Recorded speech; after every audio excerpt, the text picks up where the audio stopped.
running in a political campaign. I have a hard time seeing him not win it. By the same token, it may be different on the ground. Brave, what's going on, my man? ATL. Hey, what's going on, guys? Good morning. I just wanted to really quick. Last night, Kim Iverson had Caleb Maupin on. I saw that. I just wanted to bring that up and mention to you guys if you had not seen it. Since you have seen it, I'd love to get your take on it. And I take the response. No, wait. I saw her on it. I didn't see the show, if that makes sense. It was, as you're going through, I saw the fact that he was on it, but I didn't actually see the details of it. So you got to explain it. Yeah. Well, it was a great conversation. It's primarily focused on, I guess, the book that he's recently done.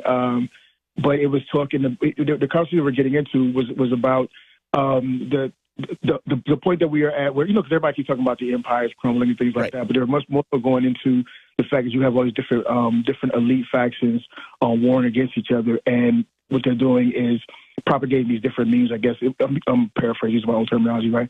But they're propagating these different means to get working class people from different groups to fight battles for them, basically. So I guess the good way to sum it up is stirring up a lot of confusion and causing groups to fight on behalf of the elite factions, right? And he drew a very interesting visual of where the left is now versus where, like, say, the left would be in other countries and back in the day, right? Like way back in the day, even breaking down like Marxism and what it was then versus what it is now, and what the left looks at it as. And he made the point that the left today, especially in the West, is not technically the left, which we make that point, I think, all the time, especially as it applies to Washington. But I think the most interesting point from that conversation was how the elite were manipulating or are manipulating the working class into different factions to fight their battles for them against other groups. And I'm probably doing a very terrible job of explaining, of summing up his point last night. But it was really interesting because he made the point of how, like, for instance, people who you would technically believe are on the right and are ultra MAGA, you know what I'm saying? Yeah. But they're actually fighting for things that would technically be considered as socialists, you know what I'm saying, versus the left, who should be fighting for freedom and fighting, for freedom from tyranny and all this stuff, but they're actually fighting for fascism now. So I'm doing a terrible job of summing it up yet again, but it's a very interesting conversation. I would say anybody that's interested should check it out. That's interesting because it puts me in mind of a little bit of what Matt Taibbi was saying. Basically, he was more concerned from the standpoint of Democrats, or what nominally in I guess this country would be considered the left, but more concerned about this level of censorship, more concerned about this kind of fascistic takeover in the way that information is appropriated and the way that information is basically censored. That's more of an issue from the standpoint of the left and less so from the right. Of course, the right has their own issues, but in regards to setting up these things where it's like, not only do I disagree with you, I don't want you to even be able to get your point across. Mm-hmm. Like, I don't even want your platform. I don't want you to be able to talk. If that means that we can scrub what you get to say, then we're perfectly okay with it. And we're perfectly fine with creating some kind of regime to limit information and to limit your take. Look, in the Twitter files, for example, even on the COVID stuff, they were saying stuff that was true, very true. And yet they would still flag it because their concern was, well, this is going to give ammunition to people who don't believe in so and so and so and so. Even on things that might have been, let's say illnesses or things that may have come from the vaccines of people getting sick or something to that effect. Look, I've made the point of course, those things are going to happen. It is not the totality of it. And if you make a comparison, but Twitter was going to the point of basically saying, yeah, maybe we shouldn't expose this at all, even though it's true. Yes, the willingness to suppress the information. Right. And even in instances where, because a lot of things, as we know now, the hindsight is 20/20. Things that we know now, we didn't necessarily know at the beginning, and that should be expected. Mm-hmm. But things that were even, the lack of interest in even debating from among medical professionals, because this was at the time when it was like, trust the science, trust the science, trust the science, but we were only willing to trust certain science. But hey, Brave, go ahead, Brave. No, I'm sorry. What were you going to say? I'm sorry. No. Well, actually, I was just going to ask your comments on that, but I also was going to ask you on your thoughts of the back and forth between Mehdi Hasan and Matt Taibbi. Yeah. I've only somewhat seen it. Mehdi sounds an idiot. He's not an idiot. I mean, he's an educated person, but he's an idiot. Come on. So I ain't put much attention in that. I don't expect he's doing exactly what I would expect him to do.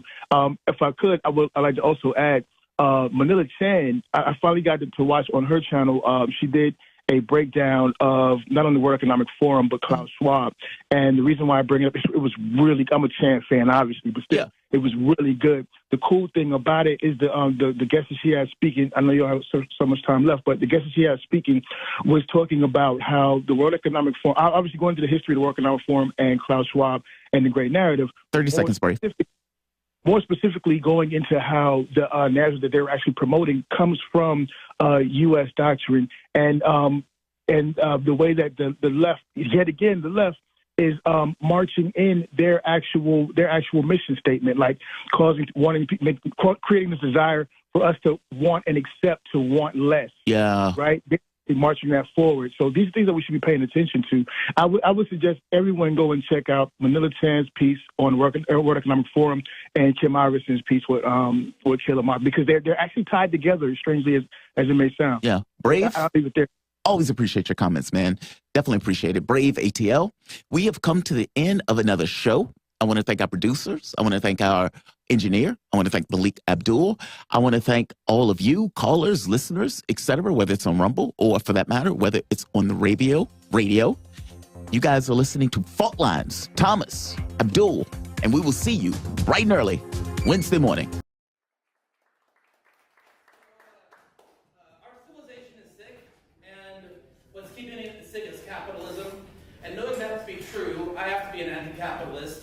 There is no choice. Now, I have had the joy of friendship with Caleb for a few years now, so have some of you. But I won't preach to the choir about his brilliant mind, his originality, or his courage. I will say that I've never read, let alone met, anyone living who better combines such eloquence, deep learning, and passionate commitment into so timely and powerful a voice. And in fact, it's, I think, the very voice that our country needs right now to break its fever and wake up.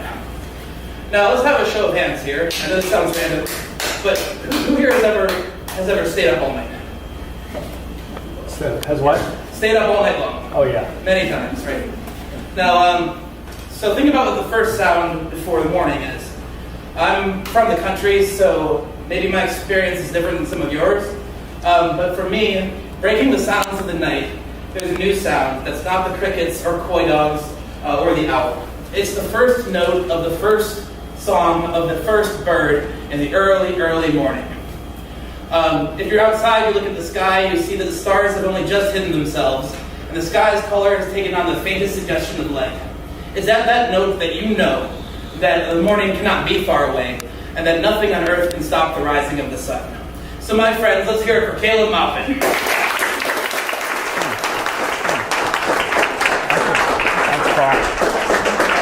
Wow.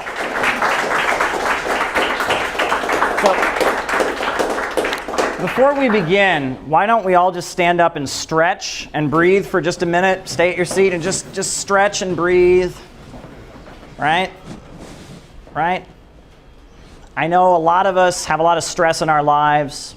Some of us have midterm exams coming up. Some of us are involved in some of the important electoral campaigns that are going on right now.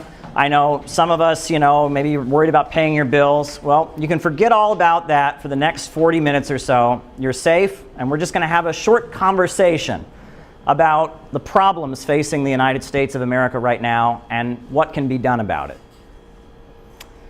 So, the theme for my presentation tonight is patterns, right? Patterns are all around us.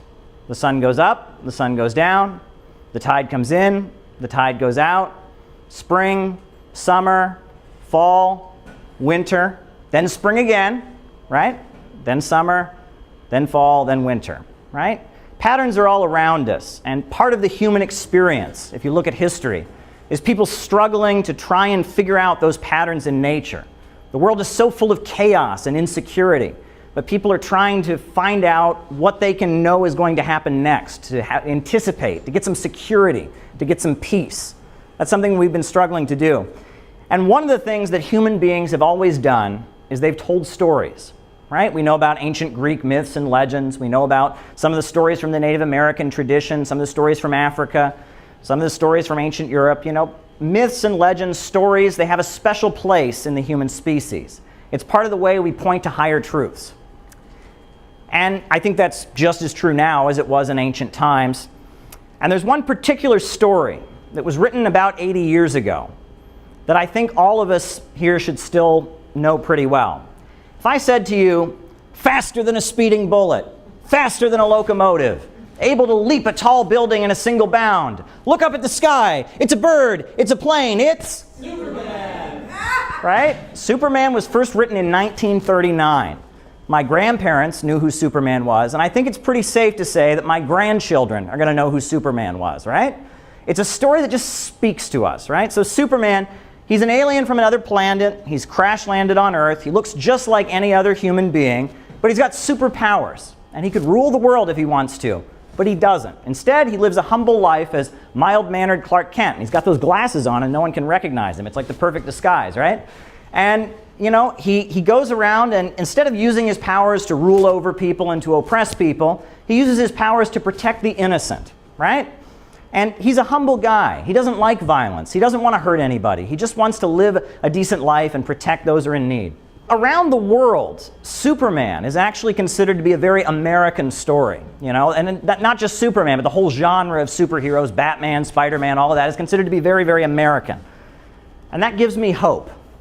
Because if Americans can love Superman, then Americans can love socialism. Bear with me, that might sound like a shock. I told you Superman was first written by two comic book writers in Cleveland in 1939.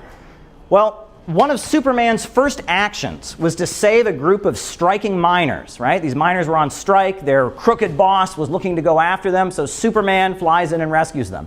And those early Superman comics are full of statements against racism and condemning racism and bigotry. Now, today that might sound like just some lame liberal, you know, we hear that everywhere. Back in 1939, when Jim Crow segregation was still in effect and lynchings were taking place, the fact that this nationally syndicated comic book was denouncing racism was a very big deal. And don't forget that during the Second World War, in the radio version of Superman, Superman actually fought the Ku Klux Klan. Right? They called them the Knights of the Fiery Cross, and he fought against the Klan. Why? Well, the Second World War was going on, and fascism was the enemy, and the Soviet Union was the ally. And these Klansmen, they were admiring Hitler, and they were preaching racism, and they were dividing the country and helping the enemy. So Superman went into battle to fight the Klansmen. Who's Lex Luthor? Who's Lex Luthor? So he's a bald guy, a maniacally evil bald guy. He's using technology, but he's not using technology to make a better life for the people.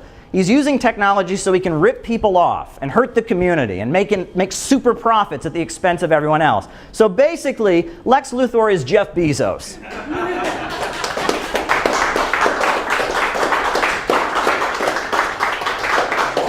And whenever Lex Luthor Bezos has another evil plot against the people, what does Superman do? He runs into the nearest phone booth, he changes his costume real fast, and he flies in to rescue the people. And who are the people?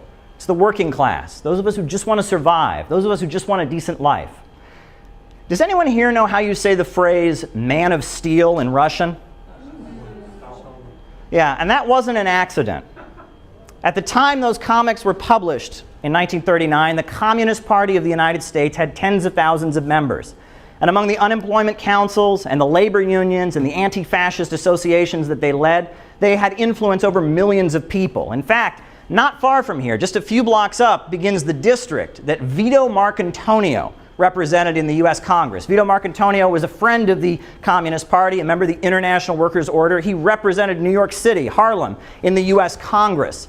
At that point, you know, a lot of amazing people were associated with the Communist Party. Paul Robeson, a very famous singer. Langston Hughes. In fact, Langston Hughes, the famous African-American poet, for the 1932 convention of the Communist Party, he actually wrote a poem, and it went like this. He said, "Put one more S in the USA, let's make it Soviet. Put one more S in the USA, oh, we can win it yet. Once the land belongs to the farmers and the factories to working men, the USA, when we take control, will be the USSA then." That was Langston Hughes. And that was 1932. And back at that point, early in the 1930s, the communists were always talking about Soviet America. They had a book, Toward Soviet America. But interestingly, the leaders of the Soviet Union told them to stop doing that. They said, Soviet's a Russian word. It's not an English word. And if you ever have socialism in the USA, you're not going to copy our system. You're going to do it your own way. It's going to be an American form of socialism. So the Soviets didn't like that. Now, sometimes the most educational events that you can go to are funerals, right? And I consider it a great privilege that when I was an activist 10 years or so ago in Cleveland, that I got to know some older communists. And there was one older woman who was about this tall that used to go to peace rallies with us. And she was mid-80s at the time that I knew her. And I actually then got to go to her funeral when she passed away, and I got to learn her whole life story. She had immigrated to the country from Lebanon when she was like 4 years old. She lived on the west side of Cleveland, and her father lost his job, and they were actually kicked out of their home. But then she remembers very vividly, one of her most vivid memories of childhood was when in 1935, when Roosevelt created the Works Progress Administration and hired millions of unemployed people and gave them jobs, how they got their home back, the very home they'd been evicted from, they got back into their home. And I remember riding in the car with her to a peace rally and her explaining me and telling me this story about how Roosevelt had gotten them their home back. But then I pressed her a little bit and she said, well, it wasn't just Roosevelt. It was a mass movement of people behind him.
with the ripples born and joy,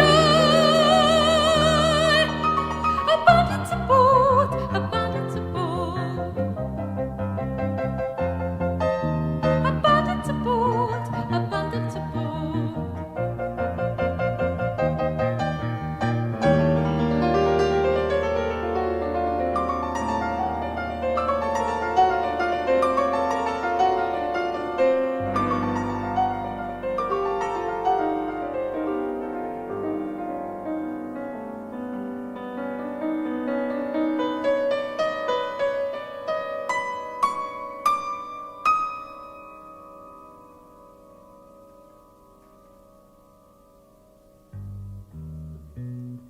A weak nation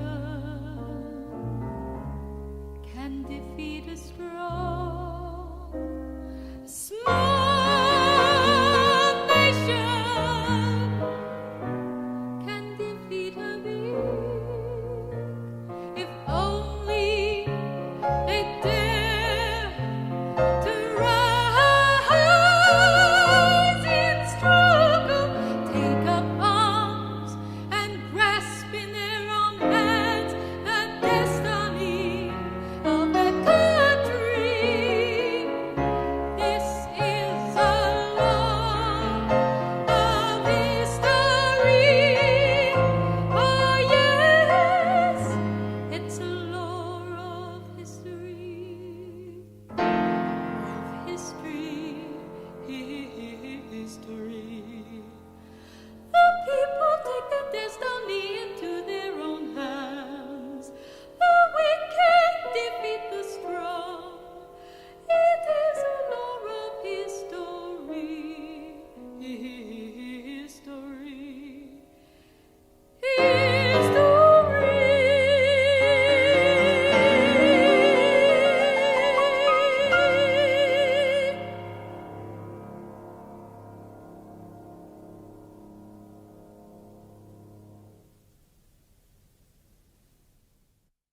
There's many people in Russia and in China now who are talking about geopolitics and how the earth and landscapes and geography can affect politics, how the politics of a country and the political system and the economy of a country can reflect the way the land is set up. And generally, those who refer to geopolitics divide the history of the world between land civilizations and sea civilizations.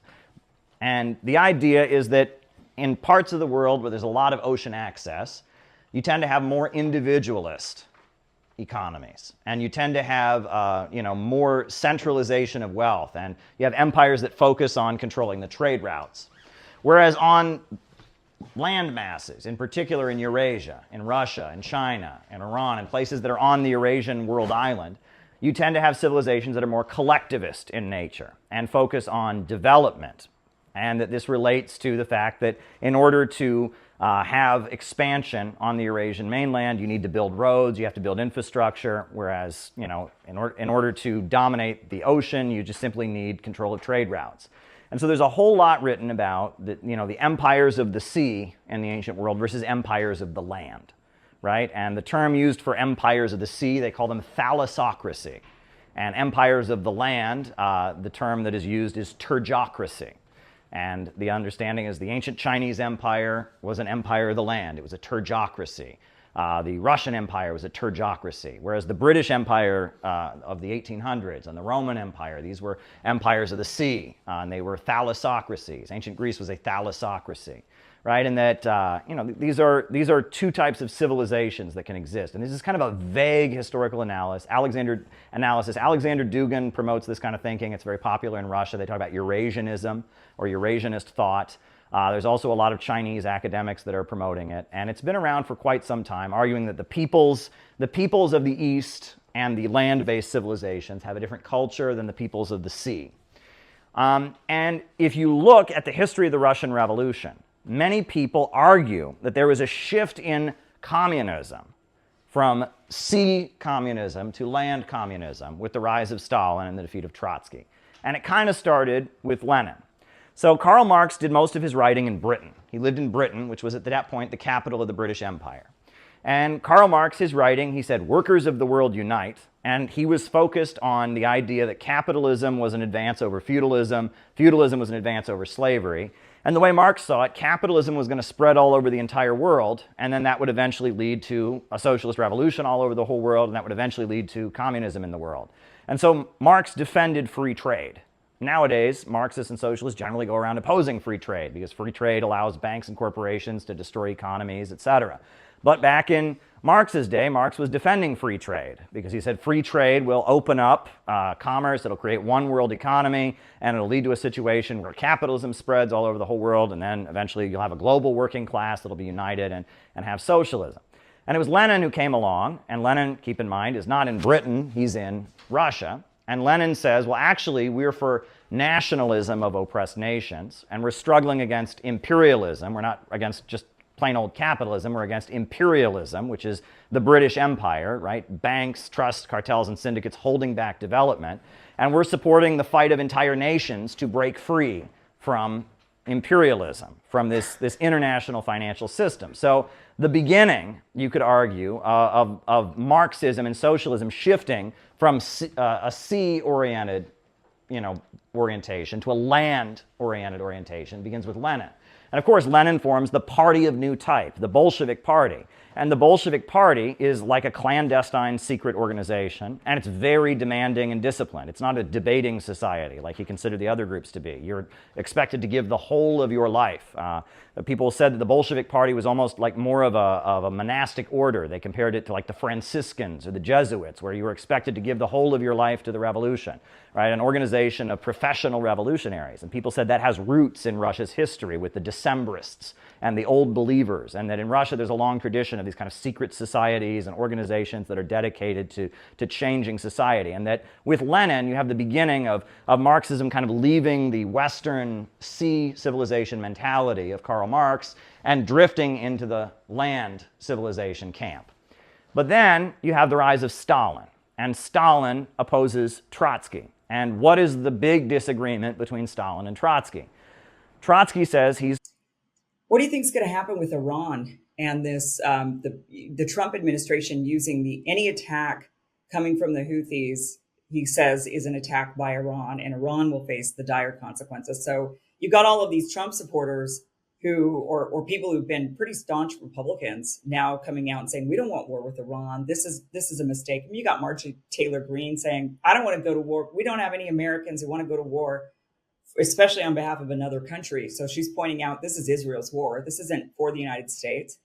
Do you think that, I mean, the first administration, Trump did a lot of aggression against Iran. It did not escalate into a war, thank goodness, but there were definitely signs that it could have. I mean, he was quite aggressive, took out Soleimani, did a lot of bombing of Iran. Iran retaliated in a very measured way, so it never escalated into a war.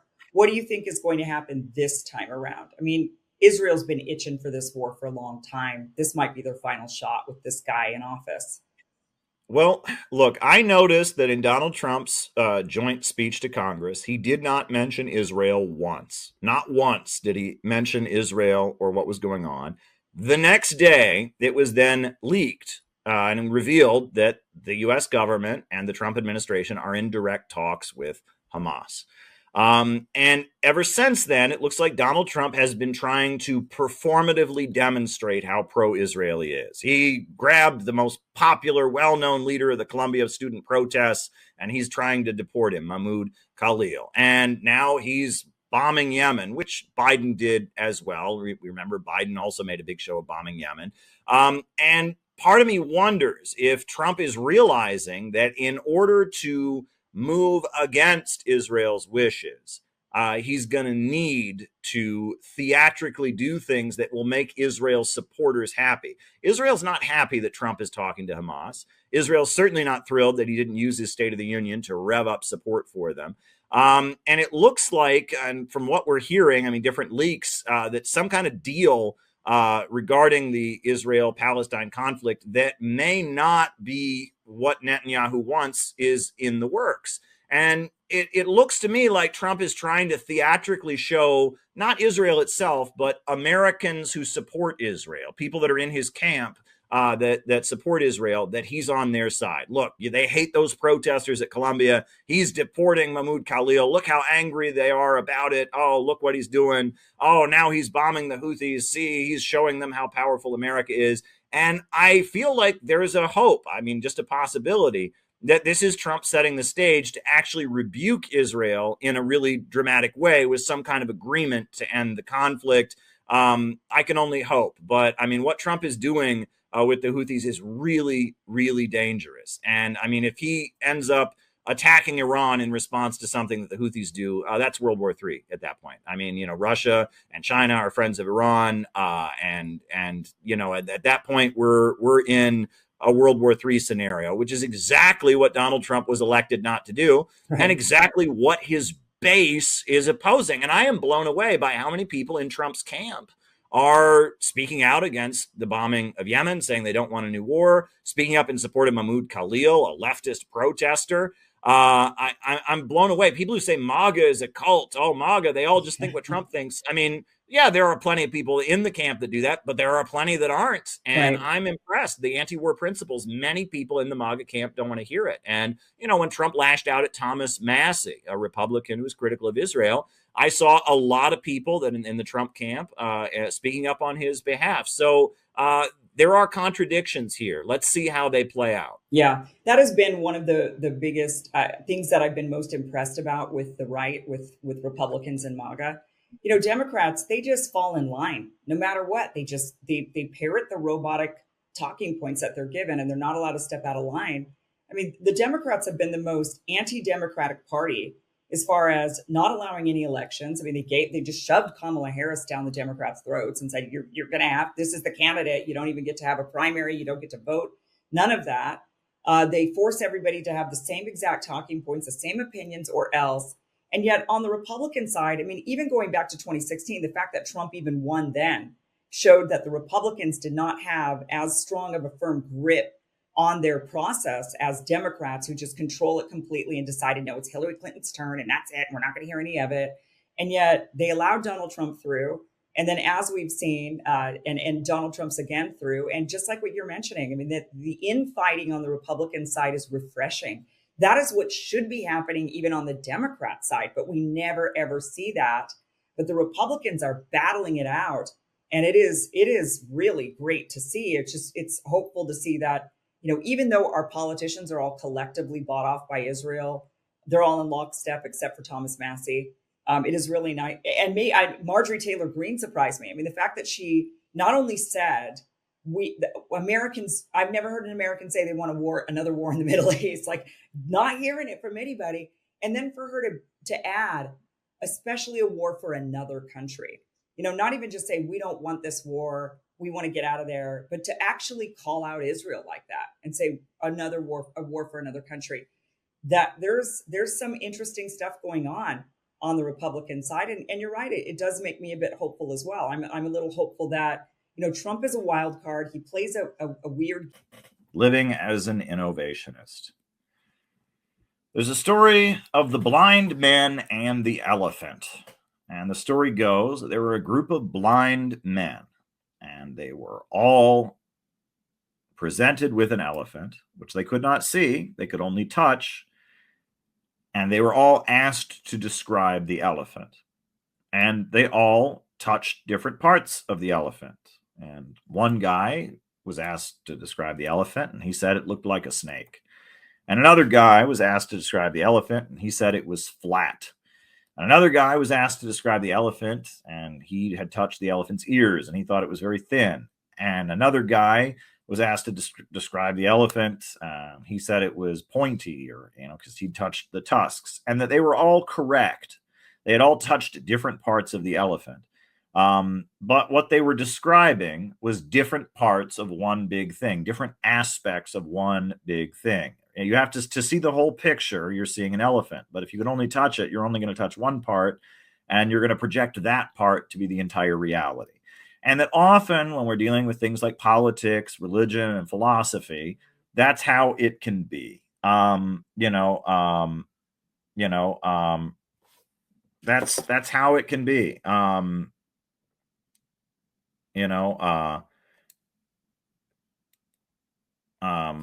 Is that you don't know exactly what everything is, and that there's one side of everything that sometimes people see one aspect of something and they blow it up into something big.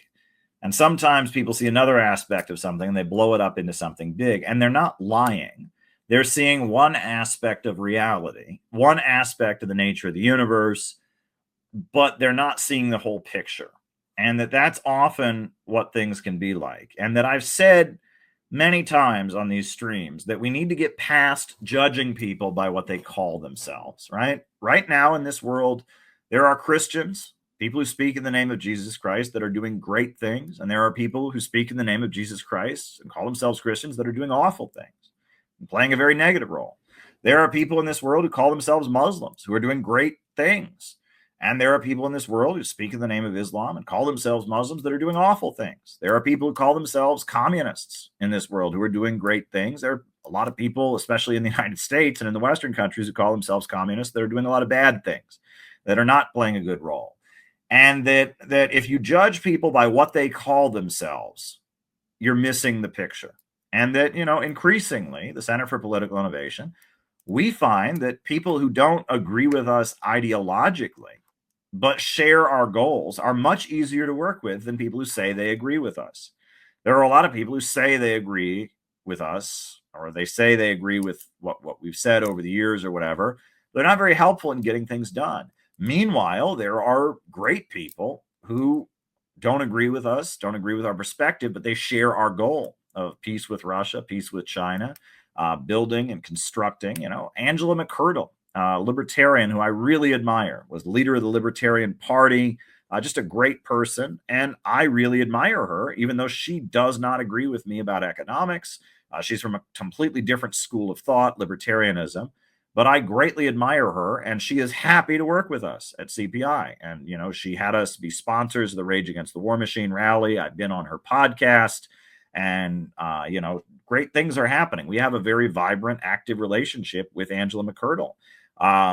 Whereas there are people who call themselves communists, and even people who call themselves the same kind of communists or whatever that we used to be, that do nothing but talk trash about us on the internet. And that you can't judge people by what they say they are. You have to judge people by what they actually do. And that all of these worldviews have truth in them. But none of them really are seeing the whole picture. And none of us really have the whole picture, but we're trying to do our best with what we know.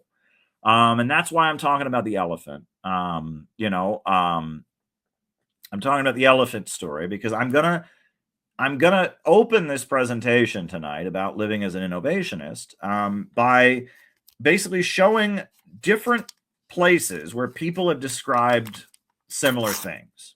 And the first thing I'm going to start out with is Confucius. Right? Confucius is considered the genius of Chinese civilization. Right? He is very much the founder of traditional Chinese culture, just a greatly admired and respected figure. One of the most brilliant minds in history, really deeply influential on not just China, but on Korea, on Japan, on many societies in Asia. Just one of the most important thinkers in world history. And there's one quote from him. He says, "The man who says he can and the man who says he can't are both correct." Meaning that, if you have the attitude of you're not going to succeed, you won't. And if you have the attitude that you will succeed, you will. I like that quote, but I'm actually tonight I'm going to use a much more complicated. Sorry, I've got some water here. A much more complicated quotation from the great Confucius that I think is a great way to start the presentation. And this is from the Book of Rites that was published in the 1st century BC, and one of the most important books of, Confucian teachings, one of the oldest ones. It's published, at least 100 years before Jesus Christ was born. Yan Yan, and it's a reminiscence of the great Confucius. Yan Yan was by his side and said to him, "Master, what are you sighing about?" And Confucius replied, I never saw the practice of the grand course and the eminent men of the three great dynasties, but I have my object in harmony with theirs. When the grand course was pursued, a public and common spirit ruled all under the sky. They chose men of talents, virtue, and ability, and their words were sincere, and they were cultivated with harmony. And thus men did not love their parents only, nor treated as children only their own sons. A competent provision was secured for the aged until their death, and employment for the able-bodied, and the means of growing up for the young. They showed kindness and compassion to widows, orphans, and childless men, and those who were disabled by disease, so that they were all sufficiently maintained. Males had their proper work, and females had their homes. They accumulated articles of value, disliking that they should be thrown away upon the ground, but not wishing to keep them for their own gratification. They labored with their own strength, disliking that their strength should not be exerted, but not exerting it for only their own advantage.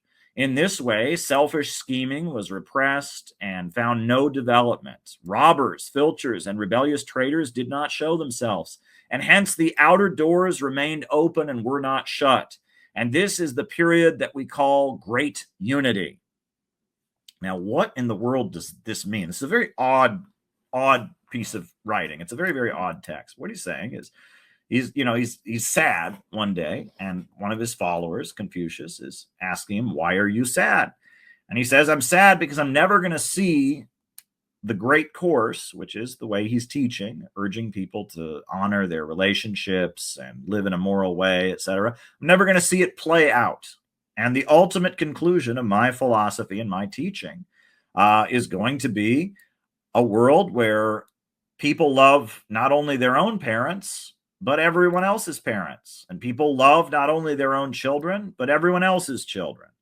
And that there's enough to secure that old people are taken care of until they die. And every person has a job and is employed. Every able-bodied person is employed, and every child is given education and a means of growing up.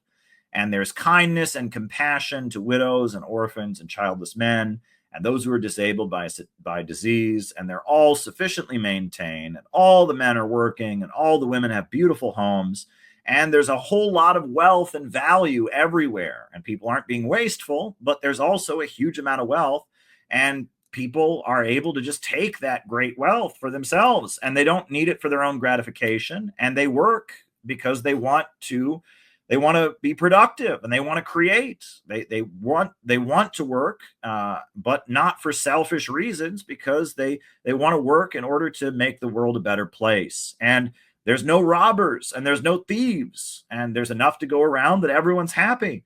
And there's no robbers and there's no thieves. And as a result, when he talks about the outer doors, we don't have to have big walls around our cities anymore. In fact, we don't even need a government of any kind. We can just, people can just do what they want because there's no robbers, there's no thieves. Everyone has enough. Everyone has what they need to survive. There's no homelessness. Every child is taken care of. Every old person is taken care of. There's fulfilling work for everybody. There's great wealth everywhere. People have become selfless. There's no need to be greedy.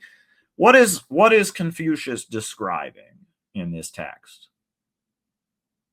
Well, if you come at things from a communist perspective, that's communism. And the Chinese Communist Party now points to this to argue that communism is in line with China's great tradition. He's describing a world of vast abundance where no one is without, and as a result, the selfishness and cruelty that comes with scarcity, man's inhumanity to man, fades away. Confucius understood, it seems, that poverty is the basis of inequality and the need for the state and all of that, and that a world could be achieved where there was enough wealth for all, where everyone was taken care of, and there was not crime and there was not cruelty, and everyone had enough, and everyone lived a fulfilling life. People worked because they enjoyed it. They found fulfillment in their work. They didn't have to work. No one was toiling to survive. And he's arguing that his teachings were intended to bring humanity that way. It was called the Grand Course. The way Confucius urged people to live, filial piety, relationships, loving each other, being frugal, etc. Confucius was hoping that his teachings could eventually set the stage, set the stage for building a world of peace and abundance. And that's the idea. And that's Confucius, right? And he says this, it's written in the 1st century BC. He lived much earlier than that. He lived in the 5th century BC, 500 years before Christ. You have Confucius laying out his vision of the great unity, which sounds a lot like communism. Sounds like the higher stage of communism. But it's not just Confucius. 500 years later, there's a guy named Jesus of Nazareth who comes along, and there's a movement called Christianity. And what does the Christian Bible says? Right? This is the book of Revelations. And I looked, and behold, a white cloud. And upon the cloud, one sat unto the Son of Man, having his head a golden crown, and in his hand a sharp sickle. And another angel came out of the temple, crying with a loud voice to him that sat on the cloud, Thrust in thy sickle and reap, for the time is come for thee to reap, for the harvest of the earth is ripe. And he that sat on the cloud thrust his sickle into the earth, and the earth was reaped. And another angel came out of the temple, which is heaven, also having a sharp sickle. And another angel came out of the altar, which had power over fire, and cried with a loud cry to him that had the sickle, saying, Thrust in thy sharp sickle, and gather the clusters of the vine into the earth, for her grapes are truly ripe. And another quote from Revelations. And he showed me a pure river of the water of life, clear as crystal, proceeding out of the throne of God and of the Lamb. And in the midst of the street, and on either side of the river, was there the tree of life, which bare 12 manner of fruits, and yielded her fruits every month. And the leaves of the tree were for the healing of the nations. And there shall be no more curse, but the throne of God and of the Lamb shall be in it, and his servants shall serve him, and they shall see his face, and his name shall be on their foreheads. And also Luke 17, 20, 21, Jesus Christ. And then he was demanded of the Pharisees when the kingdom of God should come. And he answered them and said, The kingdom of God cometh not with observation. Neither shall they say, Lo here, or lo there, for behold, the kingdom of God is within you. He's saying that the idea that you're going to, just sit back and watch the kingdom of God, this heaven on earth, come into existence, the harvest of the earth with a vast abundance, the idea that it's just going to sit back and come, that's not the point, right? You're not going to be able to sit back and say, Lo here and lo there, and behold, because it's coming from us. It will be human beings embracing our creative ability, human beings standing up and pushing forward and innovating and creating that will bring about the kingdom of God on earth. It is within us. And the kingdom of God is the reaping of the harvest of the earth. It is vast abundance that is going to be created. Kind of reminds you of Confucius. But then, of course, if you want to take it from the Marxist perspective, this is what Karl Marx explained. Right can never be higher than the economic structure of society and its cultural development conditioned thereby.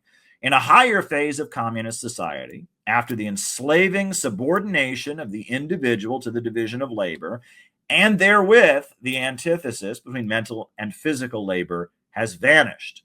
After labor becomes not only a means of life, but life's prime want. Doesn't that sound like Confucius? After labor has become not only a means of life, but life's prime want. After the productive forces have increased with the all-around development of the individual, and the springs of cooperative wealth flow more abundantly, only then can the narrow horizon of bourgeois right be crossed in its entirety, and society inscribe on its banners, from each according to his ability, and to each according to his needs. So what is Karl Marx saying? He's saying that there will come a time where with vast abundance, the springs of cooperative wealth flow more abundantly, that people will not have to work, right? After labor has become not only a means of life, but life's prime want, meaning people won't have to work, but they'll do it because they want to. after the productive forces have increased with the all-around development of the individual, and the springs of cooperative wealth flow more abundantly, the enslaving subordination of the individual to the division of labor, and therewith the antithesis between mental and physical labor, is vanished. Only then can we reach a society where people can just do what they feel like doing, from each according to his ability, and take whatever they need, to each according to his needs. Again, doesn't this sound like Confucius? Doesn't this sound like the Revelation? Doesn't this sound like Jesus? The kingdom of God is within you. Doesn't this sound like Karl Marx? It's all pointing to the same thing. These are all parts of the elephant. And that's what I would like you to understand. These are all parts of the elephant. And that we are trying to build a society where people have what they need, where human creativity and brilliance is unleashed. We are trying to build God's kingdom on earth, the great unity, communism, whatever you want to call it. They're all talking about the same thing. And we're trying to create that. And the basis of that is increasing the wealth of society. It is human beings doing what we do, inventing, creating, expanding our life expectancy, expanding our living conditions. That is the road to this higher world. And you can see this in Confucianism, and you can see this in Christianity, and you can see it in Marxism. And it's just something that we have been innately aware of, is that human beings are builders. And if we continue to build, we can build a society without repression, without want and hunger, and without injustice. That is what human beings are capable of doing if we get our shit together, right? If we start living for the sake of others, if we start following the great course of Confucius, if we have a rationally organized economy where the means of production function for the good of society, not the wealth of private individuals, we rationally plan production. If we organize society in a healthy, rational way, we can unleash human ability and we can get to a society where people have what they need. And again, if you want to call that communism, fine. And if you want to call that Christianity, fine. And if you want to call it Confucianism, fine. We call it innovationism because there's a lot of people speaking in the name of all kinds of ideologies who are really not helping us get there, right? However, we are trying to build a movement that can help get America on the road and get the world on the road to building such a society. And it can be done. But the woke left is not going to get us there. The regular right wing is not going to get us there. We have to do it ourselves. And no, it's not going to be observed, right? Jesus said the kingdom of God is not to be observed. It's not just going to come down from the sky. The kingdom of God is within you. It is on us to build that movement. We have to build it. The idea that it's just going to come, it's just going to naturally, appear, right? It's not how these things work. We human beings. For those of you who may not know me, my name's Caleb. I'm from a small town in Ohio. I'm actually from Orville, Ohio, which is where Smucker's Jelly is manufactured. When I was in my little town and we were learning different Bible verses, there's a couple Bible verses that we never went over. This is one that we missed. There's nothing wrong with being greedy, for a greedy man just wants more than he already has. I heard a voice calling from the east, death to the weak and wealth to the strong. Man is just another animal, sometimes better, but often worse than those that walk on all fours. Anyone ever heard those Bible verses before? No. Well, there's a reason we didn't study them in my little town in Ohio, because those verses are not from the Christian Bible. Those verses are from the Satanic Bible, written by Anton LaVey. But I have here the actual Christian Bible, and I'm going to read to you what the actual Christian Bible says on similar topics very quickly. Go away, ye rich men, and weep and howl for your miseries that shall come upon you. Your riches are corrupted, and your garments are moth-eaten. Behold the hired laborers, who have reaped down your fields, which you have kept back by a fraud. You have nourished your hearts in the days of slaughter. What verse is that? That's from the book of James. That's James chapter 5, verses 1 through 5. Yes. It sounded like James. Yes. Leviticus. Another one. And the multitude of them that believed were all in one heart and of one soul, and neither any of them had that aught things which he possessed of his own, but they had all things in common. And with great power gave the apostles witness to the resurrection of the Lord Jesus, and the great grace was upon all of them. And neither was any of them that lacked. For as many of them were possessors of land and houses, sold them, and brought the prices of things that were sold, and laid them at the feet of the apostles. And distribution was made unto every man according to what he had need. Damn. Yeah, that's from the book of Acts, chapter 5. That's why they go around the church. Chapter 4, verses 32. So those are some interesting Bible verses. And the reason I started that out is because we're going to be talking about a lot of different ideas here. And I am way past caring what you call yourself. You can call yourself a Christian, you can call yourself a Muslim, you can call yourself a Jew, you can call yourself a Republican, a Democrat, a Libertarian, a Socialist, whatever you want to call yourself. And that there are Christians who are doing good right now, and there are Christians that are serving evil. And there are Muslims that are doing good right now, and there are Muslims that are serving evil. There are Jews that are doing good right now. There are Jews that are serving evil. And we need to get past the labels and the ideologies, and we need to understand where the forces of good in this world really are and where the forces of evil are. And we need to get past looking at what you label yourself. Anyone can label themselves anything. But who are you serving and what are you doing? That is what we are concerned about here today. And we're going to be talking about these ideas in a little bit of a different way than they're normally discussed. Now, one of those particular verses that I read from the Satanic Bible said, "Man is just another animal, sometimes better but often worse than those who walk on all fours." And I would agree with Anton LaVey, that is certainly a satanic idea.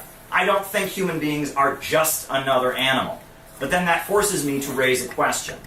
What separates human beings from animals? Why are human beings different from animals? More attention. Attention. Yeah, go ahead. What were you saying, Jeanette? We pay attention to more things. Okay, we pay attention to more things. All right. Consciousness. Consciousness. Okay. We have thought. Feelings. Emotions. Well, if you open your packet, there's a quote at the beginning of your packet where Frederick Engels, the founder of scientific socialism, gave his explanation of what separated humanity from animals. Does someone want to volunteer to read that first quote? In class 1? Yes, on class 1. That's the first paragraph? Yes. Go ahead, Gabby. But all the planned action of all animals has never succeeded in impressing the stamp of their will upon the earth. That was left for man. In short, the animal merely uses its environment and brings about changes in it simply by its presence. Man, by his changes, makes it serve his ends, masters it. This is the final essential distinction between man and other animals. And once again, it is labor that brings about this distinction.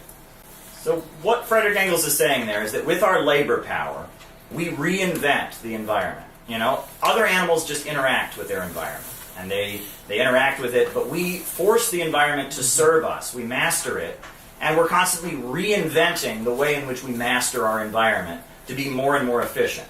And I always say this, I pointed out, ants have been making their ant farms the same way for thousands and thousands of years. And bees have been making their beehives the same way for thousands and thousands of years. And beavers have been making their beaver dams the same way for thousands and thousands of years.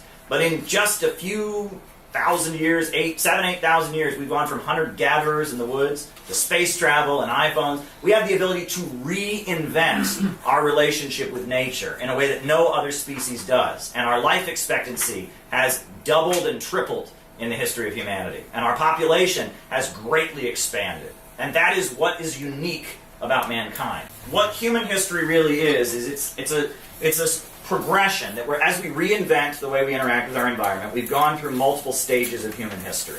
The majority of human history, we were hunter-gatherers.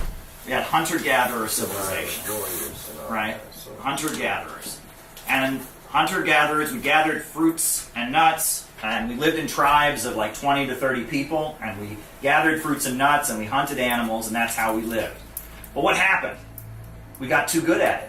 Right. We developed spears to kill the animals. We developed rocks to kill the animals with. We got really good at knowing the patterns of plant life. We got so good at hunting and gathering We were so good at our method of acquiring food and surviving.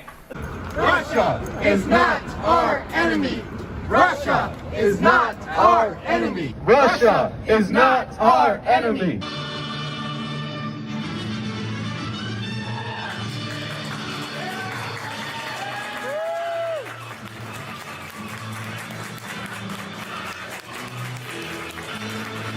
Used the energy revenue to rebuild the industries of Russia, and he made Russia once again a strong economy.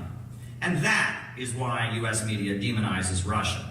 That is why the U.S. government toppled the government of Ukraine in 2014 with the Euro-Maidan coup and installed a fanatically anti-Russian regime in Kiev. You know, I saw a CNN reporter claim that Ukraine was a peaceful country until now. Well, this is the monument in Donbass to all the children who have died of the shelling and the bombing being carried out by the U.S.-backed regime in Kiev. 14,000 plus people dead, children who have died. It hasn't been a peaceful country. The people of Donbass have been subject to 8 years of bombing, 8 years of shelling, 8 years of a food blockade, and Russia is now moving in to protect them and bring an end to this. The Wall Street money sharks hate Russia. They hate China, Cuba, Venezuela, Iran, and many other countries because they have governments that stand up to the international bankers and their monopolistic corporations. And it's not a good situation. People are dying and it needs to end. And we need there to be a negotiation. We want there to be peace in Ukraine, and that means that our leaders sit down and negotiate. It doesn't mean that Boris Johnson gets on the phone and wrecks a peace deal just because he wants people to keep dying. Global food crisis spawned by a war. That's right. Russia is not our enemy. Russia is not our enemy. Russia is not our enemy. Russia is not our enemy. Russia is not our enemy. Russia is not our enemy. Russia is not our enemy. Russia is not our enemy. Russia is not our enemy. Russia was with us in the fight against the Nazis in World War II. At the moments when America shows its true colors and is standing up for justice and truth, you'll notice that we're standing with Russia. Peace with Russia. Peace with China. Peace with Russia. Peace with China. It's time to stand for peace here at the United Nations. We are marching up to the religious rally. Russia and China are not our enemy. Peace with Russia. Peace with China. Peace with Russia.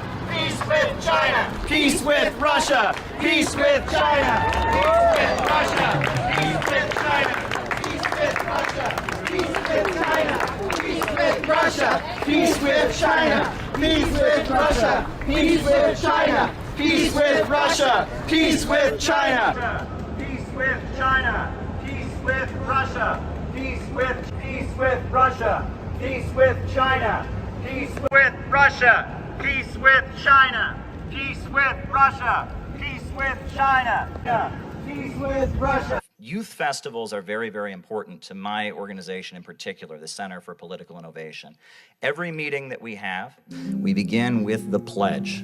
We've changed the word youth for people because we have people of all ages, but we begin, we raise our right hands, we pledge that we shall remember this unity forged at the end of the Second World War, not only today, not only this year, this week, but always, and the pledge goes on. But that is such a beautiful pledge that came out of the World Democratic Youth Federation.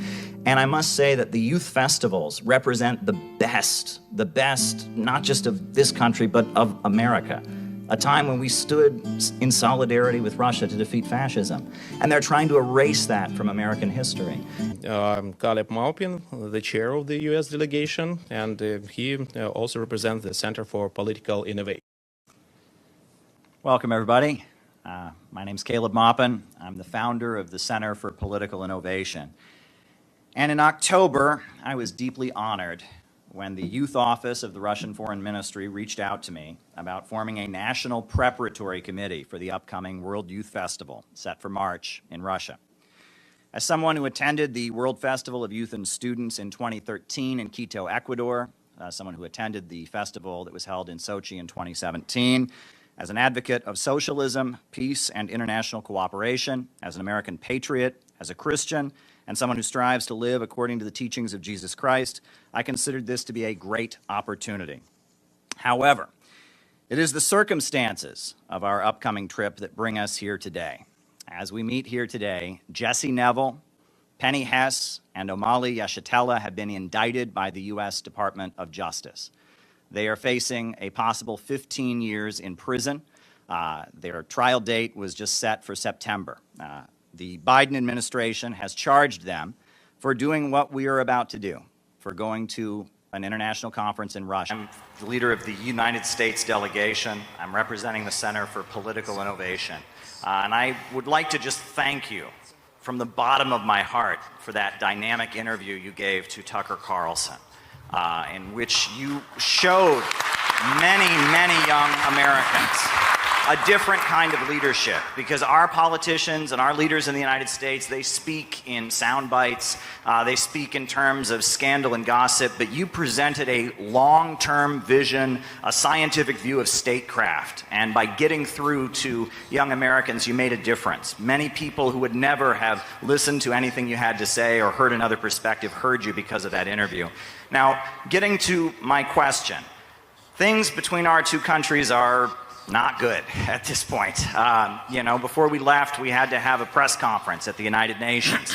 We are concerned about being prosecuted. There are 3 Americans that have already been charged and are facing prosecution, possibly 15 years in prison, simply because they attended a conference like this in Russia, the Uhuru movement, they're called. And we are concerned because I know that I speak for the majority of the American people when I say that we do not want our tax money dumped into this conflict in Ukraine any longer.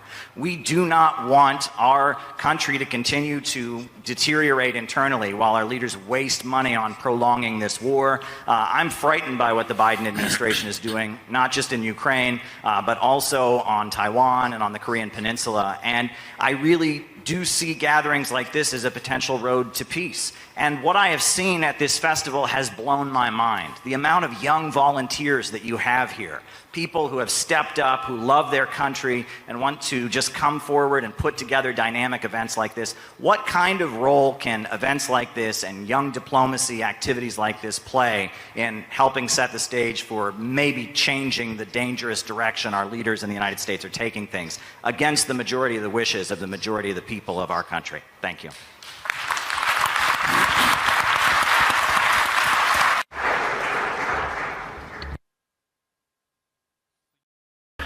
The United States of America is a huge and unique country. In its own way, over 300 years, in just 300 years, which is a small period of time compared to our history, but thanks to the talents of the Americans, it became a superpower, which is an obvious fact. We know outstanding American politicians, we know outstanding American business people, cultural activists, which is an obvious fact. We used to be allies during 2 world wars as we fought Nazism and fascism. What happened recently? After the war, after the alliance, the United States and the Soviet Union started dividing the world, and they did so successfully. And based on this balance of powers, they created international relations and created the modern system of international law. Then the Soviet Union ceased to exist for a number of reasons. I will not go into detail, but they were mainly internal reasons. There is one superpower remaining, represented by your country. The way your elites use this monopoly to global domination is dubious. In my opinion, the United States failed to bear this burden of responsibility that they happen to bear. They created monopoly, strengthened it. I don't mean the American people, I mean the ruling elites. While strengthening their monopoly, they soon faced a situation where the overwhelming majority of countries disliked it. And so, step by step, it became obvious to everyone that there is resistance to the forming global order.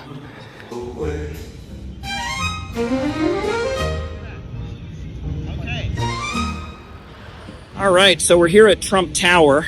They told you these people are horrible. They told you these people are terrible, that they will never do anything good for us. There's a reason for that. It's called money. It's called power. They want to weaken you mentally. They want to capture your spirit, stomp you out, and tell you, why bother? Why get out of bed in the morning? Why do anything worthwhile? No. Great again. This was a great moment when Trump talked to Kim Jong-un and started the process of peace on the Korean Peninsula. And we want to see peace not just with North Korea, but with Russia, with China, with many countries around the world. It is outrageous that billions of dollars is being spent on prolonging the war in Ukraine when our people can't get relief in North Carolina. People are left behind in Georgia and North Carolina. They can't get any relief they need. This is outrageous. Our government is more concerned with waging wars around the world than for caring for our own people. And we need a president who will put America first, a president who will bring peace around the world. Only peace can make America. Big crowd of people. Huge crowd of people here to support Donald Trump, pouring in to watch the inauguration ceremony in the Capital One Arena.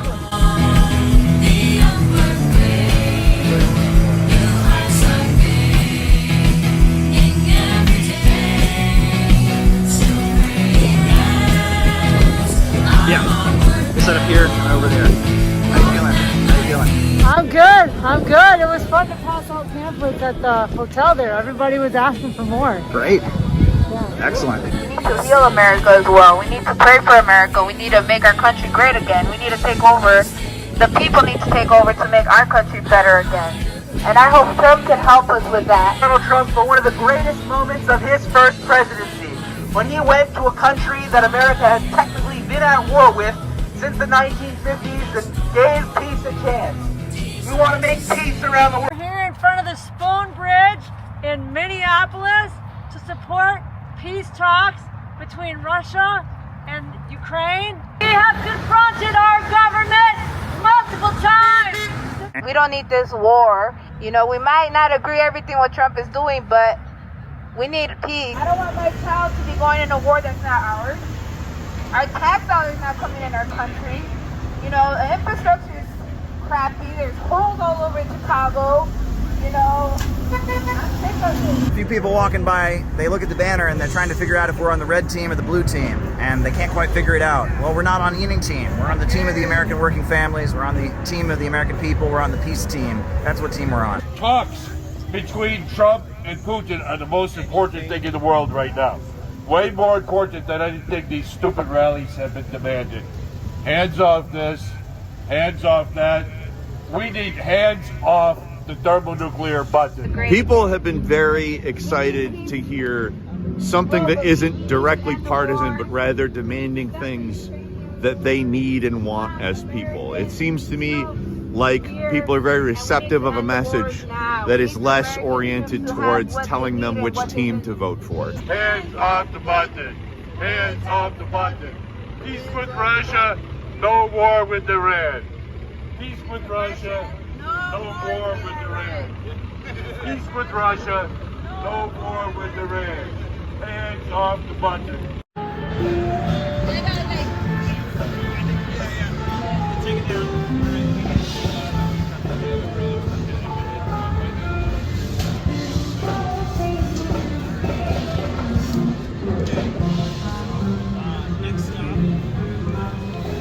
Hey friends, how you doing today?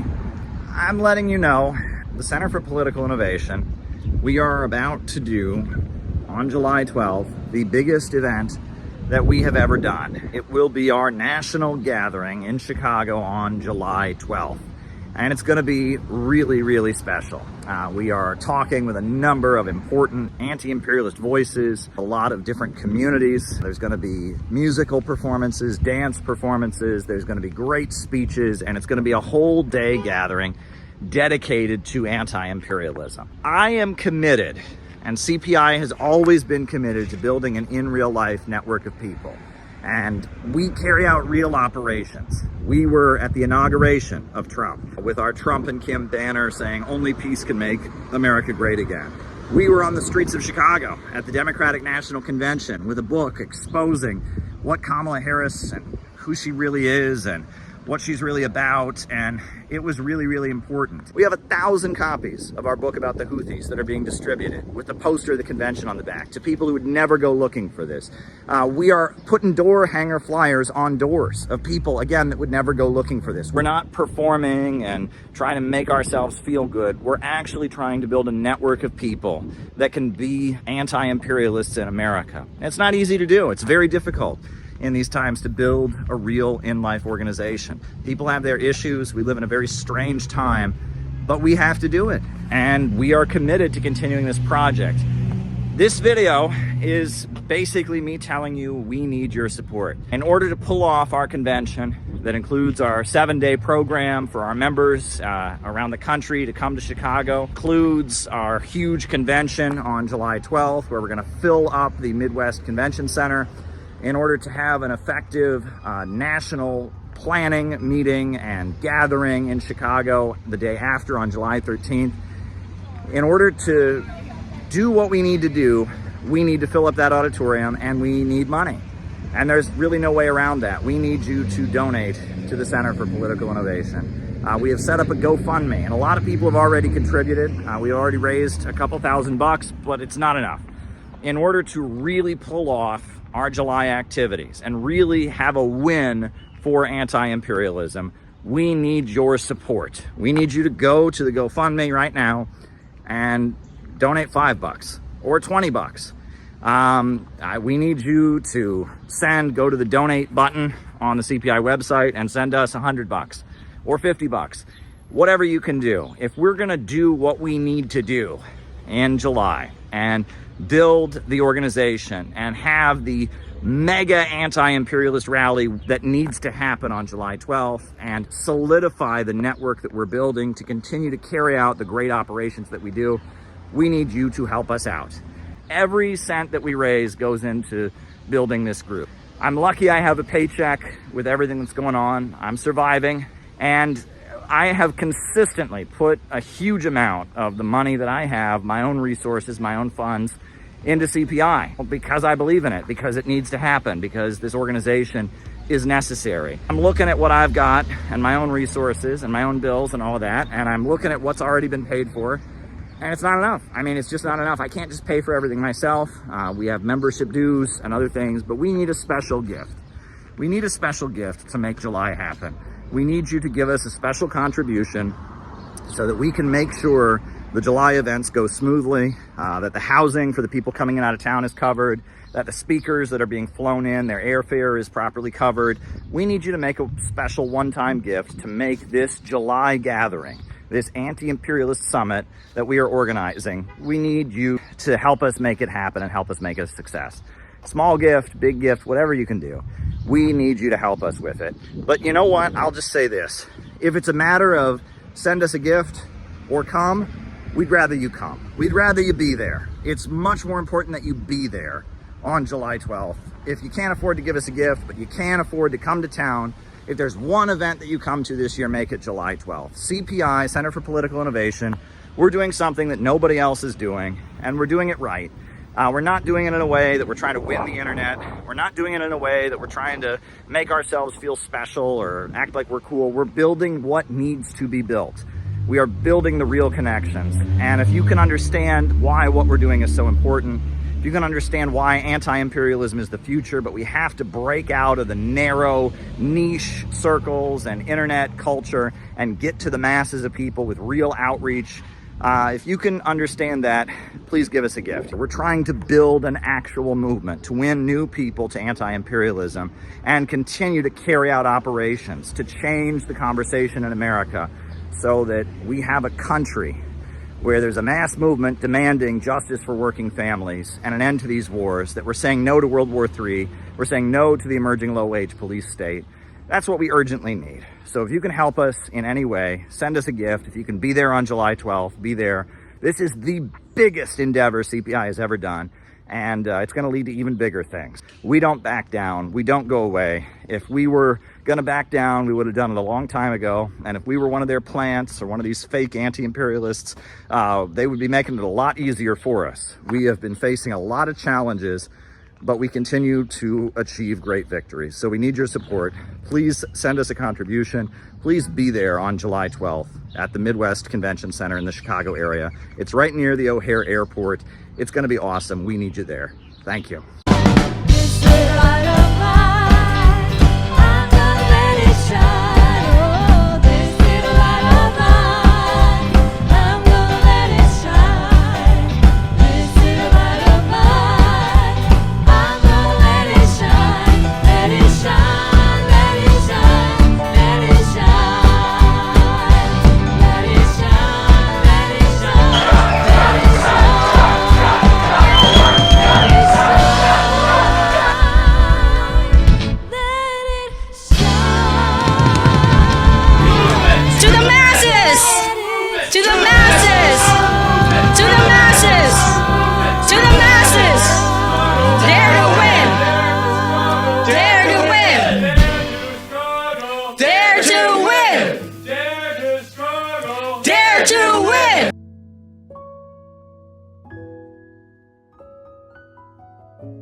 There was a scarcity. There was the first ecological crisis, right? The first climate catastrophe happened thousands of years ago. And how did we get out of it? With the dawn of agriculture, we made land into private property, and we started growing our own crops, growing our own food, domesticating animals, and that gave rise to a higher mode of production called slavery. Right? In the system of slavery that existed in ancient Rome and ancient Greece, you had people who owned the land and owned other people, and you had people that were owned by others, and they were called slaves. And that was the system that existed in ancient Greece, in ancient Egypt, that existed in ancient Rome. But slavery is a very inefficient way of doing things. Why? What motivation does a slave have to work? Not much, right? Not much, right? He's just working to avoid punishment. And the more slaves you get, the less and less efficient slavery becomes. So after a while, they figured out that rather than having slaves, they would have what were called serfs. And the serf would have his own little piece of land, and he would grow his crops on his piece of land. He would take care of his animals, and he would then give to the landowner, his rent or his tax, and then he got to keep what was left over. So out of slavery, we got an even higher system of production. And out of slavery, we got feudalism.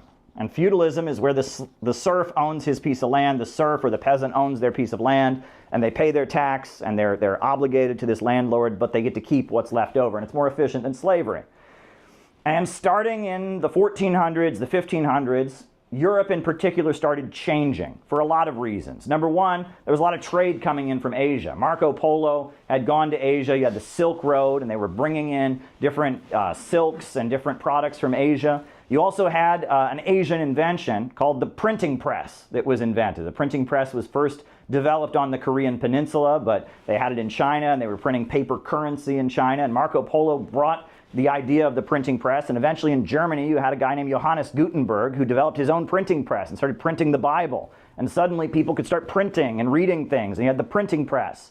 And you had the rise of merchants that were engaging international trade, and you had peasants that were revolting and were angry about their conditions. You had the peasant wars, and all of that combined into the rise of the system that we now have, which is the system of capitalism. What's up, Jeanette? I just want to know what kind of slaves did y'all have back in those 1840s? You talking about Afro-Americans or all nationalities? Well, the slavery that existed in America was capitalism with slavery. But slavery as an economic system is different. That's what they had in ancient Greece and Rome. Those slaves were producing crops that were sold, right? The British Empire bought the cotton for their textile mill. Yeah, that was capitalism in America with slavery, right? It wasn't the economic system of slavery that they had in ancient Rome. It's important to point out that capitalism, this system, began with what's called primitive accumulation, which is theft on a mass scale. We've always been told that the richest people, they just work the hardest. They're just hard workers, right? In feudalism, right, every peasant has a place on the land and all of that. But in capitalism, the land is private property. And so capitalism began with mass theft. And that's the important thing to remember, because we're always told that the richest people, they all just worked so hard to get what they have. First, they stole it in Europe. And they stole the land from the peasants and the feudal commons. And they seized the land. What? Who were the peasants? The peasants were the people who worked on the land. What kind of people? They were people who lived in the country, right? If you have a feudal system where you have a landowner who owns the land, and then you have the people who work on the land, they have a piece of the land, and they give some of what they produce to the landowner, and they keep some of... Pretty much, other than the landowners. Yeah. So very few people own the land. Yeah, and when feudalism was being ripped apart, and they were creating capitalism, it involved mass theft on a massive scale. First in Europe, and then they began colonizing Africa and colonizing the Americas, killing the Native Americans, the transatlantic slave trade where millions of people died on their way to the United States. It was mass theft. And that's what's called primitive accumulation. Out of the primitive accumulation, we got the system of capitalism. And I'm very careful to use this word capitalism nowadays because that word means a lot of different things to a lot of different people. Yeah, what do people think capitalism means? What's the definition of capitalism? What is capitalism? Okay, it's real estate. Owning the means of production. Owning the means of production, okay. Profit, the profit is in demand. Right. Right, capitalism is the system of profit in command. It's when the means of production are being operated for profit. I think Engels, he calls it, he said, under capitalism, the means of production only function as preliminary transformation into capital, meaning they didn't build this house because somebody needed a place to have a class. They built this house because somebody had to make a profit from it. We don't get food. Yeah, we don't have food so people can eat it. We have food so that someone can make a profit from selling it. Profit is in command. That's capitalism, right? And there's a lot of confusion about what capitalism means because a lot of people think capitalism just means having money. Well, there was money in ancient Rome in the slave system. There was money in feudalism, and there's money in socialist countries today, right? There's all kinds of systems with money. Some people think capitalism just means inequality. Well, there's inequality throughout history, and there's going to be mass inequality until there's enough for everybody. Until you have vast abundance, there's always going to be inequality. Capitalism is not inequality. Capitalism is not having money. Capitalism is profits in command. Like you said, owning the means of production, right? The banks, the factories, the centers of economic power are privately owned, and they're operated to maximize profit for those who own it, right? And they operate it for that purpose.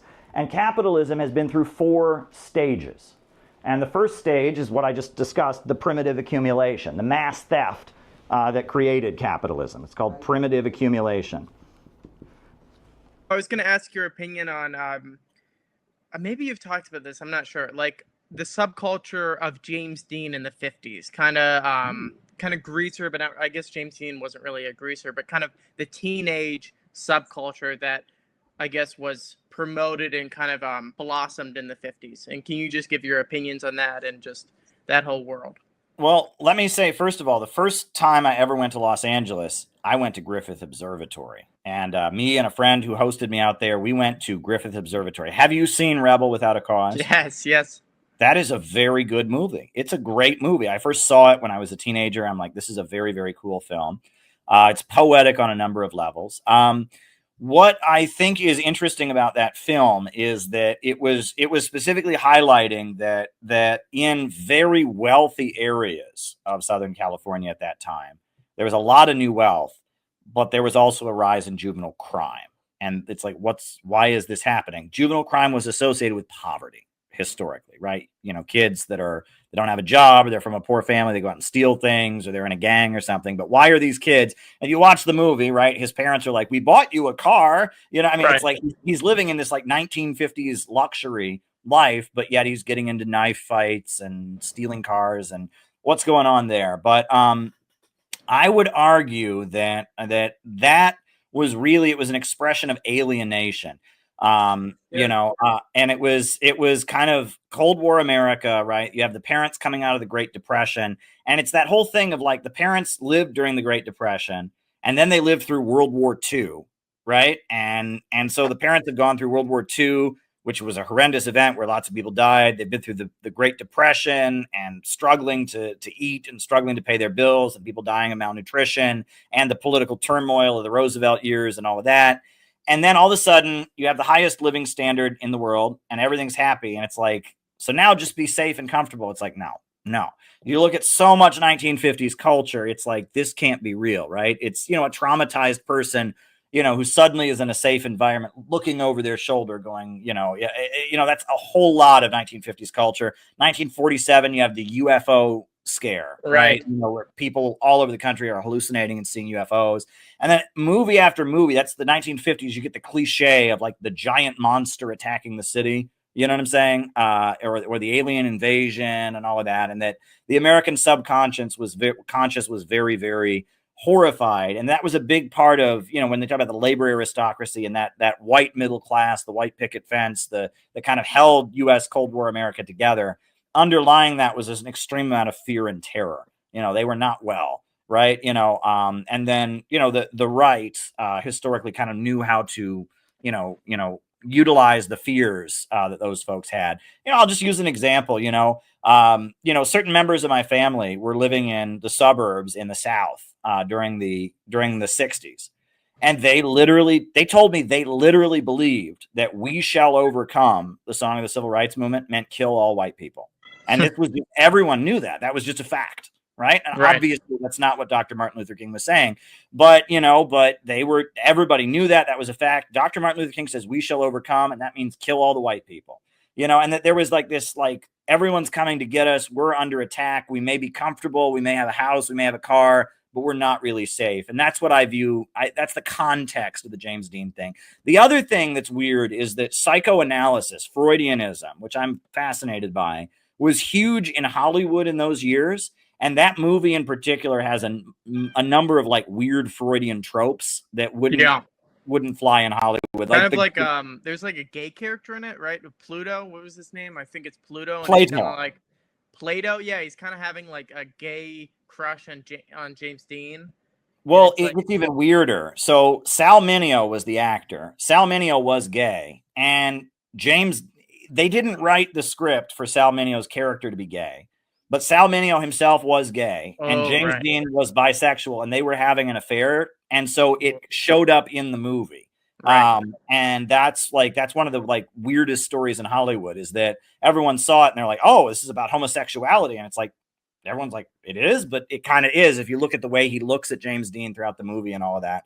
Sal Mineo is the very famous actor. He was the Plato kid who's like the juvenile delinquent who ends up, becoming like, having the gun and all of that, right? He's the kid who's a little bit younger. But then like the Natalie Wood character, right?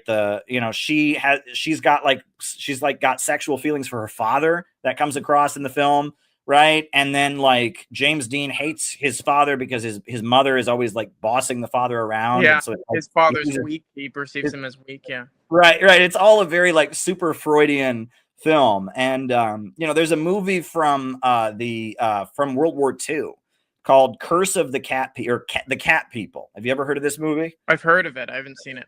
Yeah, it came out during World War II, and it's about a woman who every time she gets sexually turned on, she turns into a cat.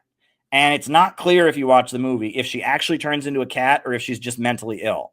Right. And it's totally like a Freudian thing. And it's like the psychoanalysis stuff was so big in Hollywood during these years that they were like, these tropes were showing up in movies in kind of weird ways. They were all kind of on the psychoanalytic couch, and and we know that was, the American deep state was obsessed with that. Yeah, that's how acid was introduced to America. It was through these like fucked up 50s stars who like the American government and I guess institutions that were affiliated with the government were giving out acid trials to like these like kind of standard movie stars, and they were having like these weird acid therapy sessions throughout the 50s. And it's just such a weird, I guess that kind of shines through with what you were saying, where it's like it's all intertwined in this kind of Freudian kind of point of view. Right. There was a movie that came out a couple years ago that was about the making of the movie Psycho. It was a movie about Alfred Hitchcock making the movie Psycho, and I thought that was fascinating because it showed like what was the source of all of that, and and like what was the reaction to it. And then I had not seen the movie Psycho before. Have you seen Psycho? Yes. Yeah. And I watched Psycho and I'm like, this is interesting. It's like halfway between a 1950s detective movie and a modern slasher film. You know what I'm saying? It's like halfway through. And then the whole plot of the film, it's the the thing is the guy's transgender, right? Like he thinks he's his mother or something. Like his mother takes over, and so he puts on her dress and kills people or something. And the whole thing is like, but like apparently Alfred Hitchcock, a lot of the stars he worked with would go see like weird Freudian shrinks who would like have them act out weird fantasies and shit like that. And that. Oh shit, that made me think of something. You ever hear Yeah. about? I think I was trying to get you talking about this the other day, or Go ahead. a few months ago. It was what is that thing? Like scream therapy, primal therapy. You ever hear primal therapy? That is weird shit. You would love reading about that. Read about primal therapy. It was like Okay. this thing in the 60s and the 70s. The reason it's well known today is because John Lennon of the Beatles was really into it. And it's like where you just like go like as a baby, you like cradle the ground and you scream, mama, like just scream, like you scream for your parents. You like try to go back to your primal self. And it's very, very, very weird. But it was like huge in like the milieu of this late 60s New Left. And there was like a very popular book about it in like 68. And everybody was reading it. And Lennon kind of got trapped inside of that whole movement. But it's very similar to what you were saying. I would research it. These kind of things are like an obsession of the liberal CIA. And I noticed like right after Trump left office, all of a sudden there were all these TV programs about how if you take acid, that will like help you get over all your trauma and stuff. And if you look at it, like, I mean, it's like, yeah, there are some people that they're able to take hallucinogens and have therapy and hallucinogens that helps them see things from a different angle or something, but it's very vague. It's not like, but the way they were pushing it with the advertisements and all, it's like, take this drug and this will cure you of everything. And the other thing is EDMR, which is a popular therapy practice. I don't really know what it's like. They flash lights in your face and all of that. That suddenly was being pushed like crazy. Like I saw ads in the New York subways. I mean, there were all these articles in like mainstream magazines. EDMR is amazing. And if you look at the history of EDMR, there's a lot of people that are like, this wasn't so good. And, I mean, and it was very, very weird. That stuff, and you have to ask questions. What you're describing with this primal scream or whatever, that they talk about, that's catharsis, right? And and catharsis can be the basis of an addiction, right? It becomes addictive. You just have to let your feelings out. You know what I'm saying? And it's like the person gets kind of an endorphin rush from the catharsis. So, I mean, that's very interesting. I think we should be, I mean, to some degree or other, some of this is just, mental health, like anything else, like food health, like anything else, things go out of style. But then there's part of me that's always wondering, like, how much mind control and manipulation is going on, because the woke culture is all about trauma. It's all about making people kind of relive their victimization over and over in their minds so they can't hear the world around them. And that was where the land, all the wealth of the world was turned into private property through an act of mass theft. Yeah, the Native Americans, they'd lived here. They had no problem. It was stolen from them, right? The indigenous people in Africa were stolen and taken to the United States, and millions of them died in the process. It's primitive accumulation. It was in order to create the wealth of the modern capitalist system, there had to be mass theft all over the world. And all the... What we're trying to get at is like the Comanches and the Apaches and the Wampanoags, whatever, they were fighting each other for the land. As one tribe became bigger, then they had to steal the land from another tribe to sustain their own growth, especially the Comanches. So isn't that some primitive accumulation, just like the Ottomans, right? But they weren't turning the land into private property because they were hunter-gatherers, right? They weren't, growing crops on the land. They weren't privately owning the land. They were just kind of had territory in which they hunted and gathered. So it's not the same kind of ownership.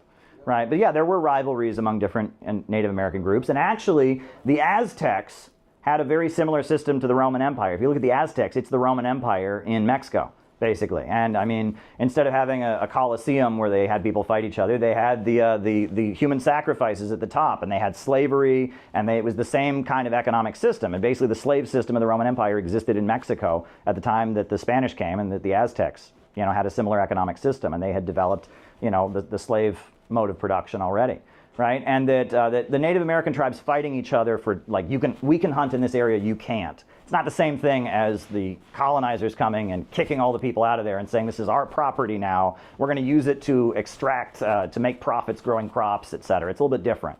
right? But yeah, there was not primitive accumulation because they weren't really turning the land into private property, so to speak. They were kind of using it as territory. That would be my explanation. Caleb, Yes. I have a question. This is something I've always wondered about, like when we transform into capitalism. Yeah. So like you justify that it was good to go from feudalism to capitalism, as it will be good to go to capitalism to socialism. At what point is it okay to believe capitalism needs to be there and not advance into socialism? Like, how do you know when to advance into socialism and to keep capitalism? Well, I think that we can all acknowledge the way capitalism was created was very bloody and violent and involved all kinds of murder and crimes against humanity. Production, when it advances, is bloody and murder. You could argue that, but I think it's the reason that it's important to point out capitalism began with mass theft is because of the lie that they worked so hard to get it, right? Which is what we're all told. We're all told the rich people just worked so hard and they're just so smart, but it was not democratic, it was not fair, it was not legal, it was criminal the way that they acquired the land of the world. And I think that's the important point. And also, it's important to point out that it wasn't bloodless, right? Because we hear that socialism is this violent system, it's killed millions of people. In order to just create capitalism, you had genocide on a massive scale. Go ahead, Tom. Yeah, there's one thing that I don't think we're addressing yet, and that we give Columbus a lot of credit for discovering the New World, so to speak. But, right after that, Magellan, or actually not the person of Magellan, but his crew, managed to go all the way around the world. Mm-hmm. Magellan himself actually found another crew and went himself all the way around the world. All of a sudden, the reality of the world being round dawns on people. They thought it was flat, and maybe it goes off a cliff over there, or maybe it just goes on forever. The world is round means the world is finite. There's only so much land, and only so much water, and only so many islands, and all the rest of it, and you better put your flags out there. And so this really dawns more on Europe than anybody else, and they go out and start being imperial. I'm just getting a water. I'm listening. Go ahead. They start colonizing. Now,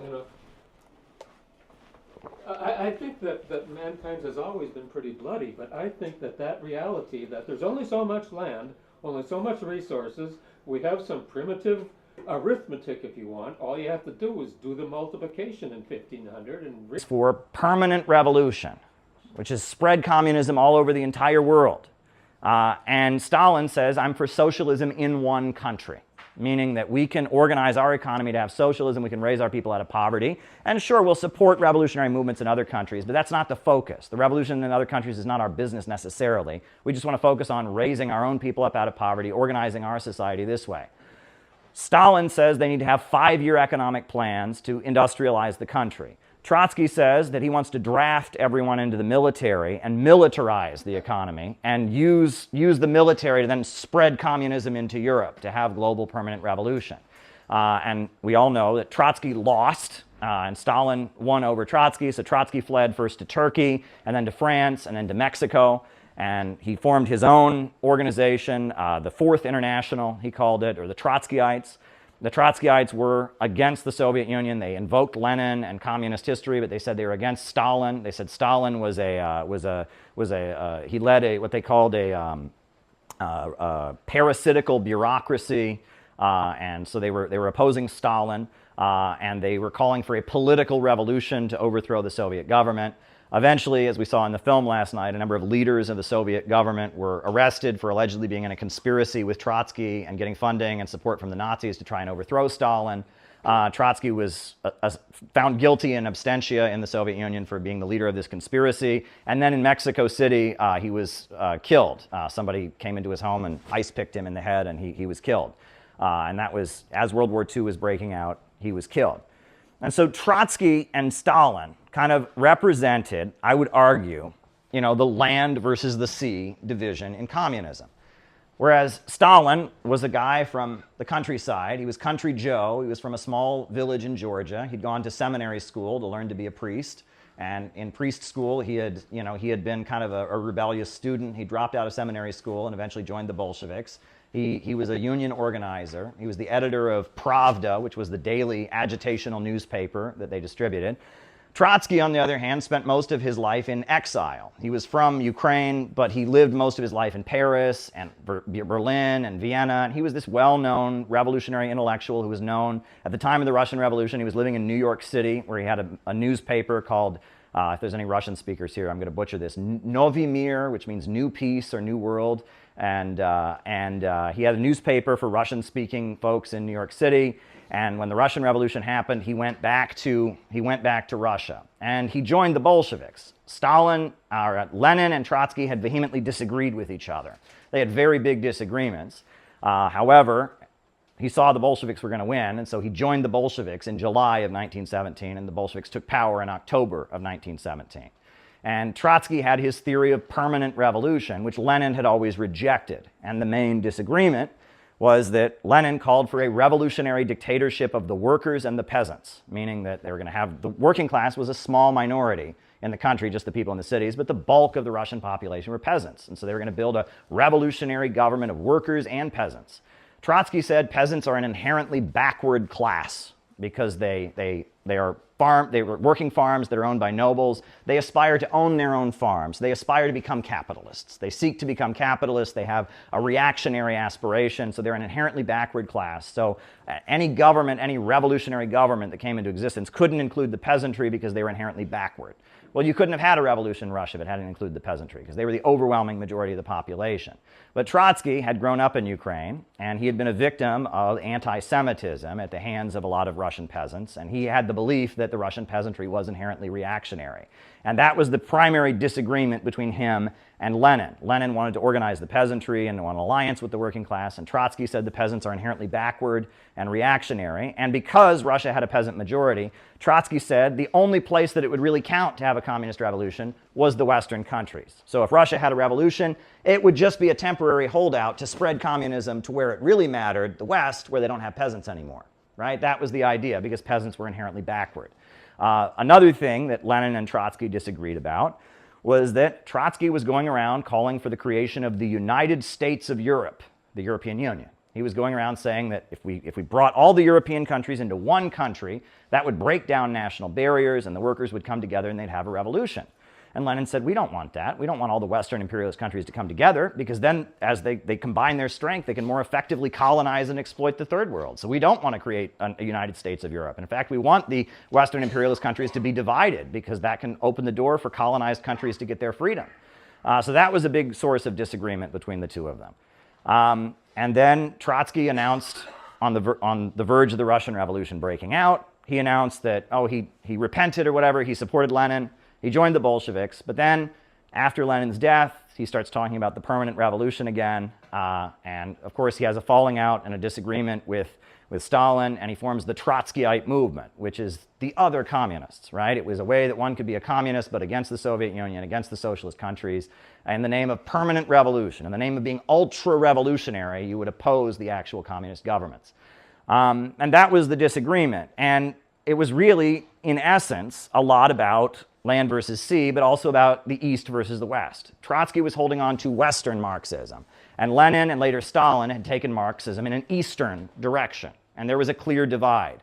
And when we think of the revolutionary movement in Europe, we think of the middle class. We think of, if you ever see Les Miserables, right? Those guys in the pubs, do you hear the people sing, and waving the red flags, and the intellectual students who want freedom and want to rebel and tear the world down. That's the ideology of the Western revolutionary middle class intelligentsia. And that was Trotsky. That's what he was about. But if you look at Stalin, Stalin's a guy from the countryside who went to seminary school. And there's almost a conservatism about Stalin. Stalin is trying to build a movement of people that are patriotic and loyal to their country and want to use socialist methods to build their country up. And there's a disagreement. And this is the Stalin-Trotsky divide. And it's important to understand this divide because it's rather key in understanding where PSL and Sam Marcy came from. So Sam Marcy, his birth name was Sam Balin, and he was born in Ukraine, I believe in like 1912, 1911, something like that. And he was born in a Jewish village. And in Tsarist Russia, Jews were segregated. They lived in different villages. They were segregated. And during the Russian Revolution, the White Army was known to terrorize Jewish villages, and the Red Army protected his village from the White Army. And so his earliest memories of childhood was the Red Army, which he called our army, protecting the village. And he remembered when he was a child how he saw those Red Army soldiers come and protect the village, how happy his family was to be protected. His father was already living in New York City at the time, but he and his brothers were with their mother and they lived in Ukraine. A few years later, he came to New York City, but his earliest memories were of the Red Army protecting his village. And so before we go any further, this is an... Realize there's going to be too many people. You know, and that word, I forget the guy that comes up that talks about, you bring him up a lot. Oh, Malthus, we're going to talk about that. Malthusians Yeah. comes along and, But there's still a lot of empty land, though. Yeah. Well, there's still a lot of empty land, yeah, but the world is finite. Yeah. The world is finite. That's a big deal to an expansionist thinking. And so you've got to go out there and colonize and make that land yours. It's also just the realization that there's a certain amount, like it does, like you said, it's finite. It's not necessarily even like they understand how much is there, just they found out that it is finite. It's finite. Yeah. So- And once you get that, it's kind of, that So- scarcity mindset kicks in. Yeah, out of primitive accumulation, we get the second stage of capitalism, which is called industrialization. Right? When you build. Industrialization. And industrialization is the mode where you start having factories, right? You have factories, means of production. And you have some people who own the factories, the capitalists, and you have some people who work in the factories, the wage workers, the proletarians. And their society begins to divide pretty solidly between the wage worker and the factory owner. And industrialization led to a problem that had never existed before in human history. And that is hunger caused by an abundance of food. That is homelessness caused by an abundance of housing. Poverty created by abundance. And that has never existed until this time. But economists call it glut. G-L-U-T, glut. Right? Where you can have a situation where there's so much oil that people are losing their jobs in the oil industry, and all oil workers lose their jobs. It's a situation where there's so much housing, like in 2008, that you have homeless encampments being set up all over the country. People are losing their houses because there's so much of it. And this had never existed before. Poverty created by abundance. And, right now in America, they tell us there's a housing shortage. There's no housing shortage. There's loads of housing in this country. I Right? got something to say about that. Yeah. I got something to say about that. Like, for instance, I look at all these encampments that happen in Minneapolis. It's ridiculous. I mean, the government, y'all would like to rather collect a check on the streets than to have a place to lay your head. That's not right. I mean, the bottom line is there's room for everybody, but it's greed that's like, and then some people don't even want to go to that that own house. everything. That pisses me off when I see stuff Would rather like have that. an empty house than to have a poor person living For there. real. Yeah. The way this problem works is it's based on a problem of this system of industrialization, industrial capitalism. When you have factory workers and you have factory owners, it leads to a problem that is intrinsic in this. Now, and I'm going to do some mathematics here, but this is important. So let's say you're making tires. Let's say you have a factory that makes tires. Well, what are you going to need? You're going to need rubber for the tires, right? And you're going to need to ship the tires to where they're sold. But you're also going to need human labor power to assemble the tires. So we're going to call the rubber, the material for the tires, we're going to call that A. Right? That'll be the first cost that the manufacturer has to do. Then, obviously, you're going to ship the tires to wherever they're going to be sold. That'll be B. And then the labor power of the people that you hire to actually assemble those tires, that's going to be C. Right? And so the shipping plus the material, I guess the material plus the shipping and the human labor power, all of that is going to add up to D, which is the final cost, what it costs. Except, well, there's something missing. You have to make a profit.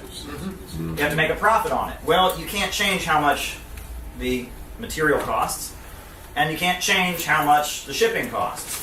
So in order to make a profit off of selling your tires, the only place you extract value, you have to cut into the value produced by the worker, right? And that's when people talk about exploitation, right? The worker puts C. That's the value the worker put into it.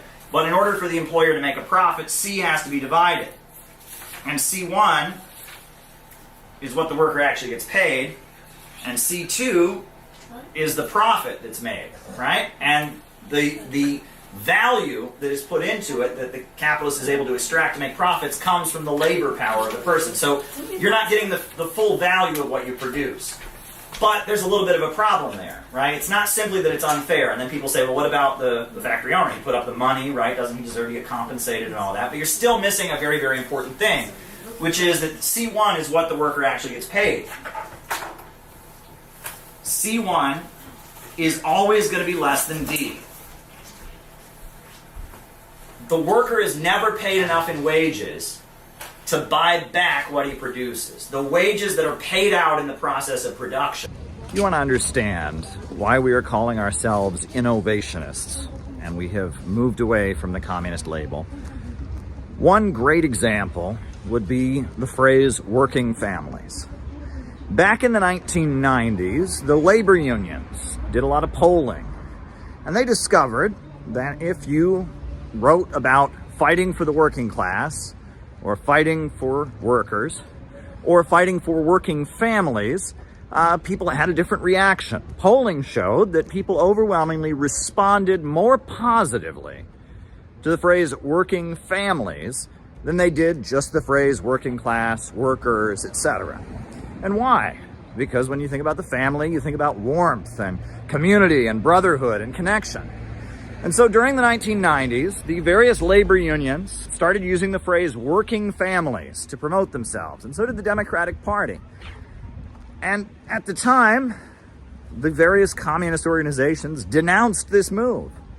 They said that the phrase working families somehow was anti-LGBT. Now, LGBT people certainly have families. There's no reason that the phrase working families is anti-LGBT. Perhaps what they probably meant was that at the time, conservatives in the United States were talking about family values, and they felt that the phrase working families played into conservative rhetoric about family values.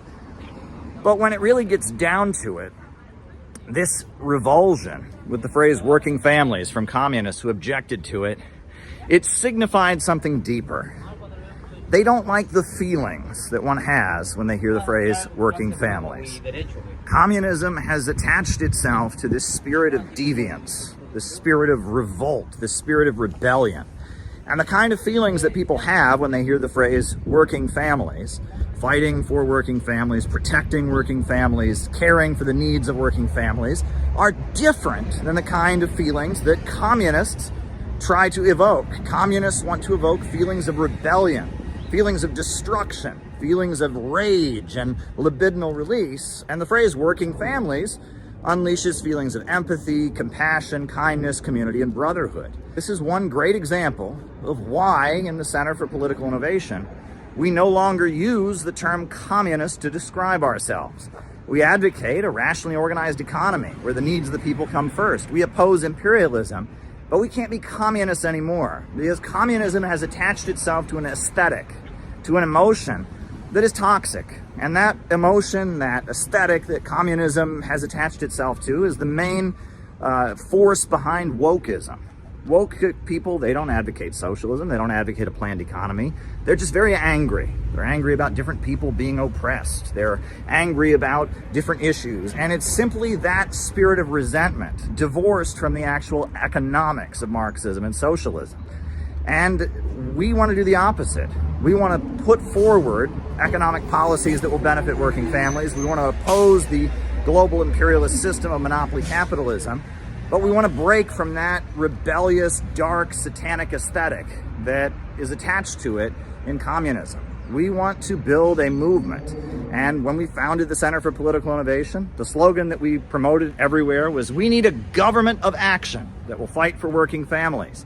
And we embraced that phrase that communists had opposed because we wanted to break with that mindset, the mindset that comes with rejecting that phrase. So if you want to understand kind of what we're doing with innovationism and with CPI and why we're not communists anymore, think about why some people would oppose the phrase working families, but why we embraced it.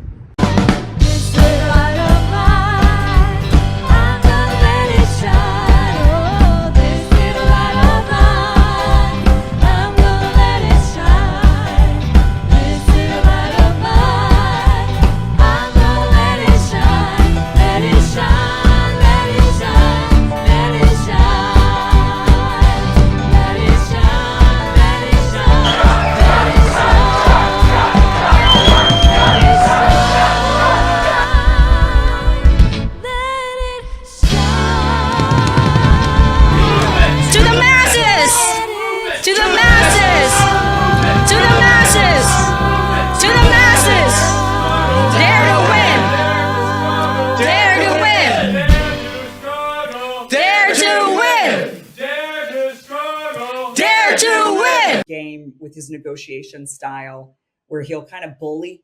He's like bullying and bullying and bullying. But then at the end of the day, the killing is stopped. And that is one thing that, as much as he's a big bully, I mean, now we have the killing again, right? We've got the killing is ramped up again, but it's especially Israel with Gaza blowing up children again, women and children again. It's terrible. But there was a period of time, and this is much better than Biden ever did, where, right now we've got a potential deal in Russia and Ukraine where that killing will stop. And for a while, the killing did stop in Palestine, and Trump was responsible for making that deal happen. But he's also got to be responsible for pushing Israel and getting them to go back into phase 2 or into another agreement without killing all of these women and children. And then they say, well, but we killed some Hamas leaders too. Okay, that doesn't justify killing all of the children. And that's what the world is saying. So, maybe you're right. Maybe this is a game he's playing where he's trying to drum up the support from the pro-Israel crowd just to keep them placated while he does something else behind the scenes. I mean, one can hope, right? But right now the killing is resumed, and now we're bombing Yemen. And most people don't even know where the hell Yemen is. Indeed. I mean, we're getting mixed signals from the Trump administration. Tulsi Gabbard had moved to appoint someone to be deputy director of intelligence who was critical of Israel and then backed down from that. And then Tulsi Gabbard. Colonel Daniel Davis, right? Wasn't he the one that was? And he's great. Indeed. He's great. He's so America first. And he is great. And yet but because he has an America first position when it comes to Israel, they didn't want him. Yeah. But the fact that they even floated the idea sent a pretty clear message. And that at this point, I mean, we're getting mixed signals from the Trump administration. That's very, very clear. We don't know exactly what's happening. We do know that Tulsi Gabbard does brag that she prevented World War III by advising Trump in his previous administration. And the reason she wanted the job of being the director of national intelligence and briefing the president every day is she wanted to be in the position to prevent World War III once again. So let's hope that cooler heads are prevailing behind closed doors. Yeah. Well, but at the same time, with Tulsi, she is very she switched to becoming pro-Israel. She was critical of Israel back in 2017, 2018. When they were doing the mowing the lawn campaigns in Gaza. But she has since become ultra pro-Israel. She just tweeted out the other day about she's sounding the alarm about the rise of radical Islam in Bangladesh. Bangladesh. I don't want to have anything to do with Bangladesh. China and India can figure that out. If they've got a problem with radical Islamists rising up in Bangladesh, I'm pretty sure China and India, and not only that, they've got the population to deal with it. If we're going to go to war with Islamic terrorists in Bangladesh, then how about we let the two countries that have over 1 billion people each go to war rather than our country with 330 million? I mean, but it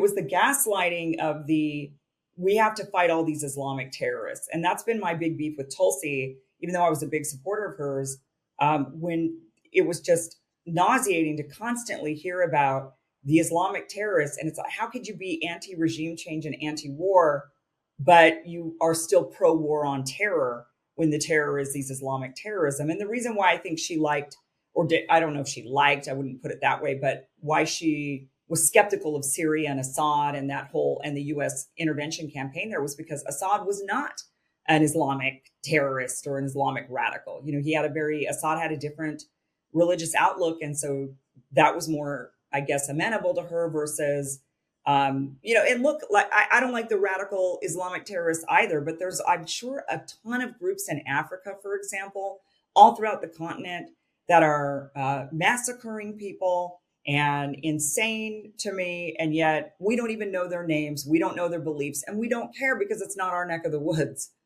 But we do when it comes to radical Islamic terror for whatever reason.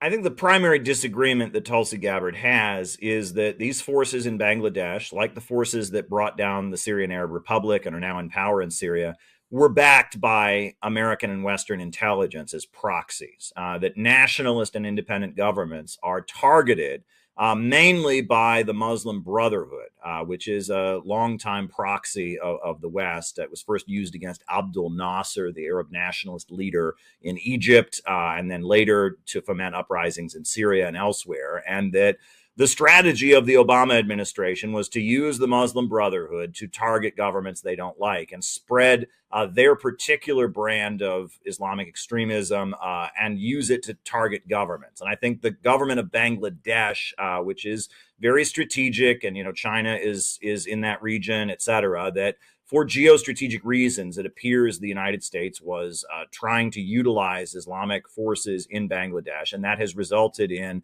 attacks on other religious communities. And I think that's more the concern. And, Mahmoud Khalil is an interesting case. I support him as a matter of principle because I do not believe that your political views should be grounds for deportation. But many people have pointed out Mahmoud Khalil is a regime change activist. And he worked in Beirut, I believe at the British Embassy at one point, and he's been heavily involved in efforts to destabilize Syria. And that there is kind of a shadow war. Beings have to innovate, and we have to utilize our willpower to stand up against injustice, to unleash human creativity and brilliance, and we have to make it happen. So that brings me to what makes humanity unique. Frederick Engels, he says, the animal merely uses its environment and brings about changes in it simply by its presence. Man, by his changes, makes it serve his ends, masters it. And this is the essential, final distinction between man and other animals. And once again, it is labor that brings out its distinction. Human beings force the environment to serve them. All the other species, they interact with their environment, but we force the environment to serve them. And this is also reflected in Genesis. And God blessed them. And God said unto them, be fruitful, multiply, and replenish the earth, and subdue it, master it, and have dominion over the fish of the sea, and the fowl of the air, and every living thing that moveth on the earth. And that human beings, we master our environment. We force the environment to serve us, and that we're constantly reinventing the way our environment serves us, right? First, we burned wood.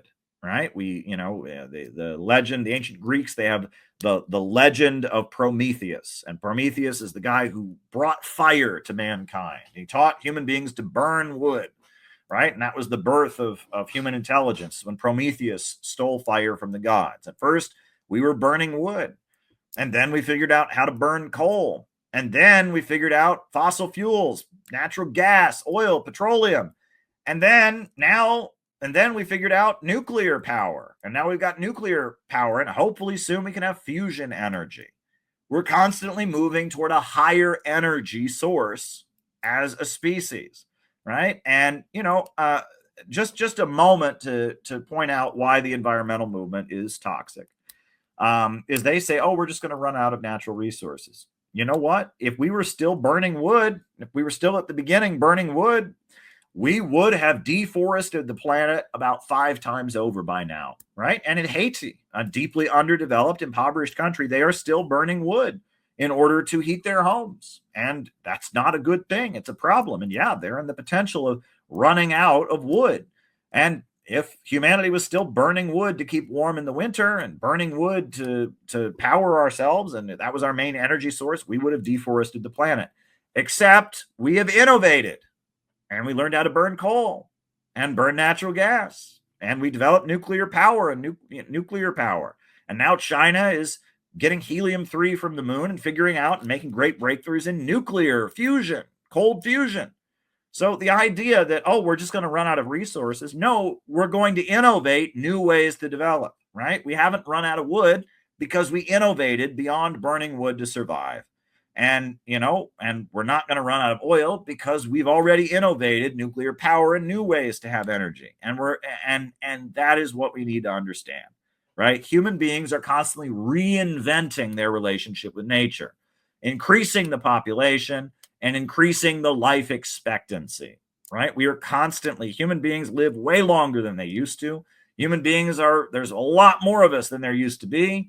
And at the same time, as we are reinventing our relationship with nature, we reinvent our political and economic system. We were hunter-gatherers for a long time.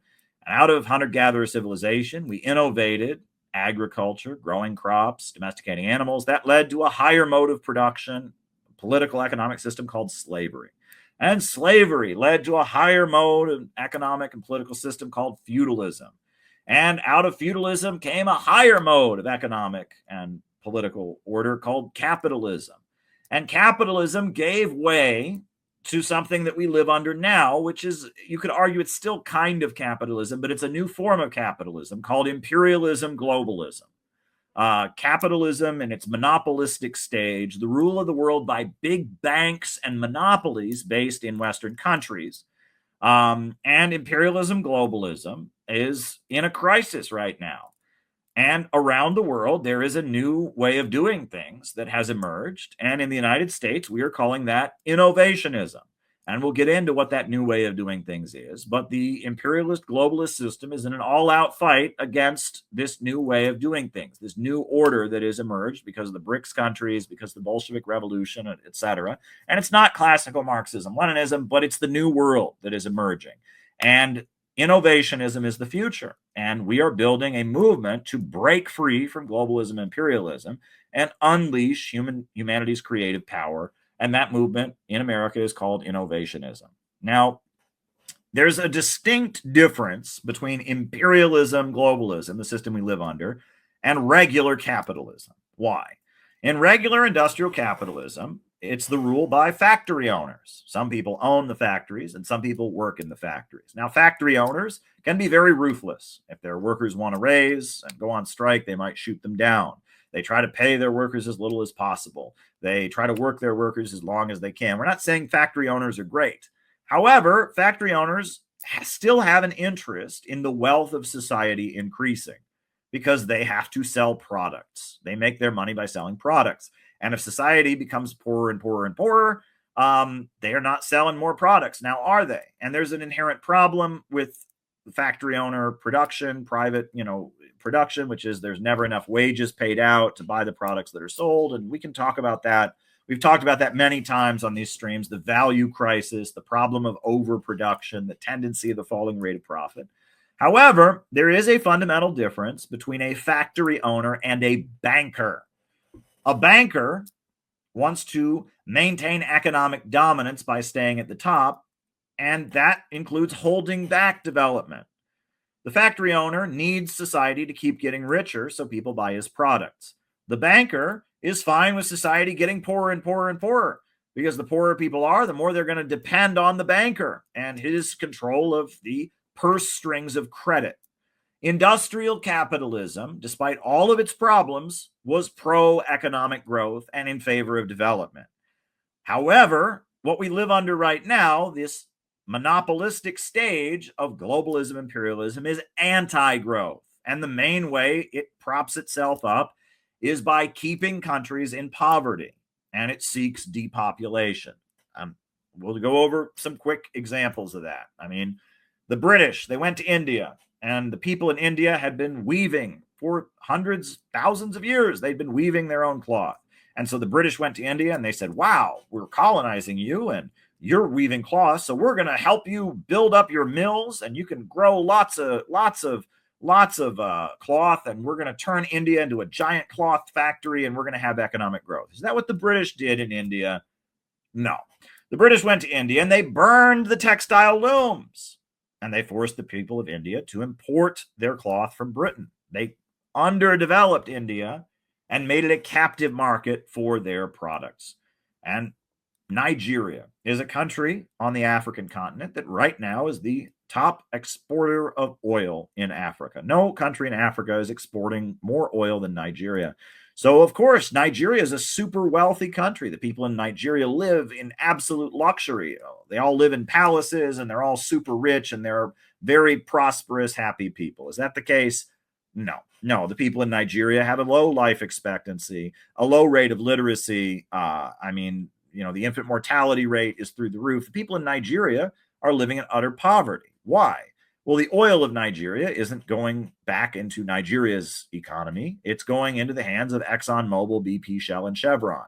and big sections of Nigeria don't have electricity, and big sections of Nigeria don't have running water, and lots of Nigerians live in extreme poverty, even though their country is super wealthy because it's under the domination of Wall Street bankers and corporations. Another example, right? Have all these countries that the USA has attacked, have any of them gotten better as a result, right? The USA invaded Afghanistan, overthrew the Taliban, and for 20 years, the USA was occupying Afghanistan. And did Afghanistan become more stable and more prosperous? Did it develop a strong economy? No. Afghanistan continued to be unstable, chaos and death and destruction. The drug cartels set up shop, ISIS, Al-Qaeda. It was a complete mess until finally, after 20 years, the USA walked away, and now the Taliban, the very people they overthrew, are in power. You look at Iraq. Iraq used to be a quite prosperous country. In the 1980s, Iraq had a very high life expectancy. Living standards were rising in Iraq because the Iraqi government had nationalized the oil and was using the oil to provide education, to provide healthcare. The USA put sanctions on Iraq during the 90s to crush their economy. The USA invaded Iraq in 2003, and as a result, Iraq has been blown to bits. Did Iraq get more prosperous? Did it become a wealthy, prosperous society with the Western investment? No, it got poorer. Libya used to have the highest life expectancy on the African continent. It used to be the wealthiest country in Africa. People from all over the African continent were trying to get to Libya to get some of the wealth that was there, because under the leadership of Gaddafi, they had built the world's largest irrigation system. They had wiped out illiteracy. They had electrified the whole country. They had just built Libya up into being a very strong country. And when the Libyan government was overthrown, and when the government of Gaddafi was overthrown, the result has not been Libya becoming a wealthier, more prosperous country. The result has been Libya has been degrown. It's been impoverished, and it's not electrified, and there's slave markets there, and there's chaos and murder and death, and it's awful, right? Imperialism is about degrowth. Imperialism is holding countries in poverty so that Wall Street bankers can maintain their dominance. That is what globalism, imperialism is about. Lenin wrote about imperialism, the highest stage of capitalism. Henry Charles Carey, the economic advisor of Abraham Lincoln, he wrote about the American system of industrialism versus the English system of impoverishing countries and underworking the Hindu and sinking the rest of the world to his level. He called it the English system. And he argued that slavery in the U.S. South, this barbaric, primitive way of doing things, was being propped up by the British, who needed that cheap cotton for their textile mills, and the Wall Street bankers, who needed to make money off those slave ships, insuring them. And that it was the English system. Alexander Dugin and the geopolitical school of thought that's rising in popularity in Russia and China talks about Atlanticism and civilizations of the sea, thalassocracy that controls the trade routes with a mighty military versus tellerocracy or Eurasianism or continentalism or civilizations of the land that prosper by engaging in development and connecting different land masses and different people on land masses with trade. Empires of the sea versus empires of the land. And that's geopolitics. And I would argue, right, that this is all just the elephant, right? This is all this is the elephant. Whether you want to follow the Leninist way of understanding it, whether you want to follow, Henry Charles Carey's way of understanding it, whether you want to follow Alexander Dugin's way of understanding it. This is the elephant. They're all pointing towards the same thing. You can call it Atlanticism. You can call it imperialism. You can call it the English system. You can call it whatever you want. You can call it globalism. It's the same thing. It is the rule of the world by big monopolies and bankers that are keeping the world in poverty. And that is the system that we are living under. Globalism, imperialism. That's what we're living under. And you can call it whatever you want, but that's what it is, right? We're all referring to the same thing. These are all different aspects of the same elephant. And that one of the main things that the British Empire system, the globalist, imperialist, Atlanticist system is promoting is Malthusianism. The idea that there are too many people in the world There are too many people in the world. And in order to get the world economy in order, we just have to depopulate the planet. And we need to reduce consumption. Everyone needs to be poorer. And they are pushing social engineering, the idea of breeding people like animals, right? Controlling people and getting people to depopulate, getting people to live on less with mind control, with different incentives. They view human beings as sheep. They view human beings as dogs. They view human beings as plants in their garden, and they want to eliminate us. And we have within our souls, we have human creativity. We have this drive to build and create. And so we're not accepting it the way they would like. And so they are trying to control us in order to keep us subservient and get us to just be rats in their maze, just be, just be their sheep, just be tulips in their garden so that they can stay at the top forever. We're refusing to do that. We want to be human. We want to create. We want to build. We want to make a better life. We want to build and innovate and create. We want to have more than we have. We want to have a better life. They don't want that. They believe humanity has gone too far and that they need to depopulate and hold the world, keep the world impoverished.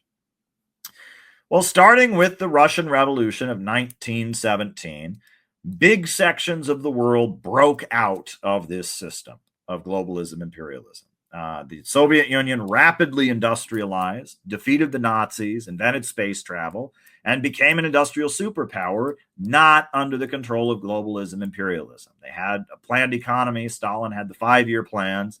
And their ideology was Marxism-Leninism, which was, they were part of the Marxist movement, which had started in Europe, but they were kind of deviants from it in their own way. Leninism was a whole new thing. They were not against regular capitalism. They were against imperialism. They supported oppressed nations. They had this whole theory of the party of new type. Bolshevism was its own thing. And starting with the Bolshevik Revolution of 1917, which was like an Eastern interpretation of the Marxist, the Western working class labor movement ideology of Marxism, you got the first country that broke out of globalism, imperialism. And as globalism, imperialism continued to have a crisis, you had World War II, and in World War II, the Soviet Union kicked ass, and it really proved itself in fighting Hitler and defeating Hitler, liberating Eastern Europe, and it was communists in Yugoslavia and communists in Albania and communists in China who fought against Japan, and communists on the Korean Peninsula, and communists in Vietnam, and communists everywhere. People aligned with the Soviet Union, inspired by the Soviet Union. They just really did a great job in defeating. And so I was talking to the guy from Georgia, and I said, I heard that in Georgia these days, some people believe that Stalin was a Christian. And I swear, this I did not expect what I was about to hear. This 20-year-old Georgian guy who's just moved here, he says to me, of course they think he was a Christian because he did so many good things and helped so many people. Right on. I was just like, wow, I did not expect to meet a pro-Stalin Georgian Jehovah's Witness on the streets of New York City.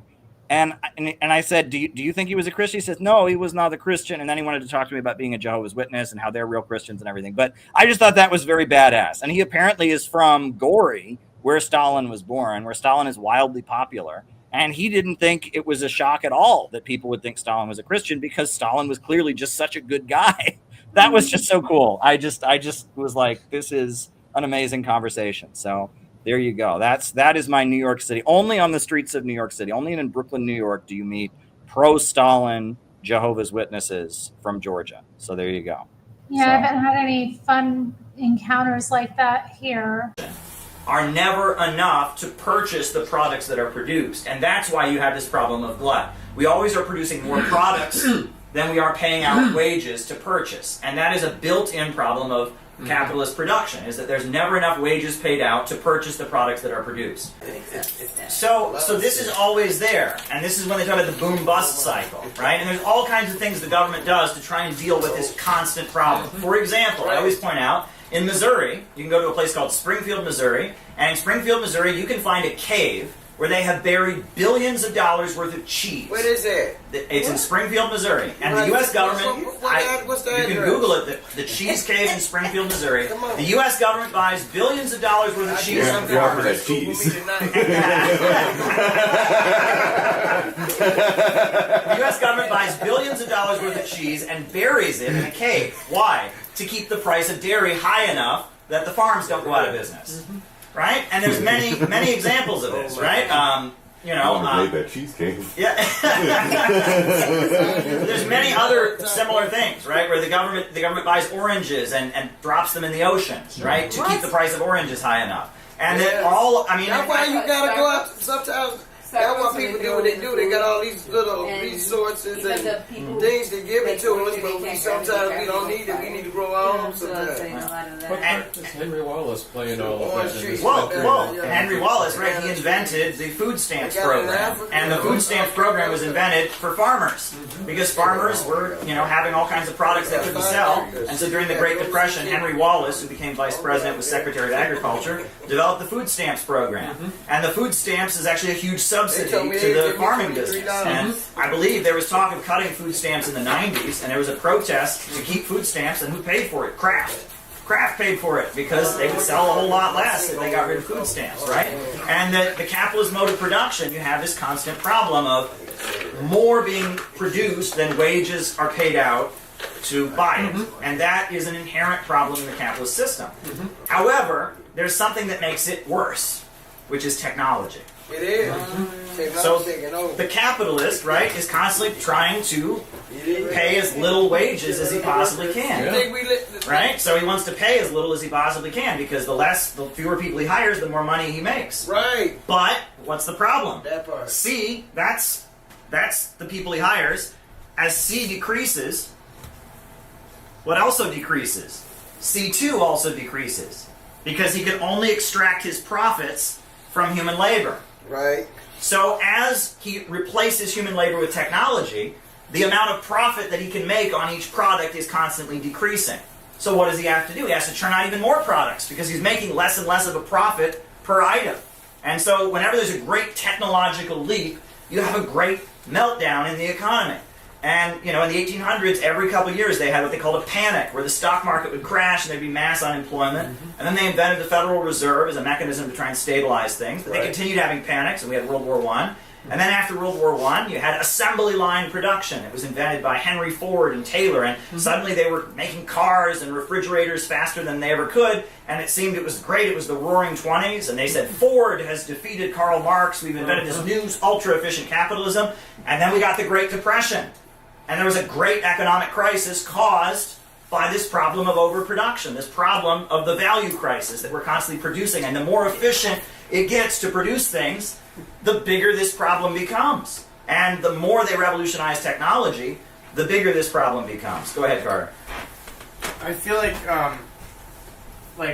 how the 20s happened is it because the government was cutting off the restrictions that were placed there by the progressives and allowed people to buy things without restrictions, and then you have huge amounts of debts that would just rise, and then it just fell apart because people couldn't pay back those debts by 28, and people were just buying TVs and cars and anything on debt, and it wasn't owned by them. So that could have been a factor, right? But that would have been done to deal with this problem to begin with, because that's generally what happens. As you get prices of overproduction, they start legalizing lending because they need people to keep spending. Their wages aren't high enough to buy the products that are being produced. But ultimately, the issue was that with technological advancement, and what they called Taylorism, where they were producing in factories very, very efficiently, and with the time study and all of that, they were making products quicker than they ever had, and that leads to this inherent meltdown, this inherent problem.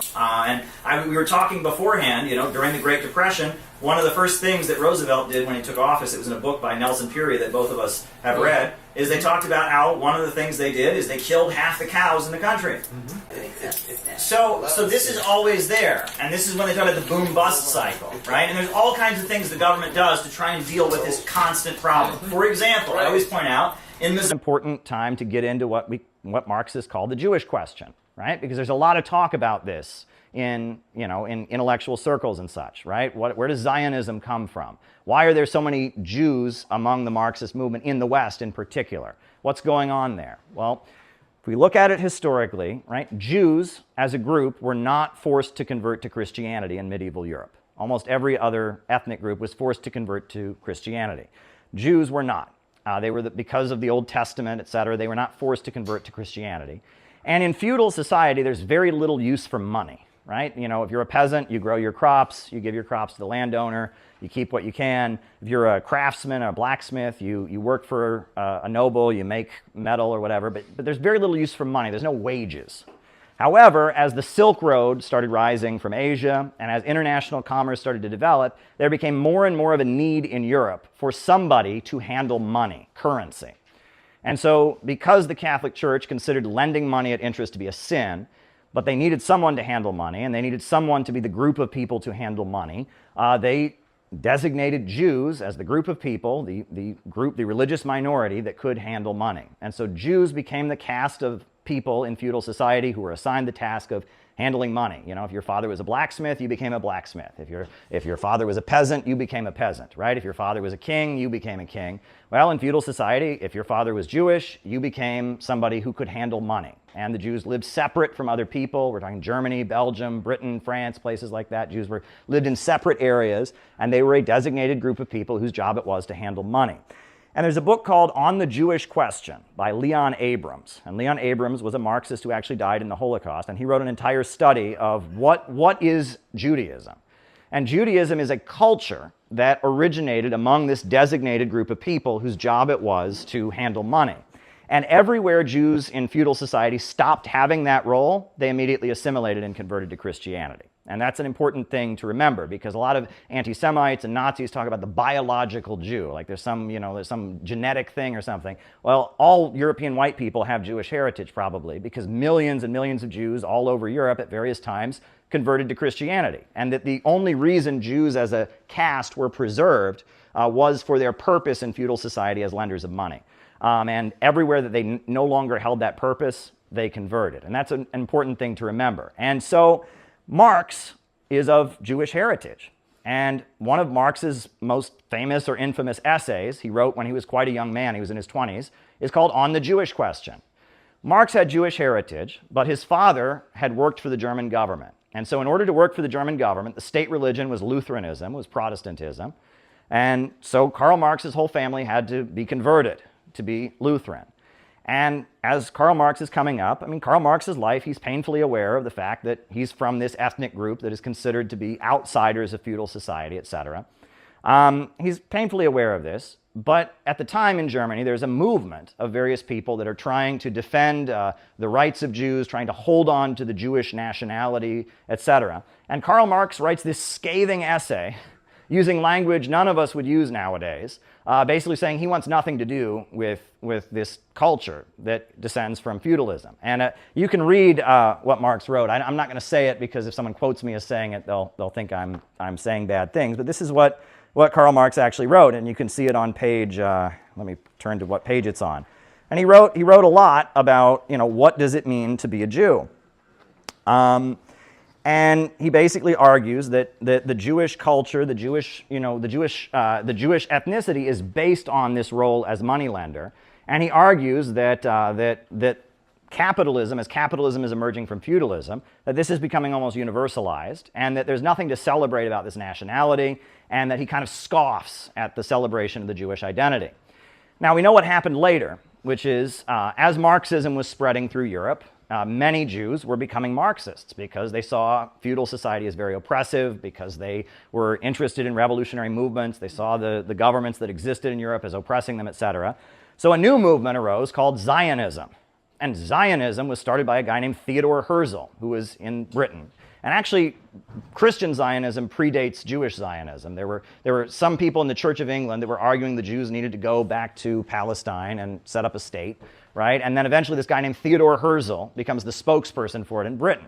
And Theodor Herzl says that Marxism is his greatest enemy, because Marxism seeks to strip the Jew of his Jewish identity and just assimilate him with the rest of the working class. And Theodor Herzl, the Zionist, is saying Jews are so different and so separate, they have to have their own country in Palestine. They have to have their own state. And that becomes the basis of a fight. And as the revolutionary movement is growing in Russia, there's a number of Jewish Marxists who say that, look, because we're so different, because we have been oppressed in feudal society, because we have to live separate, we can't join the Bolshevik party. We have to form our own party for Jews. And they call themselves the Bundists. And Vladimir Lenin, who is a quarter Jewish by ethnicity, his mother was Jewish, he wants nothing to do with the Bundists. And he actually writes that the entire concept of Jewish nationalism is contrary to Marxism. He wants nothing to do with Bundism or celebrating the Jewish national identity. And he says the only liberation the Jew can have is if the Jew just becomes a worker like anyone else. So Lenin is denouncing both Zionism and Bundism and saying that the liberation of Jewish people comes in the form of joining the working class movement. Also at the time in Russia, as these revolutionary movements are emerging, there is a movement called the Black Hundreds. And the Black Hundreds party is started by the Tsar. And it's started by the Russian government. And the Black Hundreds says the problem isn't capitalism, the problem is the Jews. And the Black Hundreds are forming this radical political group that is very opposed to the revolutionary movement. They attack Jewish villages, they hang people and lynch people. They're very violent. And a lot of working class people that are very angry at the government, they get recruited into this group called the Black Hundreds. So Vladimir Lenin tells his followers they should go to the Black Hundreds meetings and argue with them and debate them and win them over to Marxism.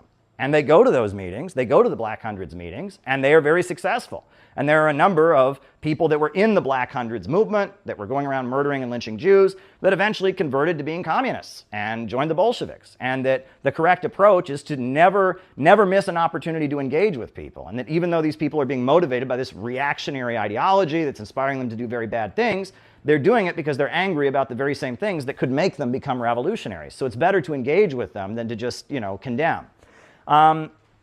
We also know then, as the Russian Revolution breaks out, Winston Churchill is very opposed to communism and Bolshevism, so he writes this article saying that there is a battle for the soul of the Jewish people, and one is Marxism and the other is Zionism, and that the British Empire, in order to defeat Marxism, must give its support to Zionism, and it must start funding and promoting Zionism as the only way to turn Jewish people away from Marxism. And Winston Churchill lays that out. And we also know that, after the Second World War, Israel was created. And Israel has a lot of power in the world. And I would argue that Israel not only... Hey friends, how you doing today? I'm letting you know, the Center for Political Innovation, we are about to do, on July 12th, the biggest event that we have ever done. It will be our national gathering in Chicago on July 12th. And it's going to be really, really special. We are talking with a number of important anti-imperialist voices, a lot of different communities. There's going to be musical performances, dance performances, there's going to be great speeches, and it's going to be a whole day gathering dedicated to anti-imperialism. I am committed, and CPI has always been committed to building an in-real-life network of people.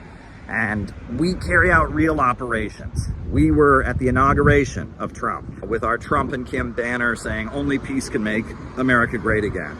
We were on the streets of Chicago at the Democratic National Convention with a book exposing what Kamala Harris and who she really is and what she's really about, and it was really, really important. We have 1,000 copies of our book about the Houthis that are being distributed with the poster of the convention on the back to people who would never go looking for this. We are putting door hanger flyers on doors of people, again, that would never go looking for this. We're not performing and trying to make ourselves feel good. We're actually trying to build a network of people that can be anti-imperialists in America. And it's not easy to do. It's very difficult in these times to build a real in-life organization. People have their issues. We live in a very strange time, but we have to do it. And we are committed to continuing this project.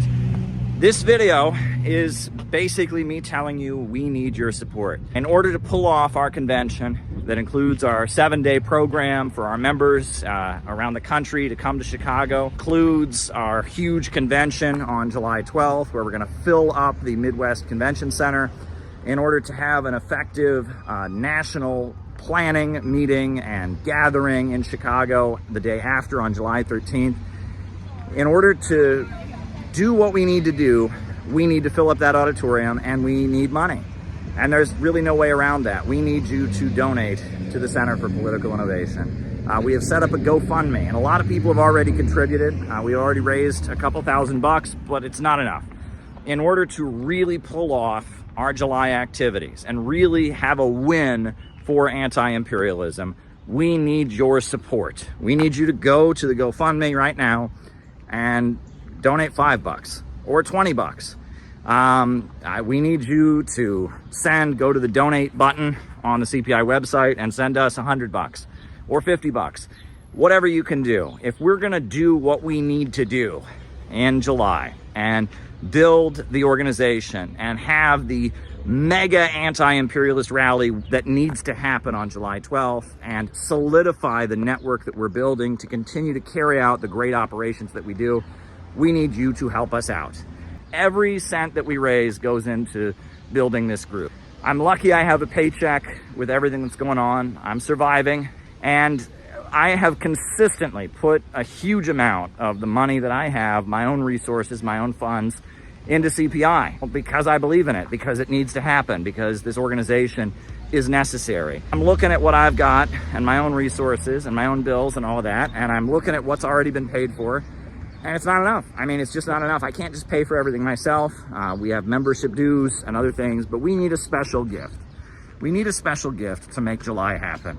We need you to give us a special contribution so that we can make sure the July events go smoothly, that the housing for the people coming in out of town is covered, that the speakers that are being flown in, their airfare is properly covered. We need you to make a special one-time gift to make this July gathering, this anti-imperialist summit that we are organizing. We need you to help us make it happen and help us make it a success. Small gift, big gift, whatever you can do. We need you to help us with it. But you know what? I'll just say this. If it's a matter of send us a gift or come, we'd rather you come. We'd rather you be there. It's much more important that you be there on July 12th. If you can't afford to give us a gift, but you can afford to come to town, if there's one event that you come to this year, make it July 12th. CPI, Center for Political Innovation, we're doing something that nobody else is doing, and we're doing it right. We're not doing it in a way that we're trying to win the internet. We're not doing it in a way that we're trying to make ourselves feel special or act like we're cool. We're building what needs to be built. We are building the real connections. And if you can understand why what we're doing is so important, if you can understand why anti-imperialism is the future, but we have to break out of the narrow niche circles and internet culture and get to the masses of people with real outreach. If you can understand that, please give us a gift. We're trying to build an actual movement to win new people to anti-imperialism and continue to carry out operations to change the conversation in America so that we have a country where there's a mass movement demanding justice for working families and an end to these wars, that we're saying no to World War III, we're saying no to the emerging low-wage police state. That's what we urgently need. So if you can help us in any way, send us a gift. If you can be there on July 12th, be there.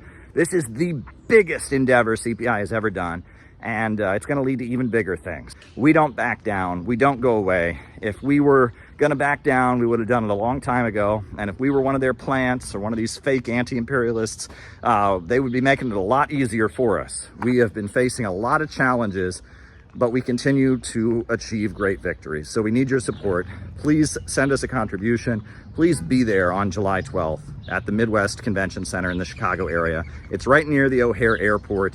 It's going to be awesome. We need you there. Thank you.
this is the new book that I wrote, To the Marxists, Long Live Innovationism.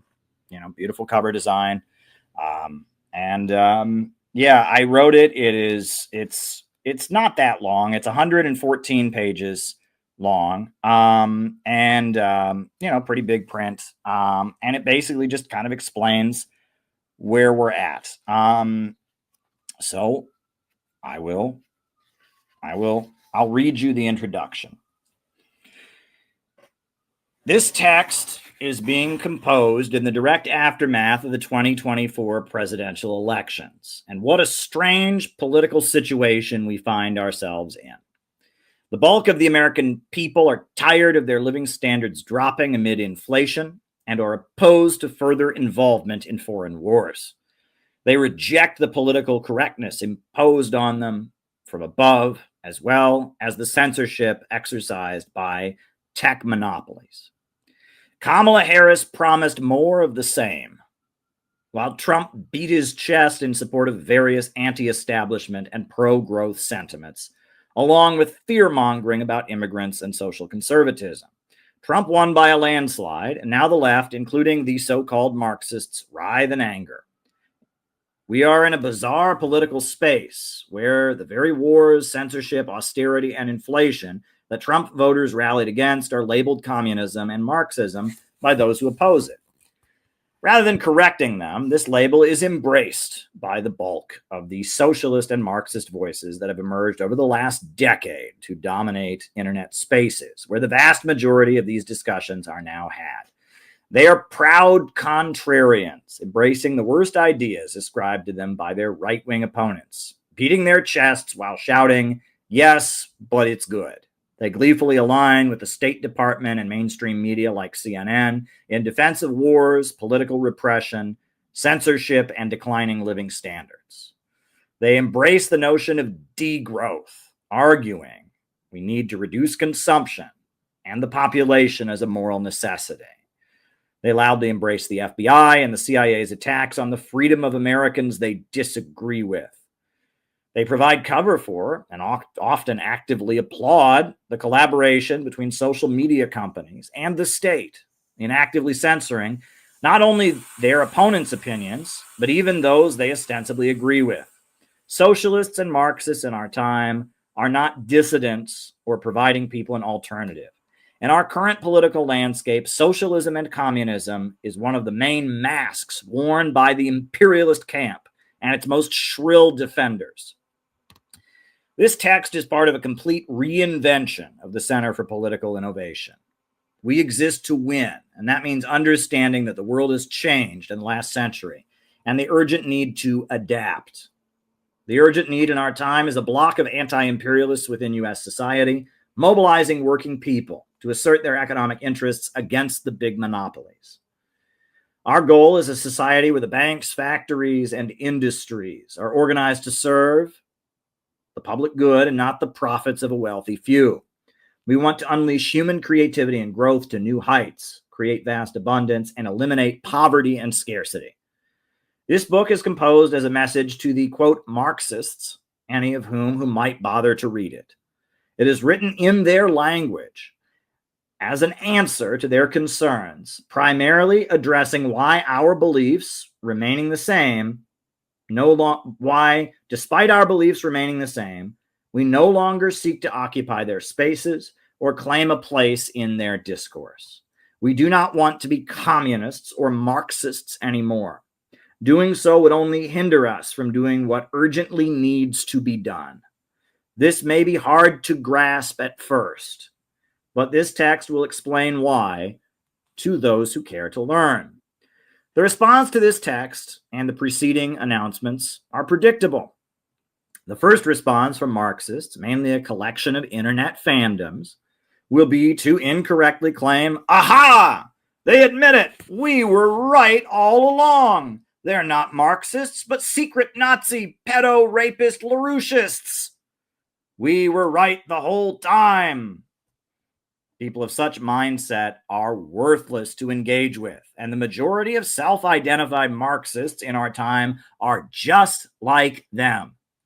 They want anyone they are not directly affiliated with to be wrong so that their particular fandom can be right. They don't want unity to defeat imperialism. They want to be entertained by their favorite internet personality and whatever beef they currently have. Regarding the Center for Political Innovation, what we are actually doing or what we truly believe is totally irrelevant to them. If we ever accomplish anything for a cause they claim to support or say anything that they deem to be correct politically, it only makes them hate us even more, seeing us as competitors rather than traditional fellow travelers. Despite the fact that such people have no interest in listening, we still will state what will be obvious by the time this pamphlet concludes to any honest readers. Our beliefs have not changed. We still want to defeat imperialism. We are still in favor of a rationally organized economy to eliminate the irrationality of profits in command. We stand in solidarity with those across the world resisting imperialism and the new vibrant economy emerging around the world as a result of anti-colonial revolutions. To us, this is what being a communist was always about. However, it is no longer about that for the overwhelming majority of communists in America. It is also no longer about that for the overwhelming majority of people who oppose the emerging low-wage police state and the march toward war. There may be another layer of cynical, reactionary anti-communists who will read this text or see its existence in yet another negative light, saying, so Caleb and his band of followers have decided to pretend not to be communists, to trick a bunch of Trumpers into joining their movement. What a dumb idea. Not falling for it, comrades. Well, this is equally incorrect. We have fundamental differences with what calls itself communism in the Western world, and even with aspects of authentic Marxism-Leninism. We are not simply rebranding Soviet ideology. The world has changed, and so has anti-imperialism globally. Anti-imperialist political forces in the United States should follow suit. Our differences make it clear that we should not associate with communism or contend for a spot within it. We need to build something new and different. As will be explained below, we are holding on to the revolutionary essence of Marxism-Leninism, the revolutionary essence that communists discarded a long time ago. Furthermore, we openly admit that certain aspects of the Marxist-Leninist worldview are fundamentally wrong, and we have broken with them. We have deviated in a number of ways, as has the majority of communist-led governments and anti-imperialist forces around the world.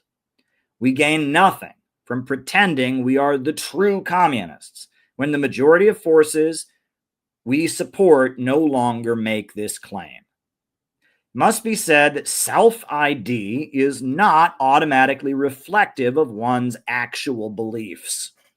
One could call themselves a fascist and not know anything about what fascism actually means.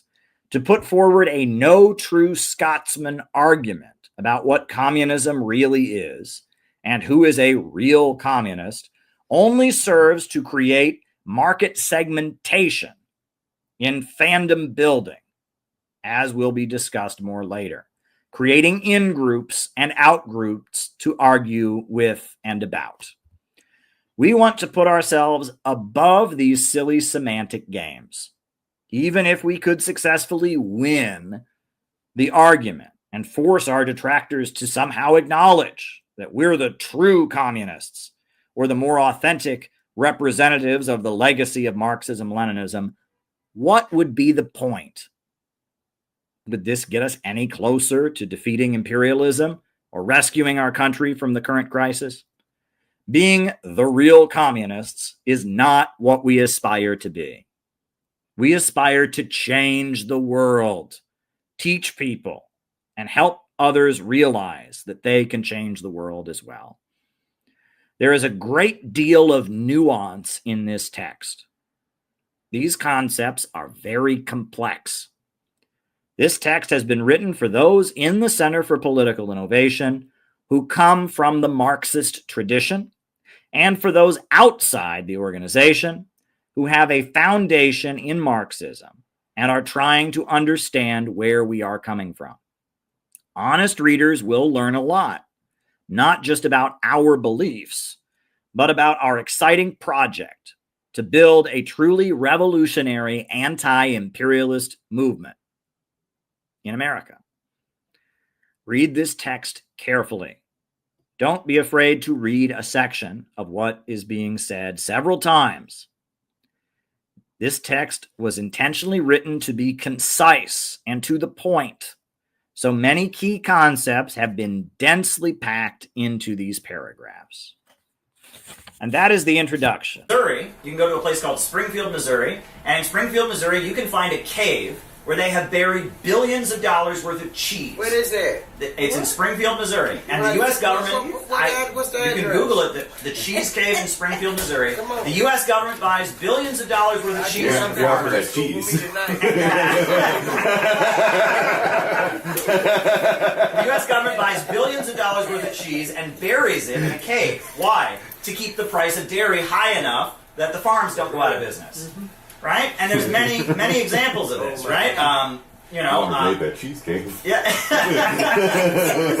There's many other similar things, right? Where the government buys oranges and drops them in the oceans, right? To keep the price of oranges high enough. And then that's why you gotta go out sometimes. That's what people do. What they do, they got all these little resources and things to give it to us, but we sometimes we don't need it. We need to grow our own sometimes. What part does Henry Wallace play in all of that? Well, Henry Wallace, right? He invented the food stamps program, and the food stamps program was invented for farmers because farmers were, having all kinds of products they couldn't sell, and so during the Great Depression, Henry Wallace, who became vice president, was Secretary of Agriculture, developed the food stamps program, and the food stamps is actually a huge subsidy to the farming business. And I believe there was talk of cutting food stamps in the 90s, and there was a protest to keep food stamps, and who paid for it? Kraft. Kraft paid for it because they would sell a whole lot less if they got rid of food stamps, right? And the capitalist mode of production, you have this constant problem of more being produced than wages are paid out to buy it. And that is an inherent problem in the capitalist system. However, there's something that makes it worse, which is technology. It is. So the capitalist, right, is constantly trying to pay as little wages as he possibly can. Right? So he wants to pay as little as he possibly can because the fewer people he hires, the more money he makes. Right. But what's the problem? That part. C, that's the people he hires. As C decreases, what also decreases? C2 also decreases because he can only extract his profits from human labor. Right. So as he replaces human labor with technology, the amount of profit that he can make on each product is constantly decreasing. So what does he have to do? He has to churn out even more products because he's making less and less of a profit per item. And so whenever there's a great technological leap, you have a great meltdown in the economy. And, in the 1800s, every couple of years, they had what they called a panic, where the stock market would crash and there'd be mass unemployment. And then they invented the Federal Reserve as a mechanism to try and stabilize things. But they continued having panics, and we had World War I. And then after World War I, you had assembly line production. It was invented by Henry Ford and Taylor, and suddenly they were making cars and refrigerators faster than they ever could, and it seemed it was great. It was the Roaring 20s, and they said, Ford has defeated Karl Marx. We've invented this new ultra-efficient capitalism. And then we got the Great Depression. And there was a great economic crisis caused by this problem of overproduction, this problem of the value crisis that we're constantly producing. And the more efficient it gets to produce things, the bigger this problem becomes. And the more they revolutionize technology, the bigger this problem becomes. Go ahead, Carter. I feel like how the 20s happened is it because the government was cutting off the restrictions that were placed there by the progressives and allowed people to buy things without restrictions, and then you have huge amounts of debts that would just rise, and then it just fell apart because people couldn't pay back those debts by 28, and people were just buying TVs and cars and anything on debt, and it wasn't it wasn't owned by them. So when that could have been a factor, right? But that would have been done to deal with this problem to begin with, because that's generally what happens. As you get These a people's prices of wages- overproduction, they start legalizing lending because they need people to keep spending. their wages aren't high enough to buy the products Right. that are being produced. But ultimately, the issue was that with technological advancement, and with what they called Taylorism, where they were producing in factories very, very efficiently, and with the time study and all of that, they were making products quicker than they ever had, and that leads to this inherent meltdown, this inherent problem. We were talking beforehand, during the Great Depression, one of the first things that Roosevelt did when he took office, it was in a book by Nelson Peary that both of us have read, is they talked about how one of the things they did is they killed half the cows in the country. And what was that to do? It was to double the price of beef, because the price of beef was so low and people couldn't afford to buy the beef. And so 5 cents a piece. yeah, so they sent the government out to kill half the cows in the country and bury them and then put lime on the corpses so no one could dig them up and eat the meat, and that doubled the price of beef as a stimulus to the economy. And that's what they tend to do in an economic crisis. It's called degrowth, right? Yes. The idea we can reboot the system with mass destruction. And that's why did we have, we had the Great Depression, and then that led to the Second World War, but then why did we have a huge economic expansion in the 50s and 60s? Because they blew off half the world. Yeah. Every major Yep. city in Europe, every major city in Asia had been destroyed, and as a result, there was a huge amount of growth and expansion. They rebooted the system with mass destruction, right? And this is the way they deal with this problem. And it's a constant issue. And in fact, I believe there's a quotation in there about overproduction. I believe there's a Marx quote. Is it in here? Yeah. Yeah. In these crises, yeah. Someone wants to read the quote. Yeah, in these crises. I'll do it. Go ahead. In these crises, there breaks out an epidemic that in all earlier epochs would have seen. And we want to see peace not just with North Korea, but with Russia, with China, with many countries around the world. It is outrageous that billions of dollars is being spent on prolonging the war in Ukraine when our people can't get relief in North Carolina. We need more infrastructure. We need to build up our country. No degrowth. No war in Ukraine. We need to stop all movements toward nuclear war. For my kids, for your kids, for all children in this whole planet. Let's fix our government right here at home to provide for working people before we go 7,000 miles away to waste young, precious lives over something as dumb as anti-communism. Really there to promote Russian and North Korean foreign policies. She may not understand that, but she's being used by people like Dennis Kucinich and others to do that. She also has some connections to the Center for Political Innovation, which is a very pro-Russian outfit run by a man called Caleb Maupin. Peace with Russia. Peace with China. Peace with Russia. Peace with China. Peace with Russia. Peace with China. Peace with Russia. To the movies and I go downtown. Did I say anything about the Center for Political Innovation? I want to, because these comrades were some of the first out of the gate. When this attack happened, they were first out of the gate. They didn't ask any questions or anything like that. They were the first out of the gate, and not only in words. They began to take actions everywhere they were located. We can see the actions they were involved in, defending the Uhuru 3 and opposed to what the FBI was doing to us, trying to do to us. And they understood the relationship that it had to the whole question of free speech for everybody. The global imperialist system is oppressing people across the planet, and it's also oppressing people right here. We are against the imperialist system. We are for a new America where working families have what they need and growth and innovation is promoted beyond the rule of profiteers. Support sending billions of taxpayer dollars to Nazis in Ukraine to start a nuclear war with Russia. China is not our enemy. I need you to leave, please, ma'am. China is not our enemy. Russia's not our enemy. Walk out, please. No more money for rich men's wars. Peace with Russia. Peace with China. Peace with Russia. Peace with China. Peace with Russia. Peace with China. Peace with Russia. Peace with China. Peace with Russia. Peace with China. Peace with Russia. Peace with China. Peace with Russia. Peace with China. Peace with Russia. Peace with China. Houthis are heroes. Houthis are heroes.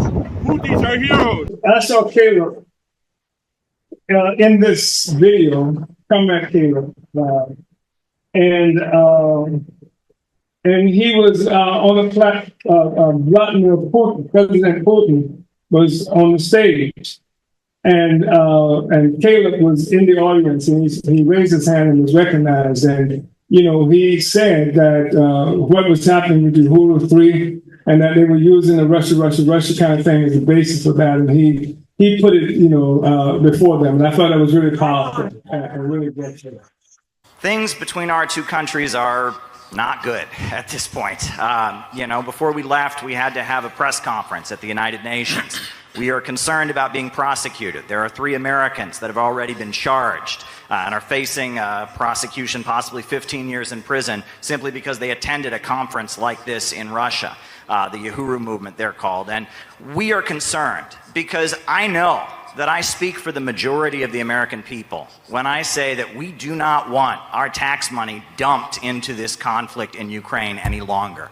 We do not want our country to continue to deteriorate internally while our leaders waste money on prolonging this war. I'm frightened by what the Biden administration is doing, not just in Ukraine, but also on Taiwan and on the Korean Peninsula. And I really do see gatherings like this as a potential road to peace.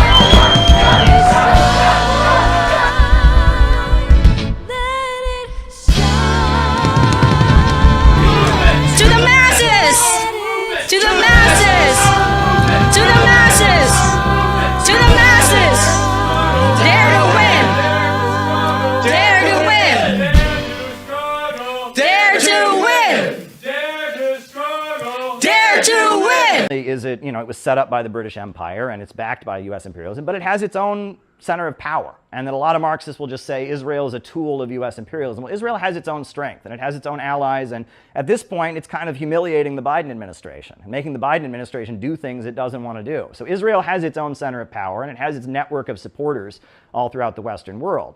And that Marxism largely rejects any notion of not just Zionism, but any celebration of the Jewish identity, and argues that the liberation of Jewish people from anti-Semitism comes in the form of forming a revolutionary working class movement. Primarily the question of the peasantry, and obviously it's linked to the world revolutionary struggle and his perspective of it.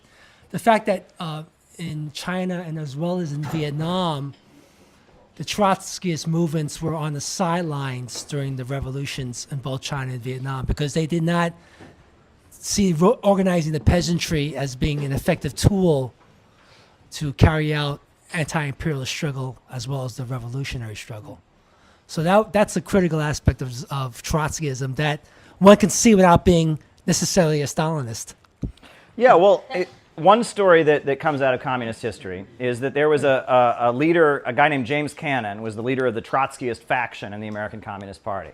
And he had organized like a secret Trotskyist faction. And so he was put on trial by the party for being a secret Trotskyist and having this underground faction. And so they had people testify against him. And one of the people who testified against him was the head of the publishing company.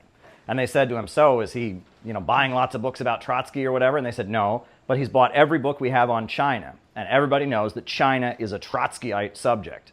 And that was true, because Trotsky's main disagreement when he left Russia was China. Because at the time, China was a mostly peasant country, but they had had a revolution led by Dr. Sun Yat-sen, like a nationalist revolution, the KMT. And the KMT was a movement that believed it was in independence, democracy, and the people's livelihood. And the people's livelihood, the third one, was supposed to be some kind of socialism. It wasn't clear, Dr. Sun Yat-sen. And so Stalin instructed the communists to join the KMT nationalist movement and argue that if you really want democracy, you really want independence of the people's livelihood, you should be a communist. And they were like the pro-Soviet wing of the KMT. Trotsky said that the KMT was, because it was not a communist movement, should be opposed, and that the communists should expose the KMT and fight against the KMT for not, because it wasn't communist, right? And what happened was eventually the communists joined the KMT, and they grew in a huge. They trained. Yeah, because they provided, the Soviet Union was providing military training to China and Chiang Kai-shek. So a lot of people in the military and other places in China became recruited to communism. So then Chiang Kai-shek, after Sun Yat-sen died, Chiang Kai-shek came to power, and he was afraid of the Soviet Union. So he started persecuting the communists. And Shanghai Massacre. Yeah, so the communists fled to the countryside, and that's where Mao comes from, because Mao was the peasant guy who'd always been saying to organize the peasantry, and it was the peasants who made the Chinese Revolution.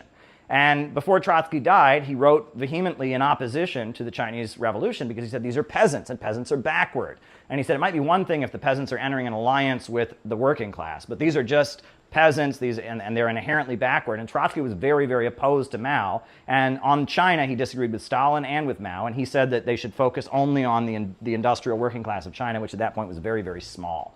And that theory of permanent revolution, name one Trotskyist revolution anywhere in the world. There's never been one. That's right. Yeah, right, yeah. We'll get to that later, but there you go. So, go ahead, Nate. I hope I'm not stealing your thunder. Go ahead. But there's a lot of notable individuals who are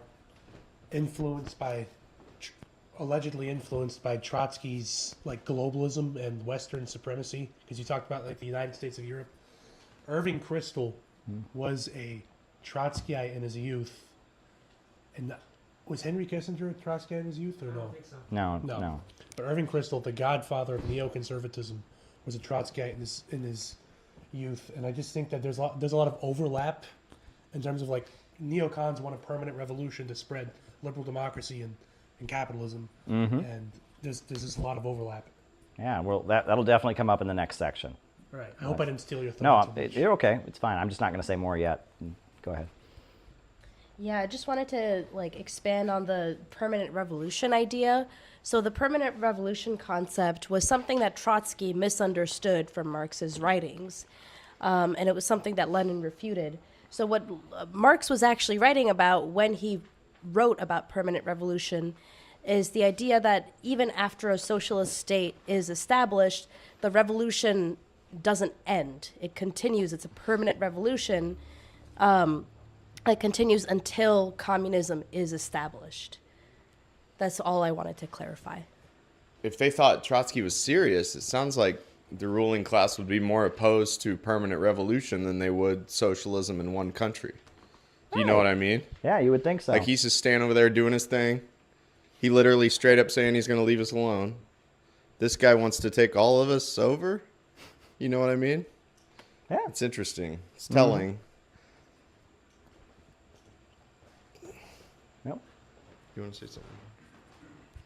Yeah, I just want to say first that Helga Zepp-LaRouche is a traitor to the real movement. She is a sea-based LaRouche. She is a Trotskyist. The old LaRouche is incarnate in Helga, the Trotskyist LaRouche. It's all bad. That's why she hates the MAGA movement. She hates America First. That's why they had their split. It's true. It's true, and she's never for socialism. She's betrayed socialism in one country and abandoned it for worldwide domination. It's just horrible. But, I think that the land versus sea thing is very much also a question of trade policy just to begin with, even though you kind of characterize the sea as controlling trade routes. I think that's true, but on the same time, both of them very much involve trade, because to be able to have a land-based civilizational national or state infrastructural plan. Beating Hitler. So coming out of World War II, there was a wave of anti-colonial revolutions, and countries that were aligned with the Soviet Union started breaking out of the domination of Western capitalism. And after a while, at first, they were all communists. They were all Marxist-Leninists. But soon that changed. You got Kwame Nkrumah in Ghana, and he was not a Marxist-Leninist. He was what he called an African socialist. And in the Arab world, you got Michel Aflaq and Gamal Abdel Nasser and Arab socialism and Ba'athist Arab socialism. And in Latin America, eventually you got Bolivarianism. And in 1979, you had Shia Islamic revolution, not capitalism, but Islam. And in the 20th century, over the course of the 20th century, from 1917 all the way up until today, really, but, throughout the 20th century, the foundations were laid for a new economy outside of globalism, imperialism, the rule of big bankers of London and Wall Street, a pro-growth economy. The globalists, imperialists are trying to keep countries in poverty and beat down and colonize countries. What you got in all these countries, the reason they broke out of imperialism, globalism, is they wanted to build. And Stalin built some of the biggest power plants in the world, the biggest hydroelectrical facilities. He built, modern universities. He wiped out illiteracy. He electrified the whole country. And Cuba has the greatest medical school in the world.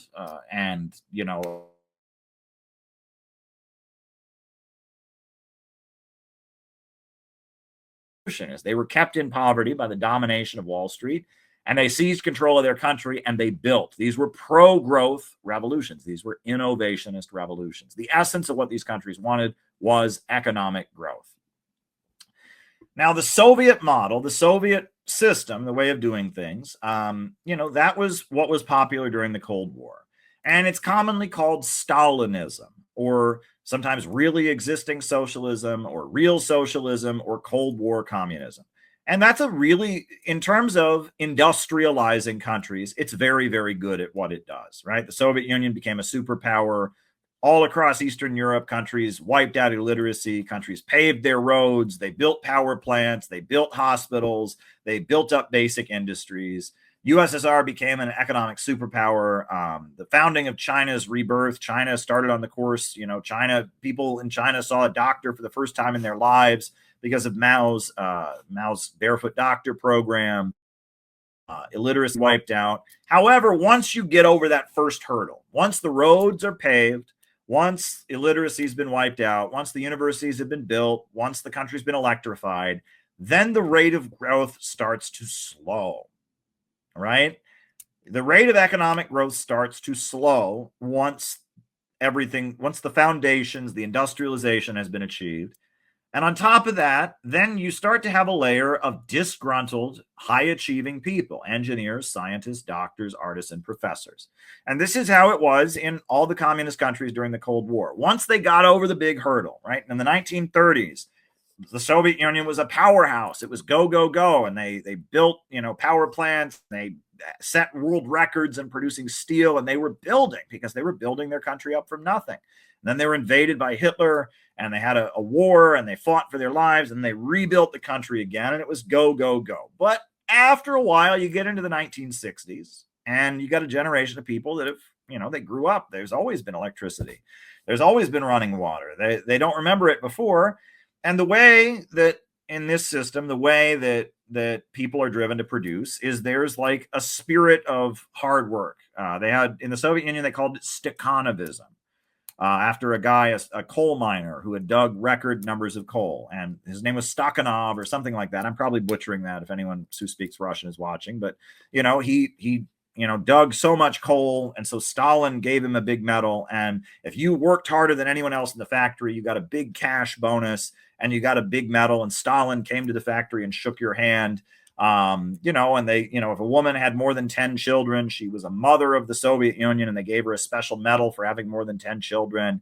And if a basket weaver weaved more baskets than anybody else, and you have, it's like in what you call really existing socialism in the Soviet model, the state is a giant corporation, right? It's like 91% state ownership. The state is a giant corporation, and you have a really charismatic CEO at the top who goes around rewarding everybody for working really, really hard, right? And, you dig the most, and you build the most if you're a construction worker, and you have a charismatic CEO who's just going around the country rewarding everyone for working really, really hard.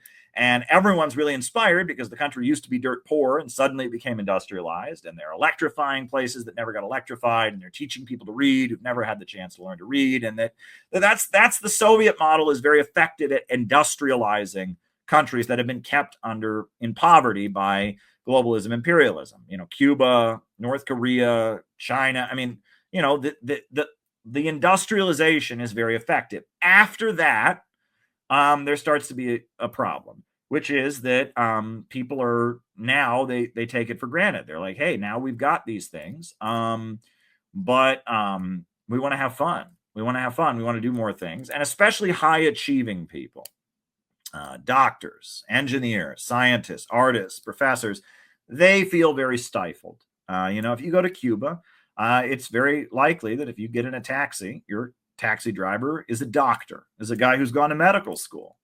Why is a guy who's gone to medical school driving a taxi? Well, Cuba, they have a system set up where anyone who tests in can go to their great medical school, but they don't have room for all of them in the medical field, in the medical system. So, if he's, he may not end up actually getting to be a doctor, and he's going to be very frustrated if he went to medical school to be a doctor and he ends up driving a taxi. And there's many examples of problems like that in the socialist system, right? Or, a college professor, he's very smart and he has new ideas, but he's just told, you're just going to teach the party line. You're just going to teach what you want, right? And that, or somebody who works in the clothing field and they design a great new dress that women could wear. And the government says, nope, we have planned production here. We only make these kinds of dresses. Your plan is not approved. No. And he's not allowed to go start his own factory and make the kind of dresses that he wants. He can't do that because it's a planned economy, right? And that the Soviet model hits a block. It hits a roadblock once you've laid the foundations. Basically, the Soviet model is not good for things that make life fun. It's good at electricity. It's good at steel. It's good at paving roads. It's good at building hospitals. It's good at building schools. But it's not good at building, designing exciting, fun new forms of clothing that people want to buy. It's not good at children's toys. It's not good at candy and sweets. It's not good it's not good at enabling innovation in areas where you do kind of need people to vote with their dollars, right? You need people to not be under the domination of a state central planner and be able to go out and have their new idea. And you need people to be able to say, well, I want this and buy it, or I don't want this and not buy it, right? That when it comes to things that make life fun, the service sector, hotels, restaurants, certain commodities that are life, for enjoyment, the market is better. Really at producing innovation than the state central plan. That doesn't mean the market should have dominance, right? That doesn't mean that the market should have dominance, but it means that the market can play a role in an overall planned economy. Now, in the Soviet Union and the Eastern Bloc countries, the disgruntled layer of people, the doctors, the engineers, the scientists, they all kind of laid the basis for the protests that eventually brought down these governments. However, in China, starting in 1978, they had the reform and opening up. And in China, they said, poverty is not socialism. To be rich is glorious. And they said that we're going to have an economic system that is focused on creating economic growth. And we're going to use the market to do it. And they still have government-controlled industries. They still have 5-year economic plans. The government controls banking, but they bring in foreign investment. And they bring in foreign corporations, and they, and the people start their own business. And the government has helped create a gigantic corporation called Huawei that makes the best phones in the world. And the government has helped create the China Railway Corporation, which makes the fastest trains in the world. And that by utilizing the market, under the control of a state central plan, under the control of a revolutionary state that oversees and ensures economic growth, China has become the second largest economy in the world, and 800 million people have been lifted out of poverty. They call this system socialism with Chinese characteristics. Now, in Vietnam, they've adopted a similar economic system called the socialism-oriented market economy. And it's very similar. The government has built the infrastructure. The government provides the education. The government has a 5-year economic plan to ensure economic growth. But there's all kinds of private hotels and all kinds of private restaurants and all kinds of people having their own idea. There's a tech sector that's growing in Vietnam. It's very vibrant. And it's been very successful, and they call it Vietnam's economic miracle. In Latin America, you have Bolivarian socialism. In Nicaragua, their socialist government has been very successful with its micro-entrepreneurship program, wiping out illiteracy, electrifying the country, enabling Nicaraguans. Nicaragua produces almost all of its own food now. They have a vibrant farming sector because the government empowers Nicaraguans to start their own business, their own farm, and produce their own food, and they sell it. And Nicaraguans eat their own domestically produced food. They eat very, very well because the government, through its state central plan, has enabled millions of Nicaraguans to become farmers and build and construct. In the Middle East, in Iran, they call it not capitalism, but Islam and resistance economy. That's what they call it there, but it's a very similar economic model. The biggest economic entity in the country is the Islamic Revolutionary Guards. There's a huge market sector, but the market sector is controlled and regulated by the government. This political model of countries breaking out of Western capitalism and building with a planned economy that includes a market. This is the new way of doing things. Now, what does it have in common? Well, it's a state, a government that is rooted in an anti-colonial revolution and controls the economy. So, right, these countries have all, China, Nicaragua, Venezuela, Cuba, Vietnam, Iran, they've all had revolutions against globalism, imperialism, and they all have a very popular government that came out of that revolution that controls the economy. And then that government brings in, it gives stimulus. In fact, they provide funding for people to start their own business, stimulus to small business owners. They basically create and enable small business owners to come into existence. They bring in foreign investment. They bring in foreign companies to come and do business. And they do it all in line with a central plan that is created by this revolutionary state. And the state maintains a very active and loyal population to enforce the government's agenda, to carry out 5-year plans, etc. So all of these governments, this is one thing where it gets a little controversial, it gets people fired up. But I would say if you really want to get technical about it, democracy means the rule of the people. And in some ways, according to that strict definition of the word, the rule of the people, China is more democratic than America is. Iran is more democratic than America is. Nicaragua and Cuba are more democratic than America is.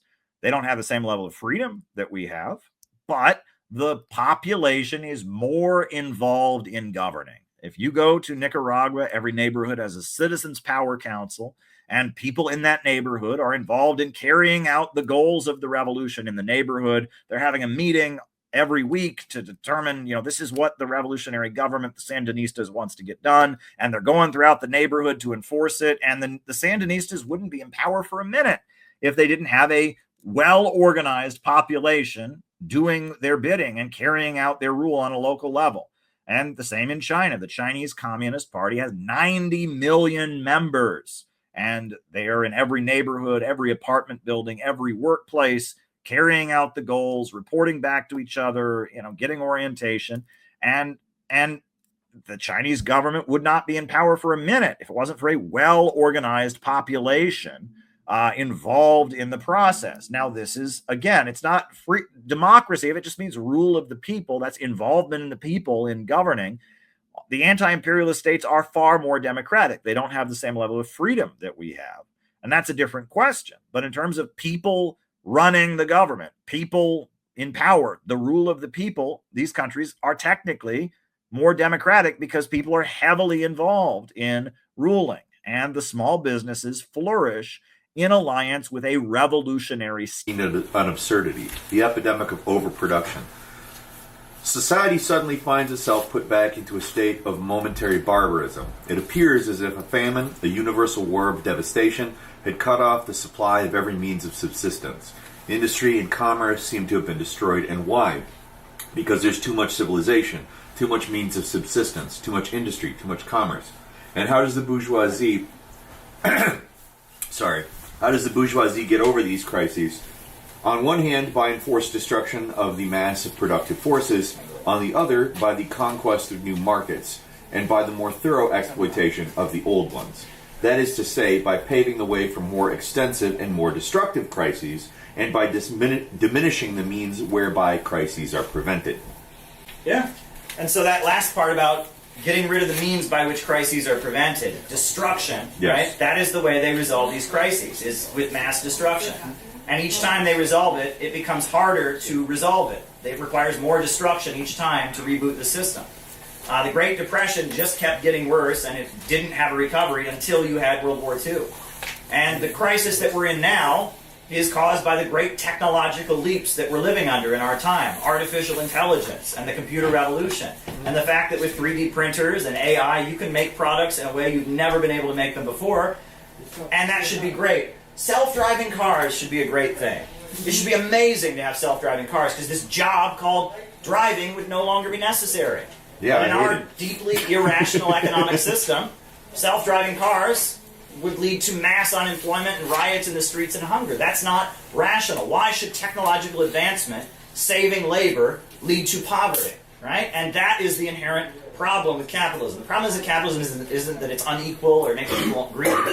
It creates a situation where humanity's ability to grow and expand is limited by an irrational system where abundance creates poverty. And go ahead. Well, I was going to say that, you know, back a number of decades ago, what the left, or what the labor movement was all about, in a lot of ways, was shorter work weeks. Yeah. And that got over some of this. Yeah. You know, because, you know, we got an 8-hour day instead of a 12-hour day. Sure. So we didn't have to work so darn hard because we had these wonderful machines that were doing the work for us. But the owners of that stuff were getting all the money for that, and Yeah. it was hard to extract higher wages from them. The idea of higher wages for less work just really strikes so many people as ridiculous. Yeah. It's really not ridiculous. It just makes sense. But why wouldn't that work again? Does it not work again? Does that was it ever enough? I guess. Well, and the labor movement was certainly a correcting force, and we're actually going to get to that in the next stage. So, Okay, you I know, was ahead of it. I'm sorry. no, you're fine. You're fine. Okay. It's all very important. So, obviously, we're not in the age of industrial capitalism any longer. Around the time of the 1890s, capitalism entered its third stage, which is called imperialism. And what was imperialism? Well, if you're producing all these extra products, you need somebody to buy them. And if you're not paying enough wages out for the workers in your country to buy them, what do? You go and seize someplace in Africa or Asia or Latin America, and you force them to buy your products. And that's what imperialism is. When the British Empire colonized India, the people in India had been weaving for thousands of years. But when they got to India, they burned down all the looms, and they forced them to import their cloth from Britain so that the British textile mills could not have a problem of overproduction. And there's many examples of this, right? More recent example is NAFTA, and what NAFTA's done in Yeah. Mexico. Yes. People in Mexico have been growing their own food since the time of Christopher Columbus. But with NAFTA, the Mexican farmers have been forced under, and now they have to buy their products from the American agribusiness corporations. And imperialism is a mechanism for trying to deal with the built-in problem of overproduction. If you can seize parts of the world as captive markets, if you can force them to buy your products, if you can prevent them from developing their own industries and their own manufacturing and make them client states where they have to purchase from you, you can dominate the world. And that's called imperialism. What's interesting is the American Revolution had a lot to do with this economic system. What was the American Revolution about? It was about the fact that the people living in the 13 colonies wanted their own industries, and they wanted their own economy in the United States. And the British said, no, we just want to dump our products on you. We want to make you buy our tea. We want to make you buy our products. No, you can't have your own industries. So the colonists, what do? They went and dumped the tea in the harbor, and you had the American Revolution. And there were different sides to the American Revolution. There was the slave plantation system in the South. There was the industrialists in the North. There were the farmers. But basically the fight in the American Revolution was, do we want to have our own industries and our own economy, or do we just want to exist as a captive market for the British Empire? And that was the question in the American Revolution. And actually, there's a quotation from one of the most important economists, an advisor to Abraham Lincoln. It's on the next page here. It starts, two systems are before the world. So, does someone want to read? I'll read it. Go ahead, Kenny. Two systems are before the world. One looks to exporting men to occupy desert tracts, the sovereignty of which is obtained by aid of diplomacy or war. The other to increasing the value of an immense extent of vacant land by importing men by millions for their occupation. One looks to the concentration of wealth and power in a great commercial city that shall rival the great cities of modern times, which have been and are being supported by aid of contributions, which have exhausted every nation subjected to them. The other to concentration, by aid of which a market shall be made upon the land for the products of the land, and the farmer and planter shall be enriched. So evil! Nazi! Break out the boat! It was a terrible night. Hey folks, I just wanted to say this. Nobody respects cowards. Nobody respects somebody who won't stand by their principles, right? People disagree with other people, but if you look like somebody who changes your opinion to fit in, if you look like somebody who's afraid to take a tough stand, nobody is going to respect you. And that's why I want to tell you that it's fine to disagree with Trump. I disagree with a lot of things Donald Trump did during his first term. He murdered Qasem Soleimani. He pandered very hard to Israel. There are many economic policies that Trump had that I didn't agree with. But that said, we all know where Trump derangement syndrome is coming from. I personally, for example, am convinced he will withdraw from NATO. He has in every way compromised our ability to have any influence on slowing down or at least having a check and balance on North Korea. Trump is really in line with what Putin's goals are. He, in essence, has said he doesn't care what is going to happen to Ukraine, what is happening to Europe if the Europeans don't pay. This seems to be part of a pattern for this president who praises autocratic leaders and badmouths our Democratic allies. They hate Donald Trump because they think he might restart peace talks on the Korean Peninsula. They hate Donald Trump because they think he might stop spending billions of our tax dollars in the war on Ukraine and make peace with Russia and not have us at the brink of nuclear war. Trump derangement syndrome is coming from a bad place. It's coming from the people who want to censor our social media and silence dissident views. You yourself have said there's no First Amendment right to misinformation. Kamala Harris wants to use the power of government. Our First Amendment stands as a major block to the ability to be able to just, hammer it out of existence. Let's persuade one another. Let's argue about ideas, and then let's come together afterwards. You can't yell fire in a crowded theater. It's coming from the people who want an all-out war against Russia and China and Iran and Venezuela and all the countries that aren't under the control of imperialism. Trump derangement syndrome, regardless of whatever criticism you might have of Trump himself, is so evil! Nazi! Break out the boat! It was a terrible night. Is coming from a bad place. It's coming from a place of wanting to strengthen and embolden imperialism. So what I'm here to tell you to do is don't give an inch to Trump derangement syndrome. If you feel like you have to criticize or disagree with something Trump says, that's fine. But you know where Trump derangement syndrome is coming from. You know where this anti-Trump hysteria is coming from. It's coming from a bad place. It's coming from the enemy. And if you give that your attention, if you pander to it, if you try to go along with it, you're on the wrong side. Even if Donald Trump doesn't do a single one of the great things he's promised to do, we need to build a real movement for world peace and against the danger of a new world war and against the emerging low-wage police state. And we can't do that if we continue pandering to the pro-war, pro-establishment, pro-FBI, pro-police state sentiments that are behind Trump derangement syndrome. So as much as you might want to be critical of Trump, just say no to Trump derangement syndrome and don't pander to it and don't give it an inch. One looks to increasing the necessity for commerce, the other to increasing the power to maintain it. One looks to underworking the Hindu and sinking the rest of the world to his level, the other to raising the standard of man throughout the world to our level. One looks to pauperism, ignorance, depopulation, and barbarism. The other to increasing wealth, comfort, intelligence, combination of action and civilization. One looks towards universal war. The other towards universal peace. One is the English system. The other we may be proud to call the American system. For it is the only one ever devised. Is that correct? Keep The going. other one that ever devised, the tendency of which was that of elevating which. Somebody read that sentence for me. I can't. While equalizing the condition of man throughout the world. Such is true mission of the people of these United States. Henry Charles Carey, 1856. Yeah, and that was Henry Charles Carey, who was an economic advisor to Abraham Lincoln. And he was arguing that Alexander Hamilton's economic theories about having a national bank that funded industries was contrary to the British Empire and the way they were holding back development around the world. And so, carrying on the tradition of Alexander Hamilton, Henry Charles Carey wrote about the American system versus the English system. Well, why did that happen, though? What's that? Why did that happen? That sounds good. Well, yeah, well... That's a good question. Yeah.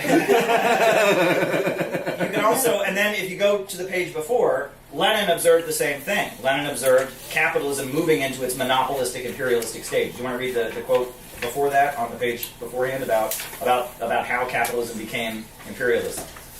Yeah.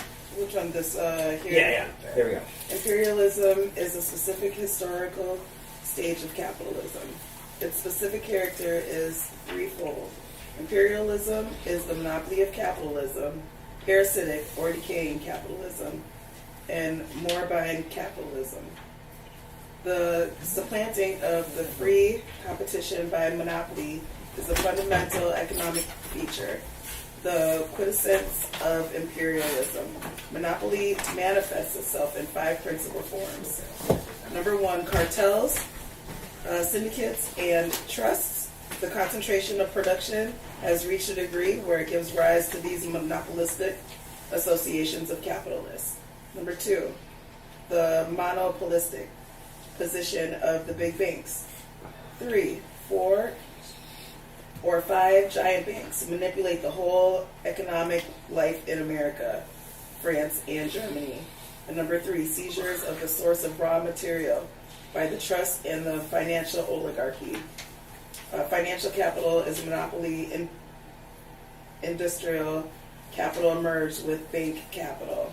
And then number 4, the economic partition of the world by international cartels has begun. There are already over 100 such international cartels which command the entire world market and divide it amicably, that's funny, among themselves until it redivides it. The export of capital as distinct from export of commodities under a non-monopoly capitalism is highly characteristic phenomenon and is closely linked with the economic and territorial political partition of the world. 5. The territorial partition of the world, colonies, is completed.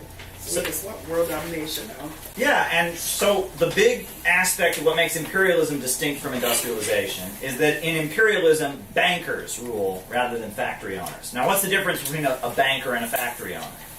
A factory owner is producing things. Right. A banker is just collecting interest. Yeah, he's just making money by having money. The factory owner has a purpose of wanting growth. He loves growth. That's what he's about. Well, the banker wants to hold down growth and then use captive markets to not grow economies of the global south, just so they can pump the markets full of cheap goods. While the industrialist says, no, I want everyone to grow because I want them to buy my shit. He doesn't have like this degrowth mindset. Really. Right. Imperialism is about holding back economic development.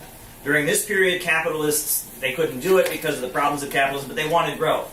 The imperialists don't want growth. They want to keep people in Africa impoverished. They want to keep Latin America a place with a low life expectancy and low living conditions. They're about holding back growth. We also talked about the seizure of raw materials, right? What is the top oil exporting country in Africa?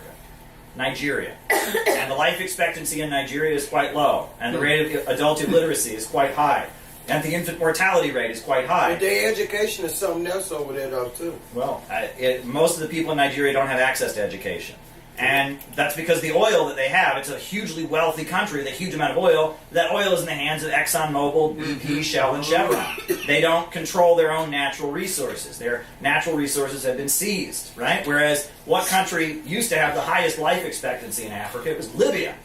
Libya under the leadership of Gaddafi. They seized their own oil and they used it to build up their economy. They had the highest life expectancy.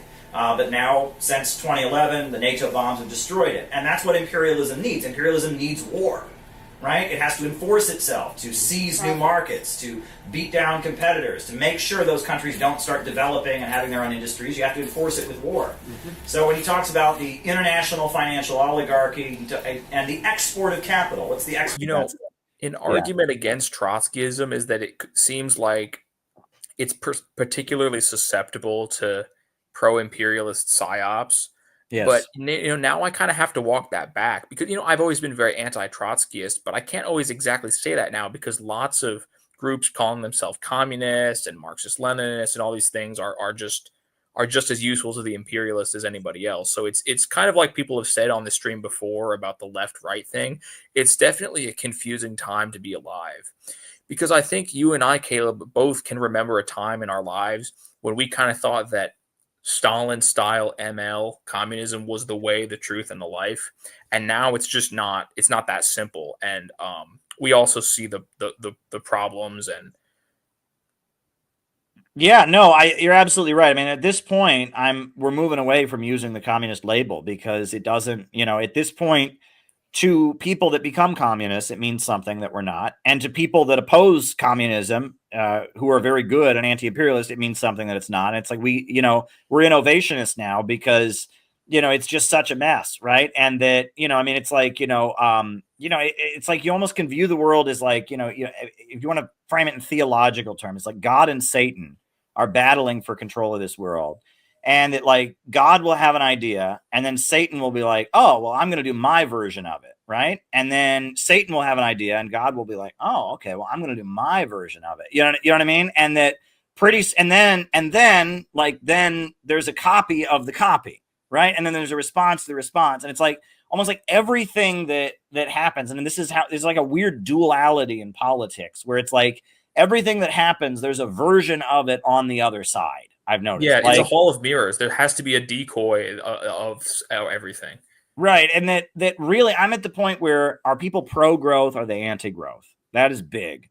Are they critical of the censorship? And do they want the human race to expand? They want the life expectancy to go up. They want the population to expand, or do they want the population to go down? Are they just demonizing the countries that are under attack by imperialism, or are they pushing back against the war rhetoric? Like those are certain things to look for, and that how people explain it ideologically almost doesn't, I mean, it matters. It's like something I'll talk to them over coffee with, but it's not going to help me get anything done.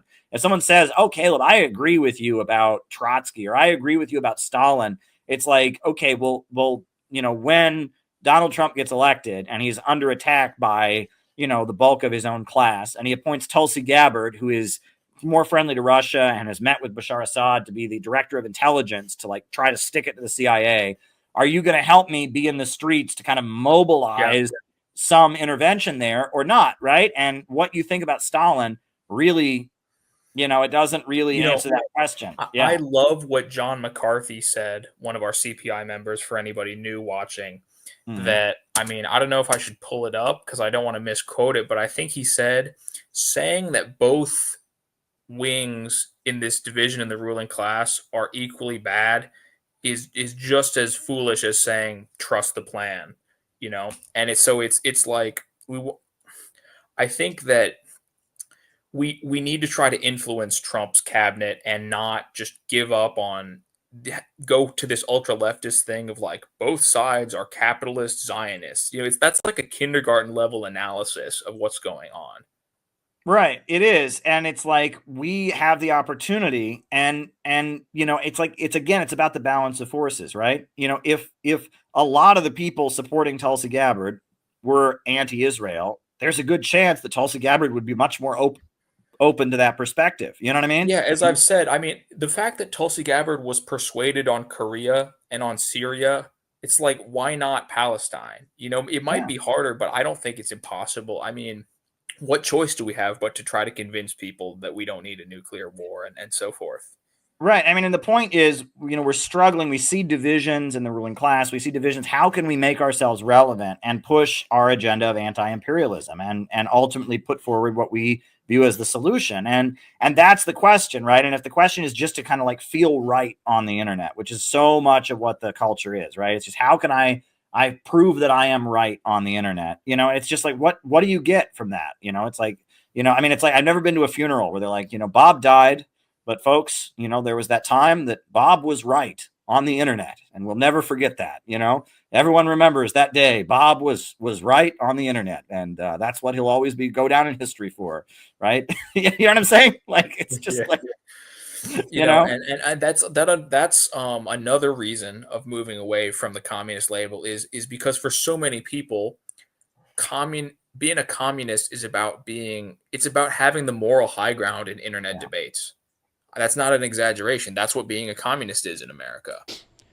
You have to shut off that sea thing like the Houthis are doing, because that British system of dominating the seas is what brings the free trade, and then they just take the raw resources, but they don't actually let nations build up their own manufacturing base. In the South, they didn't let them have looms because they wanted all that raw cotton not to be developed in America, but to go to Britain and be used very cheaply to make Britain the master of the world and the workshop of the world. So I think the land versus sea thing, you could also kind of see it in what Henry Carey and also the LaRouches have talked about with the American versus the British system. And I think that we need to reform the LaRouches. Helga Zepp LaRouche is bad. Well, yeah, I'm going to talk about that more in class number 4. But the struggle in American history has largely been a question of, are we going to be a land civilization or a sea civilization? And I think the American Revolution was largely fought. It was in opposition to the British Empire, and it was the founders of this country wanted to be a land civilization. And then you can interpret the Civil War as Lincoln was fighting against slavery, which was an outpost of the British Empire, because he wanted a land civilization. And, I think that there's a push and pull between, will America be a land civilization or a sea civilization? Right. So, yeah. And the difference between Trotsky and Stalin is very much so reflected in the early history of America with Hamilton versus the Jeffersonians. And Jefferson just had this idea of America is this special country that's unique because we have this unique idea of freedom that's never been tried before, which is like this ultimate form of Western chauvinism and liberalism that Dugan talks about, versus Hamilton, who was much more grounded in an actual national project that related to economic improvement, not this idea of, we have the most best classical Western values, but this idea of, no, we actually can develop the country in a real strong way. So he almost kind of, I don't know, I see a reflection between Trotsky and Stalin and Hamilton and Jefferson in that way. Great. Well, one thing I want to say is that, if you look at what China is putting out now, and you talk to people that are like supporters of the Chinese Communist Party now, they will often praise the Qing dynasty, which is the first dynasty that created one China, right? And they'll praise it because the way the way China was oppressed is they divided it, and you had Tibet separate, you had the island of Taiwan separate, you had Hong Kong separate, and that the Communist Party prides itself on the fact that it created one China. And they claim the heritage of, and they admire the leaders in China's history who also did that. Also, during the Second World War, Stalin made a movie, which is actually, it's pretty good, but it's not, it doesn't seem very communist. And it's called Ivan the Terrible. It was directed by Sergei Eisenstein, who was one of the main Soviet filmmakers. And you watch Ivan the Terrible, and Ivan the Terrible is all about how there was this Russian Tsar who united all the peoples and all the regions of Russia, and he was very strong and ruthless, but he had to do it. And the film is also very important because, as we know, Stalin brought back the Russian Orthodox Church during the Second World War. And the idea that Stalin was a great czar who unified all those regions was a big thing. And if you watch Ivan the Terrible, it's a very religious movie, right? There's a whole lot of priests and Orthodox prayers in it and all of that, because Stalin was very much trying to appeal. He knew he had the communists on his side, but there are a lot of people in Russia who might be, hostile to communism or whatever, but he was appealing to their love of their motherland and their love of their roots and their tradition. And the movie has all kinds of religious iconography, and it's honoring this great czar who unified the homeland and defeated the German invaders. also, the anthem of the Soviet Union, right? The anthem of the Soviet Union when it started was the Internationale, the communist anthem. But during World War II, they changed it to the Soviet national anthem, which, has the chorus about, long live our Soviet motherland, and appeals to kind of people's patriotism, et cetera. And that you can see this kind of, when you talk about civilization of the land versus civilization of the sea, you can kind of see that as the Soviet Union is around longer, and as Stalin is, especially fighting the Nazis during World War II, very much appealing to Russian civilization that goes back thousands of years, that becomes a lot of what the Soviet Union is all about. So I think that's worth commenting on. And that's especially important now because Putin's not a communist. But Putin's very proud of the Soviet history, and Soviet memorials and Soviet icons are everywhere, and pride in the Soviet Union's defeat of the Nazis is everywhere. And in Donbass right now, you can see tanks, Russian tanks, where they have a hammer and sickle flag, and below it they have an icon with the face of Jesus, with a halo around his head on the tank, and as they're going into battle to fight the Ukrainians. So, I mean, it shows how things have changed, and that what's weird is it's kind of similar in China, for example. Confucius, Mao tried to wipe out all memory of Confucius, right? And now Mao is dead. And now in China, the Chinese Communist Party is putting up more and more pictures of Mao than they used to. In the 80s and the 90s, they started downplaying Mao, but now they're bringing Mao back, but they're also putting up statues of Confucius. And in China, Mao and Confucius kind of walk hand in hand as part of China's unique identity that is not Western, right? And so in the 1980s, the Soviet Union had a lot of problems in the 1980s. It was pretty clear. Now, their economy was still, growing at a certain substantial rate, but they needed to reform. They needed to change. And the way the Soviet Union had developed, there wasn't public debate. You have to remember, this was a country that had been surrounded. After the Russian Revolution, 15 countries invaded. Millions of people died in the Russian Civil War. Then you had World War II, another invasion where 27 million people died. And the Soviet Union was a very, very authoritarian place. And, we talk about the concept of democratic centralism, which meant that debates and disagreements inside the Communist Party were kept internal. Average people weren't being told about them. It was only within the party that the debates were taking place. Mm-hmm. So publicly, it looked like the Soviet Communist Party were all on the same page. They put out a very clear message. We believe in Marxism, Leninism, etc. But beneath the surface, there was a big divide in the Soviet Communist Party. And the divide was basically, you had one faction that was becoming more and more pro-Western, more and more pro-American, led by Gorbachev. And they basically felt that the Soviet Union needed to transition to become kind of a welfare state, like Norway or Sweden. And they were convinced that the United States would let them do that. If they were to give up the Soviet state, kind of restore a capitalist model, but hold on to some welfare state programs like free healthcare, that would be the best thing. And then there was another wing that was increasingly critical of the United States, felt the United States was their enemy, but they were framing things up not in a Marxist way, but in a more traditionalist and conservative way. The Russian Orthodox Church was brought back. It was actually during the Second World War, Stalin re-legalized the Russian Orthodox Church, and there started to be more of a conservative Russian Orthodox narrative among what you can call the hardliners. And American media and American intelligence picked up on this immediately. And if you read the U.S. media during that time, the New York Times, they would talk about the reformers like Gorbachev and the hardliners like Brezhnev or Andropov. That's how I remember learning about this in school. Yeah, I mean, if you look at it, there was an article that was talking about an argument between these two and use that exact same framing. I can't remember what the article was at the moment. It was a couple month or two ago. But Gorbachev was the good guy. Yeah, Gorbachev was the good guy, and the hardliners, as you have pointed out, Caleb, were the bad guy.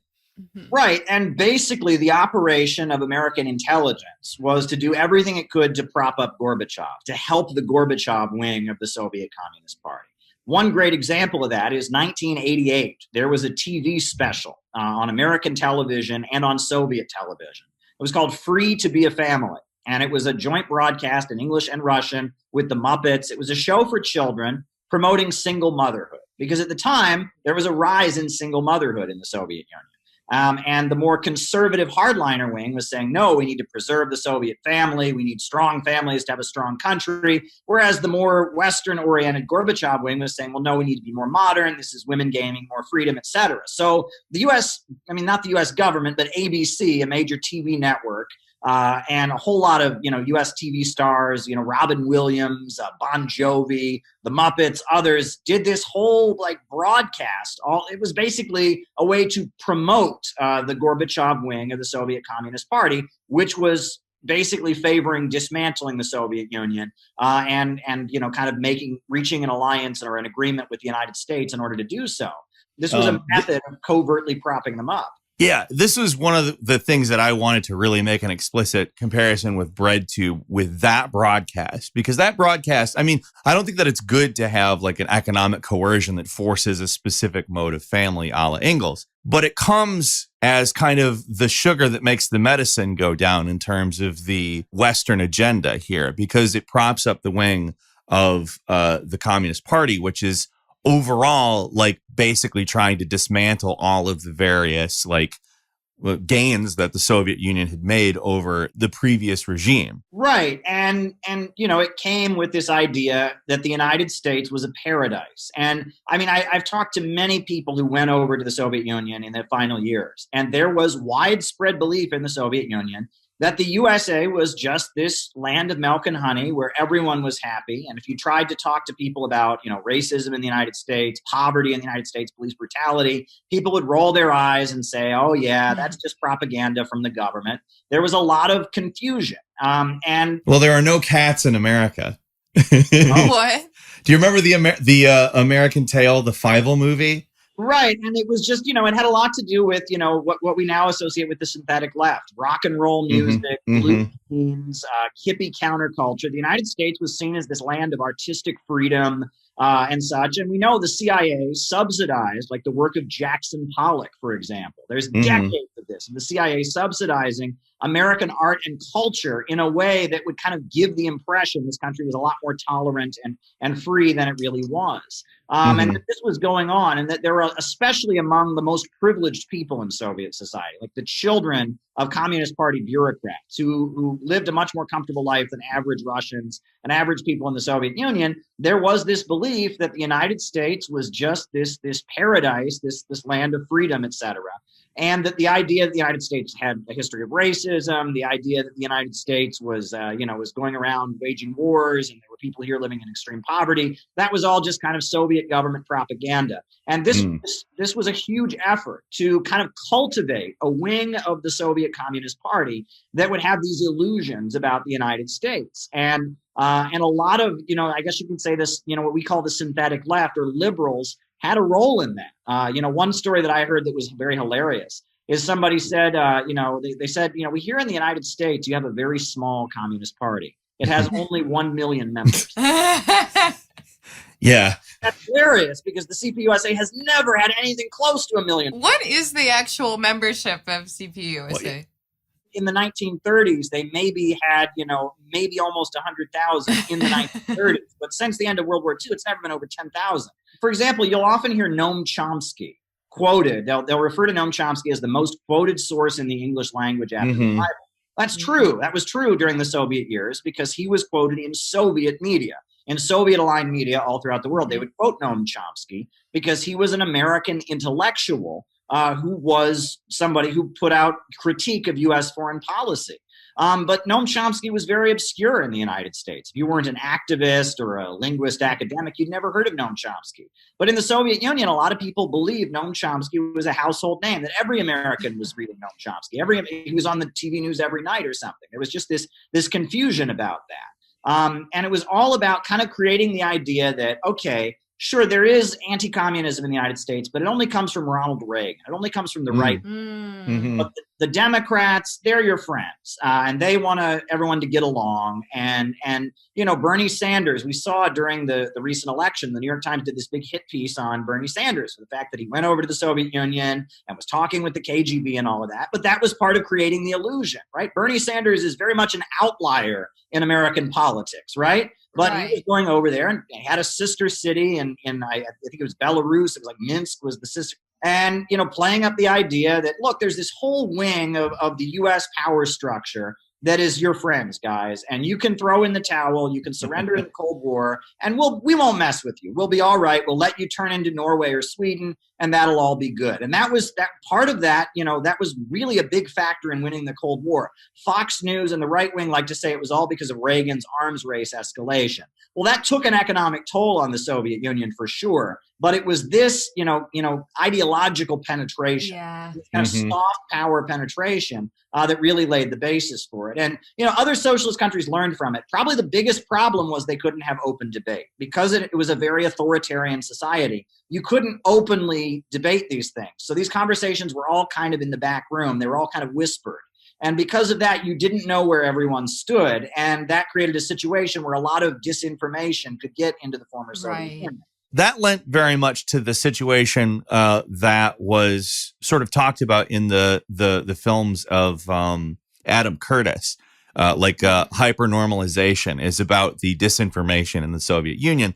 And I think that part of the big problem, like he asserts that it's just this evil scheme to control the population. But I think what you're talking about, in my opinion anyway, contributes pretty heavily to that environment. It's funny, you point out various connections between capitalists and you're an anti-Semite, according to people who say the word conspiracy theory. But to me, and this is where it comes from too, you have your democratic centralism putting that public face forward where everybody has the same opinion. So people make assumptions like they're all attempting to push the same thing. And so it's all must be part of the plan. And it's not. Right. Well, yeah, I mean, originally the Soviet Union, when it was formed, it had three political parties. There were three political parties that recognized the Soviet Constitution: the Bolsheviks, the left Mensheviks, and the left Socialist Revolutionary Party. And then they fought a civil war against the other political parties that didn't recognize that constitution. But then a member of the left Socialist Revolutionary Party shot Vladimir Lenin. And the Menshevik Party was also involved in that. So both those parties were outlawed as they were seen as kind of a place that conspirators would move. And everyone who really supported the Bolsheviks moved into the Bolshevik Party. And then you had Lenin coming out and actually banning factions in the Bolshevik Party, right? Because I mean, at this point, the country's been invaded by 15 different countries. They're facing a barricade. They can't get basic medical supplies. And in the face of that, you have to kind of have a rigid authoritarian, development. You have to lock down. Yeah, and that's what they were doing. And then you have to add to the fact that, people talk a lot about the Kronstadt revolt. Well, what was the Kronstadt revolt? That was this anarchist uprising against the Bolsheviks. What was it about? Well, it was these sailors in Kronstadt who, when they were trying to centralize, have a central military authority, they said, oh no, they said, we want Soviets without communists. We don't want there to be any central authority. Well, if you're fighting off an invasion by 15 different countries, you're going to need to have central authority. And they took up guns against the Bolsheviks at that point, and the Bolsheviks really had no choice but to put it down. It was considered a great tragedy because these were their comrades, revolutionaries, but they needed to centralize to defeat, the foreign attack. But then, you fast forward and just about 20 years later, you have World War II, 27 million people killed when the Nazis invaded. And a country that's under those kind of conditions is going to become more rigid and authoritarian. And, we know about there was a lot of fear, and we don't know exactly. I don't think anyone knows exactly what was going on. But, there were the Moscow trials where there were a lot of people that were very high up in the Soviet government that were arrested and charged with having been involved in a Nazi conspiracy against the government.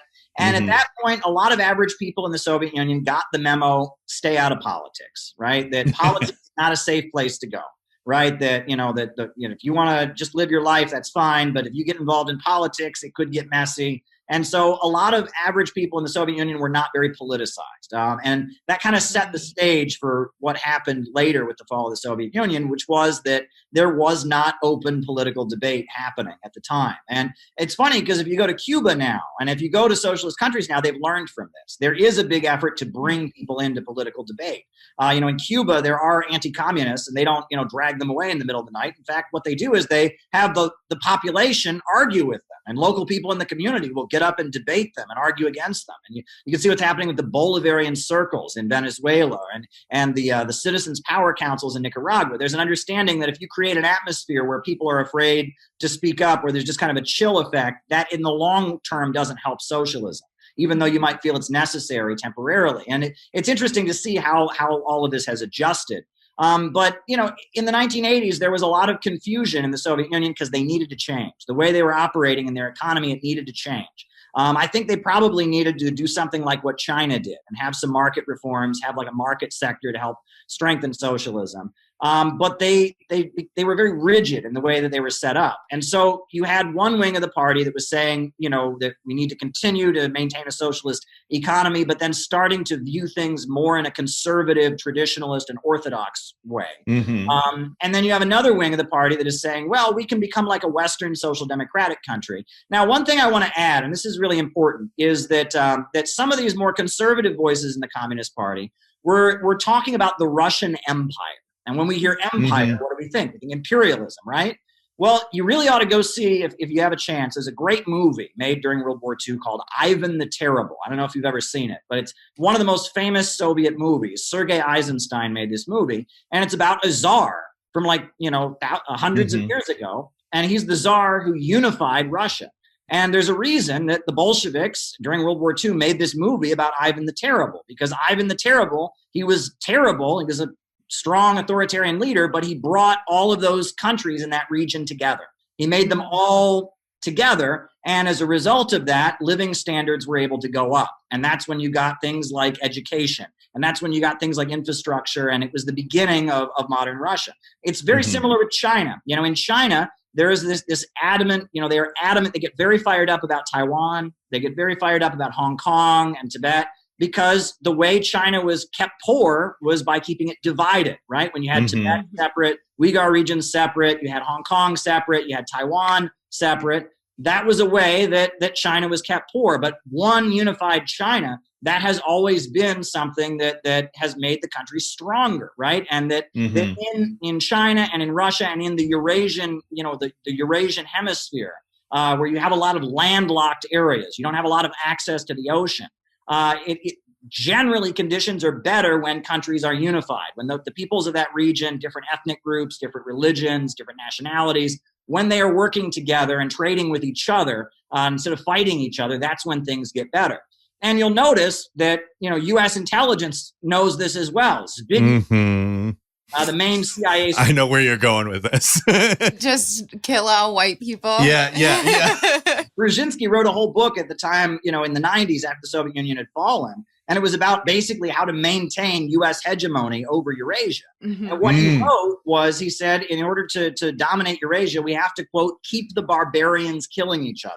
He wrote that. He said that. Yep. The idea of playing Christians against Muslims, right? Because you have, you know, Russia is the biggest non-Muslim country in terms of Muslims. No non-Muslim country has more Muslims in it than Russia does. There's a lot of Muslims in Russia, right? But playing Muslims against Christians, playing different nationalities against each other, this is how you tear down Eurasia. But when people are unified, you know, that's when you have economic development. So you had some of these more conservative forces saying, well, the idea of a quote-unquote Russian empire is good for the region, meaning it will lead to economic development. And they're not framing this in terms of socialism and Marxism, but more in terms of Eurasia versus the West, you know, the Atlanticist, ocean-based model versus the landlocked Eurasian hemisphere. You basically have two factions of the Communist Party drifting away from Marxism in two different directions. Right. One is becoming westernized and liberal. The other is becoming traditionalist, conservative, and Eurasianist, I guess. So, you know, as the crisis happens, right, you remember what happened. So Gorbachev was continuing to liberalize the Soviet Union, you know, more market reforms. He's bringing non-communists into the government, et cetera. And so then the hardliners arrested him, and they called it the coup, and he was arrested. And at that point, there were people protesting. Eventually, the hardliners released Gorbachev, and then the Soviet Union was dissolved. And when the Soviet Union was dissolved, it was one of the biggest economic catastrophes in history. I mean, it was a disaster. And this is one of the arguments that just drives me up the wall. People always say communism failed, communism never achieved anything. The aftermath of the Soviet Union, when they took, you know, socialism and ripped it up and created capitalism, it is a nightmare. I mean, it was an economic disaster. Naomi Klein writes about it in her book, The Shock Doctrine. Philip Thayer wrote a very good book on it called Europe Since 1989. The life expectancy dropped very significantly. The infant mortality rate shot up. mass unemployment, something like 30% unemployment. Can you imagine 30% unemployment? Hey friends, how you doing today? I'm letting you know, the Center for Political Innovation, we are about to do, on July 12th, the biggest event that we have ever done. It will be our national gathering in Chicago on July 12th. And it's going to be really, really special. We are talking with a number of important anti-imperialist voices, a lot of different communities. There's going to be musical performances, dance performances, there's going to be great speeches, and it's going to be a whole day gathering dedicated to anti-imperialism. I am committed, and CPI has always been committed to building an in real life network of people.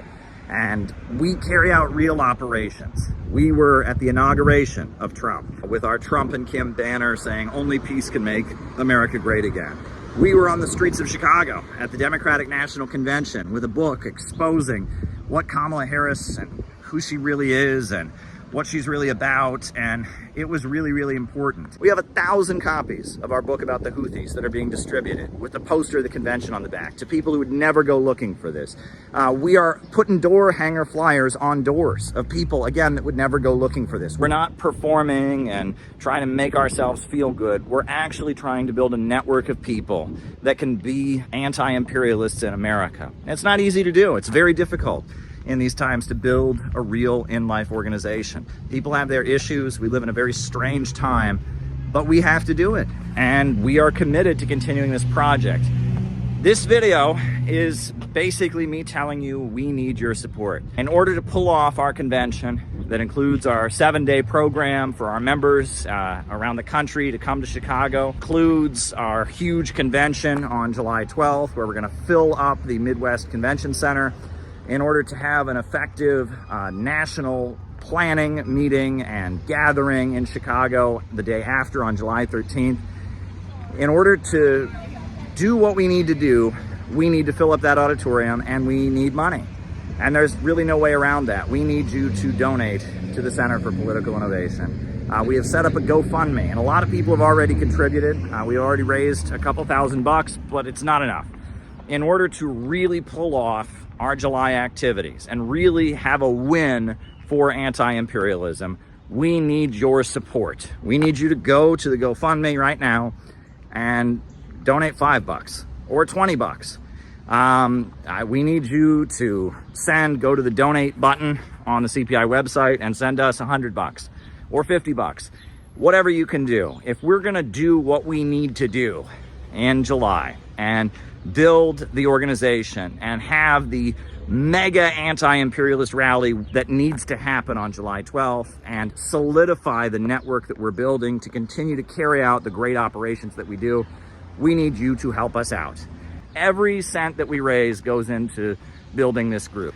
I'm lucky I have a paycheck with everything that's going on. I'm surviving, and I have consistently put a huge amount of the money that I have, my own resources, my own funds, into CPI because I believe in it, because it needs to happen, because this organization is necessary. I'm looking at what I've got and my own resources and my own bills and all of that, and I'm looking at what's already been paid for, and it's not enough. I mean, it's just not enough. I can't just pay for everything myself. We have membership dues and other things, but we need a special gift.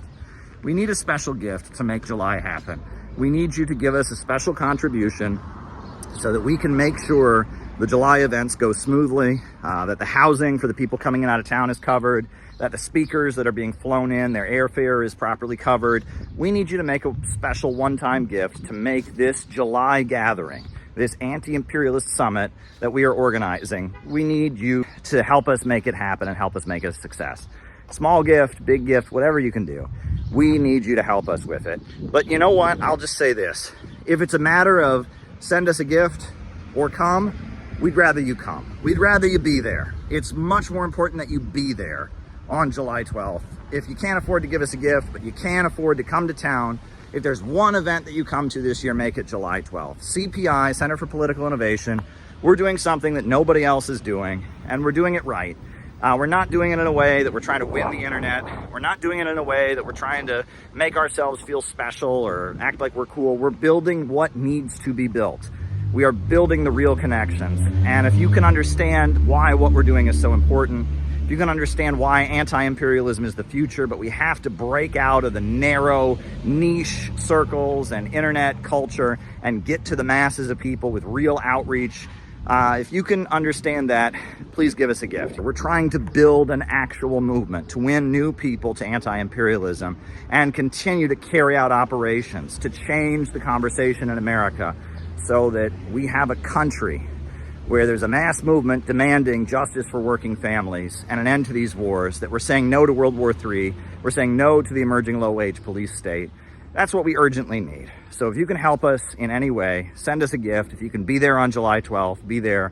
This is the biggest endeavor CPI has ever done, and it's going to lead to even bigger things. We don't back down. We don't go away. If we were going to back down, we would have done it a long time ago. And if we were one of their plants or one of these fake anti-imperialists, they would be making it a lot easier for us. We have been facing a lot of challenges, but we continue to achieve great victories. So we need your support. Please send us a contribution.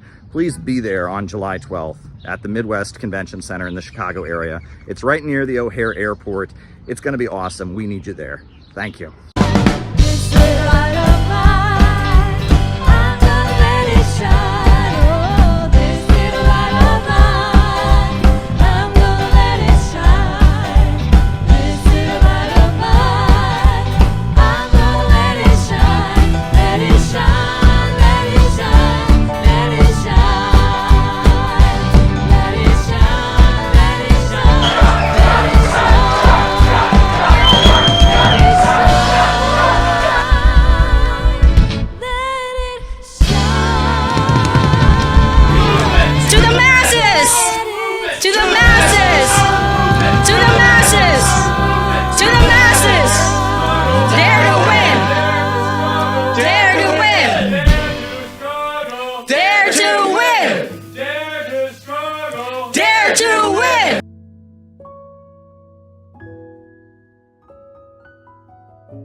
Caleb Maupin is my favorite American broadcaster. He's my colleague on RT America. He's a speaker, he's a writer, and he's a political analyst.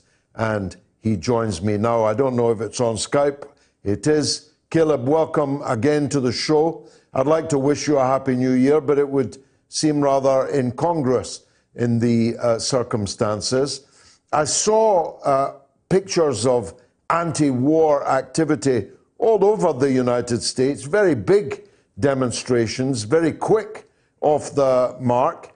How would you calibrate the state of public opinion on this whole crisis right now in the U.S.?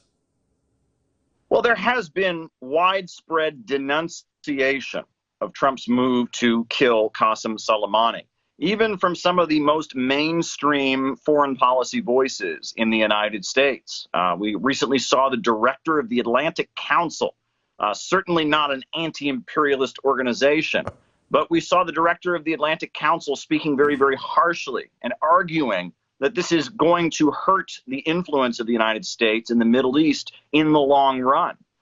What's quite interesting and important to point out here is the way I see it, there is a long-standing division in U.S. politics between the military-industrial complex and the manufacturers and the CIA, intelligence, soft power apparatus, and big oil companies. And what has been very, very clear, if you listen to voices of that kind of big oil Eastern establishment in the United States that favors soft power, is that when Trump killed Qasem Soleimani, he basically ended any soft power opportunities for the United States in the Middle East, right?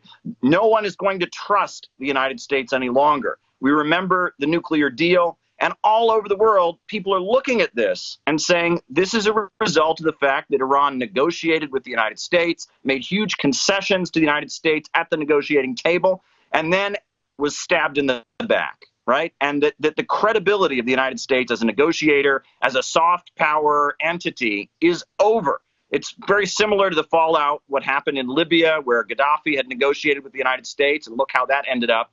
And now Iran, that made huge concessions, has been completely stabbed in the back. This ruins the credibility of the United States in the region. Many mainstream voices in U.S. politics feel like this has gone too far. Now, the liberals have flip-flopped around in recent years, so-called progressives, even some leftists who've been denouncing Trump for not making war enough, particularly in Syria, but also in relation to Russia and the Ukraine and so on. They seem to have flopped again. The Liberati are out in full voice denouncing Trump for this action. How do we analyze that? Well, there are different factions within America's economic ruling class.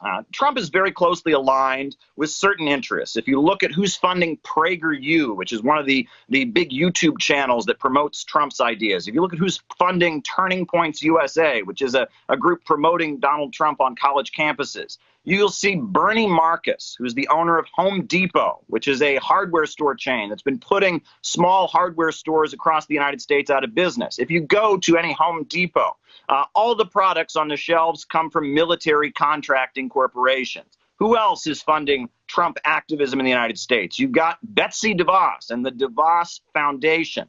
And Betsy DeVos, her brother is Eric Prince of Blackwater, the military contracting corporation. You've got Sheldon Adelson, who is a big supporter of the Likud party. And between all of these entities, and let me add the fracking companies that are having trouble paying back their loans, between all of them, they favor an escalation with Iran to shoot the oil prices up, to help Netanyahu, who's in trouble in Israel, and to make money for weapons manufacturers. Whereas the big oil establishment in the United States favored a different strategy. Under Obama, we saw a strategic oil price drop. We saw soft power negotiations. We saw kind of a building up of the reformist movement and elements in Iran that were more favorable to negotiations with the United States. It's a difference in strategy. That's essentially the difference here. The military-industrial complex likes to blow things up and have big wars and make lots of money.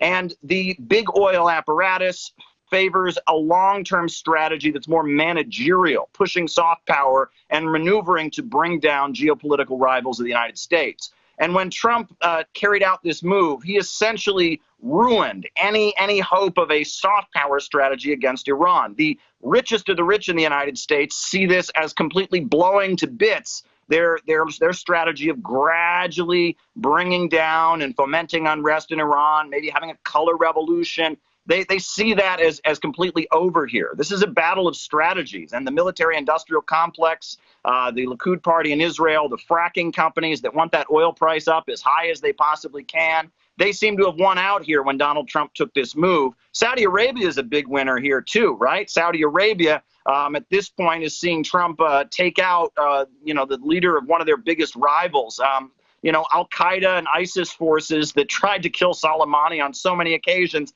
failed to do it, but now we've got the White House doing what Al-Qaeda and ISIS couldn't do. It's quite a dramatic moment here. But many of the supporters of Donald Trump, from the rank and file of some of the new right-wing movements that have emerged in the United States, aren't exactly thrilled with this. Sure, you have a flood of people who never even heard of Qasem Soleimani, who know nothing about this on Twitter, hearing that Trump killed some terrorist and they're cheering, and all of that. But a lot of the more ideological folks within the Trump camp are very furious because they see this as a complete repudiation of what they voted for Trump for. Trump said America first. He ran on a platform of isolationism. And all right, so now we know what this is. This is the Chinese flag. But it has a particular meaning, and this is what we need to remember. These 4 stars, they represent what was called the block of 4 great classes, the block of 4 classes. And it was the peasants, it was the workers, it was the middle peasants, those are like small farmers, people who owned their own land, and it was the national capitalists. And the Communist Party unified all of them. And that's what this big star here, that stands for the Communist Party. And the Trotskyites and the ultra-left elements, they looked at the Chinese Revolution when they were victorious in 1949, and they said, well, that's not real communism. That's not real Marxism. Marxism is a dictatorship of the proletariat, and you're talking about a block of 4 classes. That's not real. That doesn't count. But the Chinese communists, they had a response. And what was their response? And they said, well, China, the majority of our population are peasants, and the main contradiction is imperialism. So we have created a block of 4 classes, but it is real socialism because it is led by the Communist Party. And they said the Communist Party has a proletarian ideology. Proletarian ideology. You guys can sit down now.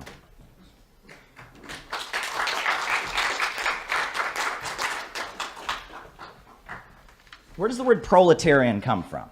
Well, we have to go back to ancient Rome, don't we? Does anyone know what the word proletarian literally means? It actually literally means one who has children. That is the definition of a proletarian. That's really what it means. The class, the ones who procreate. And the reason that was the term used for certain people in ancient Rome is in Rome you had slave owners and you had slaves, and the proletarians were neither slaves nor masters.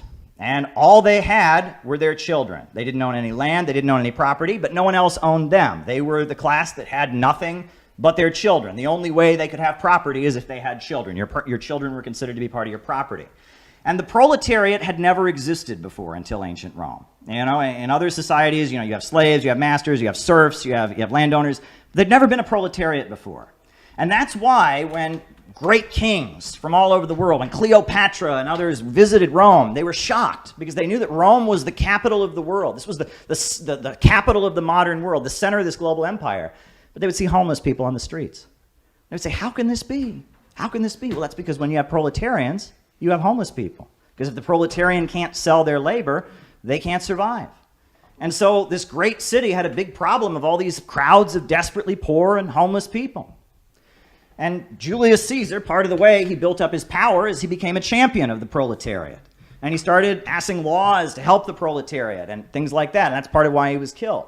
This is what you have to remember about Rome. See, back in Rome, we understand, they had the polytheism, where they believed in different gods. And the way Rome was set up was that every section of society, they had their own rites and religious practices. The navy of Rome, they worshiped the god Neptune, and they had a special temple for the god of the ocean, Neptune, and they had special rituals that only sailors would engage in because they were worshiping the god Neptune. There were parts of the military that worshiped Mars, who was the god of war, and they had certain ceremonies they would engage in, and these were called the mystery cults, right? It was based on your profession. You prayed to a certain god, you engaged in certain rituals. There were certain teachings that you learned as you became, if you were a sailor for a few more years, you'd learn more about the legend of Neptune and his life. And these were called the mystery religions, the mystery cults. This is how Rome was set up, as they had this. And as the proletariat in Rome started organizing and started withholding their labor and saying to the employers, the pipe fitters and the bricklayers, they started to develop their own mystery religion. A lot of them were from Greece. A lot of them were Jews from Palestine. And when they would get together and organize as the proletariat, they started to worship their own God. And they started to have their own mystery religion, if you will call it that. And they started to worship Jesus the carpenter. Woo! This is a historical fact. Go read The Foundations of Christianity by Karl Kautsky. Christianity as a religion began as the political expression of the Roman proletariat. That's what it began as. The proletarians were asserting their rights and fighting back against their employers. They developed their own mystery religion. They worshipped a craftsman just like they were. A lot of them were Jews from Palestine. And they began to organize and to fight for the rights of the proletariat. And, as we know, back in ancient Rome, the Romans were not particularly thrilled about this, and that Christians were being persecuted, etc. But after the Christians continued, and after so many of them had been fed to lions, and so many of them had been burned at the stake, and it still existed, there started to be some within the Roman ruling elite who started to say, well, maybe there's parts of this Christianity thing that we can co-opt for ourselves. We have this problem with homeless children. These Christians, they build orphanages. So maybe we could find some good Christians to build orphanages and deal with this homeless children problem, And all over the empire, we have all these people fighting against us. And when they rally against us, they always have their own God they rally around. But these Christians, they believe in only one God. So we could outlaw all the other gods and just have one God. And so you saw Christianity being co-opted and adjusted and taken from being a revolutionary movement and turned into a mechanism for stabilizing the empire. And the Christians, when the early Christians were talking, they were talking about how one day Jesus was going to return and he was going to tear down the empire. And they were going to create a society where the last shall be first and the first shall be last. And those who were loyal reigned for 1,000 years.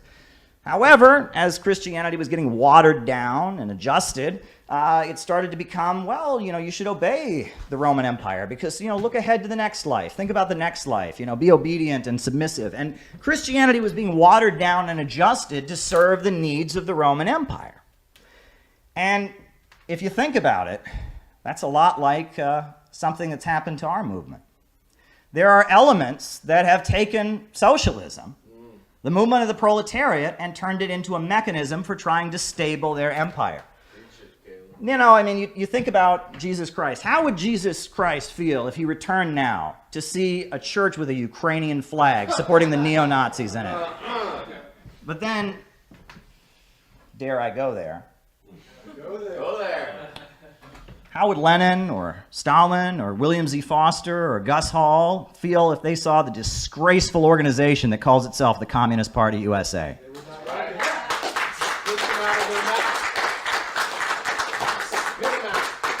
So much evil is being done in the name of our movement right now. What began as a movement to liberate the proletariat and destroy empires has been hijacked as a mechanism for trying to stabilize their empire. And people say, well, Caleb, don't be sectarian, don't be divisive, don't talk about this. We have a responsibility to talk about this. We have absolutely a responsibility to talk about this. If you want to read some angry writing, go and read the writings of Vladimir Lenin when World War I was breaking out. Because World War I would not have happened if it weren't for socialists who sold out and let it happen. And if the socialist movement had stuck to its principles and said, we'll never send workers to kill other workers, World War I wouldn't have happened. But they sold out, they abandoned their principles, and 20 million workers were sent to their deaths.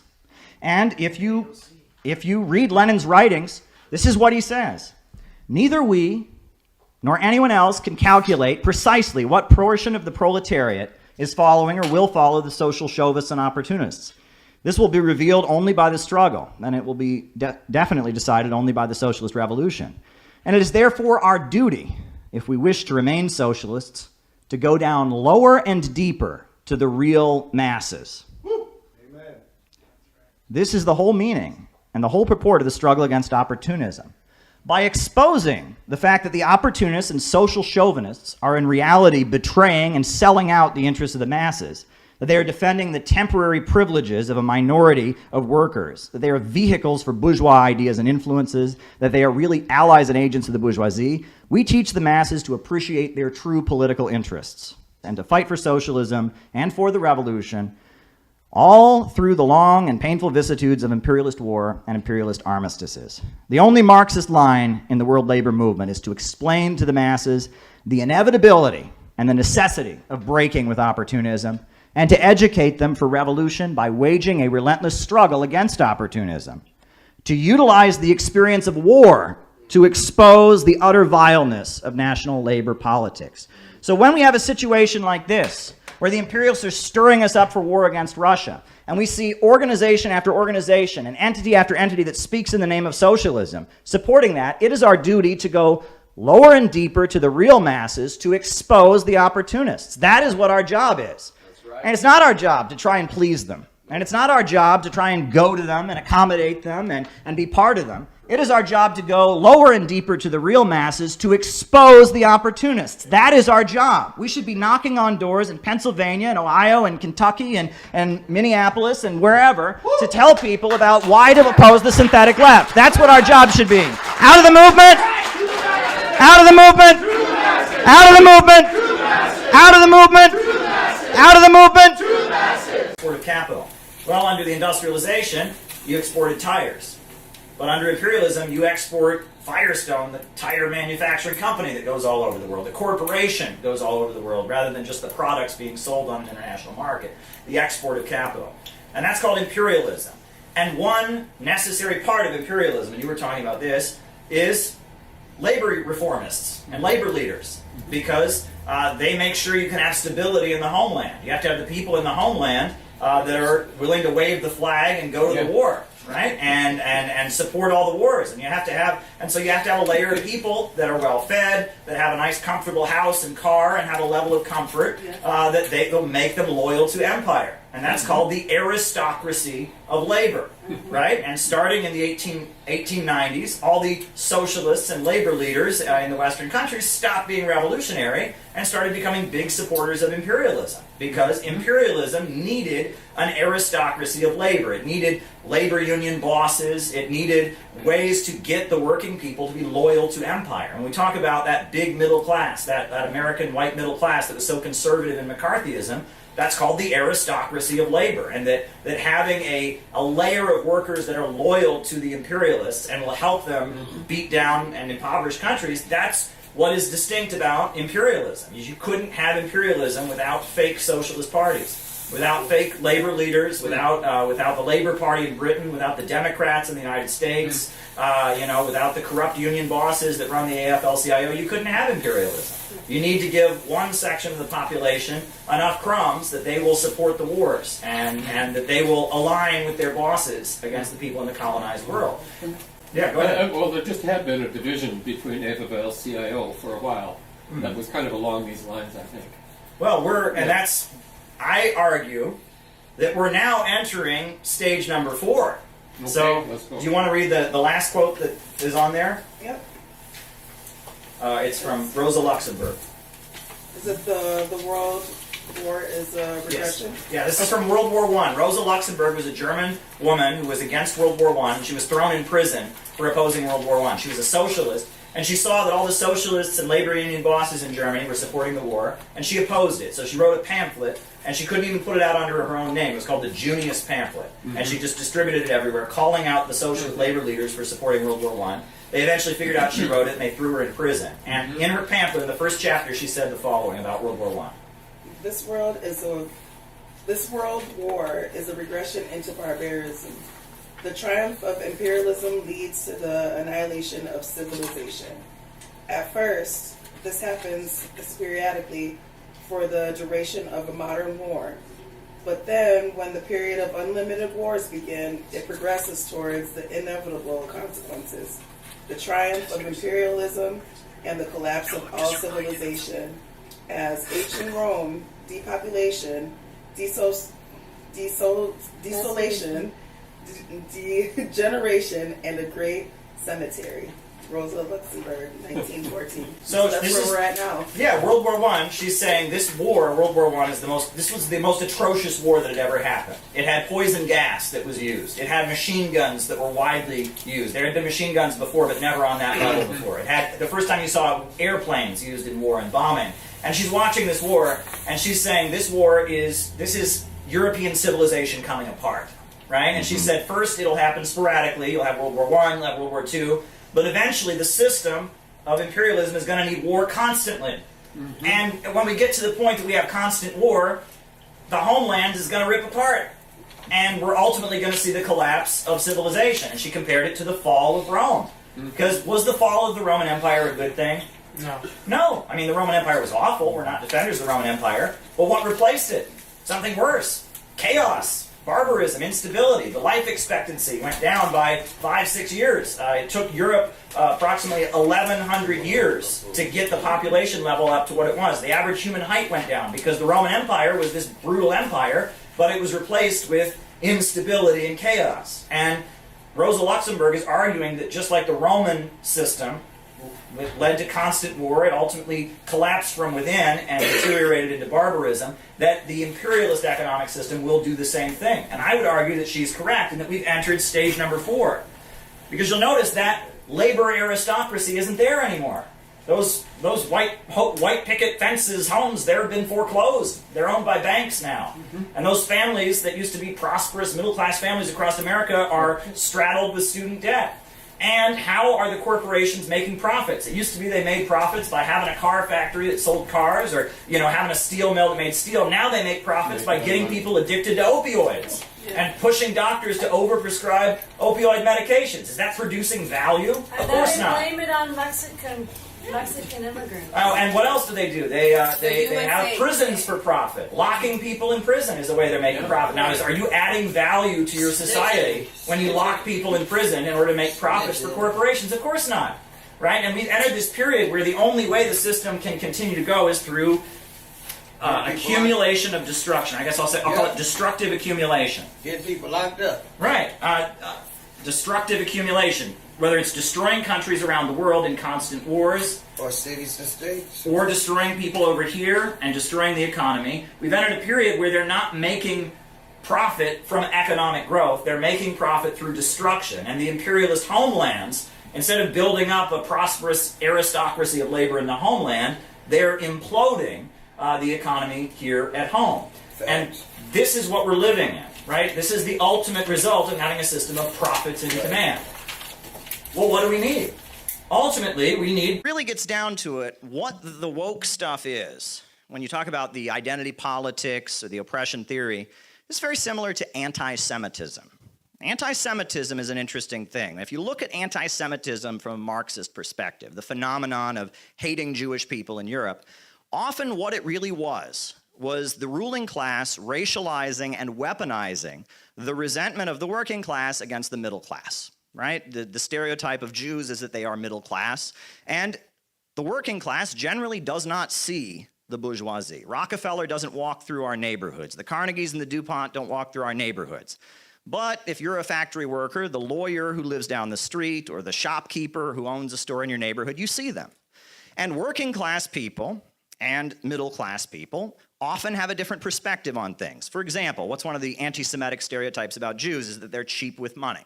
That's one of the stereotypes that's perpetuated. Well, one thing that is a difference between working class life and middle class life is that a working class person, they probably have less money than a middle class person, but they get a wage. They get a paycheck every 2 weeks. So when they have money, they can spend it. Whereas a middle class person might have more money, but it all goes back into their business. So even though they have more money, they're going to be tighter with it because they own their own business. And so a working class person might look at a middle class person and say, what a cheap bastard. I get paid every 2 weeks. What is going on here? He's got way more than me, but he's so tight with his money. That's how the anti-Semitic stereotypes were promoted. Working class people tend to be more socially conservative. Middle class folks tend to be a little bit more open-minded. And if one looks at, in Asia, in the Pacific Islands, the stereotypes about middle class folks of ethnic Chinese heritage is very similar to the anti-Semitic stereotypes that proliferated throughout Europe. And it's a similar kind of thing. It is weaponizing working class resentment against the middle class, which is easy to do because you can see the middle class and you can't see those who really have the power. And what wokeism is very similar. Because wokeism is telling you don't hate the ruling class, don't hate the billionaires, don't hate the monopolies, hate the person who's got it slightly better than you. Hate the person who's got 5% more than you, or 10% more than you. And not only that, it's not really offering any solutions. Wokeism isn't about offering solutions. It's just about giving you permission to be angry. Aren't you upset about it? Aren't you angry? And it's about stoking up that rage and that hate and just stoking it up and not offering any real solutions. Just stoking up anger and resentment. And that's what wokeism is. It is an attempt to set the stage for some kind of degrowth fascism by weaponizing people's resentment against people who might have it slightly better and taking the onus off the system itself, and also through spiraling into a cycle of rage and not bringing people together to offer real solutions. That's what the ruling class is doing. Now, that said, recognizing that wokeism is the main danger, that doesn't mean that I'm going to unite with the right on everything or anything, really. If someone comes to me and they say that the Chinese Communist Party and Joe Biden are involved in a secret plot against our precious bodily fluids, I'm going to tell them they're wrong. And if someone comes to me and says, well, the solution to the crisis of mass migration is to terrorize immigrant communities with raids, I'm going to tell them they're wrong. If somebody comes to me and says police brutality is made up, it's a conspiracy against white cops, I'm going to tell them they're wrong. However, if someone says that socialism is just an employee stock ownership program, I'm also going to tell them that they're wrong. And if someone says that anyone who dares oppose the war drive against Russia and China should be equated with the Nazis, I'm going to tell them they're wrong. And if someone tells me that anyone who questions that 5-year-olds should be put on gender hormone therapy, if someone tells me that anyone who questions that is an evil, unforgivable bigot, I'm going to tell them they're wrong. I have no loyalty to the synthetic left. I have no duty to help them protect their system and impose their degrowth on working families. I have no reason to do that. No reason to protect them. They don't want us, we don't want them. Out of the movement to the masses. Yeah.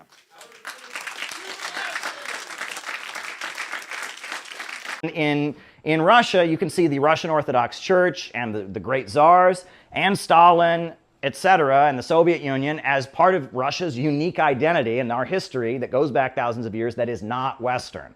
And we're starting to see all of that. And that's when you talk about Eurasianism, etc. And that's why framing things in the classic Cold War way of communism versus capitalism, it doesn't exactly line up, right? Because I can have a feeling those woke people, that are at those protests, well, I might think they're Marxist, but I have a feeling if you put them in a room with those people riding into battle in Ukraine with hammers and sickles and pictures of Jesus, they wouldn't agree on anything. They probably wouldn't agree on anything. You know what I'm saying? And that these things don't exactly make perfect sense. And that if we just talked about this the way people talked about it 50 years ago, we would be out of touch with what's really happening in the world right now. So. I like that it's bigger than Mao, too, because I doubt he would like seeing pictures of himself next to Confucius. No, he would hate it. Mao wanted to wipe out Confucius entirely. So now Stalin did bring back a lot of Tsarist imagery. So Stalin, not so much, but Mao especially, he wanted Confucianism completely eradicated. So there you go. What else? Anybody else? Go ahead. Yeah, like with the whole land and sea power thing, I think the biggest turning point in America was the 1900 election with McKinley and Bryan's, because Bryan's was very much like we have to go towards localism, we have to go towards strict federalism, and we have to go towards the silver standard. And then McKinley was like, oh no, what we need to do is we need to jump headfirst into this international capitalism type deal, which then led to Teddy Roosevelt, which that also led into a big leap into both joining in on the Spanish-American War to get Cuba and Puerto Rico, and then also later going in and creating Woodrow Wilson, who later decided to wait on Europe destroying itself in World War I, only to swoop in and basically say, "Oh, I'm calling the shots." Interesting. Are you going to talk more about the Shanghai massacre later on? Well, I all I know about it is that after Chiang Kai-shek turned against the communists, and Shanghai, which was a stronghold of the Communist Party, the KMT started slaughtering communists en masse, and so they had to basically take up arms to defend themselves. They declared the Shanghai Commune. And they seized control of Shanghai for a week, and the Chinese army came in there and killed them all. The question is, does it verify Trotskyism? Because Trotsky is always look at the Shanghai massacre and show, see, I told you. But I think ultimately, when you look at it, that doesn't mean they would have taken power either. Yeah. Ultimately, you have to organize the peasantry. That was just interesting to me Trotsky's got it wrong. Because as an American, you're raised to Mao killed 50 million people, blah, blah, blah. But then when you learn that it was actually the KMT that drew first blood, that's really interesting to me. Well, no, I mean, for example, the Great Leap Forward. There was a famine in China in the early 60s. And the Wikipedia page for the Great Leap Forward is hundreds of pages long. And you can buy all kinds of books all about it, because it's all about the Chinese Communist Party mismanaged the economy and it caused all these people to die. But, however, there was a famine in China in 1927 where millions of people died, and the Wikipedia page for it is a paragraph because it doesn't have political implications. And in fact, there were famines all the time. There were famines where hundreds of millions of people died all the time before the communists came in. And the communists are the ones who brought the tractors and actually made China what it is today. But the narrative we get is, well, the communists came in and starved everybody, right? And that it's manipulation. In fact, Edgar Snow, who's one of the most pro-China writers, he was a guy from Missouri, he talks about he went to China and during that 1927 famine, and people were starving, and the main reason they were starving was because they didn't have a strong central government. because there was food, plenty of food in other regions, How about and there were that? other regions where the crops were failing, and there was no central government that could Huh. take the food from one place and bring it to another place. Well, I wonder why they don't spread that around more. Yeah, and that they had no strong central government that could organize relief. And on top of that, a lot of the fields that should have been growing food were growing opium poppies for the British drug trade. And they weren't producing food in a lot of areas where they should have, because the British were using China as a place to grow heroin. So, I mean, there's all kinds of famines caused by, the century of humiliation. The British waged 2 opium wars to force China to accept, the heroin trade and to accept their global free trade system. And as a result of the opium wars, they estimate the deaths in China. The Chinese Communist Party talks about at least 100 million people were killed because of preventing China from being able to develop economically, the drug trade, the enslavement, all the awful things. But there's no body count for that. Right? But the communists come in and they cure all these things. But in the process, there's problems and there's wars and there's mismanagement and there's bad things. And so we're told, well, the communists just came in there and killed all these people. And that's just not a fair interpretation of history. Didn't the Roosevelts make some money off Chinese opium as well? Well, HSBC Bank. HSBC Bank is one of the biggest British banks, and it's based in London. But you know what HSBC stands for? You have a revolutionary state that controls the economy, that stimulates small businesses and oversees economic growth. That's what this new model is. And in China they call it socialism with Chinese characteristics. In Latin America they call it 21st century socialism. In the Middle East they call it not capitalism but Islam or resistance economy.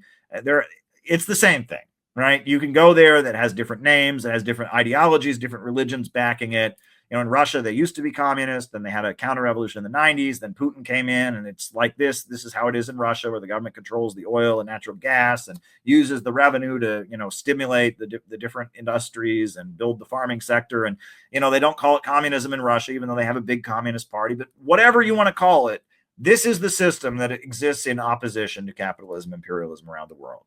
Right? And it's going to have a different name in every country, and it's going to draw from all kinds of different wells of national culture, national history, religion, etc. It's going to be unique in every different place. In America, this movement is called innovationism. And we are building this movement. We're building something like this, whatever you want to call this. It's different in every country. It's unique to that nation, to that people and their needs, but it is pro-growth. It is pro-humanity, and it is against globalism, imperialism, and it's about having a strong state that emerges out of a struggle against globalism, imperialism, right? And it has a different name everywhere. In America, it's called innovationism. Now, in the Western countries, not just the United States, but Britain, France, Germany, Australia, places like that, there's a big divide in the political apparatus right now. And the division is between the ultra-rich globalists, the World Economic Forum, etc. They want degrowth, depopulation, social engineering. They want a low-wage police state, and they want an all-out war to crush the BRICS countries. You'll own nothing, and you'll be happy about it. You'll eat bugs. You'll live in a pod. Depopulation, etc. Right? They are creating a high-tech dark ages to stay at the top of the world, and their high-tech dark ages. They need to make us poorer. They need to make us stupider. They need to, reduce our population, reduce our consumption, and they need to mobilize us for an all-out war against the countries that are not under their domination. Whereas the new right, they just want to make money. Donald Trump just wants to make money, and they want deregulation. They want the government to get out of the economy, and they want the free market, and they want to trade with the BRICS countries because they can make money doing so. There's a lot of wealth in China, so if American businesses can go to China and make money, great. If American businesses can go to Russia and make money, great. They're not invested in an all-out war to keep the globalist imperialist system intact. They're just thinking short term about making money. So they want the deregulation and free markets, and they want to trade with the BRICS countries. Now, neither of those groups have what we need. Obviously, the ultra-rich don't have what we need, but the new right, they don't have what we need either, right? Deregulation isn't going to do it, right? Privatizations isn't going to do it, etc. What we need is a pro-growth, pro-peace, pro-humanity, anti-monopoly coalition. All the forces that want economic growth, that want to break the world out of the domination of globalism, imperialism, need to be brought together. Working people must align with small business owners, lower level capitalists, with the BRICS countries, with pro-peace factions of the military and the policing agencies, all to break the power of the ultra-rich. We don't need a government that just steps out of the economy. That's what libertarians think. We need the government to just step out. They understand that the government is a degrowth mechanism trying to make us poorer in the hands of the ultra-rich, and they think, well, we just need to get the government out of the way. No. We need a government that will kick Wall Street's ass. That's what we need. We need a government that'll break the power of the big monopolies by mobilizing a coalition of working people, small business owners, people in the military, people in the policing agencies, everyone who rejects the high-tech dark ages, rejects the low-wage police state, rejects the march toward World War III, an anti-monopoly coalition, a coalition against the big bankers and monopolies that are leading humanity towards a new world war. We need an anti-monopoly coalition. That is what is needed. We need a government of action that will fight for working families. That is the answer to defeat the deep state, to stop the march toward World War III, and stop the emerging low-wage police state. That is what is needed.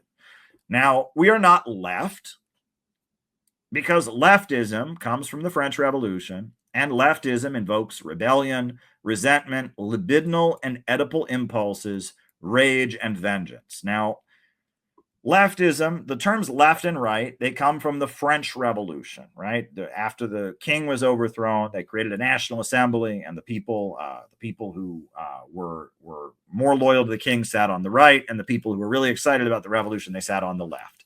Leftism is kill the king, overthrow the king, cut his head off. Leftism is rage and anger and sexual desires unleashed. It is jealousy, resentment, vengeance. That's leftism. And those are destructive, toxic emotions. You cannot build a movement that's going to make society better by appealing to those emotions. And if you look at the communist governments of the world, they learned that the hard way. The Cultural Revolution in China was all about unleashing those feelings. And the Chinese government now says that was a huge mistake. And Stalin defeated Trotsky. And instead, he built a 5-year economic plan, and he mobilized. And, Stalin's Russia was not about getting Russians to be resentful and jealous of each other. It was about building, etc. So, the left aesthetic is not what we are.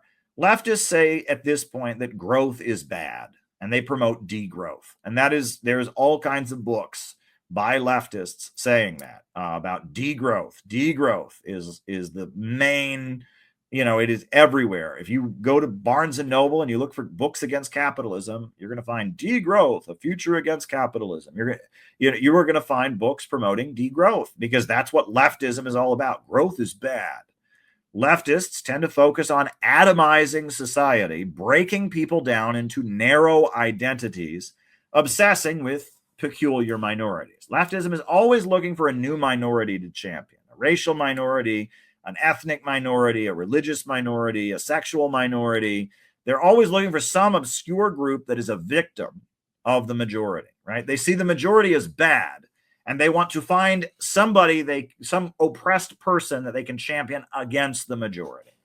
Leftists think that mass movements on behalf of the majority are fascist, right? If you're fighting for the people, the 99% against the 1%, that's fascism, right? Populism is the worst thing leftists have ever heard of, right? Populism, oh my God, you can't have that. No, because we need to find some special minority with which we can say that the majority are bad, which we can put more restrictions on the majority. That's what leftism is very much about. And leftists then oppose patriotism, traditional families, community identity, anything that brings people together in a common interest they're against. They want to break people down into you're this special kind of LGBT, you're this ethnicity, you're from this oppressed group. They want to atomize people. Now, all of this you could argue is largely contrary to what communism used to be. But that's irrelevant, right? I could go to a church. There are various churches I could go to in New York City, and I could get up and I could say, you are contrary to what Jesus taught. And what good would that do?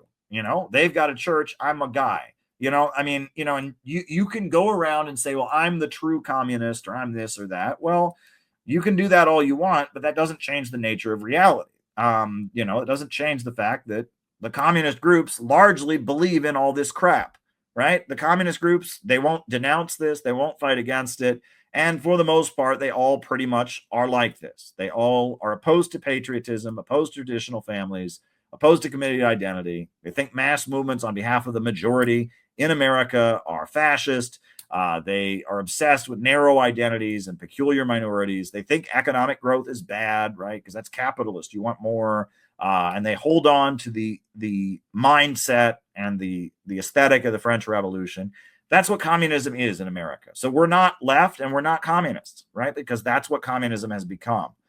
But we're not right wing either, because the right wing tends to celebrate deregulation and the free market as magically creating growth. This is a big thing. Like the right wing, they really believe all this free market crap, that if we just privatize everything will be fine. I've heard, you know, and the amount of free market crap that has nothing to do with economic reality that I've heard from right wingers is so sad. Right? There would never be a monopoly, Caleb, if there wasn't for the government. Well, that's funny. That's because why do we have antitrust laws then? You know, why does the market naturally lead to some winning and some losing? No. It's only, there's no such thing as a natural monopoly, right? It's only the government that creates monopolies. I mean, there's all kinds of things that libertarians and advocates of free markets will say that are just so contrary to reality. And they all deny that under the state central planning, we saw Russia and China become superpowers. You know, and all of that just doesn't exist as far as they're concerned. No, everywhere communism's ever been tried, it failed. That's not actually true, right? Russia and China became superpowers. You know, Libya had the highest life expectancy in Africa. But no. None of that's true. No. La. Can't hear you. You know, and so, you know, and then they just believe, well, real capitalism's never existed. If we just privatize absolutely everything. And I mean, free market insanity is dished out, widely among right wingers, and they are absolutely wrong. The right wing tends to demonize groups like Muslims and immigrants and panders to fear of such groups and scapegoats them for problems that are not created by Muslims and not created by immigrants. They're created by globalism, imperialism. Yes, it's true that there are many immigrants piling into the United States from South and Central America. And yes, it's true, many of them are in gangs and criminal organizations. Why is that? Is that because, that's because Latino people are all just dirty, criminal, ugly people and we got to build a wall and keep them out? No, it's because of globalism, imperialism. Now, the left just says, oh, if you point out the problem, you're racist. Well, the problem's really there. And I mean, the people that those gangs tend to kill tend to be Latinos. So, you know, pointing out that those groups are bad is not racist. But if you just blame people, you know, you say, oh, that's just how brown people are. That's just racism, right? You're scapegoating them for a problem that was created by globalism, imperialism. And same for Muslims. Al-Qaeda is an awful group that kills a lot of innocent people. Right? ISIS is a horrible group. But again, is that just because Muslims are just bad? Well, no. These groups were funded and created by the U.S. government to fight against communism and to fight against Bashar Assad in Syria and to fight for their interests across the Middle East. And the governments we've overthrown in Iraq, in Syria, in Libya, they tend to be governments that fought against these terrorists. Again, if you just say, well, Muslims are just bad, right? That's a common right-wing feeling. Islam is just an evil religion. Immigrants are all just inferior people, and they pander to fear and they scapegoat certain groups and blame them rather than globalism, imperialism for the problem. And that's a really big problem in right-wing circles. Furthermore, the right wing often seeks to empower policing agencies to suppress dissent, specifically for opposing Israel or for standing with the BRICS countries. And this is something the right wing is actually getting better about. I was impressed to see Candace Owens and Ann Coulter and other people speak out in support of Mahmoud Khalil and say that, no, you can't deport somebody for being pro-Palestine. But there are a lot of right-wingers who think Islam should be outlawed, that want to ban mosques because they think all Muslims are terrorists. There are a lot of right-wingers who think that it should be illegal to protest Israel. There are a lot of right-wingers that want to deport Chinese students because they think they're all spies. Right-wing circles, there's a lot of pro-imperialist ignorance and such, you know. On top of that, the right wing mistakenly tells people that the woke left are communists and equates China, Vietnam, Venezuela with toxic pro-globalist left. I do not know how this works. It drives me up the wall. But you look at China, you look at North Korea, you look at Vietnam, and you look at you know, the George Soros fan club, you look at the transgender rally on your campus. Apples and oranges, blue and red, night and day, white, and they're not the same thing at all. You look at like the people in North Korea marching in perfect unison, waving the flag of their country, physically fit. You know, you look at the Chinese Communist Party, and then you look at like, you know, people with 5 nose rings, you know, screaming about, you're transphobic, I'm triggered. It's not the same thing. It's not, it's got absolutely nothing to do. One has absolutely nothing to do with the other. And George Soros, who's the funder of so much of the woke left, he overthrew communist governments in Eastern Europe for the CIA. That was his whole thing. But yet, in right-wing circles, no, all the woke kids that are obnoxious and the Chinese government are the exact same thing. They're not the same. They don't believe the same things. The Chinese government's pro-growth. Woke kids are anti-growth. Chinese government's pro-family. Woke kids are anti-family. Chinese government promotes patriotism and loyalty to your homeland. Woke kids hate their country and burn flags and take a poop on the street. They're not the same thing. They're not the same thing. And it's just, it's beyond me. And, you know, and this is, so right-wing circles, we're not right-wing, and right-wing groups in America, conservatainment, whatever you want to call it, tends to be pro-Israel, demonize immigrants, demonize Muslims, promote insane free market policies, argue that somehow woke insanity is communism, you know, is the same as anti-imperialist governments. So we're not right-wing either, right? The only answer is building a profit to not be in command. We need the state to organize the economy to make sure that it keeps growing. We need a government of action that fights for working families. Ever since we started CPI, that's been the slogan. We need a government of action to fight for working families. We need a government that represents the people to control the economy, to make sure that growth continues, and to beat back the power of the big imperialist monopolies. And that's what we ultimately need, and that's the vision. We are fighting with a 4-point economic plan for a government of action that fights for working families. And we're going to talk in the next section about what that would mean, but I think we should just take a break and maybe go around and reflect on what we're talking about, because we argue that capitalism and imperialism has entered this stage of destructive accumulation. And that's what separates us, because if you listen to other people nowadays, I said at the beginning, we don't even call ourselves communists at this point. We don't use that label anymore because, you know, the communists all came out here to protest us today, right? They don't like us. And if you listen to communists, they're talking about, they're stuck here. They're talking about workers and bosses and, you know, shouldn't we have democratic worker councils or whatever? Or they're trying to get into the labor bureaucracy and then voting for the Democrats, and they're mad that Donald Trump might not start the wars that imperialism needs and is too friendly to Russia.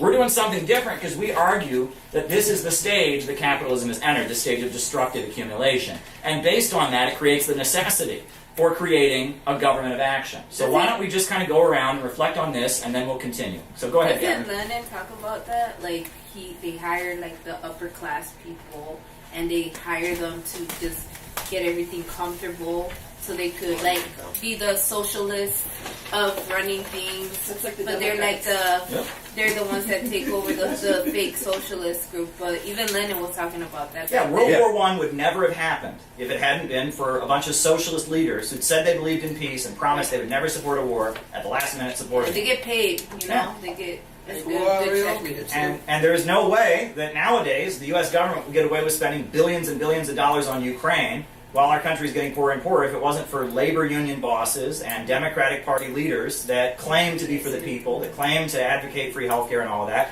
that lead them to do it. Fake socialists are an essential part of the imperialist system. Mhm. There's no question about it, absolutely. Yeah, Lenin talks about it. With Yeah. your book that Yes. you wrote, so I like it. And then we talk about CPI afterwards. So that's Yeah. what we need to exist. So yeah. Yeah. But go ahead, let's reflect on this a bit before we get to the next part. Any other thoughts?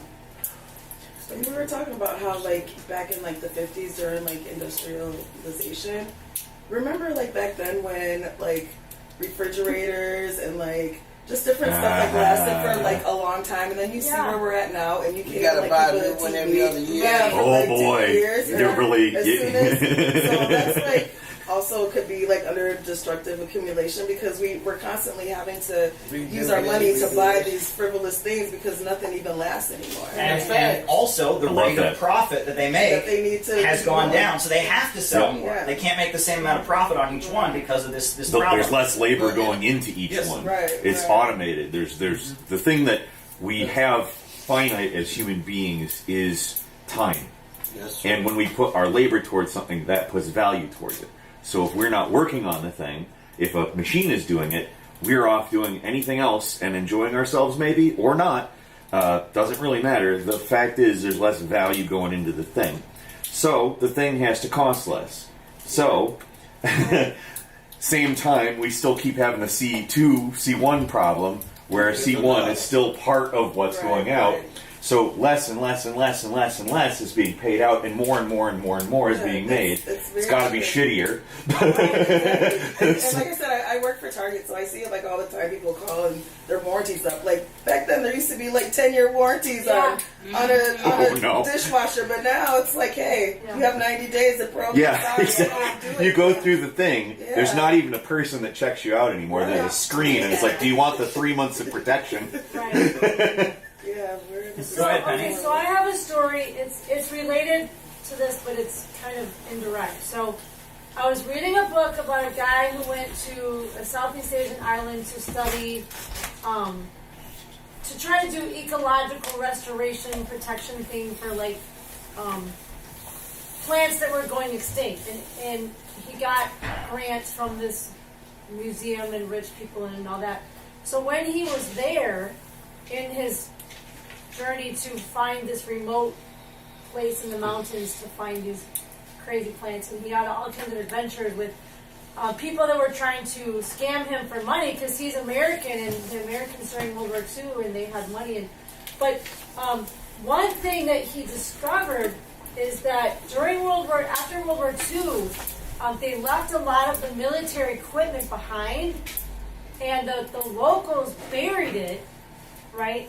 And then from time to time, they pull it out of the ground, and they use the steel for their roofs because the quality of the steel that was left behind during World War II is like 100 times better than any steel on the market. Oh, Yeah. that's a good point. Yeah, wow.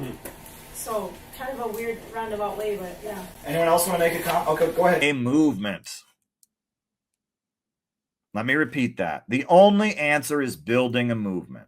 I'm sorry. I'm really glad you're all watching. I really appreciate you all watching. But listening to me is not going to save you. And, a YouTube channel and a podcast is not going to save you, right? We need to build a movement. That is the only thing that we can do. We've got to build a community of people dedicated to building the anti-monopoly coalition, toward building a government of action. That we've got to build a real movement of real people who can work together and get real shit done. That's the only option. We've got to build a real movement to get real shit done. And a real movement involves teaching and teaching and teaching. And there's a lot of non-teaching going on, right? And I've got to tell you, if nobody is learning, if you're not learning, it's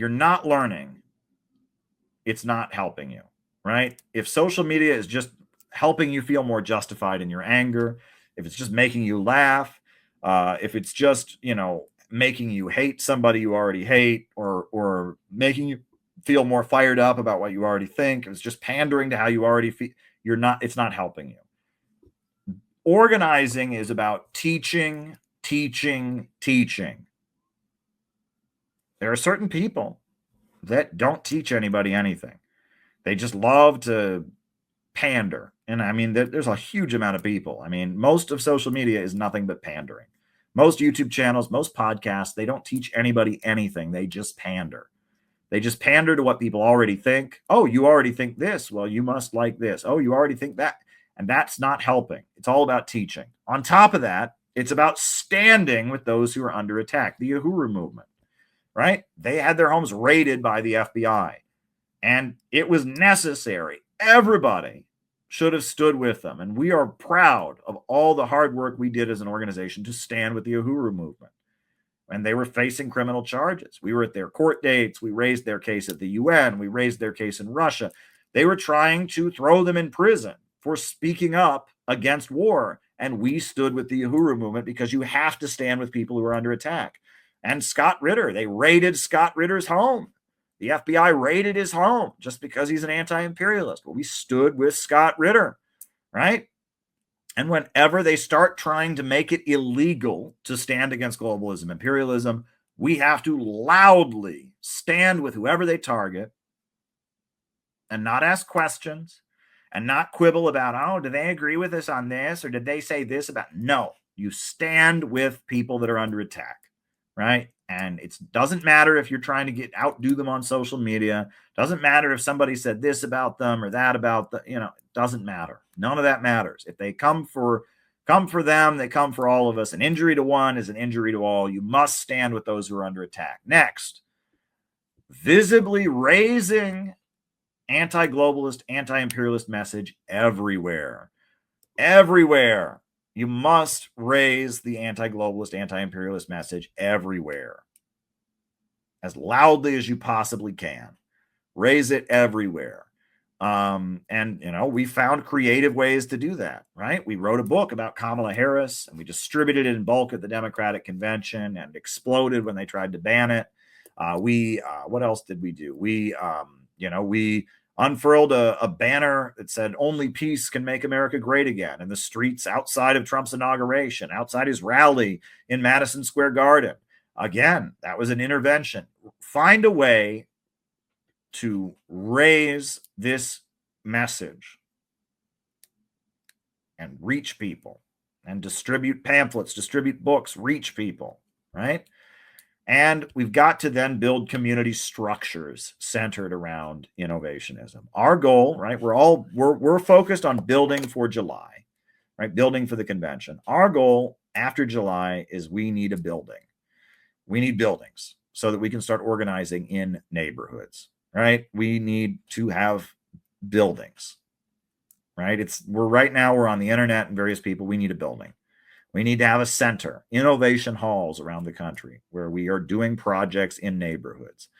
That's what we're trying to do. No, going someplace and going to a church that's doing nice things and taking a selfie of yourself, that doesn't count as organizing in communities. And no, showing up one day and giving people a bunch of free stuff and then taking a selfie of yourself and saying, look, we do work in the community. That's not doing things. In order to really do community work, you have to have the infrastructure to do it. You have to have a building. You have to have a network of volunteers. You have to have an organization to carry it out. A lot of people I've been hearing for the longest time, why don't we do something like Fred Hampton's free breakfast program? I've heard that a lot. And the problem is that in order to do it, you have to build an organization to carry it out, right? If you just go to some other group that's doing it and help them do it, that doesn't really build anything. It just helps whatever group that is that's doing it. And if you just do it one time and take a picture of yourself, that accomplishes nothing. It's about having it's about having a building, a space that is reliable. It's about carrying it out on a regular basis. You have to build a machine to carry these things out, right? And, don't be fooled by certain people that are playing this game, right? And they go to somebody else's charity work and take a selfie, look at me. They're not doing Fred Hampton's breakfast program. It has nothing to do with that. And don't be fooled by people that show up one time and do a staged social media performance of themselves handing shit out. They're not doing Fred Hampton's free breakfast program. They're building a social media brand to make money, and it's disgusting. Fred Hampton building the free breakfast program was about being in the neighborhood, having a consistent way to get the food, having the food program every day, having a whole network of volunteers who would keep it going and feed those kids every day, doing the outreach so kids in the neighborhood were coming to get the free breakfast program. You had to have an organization to do what Fred Hampton did. Now, I'm not saying that that's what we should do, but before you can do anything, you have to have a building. right? And the Uhuru movement, they do all kinds of amazing things. And the reason they can do it is because they have a building. And they have a building in Florida, St. Petersburg, Florida, and they have a building in St. Louis, Missouri. And they are an amazing group because they have a building. And I look at, other groups around the country, right, that have buildings, and I see how they're a 24/7 operation. There's a church out in Los Angeles I really look up to. And this church, it's not a Sunday morning thing. It's a 24/7. I went and visited that church. I said, this church is a beehive. This church is a beehive. Every day they're hitting the streets and doing outreach, or they're fundraising, or they have a prayer service at night, and they wake up in the morning, and they have and it's a 24/7 operation. That's a real organization, right? That's a real organization. And if you're gonna build a real organization, you have to have a building, and you have to move into neighborhoods. You have to build structure to have real organizations. Real organizations don't come into existence by just taking pictures of yourself, or just doing something one time and getting on social media. Building a real organization is not going to make you internet famous. And that is not the goal. The goal is to build a movement for a government of action that fights for working families. That's the goal, right? And, it means that our social media is going to get smaller probably in the short term. It means that other people are going to get all the glamour and get famous on the internet. The goal is not to be famous on the internet.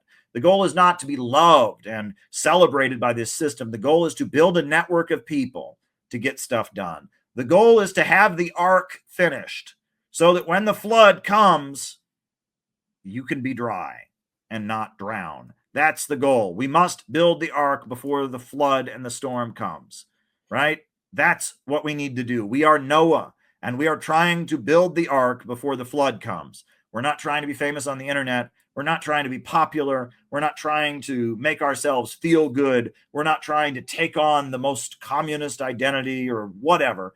We're trying to build the ark before the flood comes. And the flood is getting closer every day. The flood is coming. And I hate to be pessimistic. I'm optimistic because I believe we're going to do it, and we're winning, and we're getting a huge amount done. And I'm really impressed with all that we've done. But I have to also say the flood is coming. The flood is getting closer every day, and we have got to build the ark. We've got to build the ark. There is no substitute. There's nothing that is more pressing than building the ark. We've got to build the ark. And if you get distracted by all the bullshit, you're not building the ark. You got to focus on building the ark. We've got to build the ark. We need a network of anti-imperialists. We need organizational infrastructure ASAP. Now, how do you stay on the revolutionary road? How do you stay on the revolutionary road? It's not easy. And people come and go. Right? And that's something I've just learned to deal with, right? You can't save every soul. You can't make everybody do everything. Well, the important thing to remember is that most people are living biologically. Now, what does that mean? It means that they are alive. A plant is alive. A bird is alive. A rat is alive. An ant is alive. They are technically alive. But they are not alive in the human sense. They are only alive in the biological sense.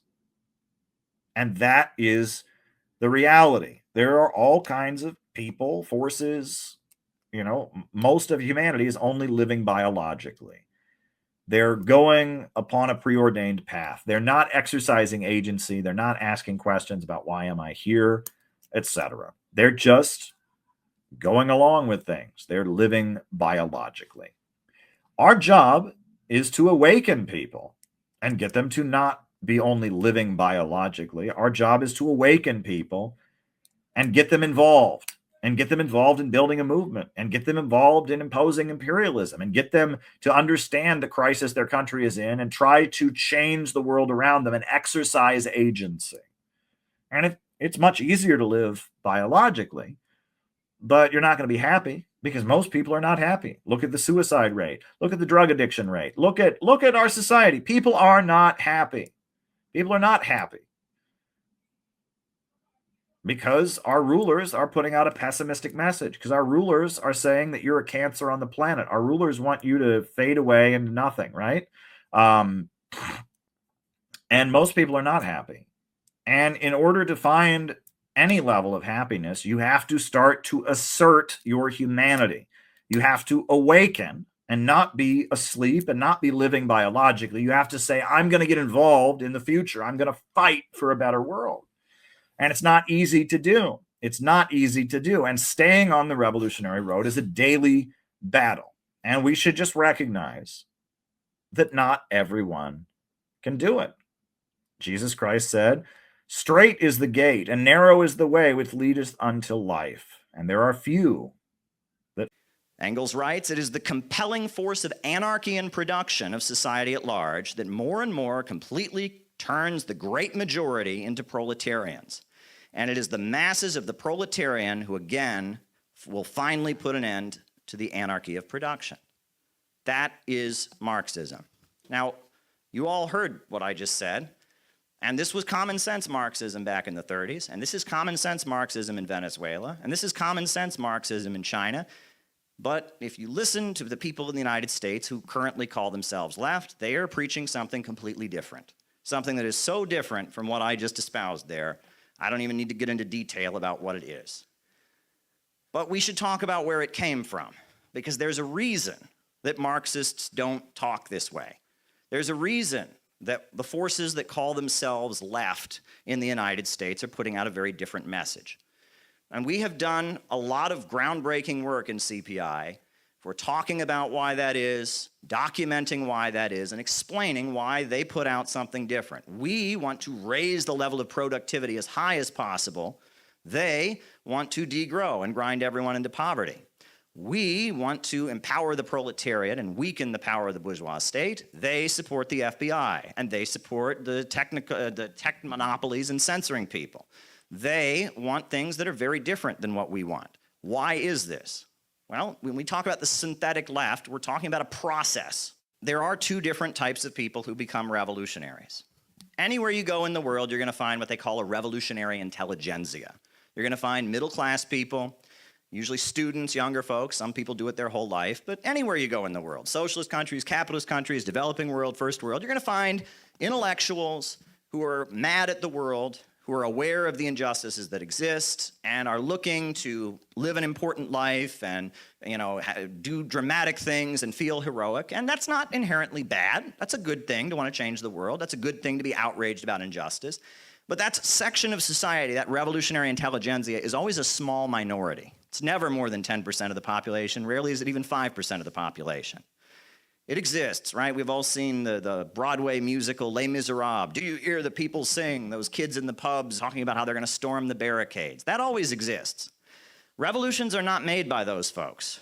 Revolutions are made by the broad masses of people. And what the broad masses of people want in a revolutionary situation is very different from the fantasies and ideals that that revolutionary intelligentsia wants. What the broad masses of people want is stability. When a revolutionary crisis comes, it's because capitalism and the system has made their life unlivable.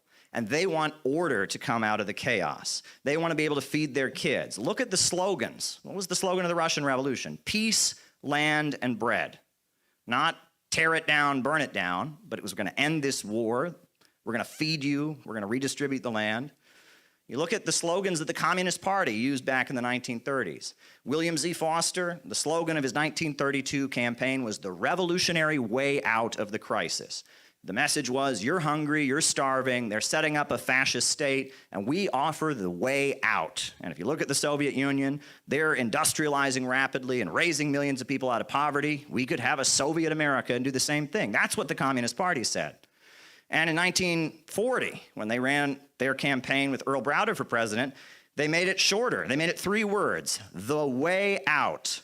The way out, because they were understanding that, yeah, they had the revolutionary intelligentsia, they had the middle class elements there, but their goal was to organize the broad masses of people who were suffering, and their goal is for stability, not chaos. And that is the understanding. And the brilliance of Bolshevism was that Lenin got a group of revolutionary intellectuals to operate in a way that they could harness the energy of the broad masses of people. He got them out of isolation and into a situation where they could harness the broad energy that was there in order to take power. And you could argue that there were almost two layers of the Bolshevik Party. You had the middle class intellectuals, and then you had the labor unions and then the mass organizations of peasants, of workers. Some people argue that Stalin kind of represented the linchpin between the two of them. He was from Georgia, from a rural background. We'll talk more about him later. But he was also educated. He'd been to seminary school. He was a very good writer and speaker. And so he was kind of the linchpin between the broad mass organizations. He was involved in strikes, but he was also able to communicate and compete in the intellectual circles. He was like the linchpin at the center of that. But after the Bolshevik Revolution, we know that Lenin died, and there was a split between Stalin and Trotsky. Trotsky very much wanted to hold on to the revolutionary intelligentsia and their mindset. He put forward the theory of permanent revolution.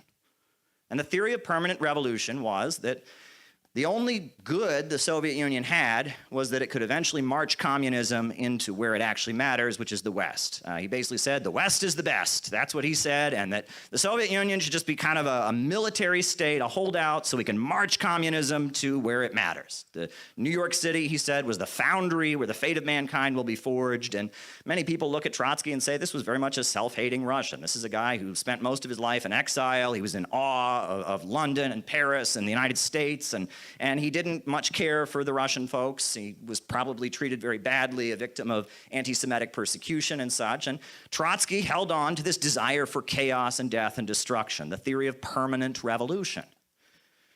However, if you read Stalin's writings and his critique of Trotsky, he's saying this isn't going to work. We got to have socialism in one country. You read Stalin's critique of Trotsky on the military question. Trotsky's saying, oh, we're going to draft all the workers into the military and their military service will be working in the factory.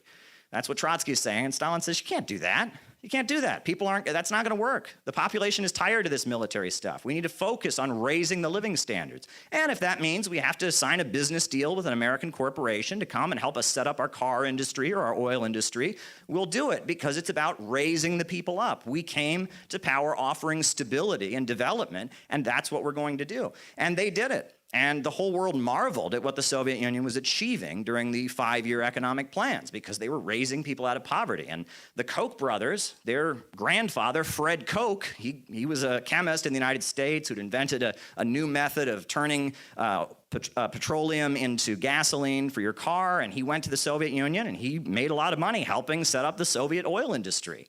And this was a necessary thing to do. And it industrialized the Soviet Union very rapidly and enabled them to win the Second World War, enabled them to invent space travel, enabled them to build some of the largest hydroelectrical power plants, the biggest steel industry in the world. That was going on. Trotskyism was the movement of those who rejected that and held on to the permanent revolution. However, there's another layer to this. 1939, the Soviet Union had gone and tried to form an anti-fascist alliance with every major capitalist country. For a while, France was willing to do it, and then France dropped out of it. The rest of the major capitalist countries wouldn't even consider it. And so as an act of desperation, seeing World War II was on the horizon, 1939, the Soviet Union signed the Molotov-Ribbentrop Pact. And immediately, a huge amount of condemnation was piled on the Soviet Union, because how dare they make a treaty with the Nazis? It was done out of desperation. It was not an alliance. It was simply a non-aggression pact. But there was a whole public relations campaign because the communists had been leaders of anti-fascist fronts. They were immediately accused of being hypocrites. Time magazine here in the United States started calling the Communist Party USA the communazis. That was the term they used for them. Earl Browder, the leader of the Communist Party, was thrown in prison. There was a whole public relations campaign against the Soviet Union and against the Communist Party for that. And in that atmosphere, there were some Trotskyites who declared that there was nothing revolutionary about the Soviet Union. That most Trotskyites said the Soviet Union was what they called a deformed workers' state or a degenerated workers' state. That they didn't like Stalin, they didn't like the Soviet government, but the economic foundations were still socialist. But in 1939, there was a clique of Trotskyites in New York City called the New York Intellectuals who cut ties with Trotsky over any defense of the Soviet Union. As far as they were concerned, the Soviet Union was absolutely no good. And Trotsky, before his death, had a big fight with these folks. And James Cannon, the leader of the American Trotskyists, also had a fight with these folks. And in that fight, some revealing things were said by the leaders of American Trotskyism.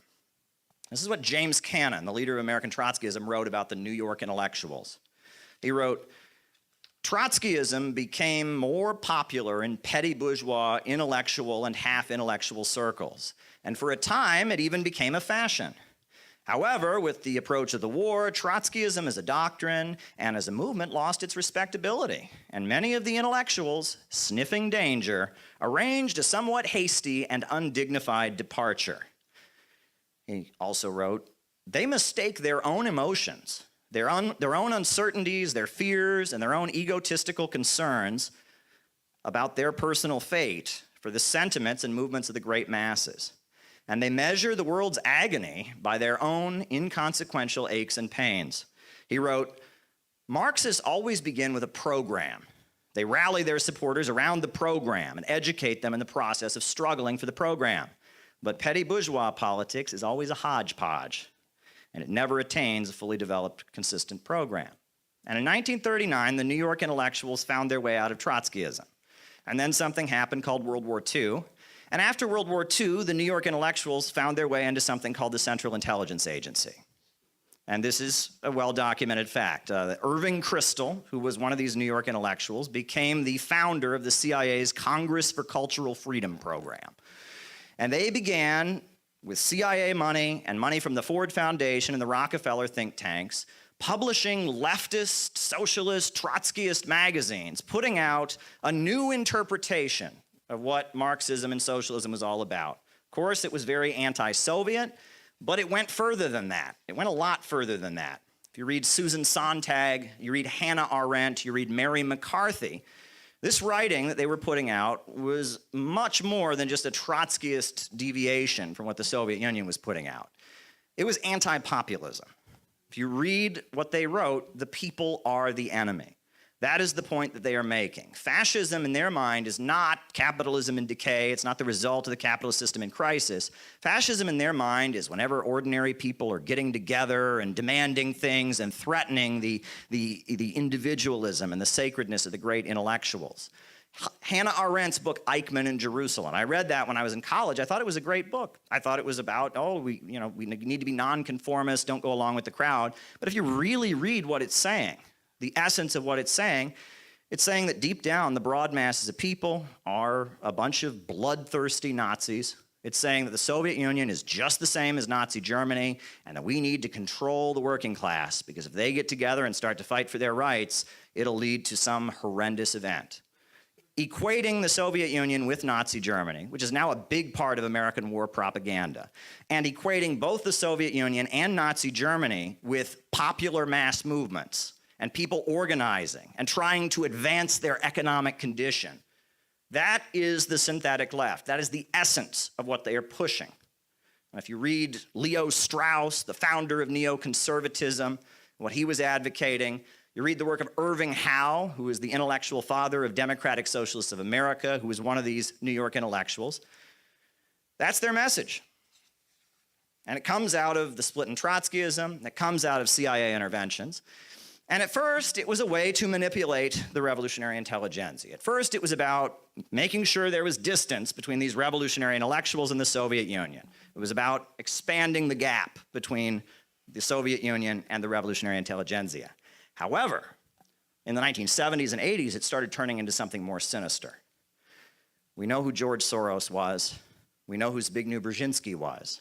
And the color revolutions that brought down the Soviet Union and the Eastern Bloc were largely carried out with this kind of politics. It was about manipulating intellectuals, tapping into the desire of really the most privileged people in these countries. These were the children of the party elite largely, the academics, the people at the universities. The broad masses of people in the Soviet Union and the Eastern Bloc voted to keep socialism. They supported the communist parties, but it was the university students, it was the filmmakers, and those folks, their grievances, some of which were justified against the Soviet Union, were intentionally manipulated in the name of this kind of fake leftist politics. And it was enabled to create chaos and bring down the socialist countries. And you'll recall If you read the history, that in the Prague Spring of 1968 and the events of 1989, most of the people that were manipulated into setting the stage for Wall Street to sink its fangs into these countries, they didn't think that they were marching for capitalism. They thought they were marching for socialism with a human face, democratic socialism, more freedom. They thought they were going to keep their guaranteed job, keep their guaranteed health care, but also be able to wear blue jeans and listen to Beatles music and shop at Walmart. It was a con, and it was a manipulation, and it was very effective. And it was a continuation of this manipulation of leftist politics. And now, as we enter a long-term capitalist crisis rooted in the problem of overproduction, this movement that they first developed to manipulate leftism and then utilized against the socialist countries is now being weaponized as the new form of fascism. And it's what is really the ruling ideology of the United States at this very moment. This is what we are living under. Wokeism is a result of this manipulation. They have brought the color revolution machine home to the United States in an effort to try and save capitalism. That's what's happened. And to those of us who've been to the socialist countries, and those of us who know what Marxism is actually about, it is nothing but the most outrageous and infuriating thing. And that is why we are screaming about it from the heavens. You know, I went to West Virginia after Trump got elected, and I interviewed a steel worker. And he had been a lifelong Democrat, but he voted for Trump, he said, because the Democrats don't care about the working class anymore. Now they're just a bunch of socialists. It's a tragic statement. You know, and you listen to people, you know, if I thought Joe Biden was a socialist, if I thought Joe Biden was a communist, I would probably hate communism and socialism too.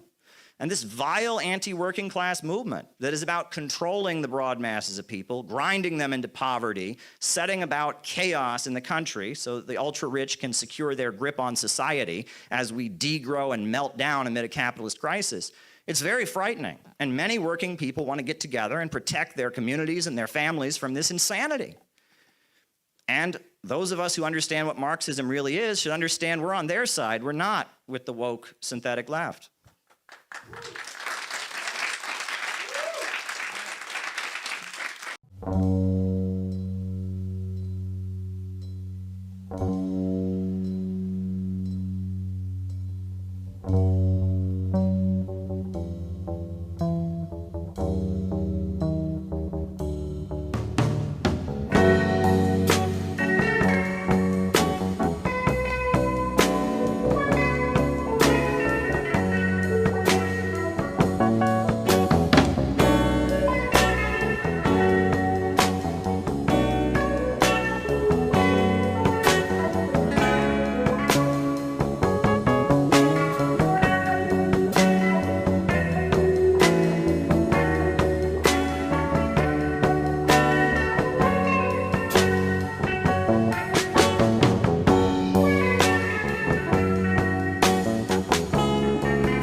Jeanette, do you? Okay, go ahead, Carter. No, not right now. Your little how you were explaining how the socialists were forced us into World War I, German. The SPD, the Socialist Party of Germany, was extremely. I mean, they were very popular. I mean, they had the power to do it. It's not like they were some subtle party. I'm pretty sure they were leading the government. Yes. And I feel like World War I, that's when we should have all said, the so-called left should have said, what's the point of these bourgeois socialist parties? But yet they're still being promoted today. I mean, the SPD is in power as we speak. It's crazy that, like, there's still people making excuses for them. World War I was the test, and they failed. I mean, they failed in, 1914? Yeah. Why are they even Well, still... the Labour Party is in power in Britain today. And they said that if Donald Trump cuts off the war in Ukraine, they're going to keep funding it. And they're the Socialist Party in Britain. I mean, they're an essential part of it. And actually, the next quote that we have, this kind of is a segue into the next quote if you turn the page. We have a very quote. So this is from Vladimir Lenin calling out the fake socialists of his time. Maybe you can read it, Carter. Give me a second. Where are we? I think we're in the third page. Neither we nor anyone else. Yeah, neither we nor anyone else. Yeah. Neither we nor anyone else can calculate precisely what portion of the proletariat is following and will follow the social chauvinists and opportunists. This will be revealed only by the struggle. It will be definitely decided only by the socialist revolution. But we know for certain that the defenders of the fatherland in the imperialist war represent only a minority. And it is therefore our duty, if we wish to remain socialists, to go down lower and deeper to the real masses. This is the whole meaning and the whole purport of the struggle against opportunism. By exposing the fact that the opportunists and social chauvinists are in reality betraying and selling the interests of the masses, that they are defending the temporary privileges of a minority of workers, that they are vehicles of the bourgeois ideas and influences, that they are really allies and agents of the bourgeoisie, we teach the masses to appreciate their true political interests, to fight for socialism and for the revolution through all the long and painful vicissitudes of the imperialist wars and imperialist armistice. Yeah. Armistice is a peace deal? Yeah. And so that was Lenin, the founder of the Bolshevik Party, that led the Russian Revolution. And he was basically saying that the socialist movement are my enemies. And he actually used a different name. They were calling themselves socialists and social democrats. And in Russia, the war was very unpopular. A lot of working people didn't want to fight in it. And the Tsar was viewed as incompetent. The Tsar was overthrown. There was a mass uprising. The Tsar was overthrown. And after the Tsar was overthrown, the debate became, do we want to continue fighting in the war or not? And Lenin was the anti-war guy, and his party were called the Bolsheviks. They were against the war. And so when he got back to Russia, after the Tsar was overthrown, he said, we have to call ourselves the Communist Party rather than the Socialist Party, because we don't want anyone to confuse us with the party that is leading people off to war. And he said, we're the Communist Party now. We're different than the Socialist Party. And we are going to focus on opposing the war. And then they were successful, and they had a revolution, and they overthrew the Tsarist system. They overthrew capitalism in Russia, and they created the Bolshevik Revolution. And when they created the Russian Revolution, one of the first things they did is they called a conference in what's now called Azerbaijan, in Baku. And that was called the Congress of the Peoples of the East. And at that conference, they said, we will work with anyone who is fighting the imperialists. Doesn't matter who you are. And in fact, one of the most conservative, right-wing, traditional guys around at the time was the Emir of Afghanistan. And they said, we will support the Emir of Afghanistan because he's fighting the British Empire. And any fight against the colonizers is a good fight. They also supported the Egyptian merchants and the Egyptian capitalists that were fighting the British Empire. And a number of black revolutionaries around the world were inspired by what the Bolsheviks were doing, organizing. They said, we'll work with anyone who opposes the imperialists. And if you support imperialism, we don't care what you call yourself. You can call yourself a socialist or a communist or an anarchist or a dentist. If you're supporting the imperialists, we don't support you. The fight is against imperialism. That's what it's all about. Peter, do you want to read the quotes from Stalin Foundations of Leninism about the Emir of Afghanistan? Go ahead. Yeah. The struggle The struggle that the Emir of Afghanistan is waging for the independence of Afghanistan is objectively a revolutionary struggle, despite the monarchist views of the Emir and his associates, for it weakens, disintegrates, and undermines imperialism. The struggle that the Egyptians, or the Egyptian merchants and bourgeois intellectuals are waging for the independence of Egypt is objectively a revolutionary struggle, despite the bourgeois origin and bourgeois title of the leaders of Egyptian national movement, despite the fact they are opposed to socialism. Stalin, the foundations of Leninism. Yeah. So he's saying, look, we will support anyone who's opposing the imperialists.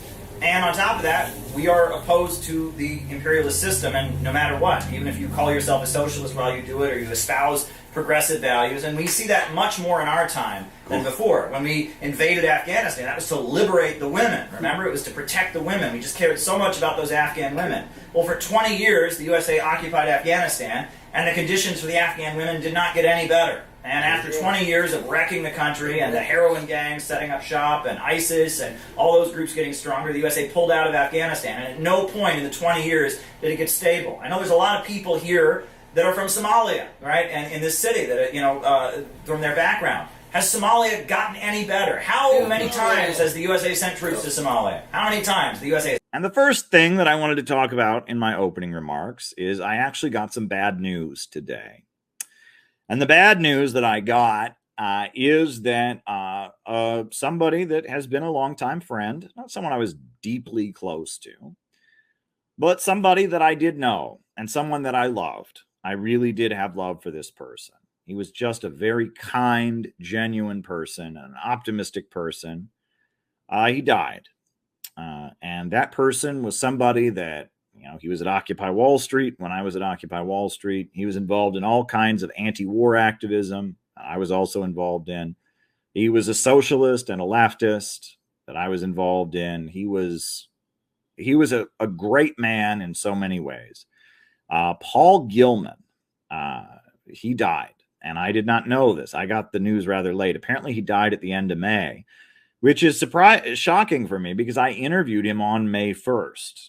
At the Palestine rally that happened. I interviewed him, and I'd interviewed him a number of times, and I actually went through some of my old YouTube videos, and I found clips of Paul, and I want to tell you about Paul. I want to talk to you all about Paul. So here are two clips of Paul from Palestine rallies where I interviewed him. One was many years ago, and the other one was the more recent one in May, which was just a couple weeks before he died. He apparently died at the end of May. So this is Paul at Palestine rallies. Lives do matter, but so do Palestinian lives matter. And for them, they mean only Jewish lives matter. They don't care about anyone else. It's showing the true teeth of the oppression of this country. They say we're a free country, but the minute we do something they don't like, they send the cops in on us. If that's not fascism, I don't know what is. So I want to tell you the context, right? So this first interview, this was at the height of Black Lives Matter, at the Black Lives Matter protests. The pro-Israel forces in New York City decided to have a rally called Jewish Lives Matter. And it was basically saying you have to support Israel because Jewish lives matter. And he protested it. And that's the comment that he's making, that he made. I was working for Press TV. This is years before I even worked at RT, right? This is over a decade ago. And he was a Green Party candidate for New York City Council, I believe. And he said, Jewish lives do matter, but so he's saying Jewish lives do matter, obviously. do Palestinian lives matter. And for them, they mean only Jewish lives matter. They don't care about anyone else. It's showing. And that was what he was saying. He said, look, we don't obviously disagree that Jewish lives matter. We don't want Jewish people to be harmed. But what about Palestinians? And that was a good point. And then this is him talking about the crackdown on pro-Palestine protests that happened across the country. I interviewed him about that on May 1st. And this is, very recently. This is just before he passed. It's showing the true teeth of the oppression of this country. They say we're a free country, but the minute we do something they don't like, they send the cops in on us. If that's not fascism, I don't know what is. Yeah, and so that was on May 1st at the Palestine rally. So I've got some other video of Paul, but I want to tell you about Paul. right? Because that's the tricky thing. When somebody is alive, you don't know, and I'm constantly wondering what the right thing is. If someone's alive, you don't want to talk too much about them and their personal life and their background and their life story on YouTube channels, because you don't know how much they want to keep private. But Paul is now deceased. So I'll tell you what I knew about Paul. And then we'll watch some more footage of Paul. Paul loved marijuana. All right. And then you can see that in the clip I just showed. He's wearing a baseball cap with a pot leaf on it. Paul loved marijuana. And the way Paul got to be political was that Paul was apparently a marijuana dealer as a young man. And he got arrested. And he did some serious prison time in upstate New York. He was a young man. I don't know where he's originally from, but he was a pot dealer. Nowadays they're much more soft on that kind of thing, but Rockefeller drug laws, etc. He was a pot dealer, and he ended up doing some serious prison time. And it was during that prison time that Paul became political, and it was in prison that he started reading. He started reading the political stuff. He started reading about the Black Panthers. He started reading about socialism and communism. And he came out of prison as somebody that was an activist, right? I think this was in like the 70s or 80s. I think it was the 80s that he went to prison. And he came out of prison politicized, right? Because there was a movement, what they called a movement in those days. And there was, and he came out of prison as somebody who admired the Black Panthers, and he admired Native American activists. And as a result of being in prison, and in prison, you have a lot of time to read. And that there's many people who, maybe not as much anymore, but at one point, there were a lot of people who got very politicized in prison because they would read books, and books were available. And so he came out of prison as a politicized person. Paul had a very hard time. I mean, being a convicted felon, it was not easy for Paul. But Paul was at all the rallies. He was at every anti-war rally that the Workers' World Party organized. He was at all kinds of demonstrations. And Paul was a communist. I don't think he was ever in any party or group, but he was very much a communist. And more specifically, he was a Maoist. And that's a bit of a contradiction because Mao Zedong was not a big fan of drugs, but, he was a marijuana legalization activist, and he was a Maoist communist. And my fondest memory of Paul is in 2019, I gave a class. This is before CPI got started. We had something called Students and Youth for a New America.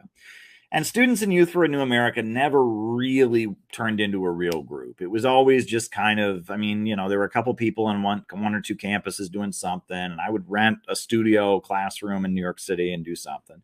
So we rented a studio in New York City, and I did a class called Mao Zedong and American Socialists. That's what I called it. I had no idea that Paul was coming. But Paul showed up to the class. Total surprise to me. I knew Paul from protests. He was a friendly guy, but I'd never been over to his home, and I didn't know him intimately. But he showed up. He brought his girlfriend with him, and he brought books of his own to the class, and he was so into it.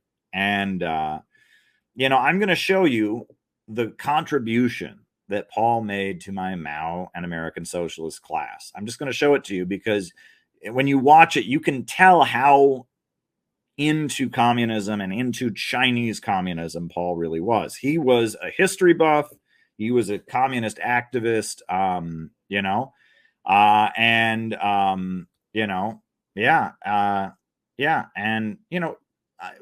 get to that, Noah, but Paul is one of the many unsung heroes. Like, this is we need to talk about people like Paul. And I don't want to get ahead of myself, Noah, but there's so many great people like this, and we need to talk about people like this. And I'll get to that later. But let's just watch, and we're going to watch Paul's contributions to my Mao class. This is what Paul said, the contributions he made to my class on Chinese history, filling in the gaps of where I missed it, talking about what he thought was important. Chiang Kai-shek had killed Mao's first wife and sister. Wow. And it was Stalin that ordered, and they were deciding what to do. It was Stalin that was said, well, you got to form a united front with the KMT. And, like Mao and his party were still deciding what to do, Stalin stepped in and did it. Now, the reason the generals did it was two reasons, right?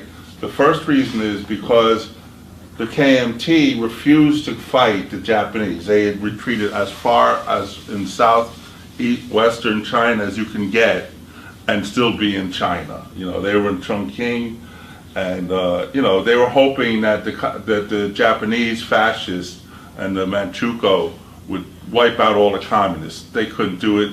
By then, the communists were in Yan'an, which is after the Long March. They had made it there. Now, in the very beginning, you kind of left this part out, which is kind of important. When Trotsky and all of them were talking about a united front with the KMT, the Soviet Union had sent a general, and they founded what they call the Whampoa Military Academy. The Whampoa Military Academy is where both sides started getting their armies. An interesting note to that, Chiang Kai-shek was the president or the chancellor, whatever they called the head of that. The political commissar was Zhou Enlai. And on a little interesting minutiae side note, Ho Chi Minh was the translator because he could speak Chinese, Russian, and Vietnamese. He was in, when he was in Moscow, part of the Comintern. So Ho Chi Minh was the translator between the Russians and the Chinese. The Dalai Lama himself admitted that Mao was a great man, and you always see the hints of in the Bertolucci film on the Tibetan Lama when he's leaving. The last thing they did was commit human sacrifices, these lamas, and this is actually hinted in the movie where the guy who plays the Dalai Lama turns and says, "Is this necessary?" And the reactionary a-holes that are actually the political powers in Tibet say, yes, it is. And so here's the funniest story. I'll just share this before Paul continues.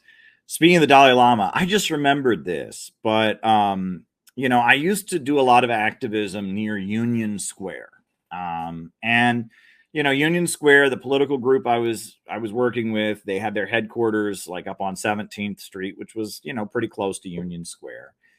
And Paul used to just hang out in Union Square, right? I think he would, get baked and he would smoke his pot and he would be just kind of hanging out in Union Square sometimes or whatever. So one day, me and a couple of friends, we were in Union Square and we saw the Dalai Lama, the Tibet separatists had gathered and they were having an anti-China demonstration.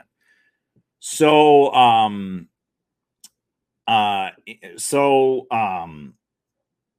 they were having an anti-China demonstration, and I remember, me and a couple of my friends, we wanted to disrupt it, and I had the little red book by Mao, and so we walked by it, and we just started waving the little red book and chanting Mao, Mao, Mao Zedong. We did not know that Paul was there. Paul was just kind of there hanging out. And so we were disrupting, kind of, shouting at the Dalai Lama, the Tibet separatists as they were protesting. And we held up our red books and we were chanting like Mao, Mao, Mao Zedong.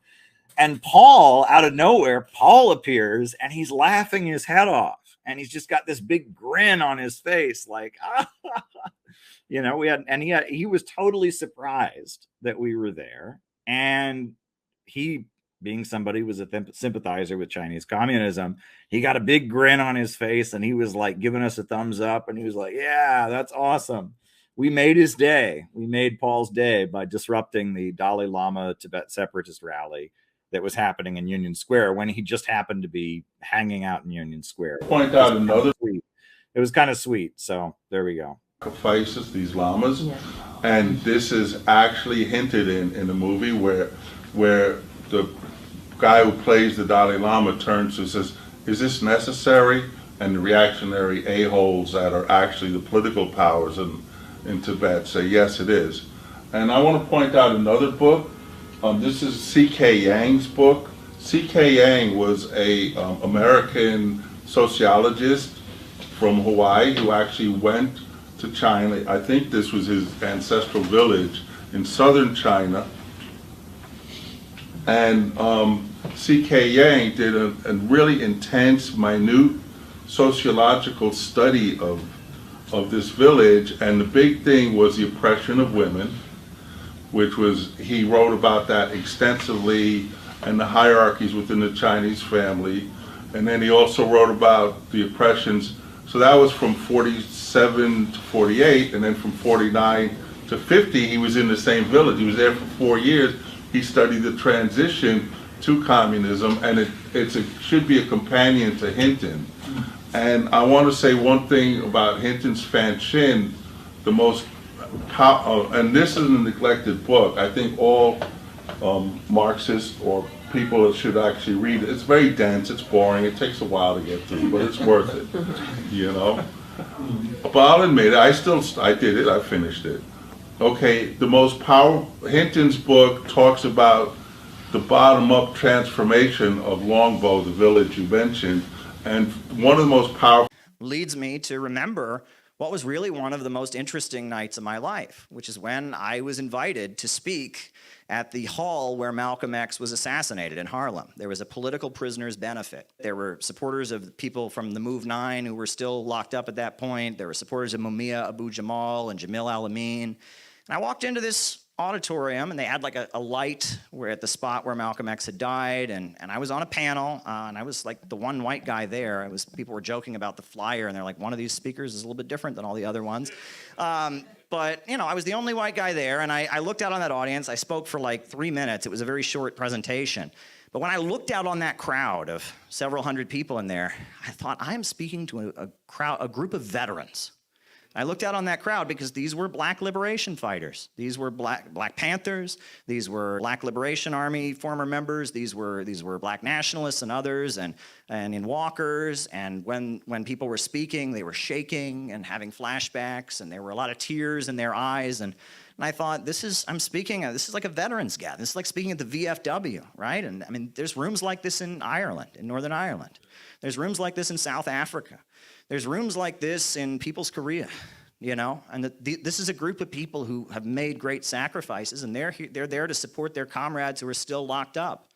And they're in this for real, and they've seen it. And I looked out on that crowd, and I thought, again, these are people who understand how serious it is, and this is how important all of this can be. And, you know, obviously our call for a blanket amnesty for January 6th is not limited to just them. We call for Leonard Peltier to be released. We call for Mumia Abu-Jamal to be released. We call for all political prisoners to be released, all black liberation fighters, blanket amnesty. If you want to heal a society, if you really want society to heal from the pain of the trauma of these kinds of things, where we know the FBI and COINTELPRO did all kinds of illegal things and none of them went to jail, you got to have a blanket amnesty. And it's just that simple. Same for J6, same for all the political prisoners in the United States. And also, I remember it was just recently David Gilbert, who was one of the Weather Underground people, was released from jail. And I don't think people really realize the circumstances in which he was released, because it's very interesting. Our governor in New York is a guy named Andrew Cuomo.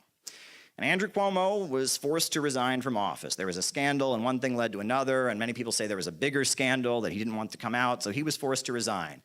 And the New York State Troopers Association was not supporting him. And so just before Andrew Cuomo was set to leave office, he decided to issue a pardon, a commutation of sentence for someone who was charged and had spent years behind bars for killing a state trooper.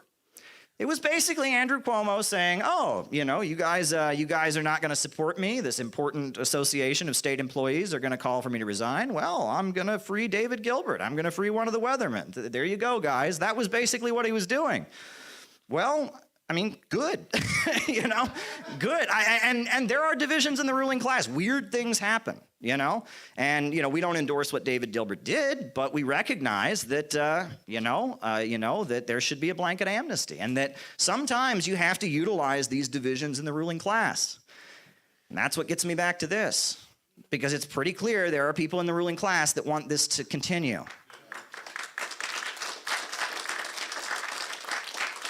But more than that, I started out this talk by reading the quote from the legendary investor Jim Rogers. And there are people in the United States, in the capitalist class, that are tied into this new emerging economy. And that creates an opening for us. And we would be fools if we did not figure out a way to fit ourselves into the crack to break this whole thing down. We would be fools if we didn't do that. We just stood on the sidelines and tried to be pure. Oh, we're so pure. We're so ultra-revolutionary. Look how pure we are. We would be fools. And there could be a moment where if we were to advocate this continuing, or to continue advocating peace with Russia and China, or to continue advocating economic development, where we could have a real impact. Bomb Somalia. There's soldiers in Somalia. There's drone strikes in Somalia. Has it gotten any better? No. Yeah. It's worse over here, too. Yeah, look at Iraq. Yes. Iraq. Saddam Hussein was just such a bad guy. He was such an evil dictator. Is Iraq any better since the USA invaded? Not at all. No. Yeah, and Libya used to have the highest life expectancy in Africa until the USA went in there. They don't make these countries better, right? And that anyone who is resisting the imperialists is on the right side, and anyone who's supporting the imperialists, even if they do it in the name of the rainbow flag and LGBT, or they do it in the name of progressive values or whatever, if you're supporting the imperialists, you're on the wrong side. Right, and that was the founding principle upon which the Russian Revolution was established. Go ahead, Carter. I was gonna.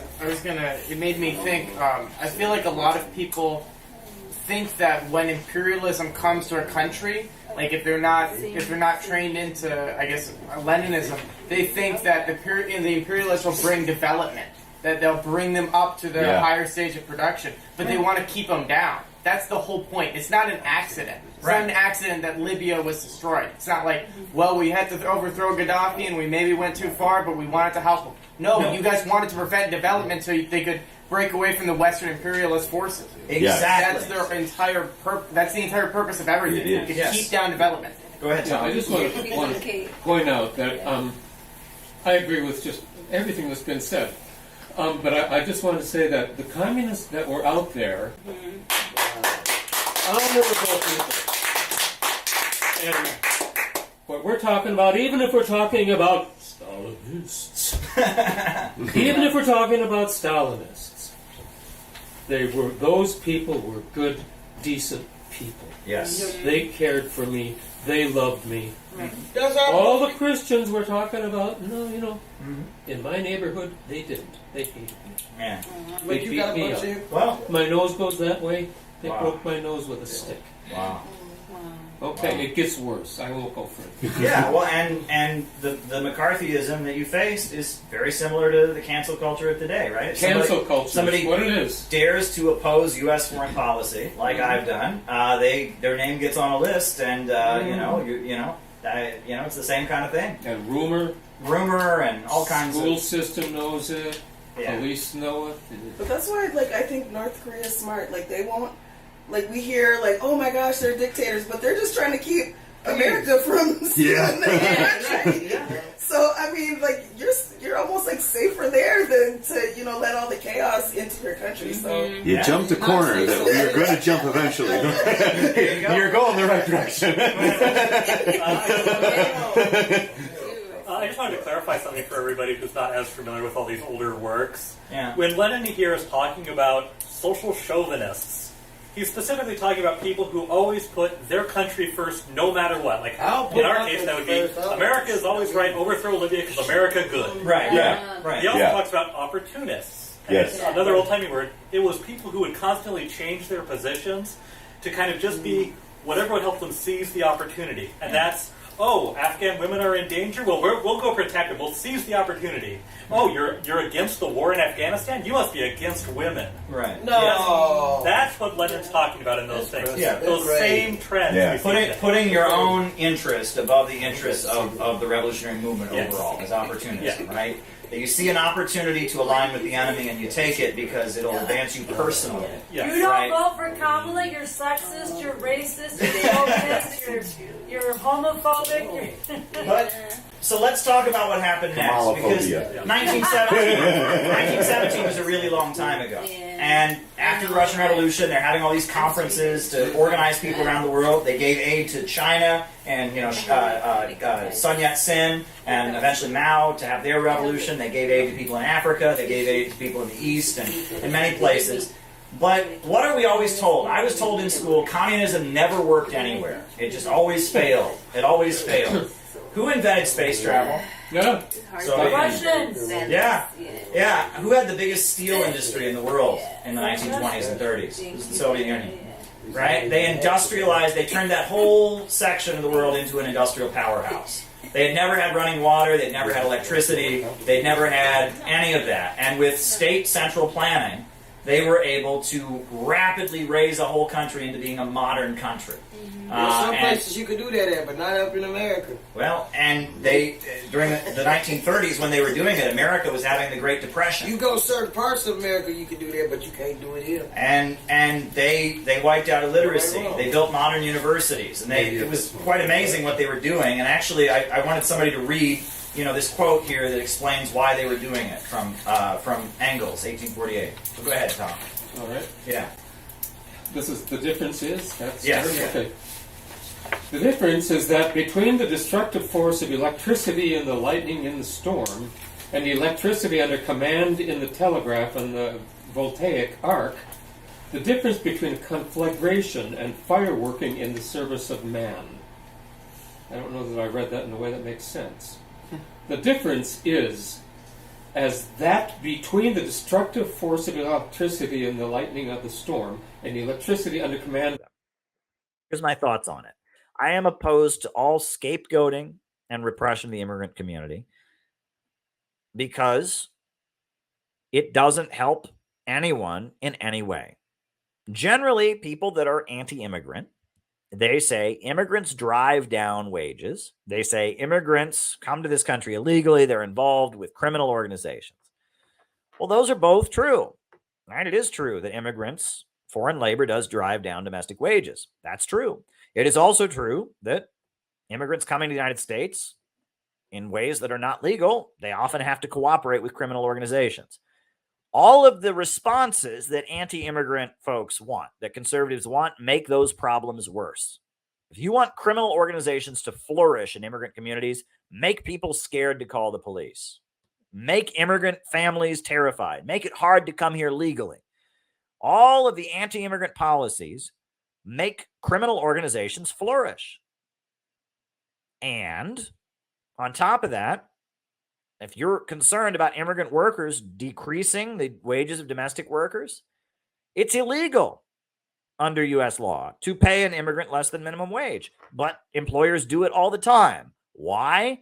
Because immigrants are terrified to report their employers. They don't want to get deported. They're scared. So the more you criminalize immigrants, the more you terrorize immigrant communities, the more you make the children of immigrants afraid their parents won't come home, their parents won't be there when they get home from school, the more you raid and devastate communities, the worse all these problems get. Right? That's just a fact. That's just a fact. The more you terrorize immigrant communities, the easier it is for employers to pay poverty wages. The easier it is for criminal gangs to flourish in immigrant communities that are afraid to cooperate with law enforcement against them. All these anti-immigrant laws help make the problems worse. And that's what conservatives don't care about that. When I talk to folks that are anti-immigrant, they don't care about that. They're mad. They're mad at immigrants. Immigrants are the scapegoat, and they want someone to pay. Yeah, someone got deported. Yeah. Okay, you don't solve problems by harming people, right? They don't care about actually solving the problems. They don't care about wages not going down. They don't really care about criminal organizations. They just want to punish people. And that's reprehensible, right? If you're concerned about immigrant workers getting paid less than minimum wage, why don't you support the labor movement unionizing immigrant workers? Why don't you support law enforcement and the Department of Labor cracking down on employers who pay immigrants poverty wages? Why don't you crack down on that? Why don't you make sure that every worker, whether they're documented or undocumented, gets paid a decent wage and has a union representation on the job? And that would get rid of the problem of immigrant workers driving down wages. That would get rid of that problem. But they don't care about that. Right? Why don't, if you're so concerned about MS-13 and criminal gangs, why are you not then concerned about making sure that immigrant communities are not afraid to call the police? Right? I mean, I've said this over and over again, that so much of the anti-immigrant bigotry that we get in the Trump community is not based on actually wanting to solve problems. Right? There is a problem of mass migration. Look, there are dead bodies every day found at the U.S. border. Is that a good thing? No. And the way the synthetic left talks about immigration is so goddamn cringe. The crisis of mass migration is a serious problem. Dead bodies every day on the Mexican border is a bad thing. What Guatemala and Honduras have been subjected to for decades with drug cartels and gangs and people not being able to live in their own home and living in underdevelopment is a bad thing. Capitalism is creating a situation where people can't live in their own country, where people are desperately poor, and that is not something to celebrate. And the fact that so many people have to flee to the United States, it's not a good thing. And if you just celebrate, oh, the American dream, let's have a welcome the refugees parade, yay! That is so cringe. Conservatives see that it's cringe. They're like, it's not a good thing that thousands of people are piling into the United States, right? It is driving down domestic wages. That's true. It is, it does involve criminal organizations. There's plenty of organized crime involved, but they don't have any solutions. Their solutions are what? Well, we'll send the police to kick their ass. That's not going to help. Oh, we're going to deport them all. That's not going to help. Oh, we're going to build a big giant wall. That's not going to help. None of that's going to help. Right? And so when people don't put forward solutions that actually help, that's the same as wokeness. Wokeness and whatever you want to call it, the anti-immigrant bigotry, they're the same because they don't want to solve problems. They just want to hate. It's all just about hate. That's all it's about, right? These anti-immigrant people, I hate immigrants. I want to deport them. I want to build a wall. I want to tear. They don't want a solution. They just want to hurt people. They're mad. And the same with woke. Wokes are the exact same way. Do they want to improve the lives of African Americans? No, they just want to punish somebody for being rich. You got white privilege. You're a racist. Are they mobilizing to provide jobs in the black community? No. Are they mobilizing to, to bring people together and organize for economic justice? No. They just want to punish people, right? Hate is a destructive emotion, right? Wokeness and I don't know what you want to call it, right-wing nationalism are both just about hate. That's all they're about. It's about fomenting hate, and hate is destructive, right? Their hatred for the immigrants, their hatred for Muslims, their hatred for, white people for being privileged, their hatred, it's all just hate. And hate doesn't solve anything. It just makes things worse. And there's a lot of fucking hate mongers in this world, a lot of grifters who've discovered that there's a lot of lonely, isolated people who are broken, who are hurt, who have been cut off from their peers, who feel like they don't belong, who love to hate. And hate makes a lot of money for people, right? If I just got on here and hated, right, every night, I just hated. I found a group of people I didn't like. I was on here and I hated trans people, or I got on here and I hated transphobes, or I got on here and I hated white people, or I got on here and I hated immigrants, right? A lot of people would watch it because that doesn't challenge them in any way. It doesn't ask anything of them. It doesn't encourage them to do anything. It doesn't, make them take any responsibility for the future. I just give them permission to hate. right? And that is so easy to do. It is the best way to grift, left wing or right wing. I'm not equating them necessarily, but it's the same thing. Anyone who gets on here and is just like hate, hate, hate, hate is a grifter. I'm on here talking about a government of action to fight for working families. I've put forward a 4-point economic plan to improve people's lives. I'm talking about socialism and the city-building tendency, Marxism, Leninism, Mao Zedong thought, Deng Xiaoping theory, Christianity, Bolivarianism, the whole history of our movement. That's what I'm on here talking about. And that's a much harder pill for people to swallow. It's much easier to just get on here and hate. And that's what a lot of these people do. They're just haters, and hate is toxic. I'm not on here preaching hate. I get angry sometimes. I'm angry right now.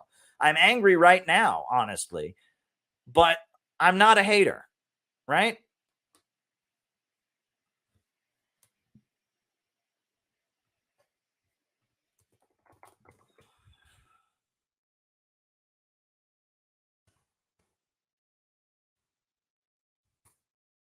I'm not a hater. Right? And that people that just put out a bunch of hate and people whose only goal is to punish other people. In the telegraph and the voltaic arc, the difference between a conflagration and fire working in the service of man. Okay.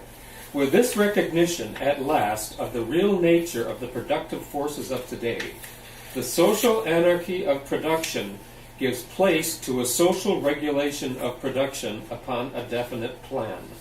According to the needs of the community and of each individual, the proletariat seizes political power and turns the means of production into state property. Engels, 1848. Yeah. So what he's saying there is the difference between capitalism and socialism is like the difference between lightning and this electrical light, right? It's the same kind of energy, but it's concentrated. It's organized so that it can be concentrated right here for our service. And socialism, as the Bolsheviks understood it, was taking the popular power, the energy of the capitalist economy, all this wealth-producing material, and rationally organizing it so you could grow very rapidly in a planned way, which is what the Soviet Union was able to do. And that's what China has been able to do. And that's why China used to be the sick man of Asia, and they've raised 800 million people out of poverty. And they have the fastest trains in the world that go over 250 miles an hour. And they have the world's largest telecommunications manufacturer. That's why Cuba has a healthcare system that is considered the greatest in the world. They have the greatest medical system in the world, just besides being a tiny island that the USA has put all kinds of sanctions on and tried to crush them. You been there? I have not, but I've met with Cuban doctors. I've been to different places. I've been to Venezuela, another socialist country. I've been to Nicaragua. I haven't been to Cuba though. But yeah, I was supposed to go, and that's a long story. But if you look at it with central planning, you can rapidly raise a country up. It's about taking the chaos of the market and concentrating it and planning it. And in the 20th century, it was countries that had been under the domination of imperialism, that had been underdeveloped, that seized control of their economies. And with state central planning, they were able to destroy the anarchy of production and concentrate their power and lift their countries up. And that's what the Cold War really was. It wasn't capitalism versus communism. It was countries under the gun of imperialism, breaking free from imperialism with central planning. And that's why Libya had the highest life expectancy in Africa. And there's many examples of this. And of course, whenever these countries broke free, they were attacked. And not all of these countries were led by Marxist-Leninist communists. Evolution of Iran, right? And that's an Islamic system, but they call it not capitalism but Islam, and they have central planning. They had a construction jihad. They have state-run industries, and a popular revolution in the name of Islam took control of the economy. In Ghana, you had Kwame Nkrumah, who is an African leader. He said, I'm not a Marxist, I'm an African socialist, but he centrally planned the economy. You had Arab socialism in Egypt with Abdel Nasser. You had Baathism, which means rebirth or resurrection in Arabic. And in Syria and in Iraq, the government was called the Baathist government, or the rebirth government. And it was a particular form of socialism that they applied to the Arab world, Baathist Arab socialism. And that there are many different ways that countries have adopted central planning and broken out of Western domination. But at the end of the day, if you want to not be under the gun of the imperialists, you kind of have to move towards socialism. There's no way that you can have your economy continue to grow unless you assert control over it and rationally plan it. So every country that's fighting the imperialists, maybe they don't start out wanting to be socialists or have a central plan, but they have to move towards it, right? And that's an important thing that we learned in the 20th century. But the Soviet Union no longer exists. And so why does the Soviet Union no longer exist? Want to share some thoughts? Why does the Soviet Union no longer exist? Why is the Soviet Union gone? Well, I've always felt that, and maybe you'll correct me on this, Yeah. but it's kind of like the West was more able to isolate Russia and, keep them from advancing. Like, if we had said in the 60s, oh, we want to send our jobs over to Russia because that'll give us cheaper profits or something like that, Yeah. the story would have turned out differently. Whereas in China, we were kind of seduced by China because capitalists saw, hey, there's money there, we can undercut labor, and so China was able to sort of take a different path because, capitalism plants the seeds of its own destruction by greed. Well, So I don't know if that answered your question correctly, but there's a little bit of a difference there that I always felt. Okay. Right, Gabby and then Fatima. Right. What? Why does the Soviet Union not exist anymore? Why did the Soviet Union fall? When you say that, just reminds me when there was a time when McDonald's was in Russia and it kind of messed up everything. Okay. That's all I could. Okay, we can talk about that. Go ahead. I would think that because, like in Europe, the Soviet Union was, so big and mass, so they had to, destroy it and shrink it down so it's not so massive.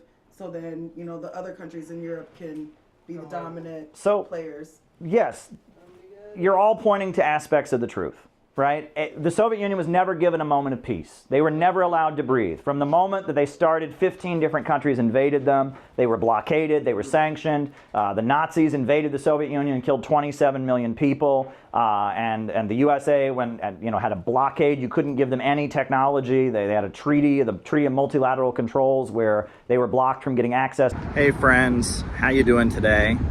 I'm letting you know, the Center for Political Innovation, we are about to do, on July 12th, the biggest event that we have ever done. It will be our national gathering in Chicago on July 12th. And it's going to be really, really special. We are talking with a number of important anti-imperialist voices, a lot of different communities. There's going to be musical performances, dance performances, there's going to be great speeches, and it's going to be a whole day gathering dedicated to anti-imperialism. I am committed, and CPI has always been committed to building an in real life network of people. And we carry out real operations. We were at the inauguration of Trump with our Trump and Kim banner saying only peace can make America great again. We were on the streets of Chicago at the Democratic National Convention with a book exposing what Kamala Harris and who she really is and what she's really about, and it was really, really important. We have 1,000 copies of our book about the Houthis that are being distributed with the poster of the convention on the back to people who would never go looking for this. We are putting door hanger flyers on doors of people, again, that would never go looking for this. We're not performing and trying to make ourselves feel good. We're actually trying to build a network of people that can be anti-imperialists in America. And it's not easy to do. It's very difficult in these times to build a real in-life organization. People have their issues. We live in a very strange time, but we have to do it. And we are committed to continuing this project. This video is basically me telling you we need your support. In order to pull off our convention that includes our 7-day program for our members around the country to come to Chicago, includes our huge convention on July 12th, where we're gonna fill up the Midwest Convention Center, in order to have an effective national planning meeting and gathering in Chicago the day after on July 13th. In order to do what we need to do, we need to fill up that auditorium and we need money. And there's really no way around that. We need you to donate to the Center for Political Innovation. We have set up a GoFundMe, and a lot of people have already contributed. We already raised a couple $1,000, but it's not enough. In order to really pull off our July activities and really have a win for anti-imperialism, we need your support. We need you to go to the GoFundMe right now and donate $5 or $20. We need you to go to the donate button on the CPI website and send us $100 or $50, whatever you can do. If we're gonna do what we need to do in July and build the organization and have the mega anti-imperialist rally that needs to happen on July 12th and solidify the network that we're building to continue to carry out the great operations that we do, we need you to help us out. Every cent that we raise goes into building this group. I'm lucky I have a paycheck with everything that's going on. I'm surviving, and I have consistently put a huge amount of the money that I have, my own resources, my own funds, into CPI because I believe in it, because it needs to happen, because this organization is necessary. I'm looking at what I've got and my own resources and my own bills and all of that, and I'm looking at what's already been paid for, and it's not enough. I mean, it's just not enough. I can't just pay for everything myself. We have membership dues and other things, but we need a special gift. We need a special gift to make July happen. We need you to give us a special contribution so that we can make sure the July events go smoothly, that the housing for the people coming in out of town is covered, that the speakers that are being flown in, their airfare is properly covered. We need you to make a special one-time gift to make this July gathering, this anti-imperialist summit that we are organizing. We need you to help us make it happen and help us make it a success. Small gift, big gift, whatever you can do. We need you to help us with it. But you know what? I'll just say this. If it's a matter of send us a gift or come, we'd rather you come. We'd rather you be there. It's much more important that you be there on July 12th. If you can't afford to give us a gift, but you can afford to come to town, if there's one event that you come to this year, make it July 12th. CPI, Center for Political Innovation, we're doing something that nobody else is doing, and we're doing it right. We're not doing it in a way that we're trying to win the internet. We're not doing it in a way that we're trying to make ourselves feel special or act like we're cool. We're building what needs to be built. We are building the real connections. And if you can understand why what we're doing is so important, if you can understand why anti-imperialism is the future, but we have to break out of the narrow niche circles and internet culture and get to the masses of people with real outreach. If you can understand that, please give us a gift. We're trying to build an actual movement to win new people to anti-imperialism and continue to carry out operations to change the conversation in America, so that we have a country where there's a mass movement demanding justice for working families and an end to these wars, that we're saying no to World War III, we're saying no to the emerging low-wage police state. That's what we urgently need. So if you can help us in any way, send us a gift. If you can be there on July 12th, be there. This is the biggest endeavor CPI has ever done, and it's going to lead to even bigger things. We don't back down. We don't go away. If we were going to back down, we would have done it a long time ago. And if we were one of their plants or one of these fake anti-imperialists, they would be making it a lot easier for us. We have been facing a lot of challenges, but we continue to achieve great victories. So we need your support. Please send us a contribution. Please be there on July 12th at the Midwest Convention Center in the Chicago area. It's right near the O'Hare Airport. It's going to be awesome. We need you there. Thank you.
The big four oil companies, they got stronger as well. The big four oil companies, the super majors, we can call them big oil. What was getting stronger was what you can call little oil. Because of the boom in oil prices, you started accessing oil and natural gas in the shale of the United States, and their profits started going up. ExxonMobil, the Council on Foreign Relations, the entrenched old money oil bankers, they began to move into the Democratic Party around 2007 and 2008. This is a rational decision for anyone who closely follows U.S. politics. Demographics are shifting. The white middle class of elderly conservatives, the traditional base of social conservatism, it's dying off. A much larger percentage of the U.S. public is black or Latino, and young white people tend to vote for Democrats and have liberal views as well. As big oil moved out of the Republicans, fracking companies, little oil moved in. Now, big oil is sophisticated in its politics. Huge think tanks studying trends in global economics, but little oil isn't so sophisticated. Sarah Palin, the governor of Alaska, she was nominated as the vice presidential candidate. She would scream, "Drill, baby, drill." What she was really saying was open up Alaska to the small oil corporations. She brags that she fought against big oil as governor of Alaska. There's a little bit of truth in that. For a long time, her husband wasn't even a member of the Republican Party. He was aligned with the Alaskan State Independence Party, the John Birch Society, the Constitution Party. This isn't the neoconservative politics that was carefully constructed by ExxonMobil in the 1970s and 80s. This is ideological right-wing paleoconservatism. These are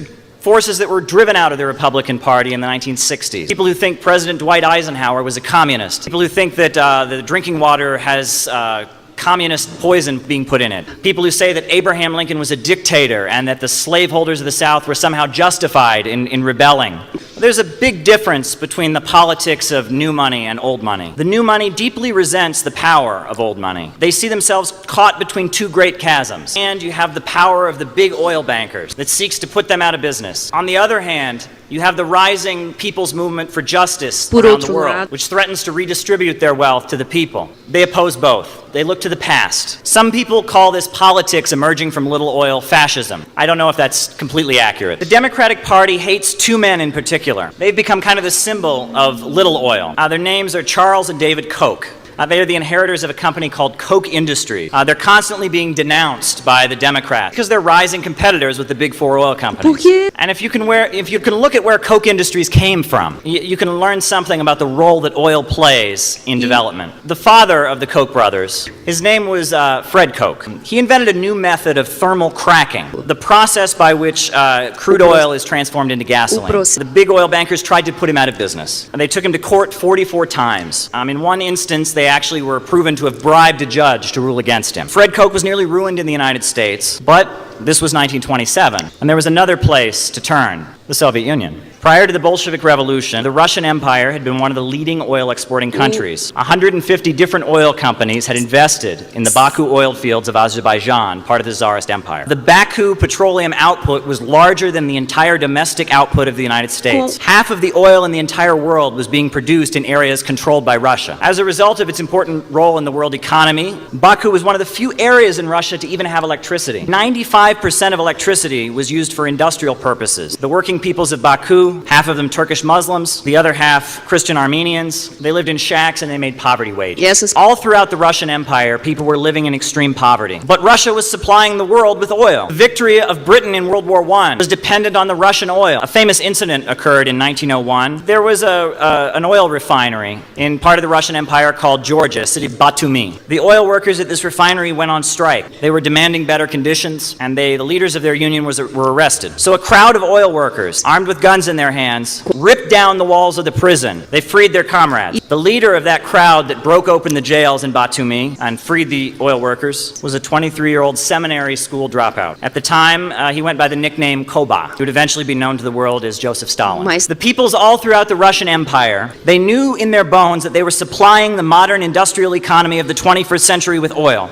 They were making a lot of bankers rich, but they themselves were poor. In the aftermath of the Russian Revolution, the British armed forces were sent to seize the oil in Baku. It was a hotly contested area. In 1928, as Russia began to rapidly industrialize, this is when Fred Koch came from the United States to the Soviet Union. He watched as in a few short years, this third world country became an industrial power. Between 1928 and 1936, the Soviet Union became the biggest producer of steel in the entire world. The Soviet Union also produced more tractors than any other country in the world. Of course, oil production went through the roof, and the country was lit up with electricity. The huts of rural villages where Soviet peasants had lived were replaced with modern apartment buildings. Running water was provided to the entire country as well. Illiteracy was wiped out. And this was the 1930s. The rest of the planet was having a Great Depression. Now, the Soviet Union was not the workers' paradise many of the Marxists and communists had expected. It was clearly not heaven on earth. It was a society with many big problems that eventually played a role in its destruction. But what the Soviet Union did between 1928 and 1936 was go from being an impoverished country, controlled by Britain and France as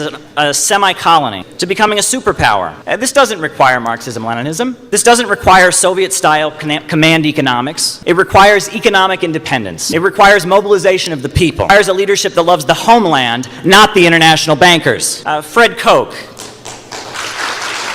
His sons certainly hate communism, cooperation and solidarity, and now they represent a faction in U.S. politics that is competing with the four major oil corporations. In 2014,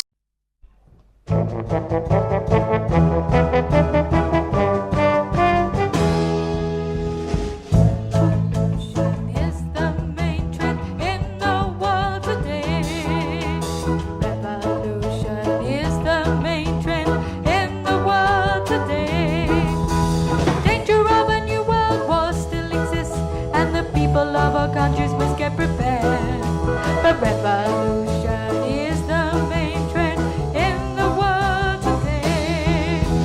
Ever since World War II, ever since World War II, U.S. imperialism and its followers have been continuously launching wars of aggression, and the people of various countries have been continuously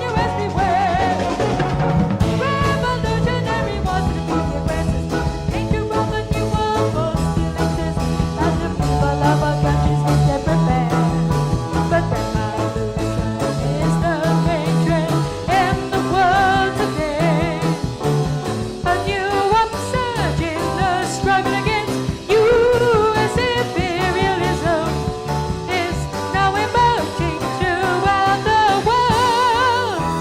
Ever since World War II, ever since World War II, U.S. imperialism and its followers have been continuously launching wars of aggression, and the people of various countries have been continuously waging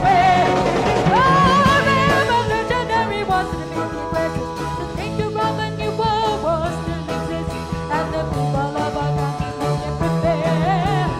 Revolution is the main trend in the world today.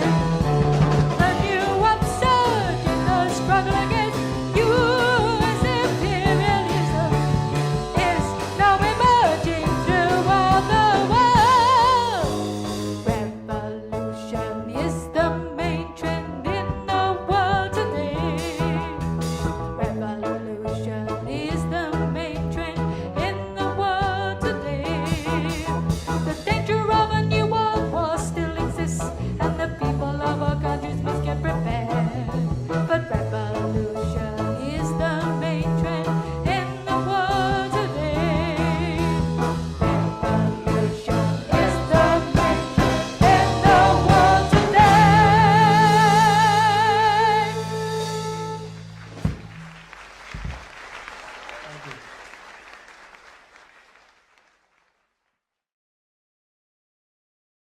He seems to be on the brink of getting us into a whole new big war with a country that's much bigger than Iraq, much bigger than Libya, much stronger than Afghanistan. The implications of this are big.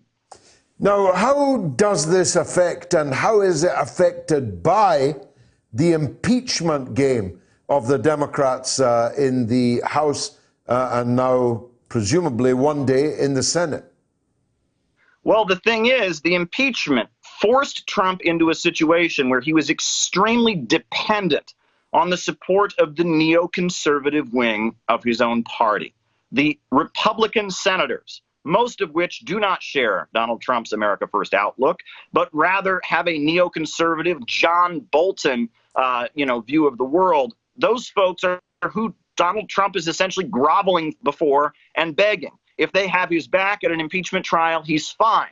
However, if he doesn't please them, if somehow some new information emerges or they just suddenly have a change of heart in the coming months, Trump will be out of office. So you can really interpret this move as Donald Trump kind of quaking in fear and trying to make sure he's got the Saudis on his side, trying to make sure he's got Likud in Israel on his side, and trying to make sure he's got the neocon wing of his own party that was not happy when he fired John Bolton, trying to line up their support as he faces an impeachment.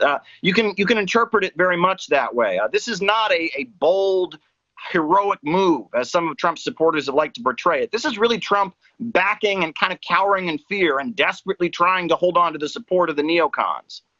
Now, in the Democratic camp, how will this all play out? As I saw it, only Bernie Sanders unequivocally denounced the Trump action. The others, flanneled about a bit on the one hand, but on the other. But Sanders was quite forthright, wasn't he?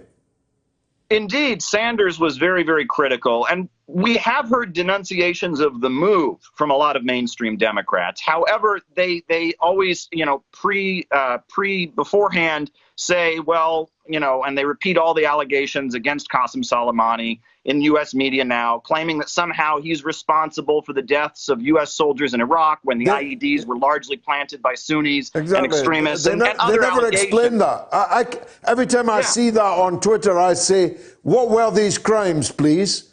And nobody has ever responded.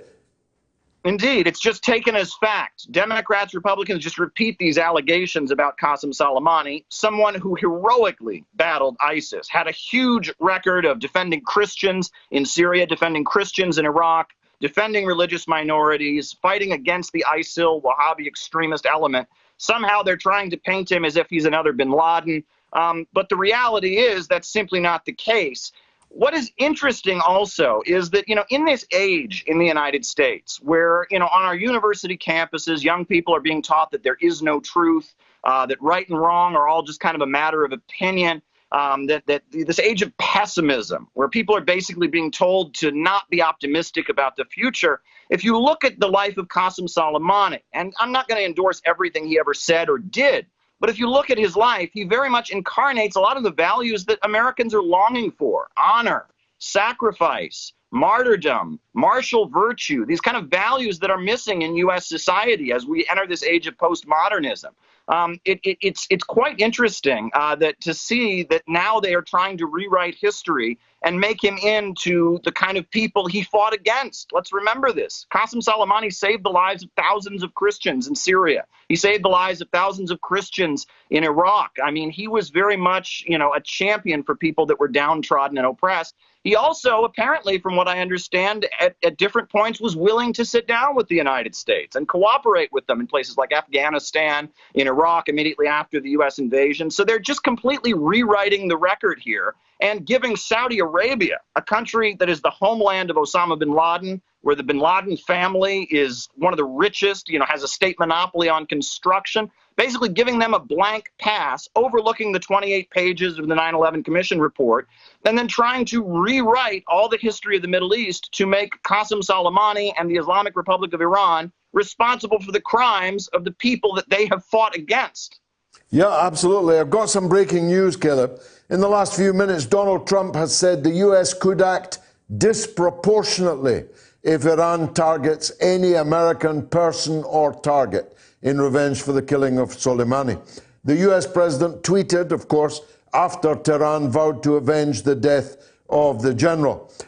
Trump wrote, "These media posts will serve as notification to the United States Congress that should Iran strike any U.S. person or target, the U.S. will quickly and fully strike back, and perhaps in a disproportionate manner. Such legal notice is not required, but is given nevertheless." What do you think he means by that, Caleb? Well, this sounds like another cowardly statement from a man who realizes that when Iran responds, which they most likely will, there will be thousands of people, not just all over the world, but there will be millions of people in the United States who won't blame Iran for it, but will blame Trump for, does he really expect that he can kill the top general, the hero of the Islamic Republic of Iran, and not get a response? And there are going to be many people who, whatever response Iran gives, won't just say, oh, Iran is evil. but will actually blame Donald Trump for escalating the situation completely unnecessarily and putting American lives in danger. And I think he realizes that, and he's trying to hold off, trying to stop the tidal wave or the avalanche that he himself started. This is the sorcerer's apprentice, losing control of his own creation. Well, I think that's a good point to end it. Brilliant words. Thank you very much, Caleb Mopan, writer, analyst, speaker, very good speaker too, and my colleague at RT America. I'm on RT America every day, by the way, Monday to Friday at 5 o'clock London time, with Manila Chan on the In Question. It's Hong Kong Shanghai Banking Corporation. And it was set up by the British to manage control of China's economy and make money from China. I'll give you an example, right? If you read many books about the Great Leap Forward, they will quote a speech that Mao gave during the Great Leap Forward, and they'll quote the phrase, "Half of China may have to die." And they'll say, wow, Mao was so committed to his crazy communist policies that he said half of China may have to die, he doesn't care, he just wants to implement them. Well, if you actually go and look at the speech, he was saying the opposite. He was saying to the Chinese Communist Party, if we don't change our policies, half of China may have to die.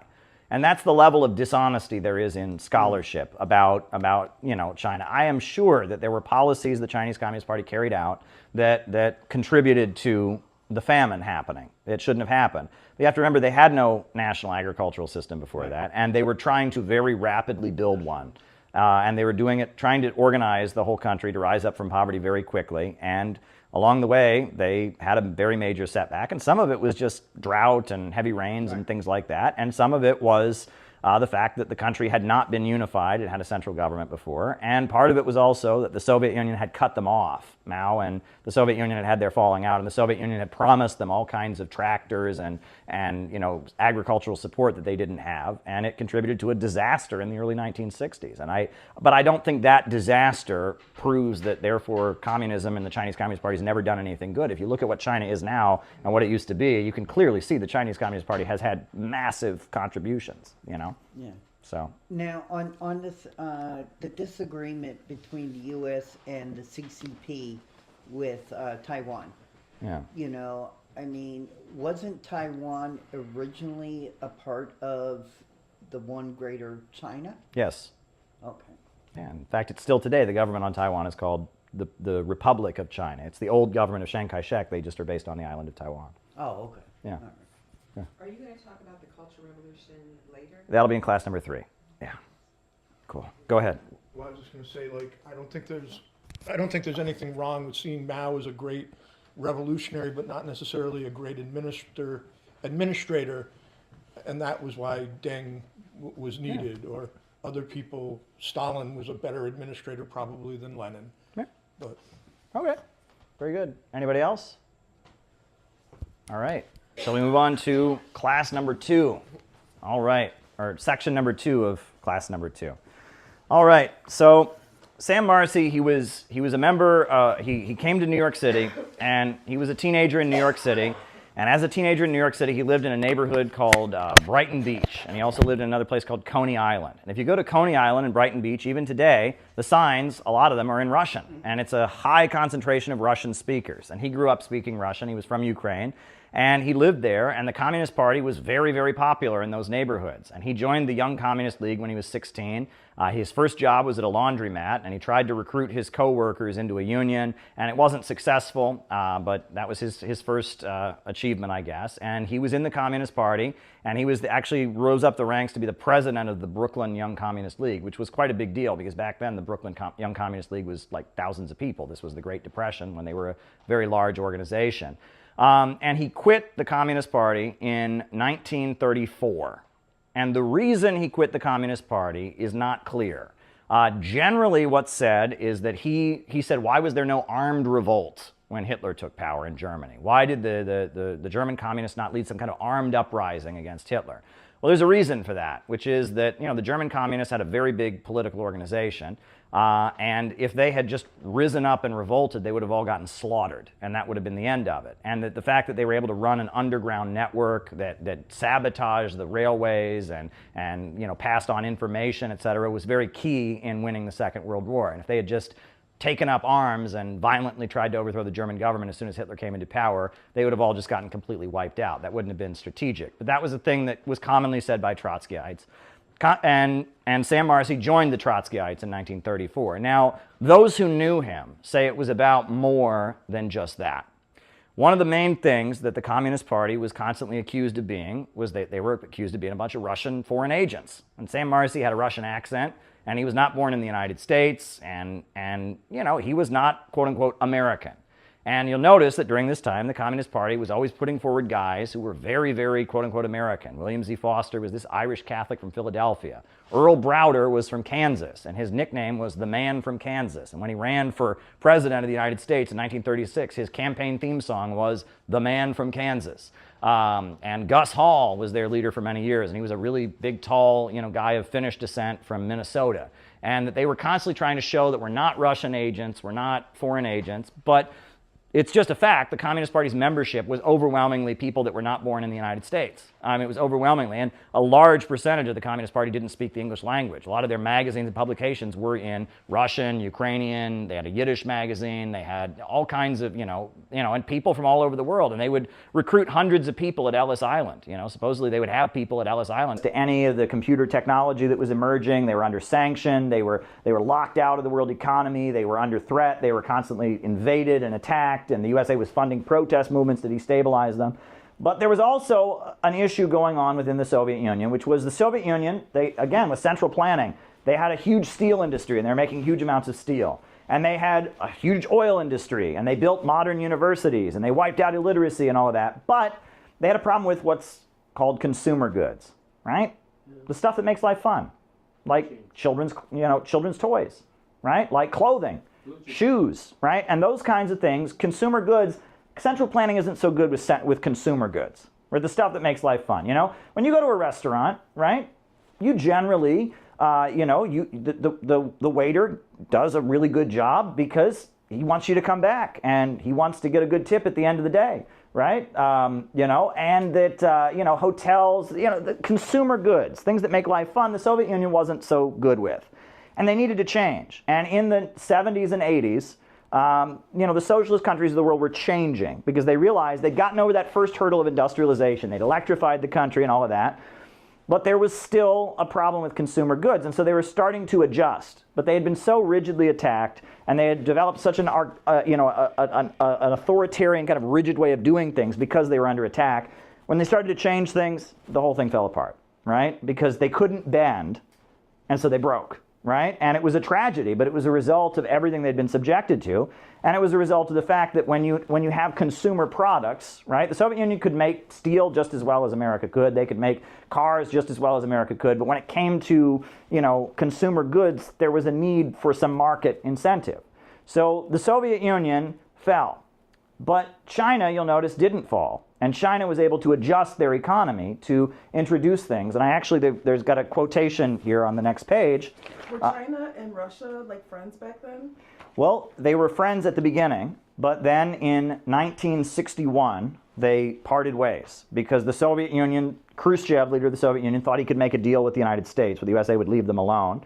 And so Mao, who was the leader he didn't want to make a deal with the United States. He was more revolutionary. So the USA cozied up to the Soviet Union for a while in the 60s and isolated China.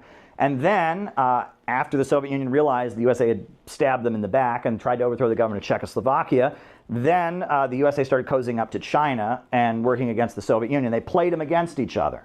And it's interesting because one of the things when Donald Trump was running for president in 2016, his interview with Bill O'Reilly, he said, "You can't have Russia and China together. You can't have Russia and China together. Obama brought Russia and China together. We got to pull them apart," right? And that the USA was constantly trying to pull apart Russia and China because they were two very powerful socialist countries. And so starting in the 1960s, they were divided. And then in the 70s, China started pivoting into the US camp. And China was still a very poor country, and they were able to bring in foreign investment through that alliance with the United States, right? But then the USA still tried to overthrow them. And they had the Tiananmen events, 1989, where the USA was still trying to overthrow them. But dividing Russia and China was very important. But in 1980, they started changing China's economy. They called it socialism with Chinese characteristics, where you have private corporations as part of a centrally planned economy. So does someone want to read the quote, the second quote on the page here? Sure. Go ahead. The fact that China is poor, has weak economic foundations, and is backward in education, science, and culture means that we have to go through a hard struggle. We want to make use of foreign funds and technology and to actively expand our foreign trade, but we must rely primarily on our own efforts. We are opposed to those absurd reactionary concepts of impoverished socialism, transition in poverty to a higher stage, and making revolution in poverty, touted by Lin Biao and the Gang of Four. But we are also opposed to the idea of turning China into a so-called welfare state right now because that's impossible. We can only improve our standard of living gradually on the basis of expanded production. It is wrong to expand production without raising the people's standard of living, but it is likewise wrong, in fact impossible, to raise the people's standard of living without expanding production. So what's he pointing out there is that you can't have equality in poverty. As long as there's not enough to go around, some are going to have and some are going to have not. The basis of creating equality is with abundance. When there's enough for everybody, no one feels a need to hoard, and everyone's pretty much equal. Well, if you look at it, right, the communist countries of the world, they were barricaded and isolated, so many of them fell into the trap of trying to create equal societies in poverty. And that's a recipe for disaster. The Cultural Revolution in China, before Deng Xiaoping, you had the Cultural Revolution. And they were trying to create equality in poverty. And in the early years of the Cuban Revolution, Che Guevara tried to create equality in poverty. And there are other examples of this. But the idea that a country can be deeply impoverished, but you'll make everyone equal, that's not reality. The whole point of a centrally planned economy is to raise productive forces so that you can move closer to equality by raising productive forces. But because these countries were isolated and under attack, they tried to have equality in poverty. And that was a disaster. And China realized you can't have impoverished socialism. Go ahead. They got the best hair over there in China, you know what I'm saying, for Afro-Americans. All that hair, they got the hair. And then we go to Africa, then we go to different countries, they make get hair too. Oh, really? You know, the human, like braids and stuff, micros and all that, they got all of that stuff over there. Wow. And in the United States, they get that stuff, and then they market prices go up, and then it depends on the merchandise, how it looks. Yeah, China... From hair to the food to anything. Yeah, they're very good at manufacturing because it's a centrally planned economy, right? The government controls the means of production. They have 5-year economic plans. Many of the major industries are run by the state. And the lending of money, the government has a central bank that strategically lends money. Chapters is when half the world stood up, and it's all about the liberation of women. And the Communist Party didn't go in these villages and do disorder and boss people around. They would send 2 or 3 cadres in there and find out who are the poorest peasants and have them lead the social movement. They would give them a little bit of training and do it. And in this, by then, Longboat was firmly in communist hands. They were doing the numerous land redistributions. And this chapter, when half the world stood up, this woman was complaining to the cadres how her husband was beating her. So so they said, okay, well, they get all the women and they do what they call consciousness raising thing, which actually eventually was a big, powerful movement within the feminist movement. So they did this conscious, and all these women were talking about their husbands, and a few of the husbands were cool, but many of them were cruel. So they got together, they went after that woman's husband, and they gave him a chance to either apologize or leave. He refused, so they beat him up. And then they went to all the bad husbands, and there was like a little bit of a counter thing, and some of the husbands said they're sorry and learned their lessons. Some were just complete assholes. They kicked their asses and they chased them out of the village. And then the big thing with this, and even in this movie, was a transformation of women in the revolution, because they were the most oppressed. I'm agreeing everything you said, and I'm just Yes. expounding, sorry about that. Yeah. Any other comments? And then I have some conclusions before we conclude. Except Paul, no Paul comments. Yeah, come on, Sanders. He's a dapper gentleman. Hey, I really, I really appreciate this whole lecture. It was great. Unfortunately, 2 hours is not enough. Yeah. No. So I cannot complain that you had to skim over certain parts. There's nothing you could do about it. I'd like to comment on your opening statements with the racism. And there is a certain, I wouldn't call it racist in the American left, but it's certainly Eurocentric chauvinism, that's what I would call it, are totally dismissive of the Chinese Revolution and do not take it serious as a topic. It's really frustrating because now you have a mass insurgency in India, the Naxalites, that are also based on Maoist principles. I mean, it's a big mess, but no one's even studying it. Whether you support it, whatever, there's very little interest in it, which is fascinating. And another aspect that I also found concurrent with the chauvinism is that the Chinese Revolution was very female-centric in the sense that I mentioned C.K. Yang and the oppression of women. Well, Pearl Buck wrote, she wrote The Good Earth, right? Now, Pearl Buck spoke Chinese, she lived there and everything. Everything that C.K. Yang wrote is confirmed in Pearl Buck's book, The Good Earth, and people read the Pearl Buck's book and Good Earth and think it's about peasants bettering themselves through hard work and everything.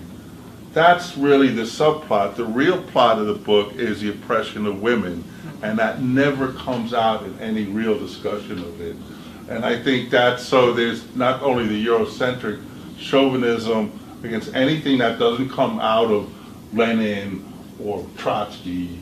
And I love Lenin and Trotsky, and I love, I'm not putting them down. They weren't, Marx was not a Eurocentric chauvinist, neither was Lenin.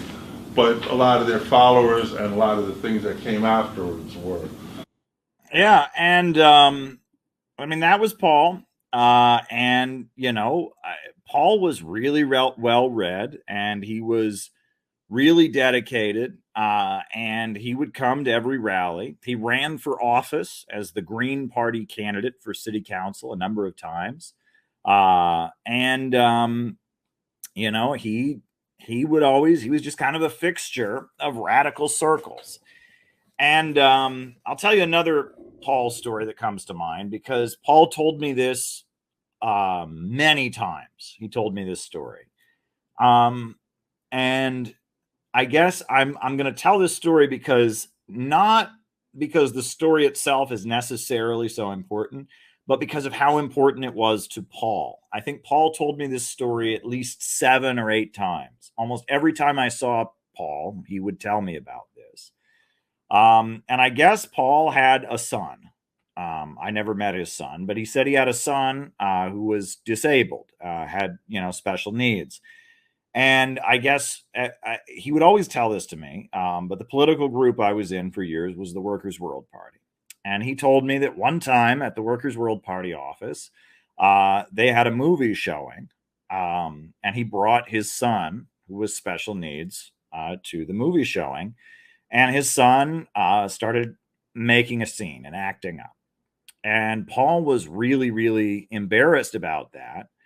And the people in the Workers' World Party were really, really nice to Paul about it. They didn't, they weren't mean, they weren't annoyed. And Paul was just so moved by how kind they had been to him when his son, who had come to the movie showing, had been so disruptive and so, had made such a scene and been so rude. And he said he had gone and apologized to the party leaders, and they said, don't worry about it, it's fine. He said, I won't bring him back to another event. And they said, no, you can bring him back. If you can judge, you're his father, you'll know if it's right or not. And Paul told me that story 7 or 8 times because it was really, really important to him. Because I think he was really embarrassed about his son who had special needs and how his son had acted. And the fact that the political group I was in didn't give him trouble about it, and even told him that he was welcome to bring his son back. When he was apologizing for his son disrupting the movie scene, they said, and that always came up because I was with that. I knew Paul when I was with the political group I was with, and I knew him afterwards. And anytime I mentioned the Workers' World Party, Paul would just tell me that story. Well, one time I brought my son to the event and he made a scene and I was so embarrassed and I apologized. And they even told me that I could bring him back. And it was so kind. That was what Paul remembered about the political group I was with, was that incident. And it shows how important kindness is to people, that a little bit of kindness can go a long way. If you said Workers' World Party to Paul, what immediately came to Paul's mind was, this is the group of people that were so nice to me after my son made a scene at the event, and that's something that I think a lot of people really forget, right? Is that an act of kindness like that, can really mean something. And that, and I don't know where Paul's son is. I don't know who the mother of Paul's son is. I don't know anything about that. But I do know that Paul, Paul had been in prison. Paul had become a communist in prison. Paul had gotten out of prison, and that Paul was just a well-known activist figure in New York City, Green Party candidate for office, and that Paul struggled. There were times when Paul was homeless. He was not usually homeless. He usually had a place to live. But there were times where, Paul was struggling to find housing because, he was a convicted felon. And, having a drug dealing conviction on your record, it makes it hard to find a job. And there were times I would just run into Paul on the streets of New York sometimes. I would see him in coffee shops. I would see him near Union Square. And he knew me. And also, when the cancel culture got going against me, a lot of the people that I worked with in communist groups, they would see me and they would look the other way. I'd see him on the street and they would look the other way like they didn't know me. Not Paul. Not Paul. And Paul would always greet me. And Paul would always say, "Oh, I don't care for that. Everyone's always fighting on the internet."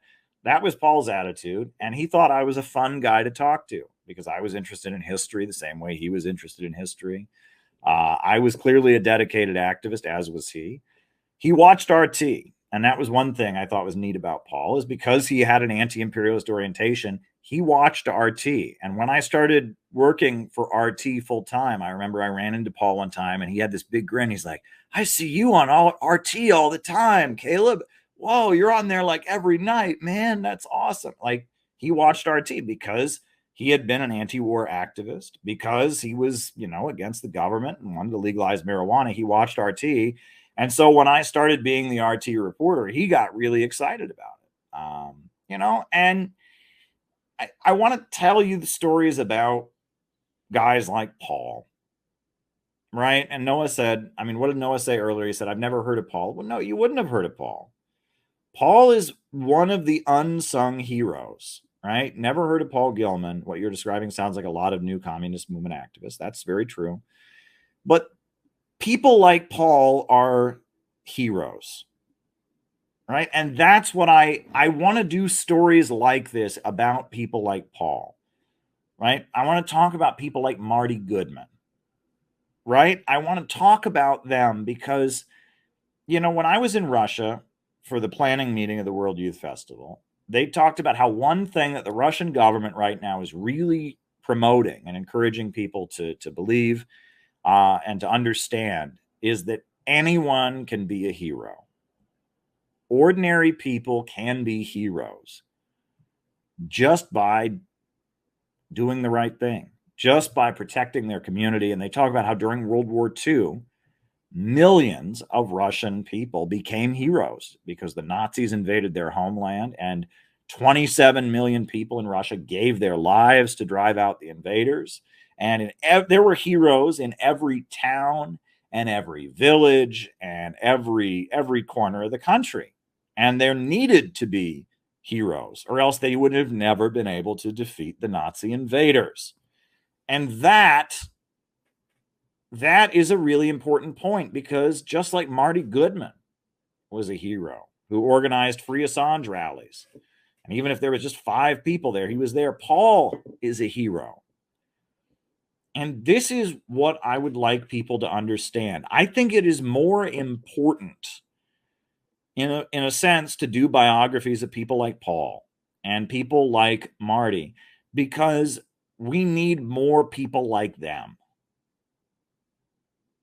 Let me just tell you, if we're going to save our country, we need more people like Paul and more people like Marty and more people that just do it, that see the job needs to be done. They need to build a movement. We need to build a movement against war and against the low-wage police state.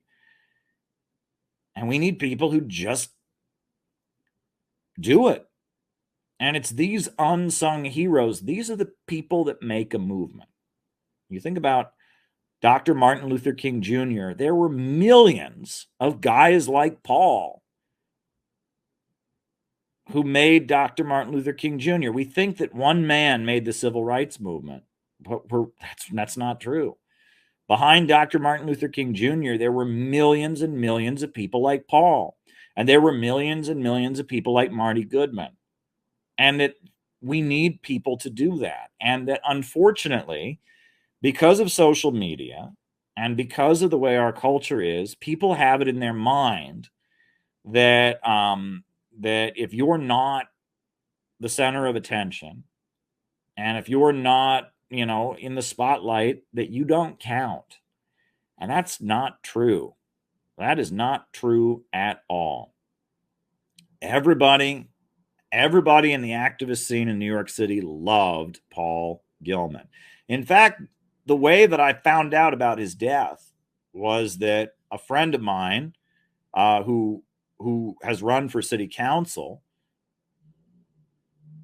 she was just a city council candidate who was part of Occupy Wall Street. She wrote an article honoring her friend Paul, and it was a member of our community. Shout out to Peter L. Peter L. saw the article that Marnie wrote, and he sent it to me, and that's how I got the news today, because Paul was a hero to everyone he interacted with. I want to show you something about Paul. This is one thing I will never forget about Paul, right? And I'm going to turn the sound off. I just want you to look at Paul's face. There was always a twinkle in his eyes. He was always happy. There was always a twinkle in his eyes. There was always a grin on his face. Look at that. That's Paul, right? There was always kind of a happiness, a playfulness, an honesty underlying everything that he did. Paul had been through, this guy had been in prison for a long time. I think almost a decade, maybe longer than that. I don't know how long exactly, but he did some serious prison time, right? And, he was missing teeth, and he'd had some hardship in his life, but he just had this happiness, right? When you saw him, there was this twinkle in his eyes. There was this optimism about him. He stayed optimistic through all the hardship that he'd been through. And he wasn't just a communist on the internet. He was a communist activist. He needed to be part of the movement, right? He was at every protest he could get to. He was at every demonstration, because it was like, that's what fed that happiness. He had that twinkle in his eye. He had that playfulness. He had that kindness. And that came from being part of a movement, right? From being part of an organization, not necessarily, I don't think he was in any particular party, but being involved in community struggles to change the world. If you looked at his face, there was always this kind of glow, because for him, he read about communism. He'd read every book ever. He was a big history buff, but it wasn't just a matter of knowing about it in an academic or intellectual way.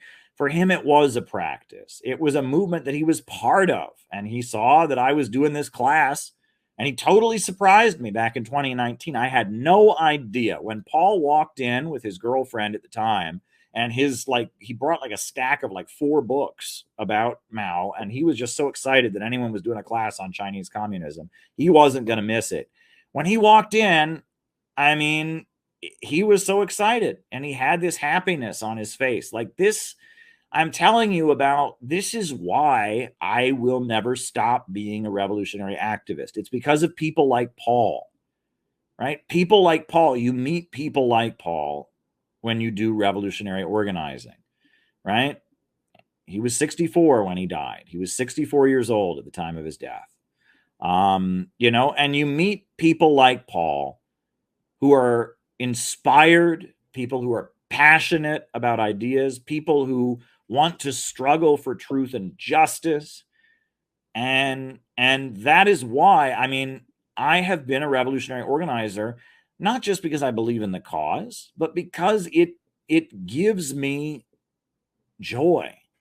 But there's still private enterprise. People can have their own store, people can have their own business, but there's a government at the center of it, a popular government that came out of an anti-colonial revolution that is planning the economy, is strategically lending money, is stimulating industries. So with a planned economy, they can use the market to create growth. And they got away from the notion of what they called impoverished socialism, trying to make everyone equal in poverty. When you say Gray impoverished socialism, that's more like Cuba.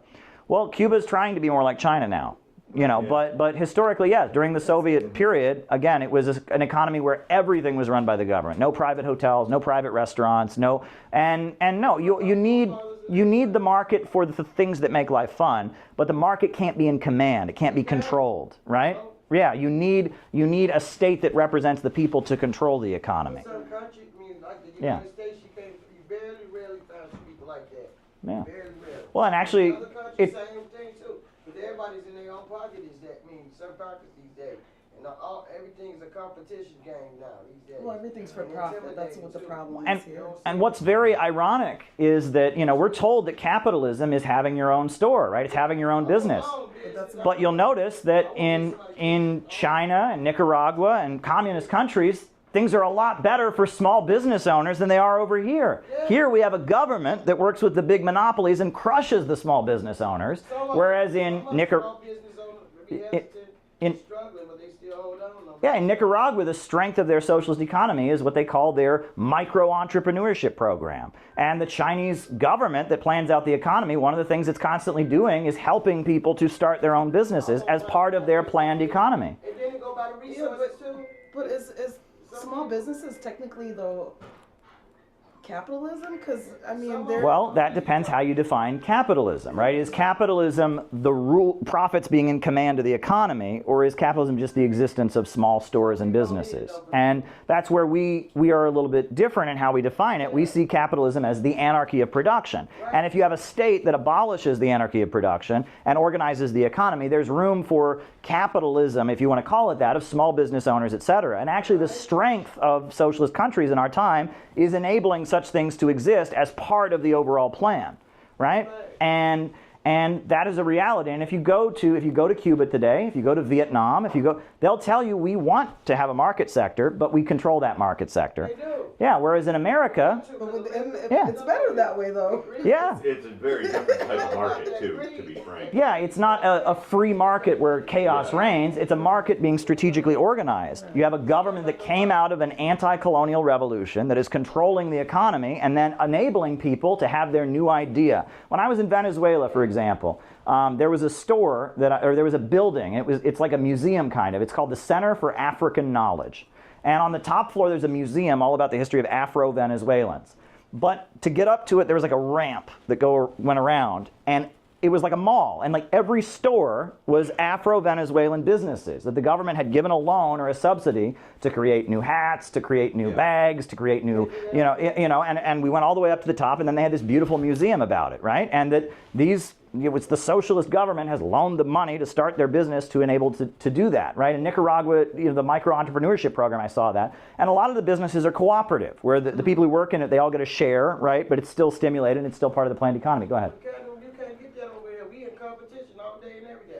Yeah, and it's big monopolies. It's like for instance, over in certain parts of Minnesota. That's what I learned. I've been up here 14 years. 14 years. It's, you know, you go to a certain side, you try to blend in where you fit in. If you can't fit in that crowd, you out of the product. You know what I'm saying? Mhm. You out of they comfort zone. You can't match up with them. You can't bring this together like anything, like a self, like you said, private. I mean, what you call a small business. Working for a person who got their own business, it's hard to keep up with them because they're in competition with you. And they're suppressing people's. Yeah. They'll pay you $11 an hour. You the one got the license. They don't got shit. Right, and they suppress your creativity. You just do what you're told. Don't ask any questions. Don't have any ideas. Yeah. I didn't have no ideas, but I gave some suggestions though. But simple fact is, when I told them about the suggestions and the answer to their problem, they got mad. But they still. Of course they got mad. Open, but I keep away from that damn kind of enemy.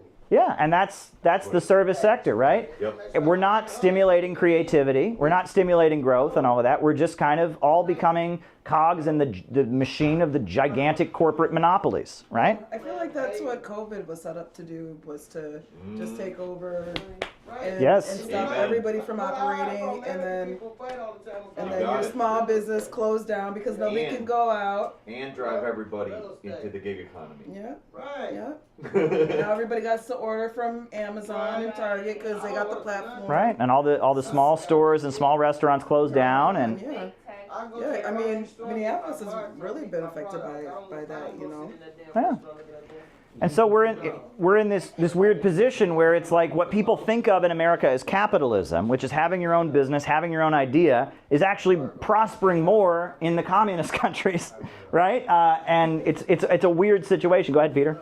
The thing is the state control, the way that it's set up is that the state plans what to incentivize and what not Right. to. That's the difference. It's ultimately, if you look at the way the state incentivizes or interferes with the market now, it's more just like public-private partnership type stuff. They're not really incentivizing anything. It ain't. They're more just working with existing massive entities. Yep. Whereas what Caleb's talking about with the small business stuff, they're using what is essentially a market mechanism with a plan at the top saying we're going to incentivize this type of business or this type of product or this, et cetera, et cetera. It's still planned, Yeah. more or Check less. this out. I was working for this lady, right? This restaurant I'm going to tell you about. Mhm. Now, it was a small business, right? She put me, I was making $11 an hour. I had the state cert license, all the credentials. I was a culinary for this thing. But Okay. everybody in there was making 18 and 19.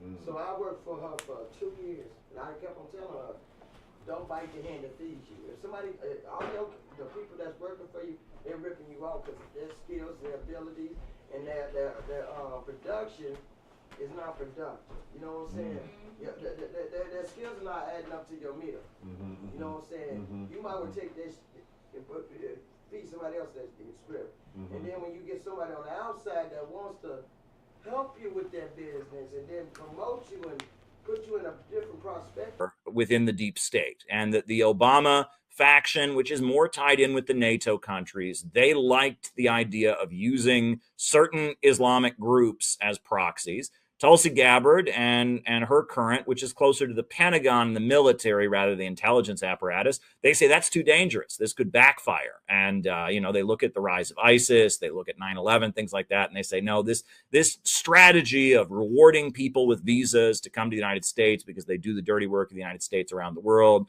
this strategy of utilizing various extremist groups and, sicking them on governments we don't like in Libya or Syria or elsewhere, that's got to be gotten rid of. I think there's a strategic difference there. Well, I mean, I would agree if I'd heard her say something like that, but I'm not really hearing her say we're the ones who are actually spreading which we have been. I mean, this is something I've talked about for years, how the U.S. encouraged Saudi Arabia, for example, with their Wahhabi ideology to go and spread it all around to destabilize the Middle East. And then when the U.S. started criticizing Saudi Arabia about it after 9/11, Saudi Arabia said, wait a minute, we did that. You were the ones that we didn't want to do it. You're the ones who wanted us to do it. And so we did it.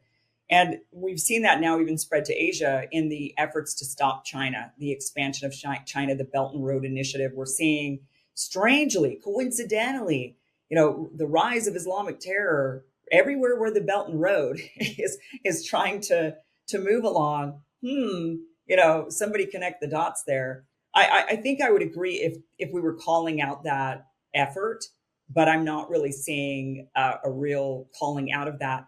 The Mahmoud Khalil, though, that's interesting that you bring that up. And look, I mean, if the guy was responsible in Beirut for regime change, and if he was actually facilitating regime change, that would be a legitimate reason to deport the guy out of the country and revoke his green card, right? Not free speech, not protesting and sharing a political opinion, but actually acting as a rogue agent trying to destabilize a different country. The problem is our country wanted people to actually destabilize Syria, right? So they were never going to deport the guy for something that they were actually supporting. I mean, that's the ridiculousness of this situation. Yeah. No, I mean, it is particularly wild. I know, Tulsi Gabbard is very close to a lot of forces that are sympathetic to India and the Modi government. And, you talked about Saudi Arabia. Saudi Arabia has funded what are called Deobandi schools in India, where they preach and teach Wahhabism to the Muslim minority in India. And there have been bombings and there have been terrorist attacks. And Pakistan has also suffered with Deobandi extremists that go into Pakistan. And, and that there are a number of forces around the world that see how dangerous the Wahhabi wing of Islam, as well as the Muslim Brotherhood wing of Islam are, and really don't appreciate the United States using them. One of those forces is Russia. And I think, if you listen to Michael Flynn and if you listen to Tulsi Gabbard, they realize Russia is very, very useful in standing up and fighting these forces. For example, Russia warned America about the Tsarnaev brothers who blew up the Boston Marathon.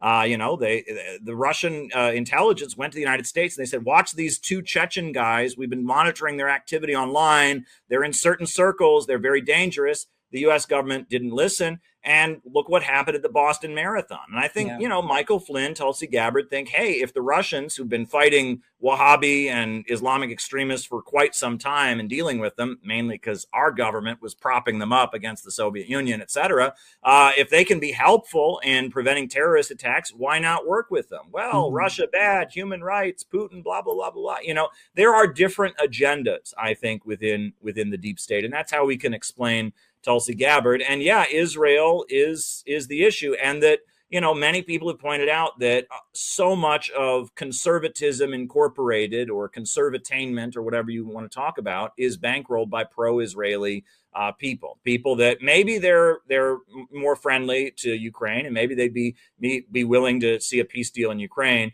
but Israel is a red line. And I know people who've worked in the Trump campaign and things like that, and they've said, look, that even though your average Trump supporter is not really that pro-Israel, they might have some support, but unless they're like a really dedicated evangelical, a member of a church that is strongly Christian Zionist, they're really not that, committed to supporting Israel. But when it comes to the foundations and the nonprofits and the entities that dominate the conservative world and the blogs and the media, Daily Wire, things like that, if you got something negative to say about Israel, you're out of there. And it's a matter of, pro-Israeli entities dominate conservatism, even though read the comment sections. Read the comment sections. Your average conservative just doesn't feel Israel is their duty. And let's also remember, and we can go way back, right? Before the rise of the neocons, you had the old right in the United States. You had Joe McCarthy. And who was very key in exposing that Joe McCarthy was gay and, bringing down Joe McCarthy? That was Hank Greenspun.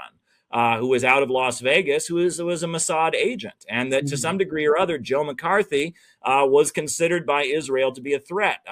Joe McCarthy and the McCarthyist old right, they thought Israel, because it had gotten some support from the Soviet Union, because of the kibbutz and all of that, they thought Israel might be a little too communist. And that, Israel and the Mossad had a lot to do with bringing down Joe McCarthy and the old right. And it was really with the rise of the neocons that pro-Israeli sentiment was popular on the right. When Israel started out, it was trying to sell itself as a progressive lefty, socialist commune in the desert, right? And it was the hard right conservatives who didn't like it, and it was the liberals who were big supporters of Israel. And that started to shift in 1978 with the rise of Menachem Begin, and Israel and the revisionist party and Likud and other kind of forces started to dominate, and Israel became more of a right-wing cause as around the world, it was the Soviet Union and their allies that were opposing Israel. So there's been kind of a flip, but there are a lot of people in the old right, the more libertarian, John Birch Society, conservative wing of things that don't think Israel is so great and don't see a duty there. And that is more consistent with that political perspective. Hey friends, how you doing today? I'm letting you know, the Center for Political Innovation, we are about to do on July 12th, the biggest event that we have ever done. It will be our national gathering in Chicago on July 12th. And it's going to be really, really special. We are talking with a number of important anti-imperialist voices, a lot of different communities. There's going to be musical performances, dance performances, there's going to be great speeches, and it's going to be a whole day gathering dedicated to anti-imperialism. I am committed, and CPI has always been committed to building an in real life network of people. And we carry out real operations. We were at the inauguration of Trump with our Trump and Kim banner saying only peace can make America great again. We were on the streets of Chicago at the Democratic National Convention with a book exposing what Kamala Harris and who she really is and what she's really about, and it was really, really important. We have 1,000 copies of our book about the Houthis that are being distributed with the poster of the convention on the back to people who would never go looking for this. We are putting door hanger flyers on doors of people, again, that would never go looking for this. We're not performing and trying to make ourselves feel good. We're actually trying to build a network of people that can be anti-imperialists in America. And it's not easy to do. It's very difficult in these times to build a real in-life organization. People have their issues. We live in a very strange time, but we have to do it. And we are committed to continuing this project. This video is basically me telling you we need your support. In order to pull off our convention that includes our 7-day program for our members around the country to come to Chicago, includes our huge convention on July 12th, where we're gonna fill up the Midwest Convention Center, in order to have an effective national planning meeting and gathering in Chicago the day after on July 13th. In order to do what we need to do, we need to fill up that auditorium and we need money. And there's really no way around that. We need you to donate to the Center for Political Innovation. We have set up a GoFundMe, and a lot of people have already contributed. We already raised a couple $1,000, but it's not enough. In order to really pull off our July activities and really have a win for anti-imperialism, we need your support. We need you to go to the GoFundMe right now and donate $5 or $20. We need you to go to the donate button on the CPI website and send us $100 or $50, whatever you can do. If we're gonna do what we need to do in July and build the organization and have the mega anti-imperialist rally that needs to happen on July 12th and solidify the network that we're building to continue to carry out the great operations that we do, we need you to help us out. Every cent that we raise goes into building this group. I'm lucky I have a paycheck with everything that's going on. I'm surviving, and I have consistently put a huge amount of the money that I have, my own resources, my own funds, into CPI because I believe in it, because it needs to happen, because this organization is necessary. I'm looking at what I've got and my own resources and my own bills and all of that, and I'm looking at what's already been paid for, and it's not enough. I mean, it's just not enough. I can't just pay for everything myself. We have membership dues and other things, but we need a special gift. We need a special gift to make July happen. We need you to give us a special contribution so that we can make sure the July events go smoothly, that the housing for the people coming in out of town is covered, that the speakers that are being flown in, their airfare is properly covered. We need you to make a special one-time gift to make this July gathering, this anti-imperialist summit that we are organizing. We need you to help us make it happen and help us make it a success. Small gift, big gift, whatever you can do. We need you to help us with it. But you know what? I'll just say this. If it's a matter of send us a gift or come, we'd rather you come. We'd rather you be there. It's much more important that you be there on July 12th. If you can't afford to give us a gift, but you can afford to come to town, if there's one event that you come to this year, make it July 12th. CPI, Center for Political Innovation, we're doing something that nobody else is doing, and we're doing it right. We're not doing it in a way that we're trying to win the internet. We're not doing it in a way that we're trying to make ourselves feel special or act like we're cool. We're building what needs to be built. We are building the real connections. And if you can understand why what we're doing is so important, if you can understand why anti-imperialism is the future, but we have to break out of the narrow niche circles and internet culture and get to the masses of people with real outreach. If you can understand that, please give us a gift. We're trying to build an actual movement to win new people to anti-imperialism and continue to carry out operations to change the conversation in America so that we have a country where there's a mass movement demanding justice for working families and an end to these wars, that we're saying no to World War III, we're saying no to the emerging low-wage police state. That's what we urgently need. So if you can help us in any way, send us a gift. If you can be there on July 12th, be there. This is the biggest endeavor CPI has ever done, and it's going to lead to even bigger things. We don't back down. We don't go away. If we were going to back down, we would have done it a long time ago. And if we were one of their plants or one of these fake anti-imperialists, they would be making it a lot easier for us. We have been facing a lot of challenges, but we continue to achieve great victories. So we need your support. Please send us a contribution. Please be there on July 12th at the Midwest Convention Center in the Chicago area. It's right near the O'Hare Airport. It's going to be awesome. We need you there. Thank you.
As people were coming through, and they would just have a sign, "We're the Communist Party," and a lot of people who'd fled from whatever country they came from would immediately sign up as, "Oh, this is the Communist Party here, I'll join." And and it was revolutionaries from other countries who were fleeing the United States would immediately join the Communist Party. And the Communist Party was largely not people from the United States, but they were trying to combat that image. I love that people from other countries are drawn to that. Well, sure. Or if Americans left and went somewhere else and there was that side. No, one story that I was told is that apparently at one point in the early 1900s, there was an expression, there was a joke or whatever. They would say that when an Irishman gets off the boat, the first thing he says is, "Does this country have a government?" And if the answer is yes, and he says, "Now where do I sign up to fight against it?" So, and that, a lot of people that were revolutionaries were fleeing to the United States. But the Communist Party was trying to combat that. But Sam Marcy didn't agree with that. Sam Marcy very much had this orientation that was, he called that pandering to reaction, right? And, he thought, when William Z. Foster moved the headquarters of the Communist Party to Chicago, he thought that was pandering to reaction, right? And he thought New York City was more multiracial and more cosmopolitan and more internationalist, and he wanted the communist movement to be headquartered from New York City, right? And he very much didn't like that when you talk about land versus sea, Marcy was a sea guy. That was his approach. He lived in New York City, and like Trotsky, he thought New York City was the foundry where the fate of mankind would be forged. Now, Sam Marcy was a Trotskyite, and he joined the Trotskyist movement, but he didn't fit in with them. And the Trotskyist movement in New York City was run by the people that Nate talked about, who eventually all became neocons. The New York City Trotskyists in particular were a group that they called the New York Intellectuals. And it was Irving Kristol, it was Gene Kirkpatrick, it was a lot of people who eventually became neoconservatives. And they were the intellectuals. And Irving Kristol, the founder of neoconservatism, I quoted in here if you read, He has an article he wrote for the New York Times, Memoirs of a Former Trotskyist. And he talks about it, how at New York City College, in the cafeteria, there were two alcoves, Alcove 1 and Alcove 2. And one was for the Communist Party members, and one was for the Trotskyists. And the Trotskyists, most of that alcove were the future neoconservatives. And Sam Marcy was in the Trotskyists, but he never got along with them. And that the New York City Trotskyists were particularly weird. And that other Trotskyists talk about this. Like, for example, in the New York City Trotskyist organization, they talked about how they would go to, one of the classes. There was somebody in the SWP who went to one of their classes.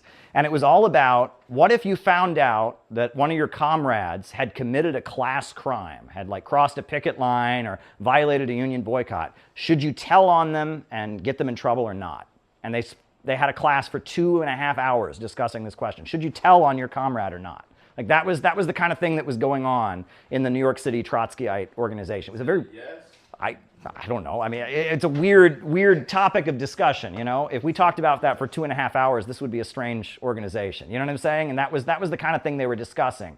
And they were intellectuals. They were largely based on the campuses, and Sam Marcy didn't fit in with them, and they were very anti-Soviet. And then when the Stalin-Hitler Pact was signed, they all denounced Trotsky, because Trotsky said that the Stalin-Hitler Pact, it was done in an opportunist way, but it was necessary. It made sense that Stalin would do that.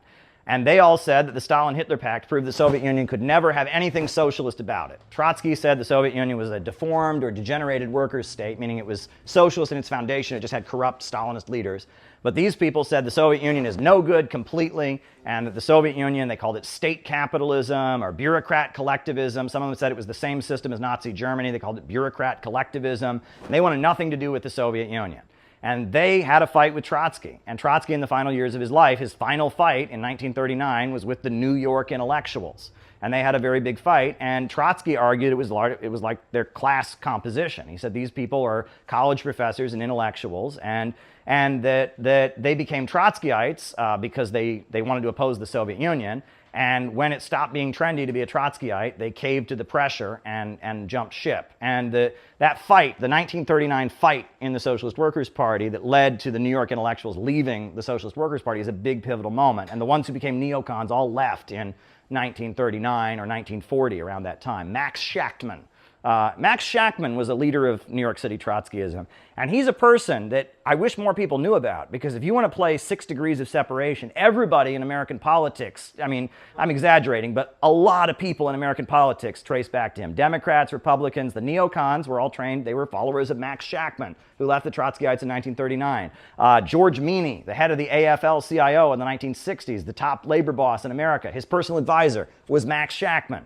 Right? DSA was started by followers of Max Shachtman, right? And Max Shachtman sits at the center of American politics, whether it's the left or the right or the labor movement or Susan Sontag and Hannah Arendt, they all studied with Max Shachtman. Max Shachtman is a really pivotal figure, and he was a founder of the Communist Party who became a Trotskyist, and eventually he had his own Trotskyist group, and then he abandoned Trotskyism and he became kind of a social democrat, and in the final years of his life he supported the Bay of Pigs invasion and the Vietnam War because he said it was fighting Stalinism, so it must be good, right? And that was Max. Find it.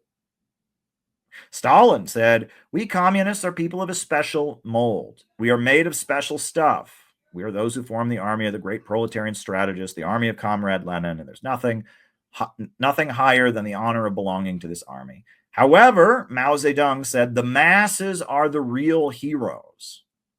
We ourselves are often childish and ignorant, and without this understanding, it is impossible to acquire even the most rudimentary knowledge.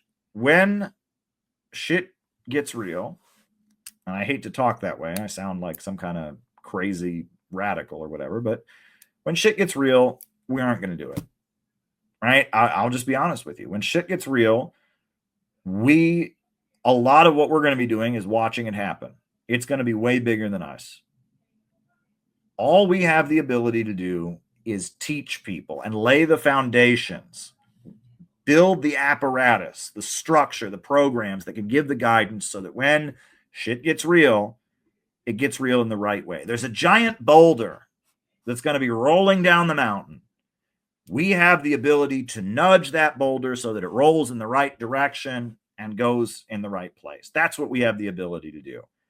But it's a huge boulder. And in order to nudge that boulder, we have to build something very, very big, and something very, very big that can nudge that boulder. But at the end of the day, we're not anywhere as near as the boulder, near as big as the boulder. The boulder is what's going to do it. It's the masses of people. It's the millions and millions of people in this country. One day they're going to not be able to take it anymore. It's going to become very, very clear that they can't live this way. And our job is to build enough of an apparatus, do enough education, have enough community programs, have enough educational centers, have enough of an apparatus and a network of people that when that boulder starts rolling down the mountain, we can nudge it in the right direction. But the masses of people are the real heroes. And don't doubt that for a minute. And that's why we should never be elitist. We should never be thinking we're better. Oh, they're all a bunch of sheep. We're better. That's not how we think. Yes, they're living biologically for now. Yes, we have an understanding that they don't have. Yes, we are more advanced, if you want to put it that way. But that's not what's going to change the world. It will be their heroism and their brilliance and their bravery, their foolish bravery in some ways, their ability to just go out and sacrifice. That is what is going to change history when the time comes. And all we can ever hope to do is lay the foundations, teach, build a network, build community projects, build the structure that can guide their explosion in the right way. The explosion is coming. We can nudge the boulder in the right direction. And that's a really, really important thing to understand. No, we're not just going to sit back and wait for it, right? The kingdom of God does not come through observation. The kingdom of God is within us, but it's within all of us. It's within all of us. It is the masses of people in their millions. God is within the people, and the people will awaken. Our job is to lay the foundations so they can be awakened in the right way. That when the boulder rolls down the mountain, it rolls in the right direction. When the explosion comes, it blows up in the right way. And that's all we can do.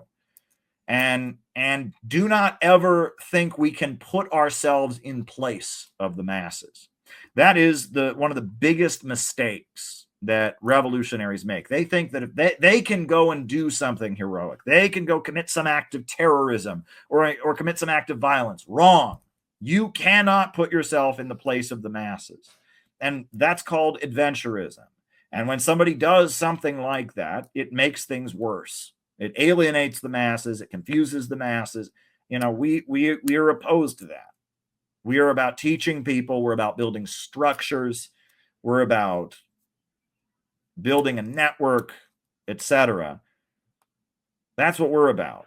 We're about putting the apparatus in place so that when the crisis intensifies and when the masses can't take it anymore, we can nudge their explosion in a good direction rather than simply a destructive or confused one.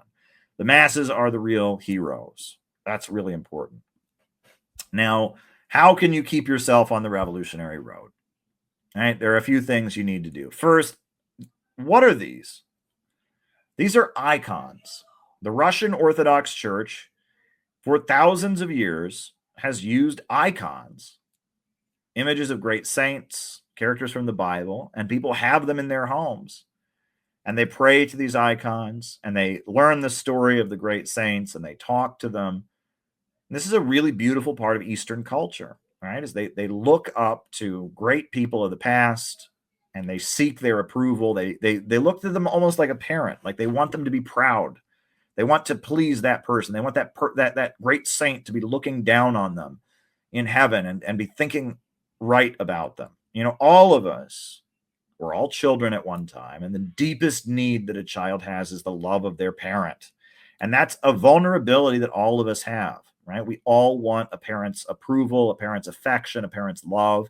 It's you could say it's a weakness, but it can be a strength too. We all have a voice in our head, a conscience that is telling us when we're doing right, when we're doing wrong. Like Freud called it a super ego. But That's a good thing, not a bad thing. And if you're going to stay on the revolutionary road, you need to cultivate your conscience. You need to cultivate your superego. You need to cultivate the part of you that is a child that wants to please their mom and dad and have their mom and dad be proud of them. That's what you want to do. And for thousands of years, people in the East have used icons to do that. In Russia, they use these Russian Orthodox icons. In Eastern countries, they practice ancestor worship, right? And that's one way of doing it. And they draw strength from their relationship with an icon. So now you see this picture. This is a Russian Orthodox parade in Russia. I'm going to show you another picture. Do you think this is a coincidence? Do you think it's a coincidence that communist governments that proliferated in Russia and China, having a big picture of the leader became a big thing? Of course it's not a coincidence, right? This was icons, right? This picture from China, I'm all marching with all these pictures of Mao, just like these pictures here. It's the same psychological concept, right? And if you go to China today, cab drivers all have big pictures of Mao in their window, right? You know, in Russia and even here in New York, you know, if I take an Uber, sometimes my Uber driver is an Russian Orthodox guy and he has a bunch of icons on his door. Well, if you go to China, they've got this. It's the same kind of psychological thing, right? Is you're cultivating your superego. You're cultivating your superego. You want to be loved. You want to be approved of. You're thinking, what would this great saint or this great leader, what would they think of what I'm doing? How would they approve of what I'm doing? That's basically, you're cultivating your superego, right? So that's one thing you can do. Another thing is classical music, right? And people sometimes don't agree with me, and that's fine. No one's required to agree with me. But modern music, rock, country music, jazz, R&B is very... The manufacturing materials. So that'll be A. And you're probably going to need to transport the product to where it's sold.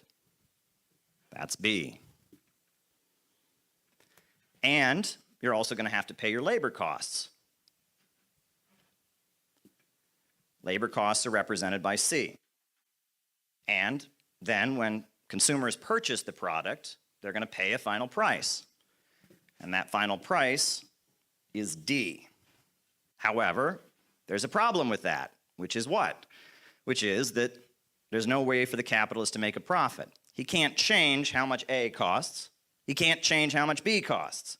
So the profit of the capitalist can only be extracted from the value put into it by the worker. And this is the basis of Marxism, the understanding of surplus value. So C, the labor value, is divided. You have C1, which is what the worker actually gets paid. And then you have C2, which is the profit that the capitalist makes. And it all adds up to D, which is the final cost of the product. Now, the way people in the United States who talk about Marxism generally talk about this is they say, well, this is unfair. They say the worker is not getting paid the full value of his labor. And that's true, and that's an important part of Marxism. But they're missing one of the most important points, which is not just that it's unfair, and then people argue, well, what about the employer? He put up the money, doesn't he deserve to be? That's all a distraction. Because the important thing to understand is this. C1 is always going to be less than D. The wages paid out to the worker are never enough to buy back the product that he produces. There is always more products created than there are wages paid out to the worker. And this is the built-in problem of capitalism, the problem of overproduction. And it is always there in the capitalist economy. It never goes away. And they have invented all kinds of crazy mechanisms to try and deal with the problem of overproduction. Part of the reason that there is such financialization now is to deal with this problem. Part of the reason that the US government has purchased billions and billions of dollars worth of cheese only to bury it in a cave in Springfield, Missouri, is to deal with this problem. It is an ongoing present problem, and it's a problem acknowledged by most capitalist economists. John Maynard Keynes said the problem was underconsumption rather than overproduction, but he was pointing to the same problem. The military-industrial complex in the United States is an effort to deal with this problem, to keep spending going. There's all kinds of mechanisms that they've dealt with and invented to try and resolve this problem, but they still don't resolve it. But it gets worse. It gets worse because of something else. Right? So we talked about this is the supplies, A. We talked about how this is the shipping, B. C is the labor cost. What is the capitalist always trying to do? He wants to maximize the amount of profit he makes. And one of the main ways they do that is with what's called labor-saving technology. Get rid of workers and replace workers with machines. So essentially, they're reducing the percentage that C is into the overall cost. As they eliminate workers from the process of production, as there's fewer and fewer workers involved, as machines take the place of workers, the role of C in production decreases. However, there's a little bit of a problem with that. As C goes down, C2 also goes down, right? As C decreases, C2 also decreases. And as the role of the worker in production is reduced, the rate of profit that the capitalist makes goes down. And this is called the tendency of the falling rate of profit. Only human labor creates value. And this is something that Adam Smith acknowledged. This is something some of the popes even acknowledge. Human labor creates all value. And so when you reduce the role of human labor in production, the amount of value created decreases, and the ability of the capitalist to extract surplus value also decreases. So this causes the capitalist to have to churn out even more products because he's making less and less of a profit on the overall product. He's making less and less of a percentage, so he has to churn them out. So this problem of the worker never being able to buy back what he produces and more products being created than are necessary, this problem becomes exacerbated. And this points to what is understood to be the deeply irrational nature of the capitalist system. In a rational society, self-driving cars would be a great thing because this job, this labor that human beings engage in called driving would not be necessary anymore. With artificial intelligence and sensors, we'd be able to have all the people involved in driving, Uber drivers, traffic courts, truck drivers, they would all be able to do something else. And labor could be expended elsewhere, we'd have a wealthier society. But under capitalism, self-driving cars would lead to riots in the streets. And this is the problem with capitalism. This is Marxism. This is what Karl Marx wrote. So let's start with a question. Who are the richest people in the world? Often this question will be answered. They'll give us names like Bill Gates, Carlos Slim, Warren Buffett, some Arab sultan or prince. Forbes magazine publishes a list of the 100 richest people in the world. This is all utter nonsense. All of these men are poor compared to those who have the real power. These people are listed as the richest people in the world because they are so poor that they have to keep their money in their own name. Those who are really rich, those with the most wealth and power, they have such astronomical amounts of wealth that often their net worth can't even be calculated. The richest people in the world, they can really be described with two words: oil bankers. The House of Rockefeller, the House of Morgan, Carnegie's, the Rothschilds, the Mellons, DuPonts. These oil and banking dynasties sit at the center of a small network of deeply entrenched and powerful influence, dominating the economies of the United States, Western Europe, and most of the planet. Let's take as a case study the Rockefellers. When Nelson Rockefeller, one of the many heirs of John D. Rockefeller, when he was being questioned by the U.S. Congress in 1974, some of the most brilliant investigators and journalists, economists, they all assembled, and they tried to determine exactly how much money he had. And none of them could really figure it out. In his own name, Mr. Rockefeller had a few $1 billion. The rest of his money was tied up in an elaborate network thousands of trusts, small corporations, and foundations that he directly controlled. When testifying before Congress, Nelson Rockefeller was asked about his control of Chase Manhattan Bank. He answered honestly. He said, "I don't own a single share of Chase Manhattan Bank." He was telling the truth. He personally did not have a cent invested in Chase. However, one of the trusts that he personally controlled owned well over 325,000 shares of stock in Manhattan Bank. And that was back in the 1970s. Today, the wealth and influence of two of the most important oil banking cliques is combined. The House of Rockefeller holds control over the largest super major oil company. ExxonMobil is their personal property. In addition, this powerful family jointly controls an entity called J.P. Morgan Chase with the Morgans. The Morgans are another powerful family in the United States. They're the owners of General Electric, the sixth largest corporation in the United States. If you look at the billions of dollars in the hands of the Rockefellers and the Morgans, as they exercise control over the biggest bank, the biggest oil corporation, the biggest electronics manufacturer, you can see that their money and their ownership has also bought them a large amount of power and influence. There is no key aspect of the global economy that the oil bankers haven't put their stamp on and tried very hard to influence. General Electric ranks 21st among corporations that are contracted by the U.S. military. This entity, controlled by the Rockefellers and the Morgans, has over 6,600 contracts with the Pentagon. They bring in $2 billion a year in U.S. military projects alone. You can bet that the U.S. military brass is very concerned about making sure that the Rockefellers and the Morgans are very happy about whatever decision they make. Furthermore, the global media conglomerate called NBC Universal is their personal property. Universal Studios, one of the big six in Hollywood, it's also their property. Most art museums in the United States depend on money from the Rockefellers and the Morgans. If it weren't for their influence, we might never have heard the names Andy Warhol or Jackson Pollock. Almost every major college and university in the United States depends on money from Rockefeller foundations. So academia is under their direct control as well. The U.S. Central Intelligence Agency crafts its policies and conducts its research in a private foundation. It's called the Council on Foreign Relations. ExxonMobil and a variety of Rockefeller foundations and the Ford Foundation, they bankroll this powerful institution. The Council on Foreign Relations, controlled by the oil bankers, is essentially the brain of the CIA. They find the smartest minds in the United States. They pay them six-figure salaries to make proposals and calculations about how the United States should wield its influence around the world. The Council on Foreign Relations thinks it up, and the CIA does it. Even the manner in which the CIA operates around the world is directly accountable to the Rockefeller, Morgan, and Ford dynasties. The CIA does very little work on its own. CIA agents aren't generally the ones getting their hands dirty, conducting coups, kidnapping people, torturing people. The CIA generally has the job of finding dupes and allies in the country of interest. They advise them, they instruct them, and they let them carry out the tasks that serve the interests of U.S. foreign policy. And the key to the CIA in helping their dupes and allies is connecting them to Wall Street-controlled non-governmental organizations, NGOs, and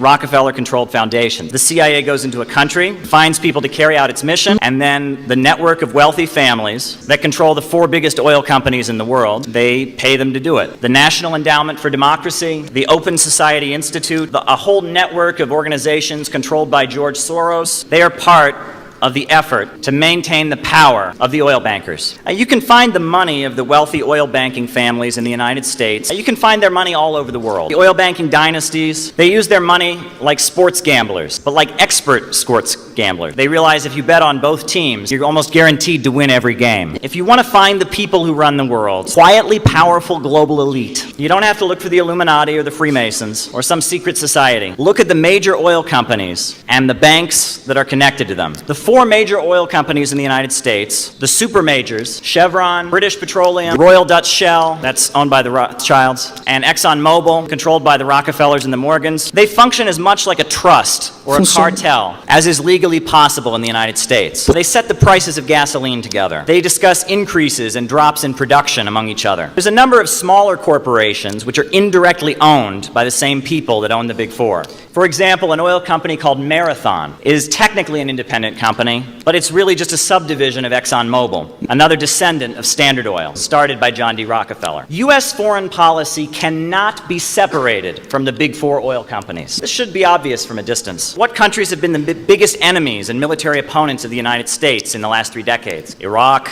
Libya, Venezuela, Russia, Iran. All of these countries are major oil exporters. Who pays for the Council on Foreign Relations? Who does business with the Pentagon? Who owns the banks at the center of the European Union? Who funds both the Democratic and Republican parties in the United States? Who funds the Labour Party, the Conservative Party, and the Liberal Democratic Party in Britain? The very ground on which the United Nations headquarters is built was a personal donation from the Rockefeller family. Henry Kissinger, one of the most influential figures in setting U.S. foreign policy, is a complete creation of the oil bankers. He worked for the Rockefellers before he worked for Washington. Look at the think tanks where decisions are made by powerful leaders. You'll see that roughly the same people work at all of them. The same people fund them also. The Asia Society, the Brookings Institute, the American Enterprise Institute, the Hoover Institution, the Heritage Foundation. It's not hard to find out where all of these policy-setting institutions get their money, and you can trace it to the oil bankers. Make you go up there, don't push them away. But I, like I told, I'm gonna pray for them, better days for you, but I can't work for you no more. Yeah, And then now I'm working for a corporation. I look at Buffalo Wild Wings like I work with kids. I don't got nothing wrong with the kids. I don't got nothing against these monsters, okay? Monsters. Because they're younger than me. I'm 50 years old. I got a 29-year-old daughter. I got 2 grandbabies. And then you look at the economy that I've been through. At 14 years, when I first got up to Minnesota, I didn't know nothing about Minnesota. I came from North Carolina, country girl, part of Chicago. I was staying in there too. But I mean, the South is me. Because the fact is, I see what it took my forefathers and the other people, fathers and brothers that crossed the line. It wasn't Columbia's only, it was God first. You know what I'm saying? God put everything together for a reason and season and a purpose. Order for us to stick together or we're going to fall apart. Or we can't collaborate about nothing these days. If your But I feel like that's how our society is like built up now, to where we don't have communities and like Atomizing, people breaking people down. Yes. You're gonna like my talk. As an Afro-American female in Minnesota, these 14 years I've been up here, I haven't found a group till I found this group. When I met Penny, I didn't know what this group was about, but now it's like, to me, this is about a whole chain of communities of greed, hurt, disappointments, letdowns, and all this other shit that's going on in this world. Steady coming together, we fighting each other. It don't matter if we white, black, whatever color. And then for my race, the sisters I used to work with intimidated like a motherfucker. For real, I'm being honest with you. Don't be I think I'm an innocent person. I speak what's on my mind and I'll tell you the truth. When you hear the truth, listen and take heed. Because this bullshit we living in, this economy, this president, and then this government out here in Minnesota, oh, it's finna go down. And people don't know that. A lot of people gonna be losing interest of what they so-called had, especially when they own shit. And then when the people who up here trying to build, they gonna grow if they around the right people. Yeah. And if we ain't about growing, get your ass home. Yeah. Have a nice day. There you go. Well, I just want to end this section, right? With just, no, you're fine, you're great. With one final quote. The last quote we have in there is very, very relevant to all that we're talking about. Right? And this is the final section, because this is, Deng Xiaoping, when he changed the way China worked to have the mixed economy, the market sector, and he said we're going to get rid of impoverished socialism. He famously said poverty is not socialism, but to be rich is glorious, right? And he wrote, he was drawing from Marx, who explained that the only way we can really have a society where everyone's equal, where everyone has what they need, is to get rid of scarcity. We need to unleash human growth and creativity to as high a possible level. So does somebody want to go ahead and read this last quote? And we'll talk about what it means, and then we'll end this section and take a break. Communist society, after the enslaving subordination of the individual to the division of labor, and therewith also the antithesis between mental and physical labor, has vanished. After labor has become not only a means of life, but life's prime want. After the productive forces have also increased with the all-around development of the individual, and all the springs of cooperative wealth flow more abundantly, only then can the narrow horizon of bourgeois right be crossed in its entirety in society, only then can the narrow horizon of bourgeois right a cross in its entirety, and society inscribed on its banners. I don't understand. Okay, From each it's fine. according to his ability to each according to his needs. I don't understand that. Okay, the narrow horizon to bourgeois right is private property, right? It's, this belongs to me. This is mine. And the only way you can get to a society where no one has to own anything is where you have a society where the subordination of the individual to the division of labor is gone, where no one has, there's so much wealth, no one has a specific job, right? Where the antithesis between physical and mental labor is gone. The idea we have some people who work with their minds and some people who work with their bodies. Well, technology has advanced to the point that doesn't exist anymore. A society where labor becomes life's prime want, no longer a necessity, meaning you only work because you feel like it. You don't have to work anymore because there's so much productivity in it that you work. Yeah, well, you work to not. Yeah. I'm like, oh. Right. After the productive forces have increased with the all-around development of the individual, meaning you're basically just free to be you, right? And the springs of cooperative wealth flow more abundantly, meaning there's so much wealth that's been created by the rationally planned economy. At that point, people can just do what they feel like doing and take what they need, from each according to his own ability to each according to his need. So the need for private property goes away because there's just enough for everybody. And that's the goal. And what's weird is this is Marx here, right? And, we, the Center for Political Innovation, we believe this. Shachtman, and he's a pretty pivotal figure, and he was the guy running New York City Trotskyism. And so Sam Marcy, who was very, very loyal to the Soviet Union, he did not fit in among the New York City Trotskyists. So he decided that he would go to law school, and he got a law degree, and he became a labor union lawyer, and he made a couple friends. A woman who became his wife, Dorothy Ballin, and there was a Broadway actor, a Shakespearean actor on Broadway named Vince Copeland, and the three of them decided they didn't like most of the Trotskyite groups, and so they moved to Buffalo, New York, up by the Canadian border, and they started their own branch of the Trotskyite organization, and it was under their control. And they started their own wing up in Buffalo, and they were the Buffalo SWP. And after the Second World War, they continued organizing their organization. They had a storefront in Buffalo, and everyone noticed that the Buffalo SWP acted completely different than the rest of the SWP.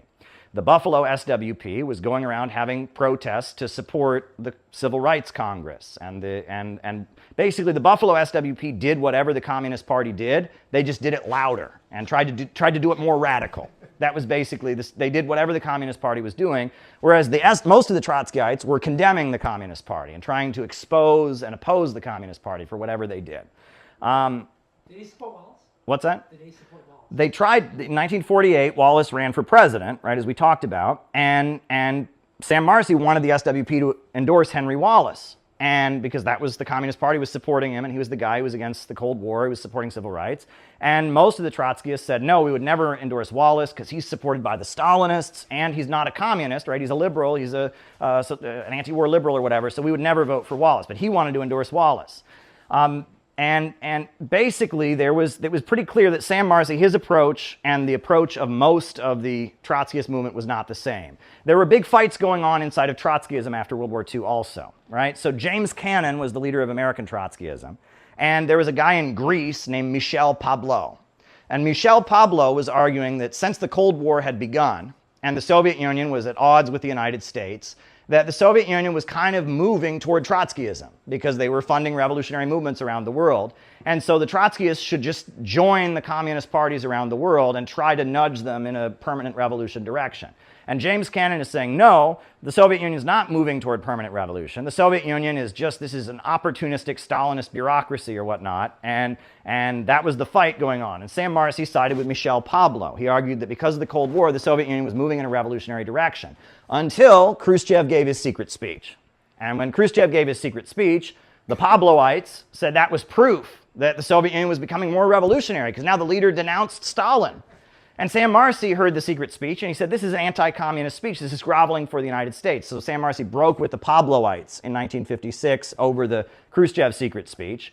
And then the nail in the coffin was Hungary in 1956. In 1956, there was an armed uprising against the Soviet-aligned government of Hungary.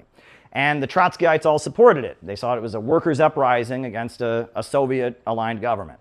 And Sam Marcy noticed that a lot of the leaders of the Hungarian revolt, one of the main leaders was a guy named Cardinal Mindszenty. And Cardinal Mindszenty had been a Catholic priest who had aligned with the Nazis and had been a Nazi collaborator and was a known anti-communist. And he also pointed out, it's later been proven that a lot of the uprising in Hungary was supported by the CIA and American intelligence. And so Sam Marcy, he wrote an article where he basically blamed the Soviet Union for the situation. He said that they had mismanaged things in Hungary and allowed things to get to the point that the revolt had happened. But ultimately, he argued that the Soviet Union was correct, it was necessary for the Soviet Union to move into Hungary and put down the revolt in 1956. Well, all the Trotskyists in the world thought that, oh my God, no. I mean, the Hungarian revolt is a righteous workers' uprising against Stalinism, etc. And so at that point, they couldn't see eye to eye. And so in 1959, the followers of Sam Marcy broke with the SWP and they formed their own party that for like the first year they didn't have a name, but their newspaper was called Workers' World. And after about a year, they'd been handing out this newspaper. So they just called themselves Workers' World Party because they were handing out the Workers' World newspaper. And they became Workers' World Party. And it was quite a small organization. It was probably like 30 or 40 people when it started. And it was followers of Sam Marcy in Buffalo, New York. And it was also, there was a guy in Youngstown, there was a guy in Seattle, there was scattered people throughout the country, but it was mainly people in Buffalo, New York. They formed the Workers' World Party in 1959 as a split from the Trotskyite SWP. So do we want to take 5 minutes? Or, go ahead, Tyler. This might be sacrilege to say, but I was walking around the other day and I was thinking, I think I was listening to Michael Hudson. And Michael Hudson comes from the Trotsky background around Minnesota, is that right? Yeah, he was the godson of I don't know. Minneapolis, Minnesota. Mm-hmm. Yeah. And I was thinking, you know what?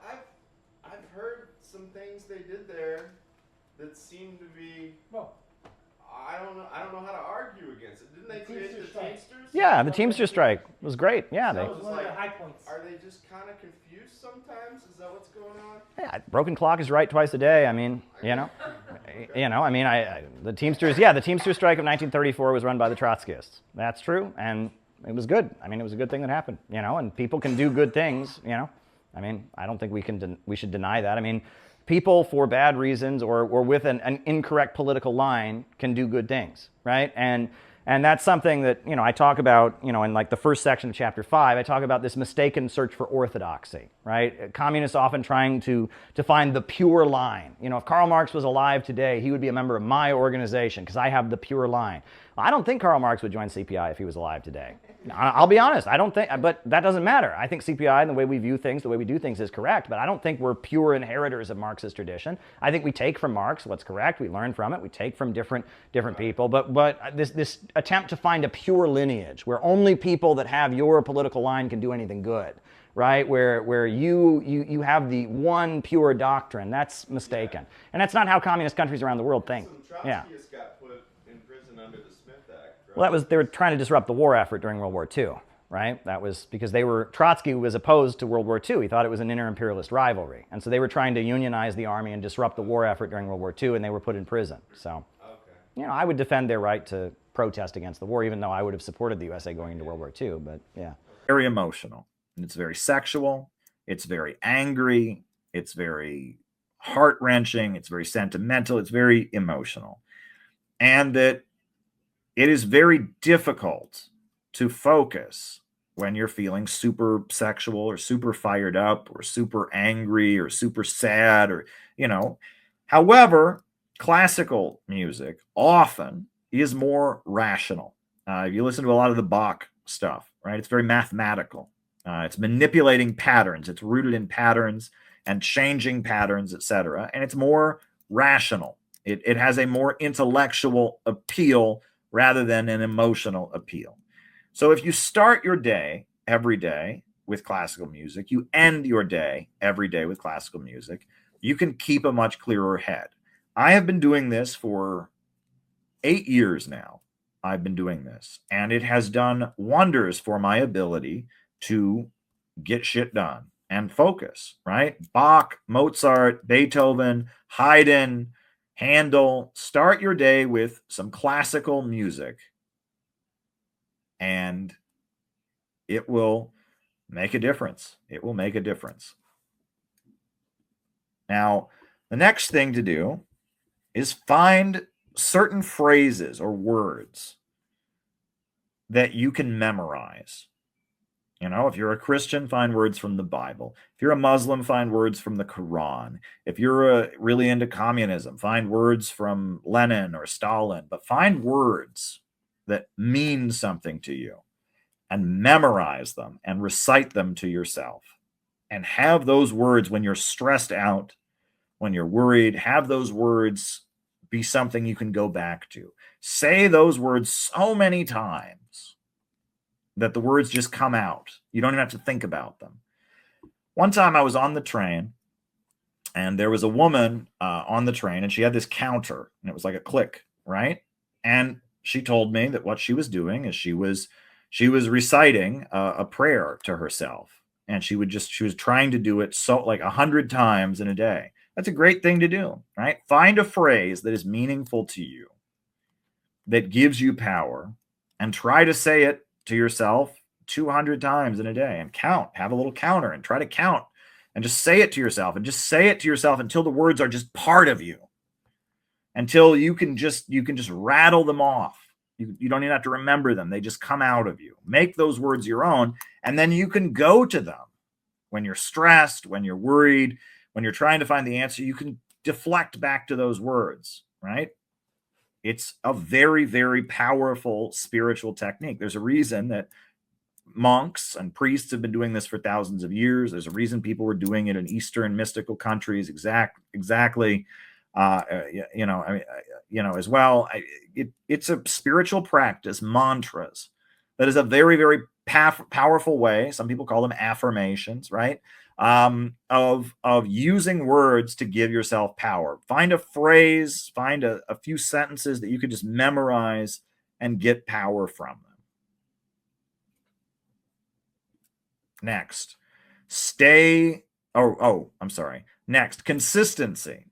Now, I've got a list here, right, in front of me.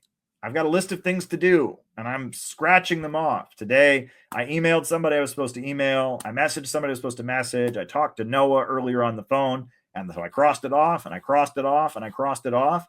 And I'm supposed to send somebody some books. I'm having lunch with somebody tomorrow after church, and I'm working on making a banner about something, and I'm working on an email that needs to be sent out. And I make a list, and I find it very satisfying when I cross things off my list.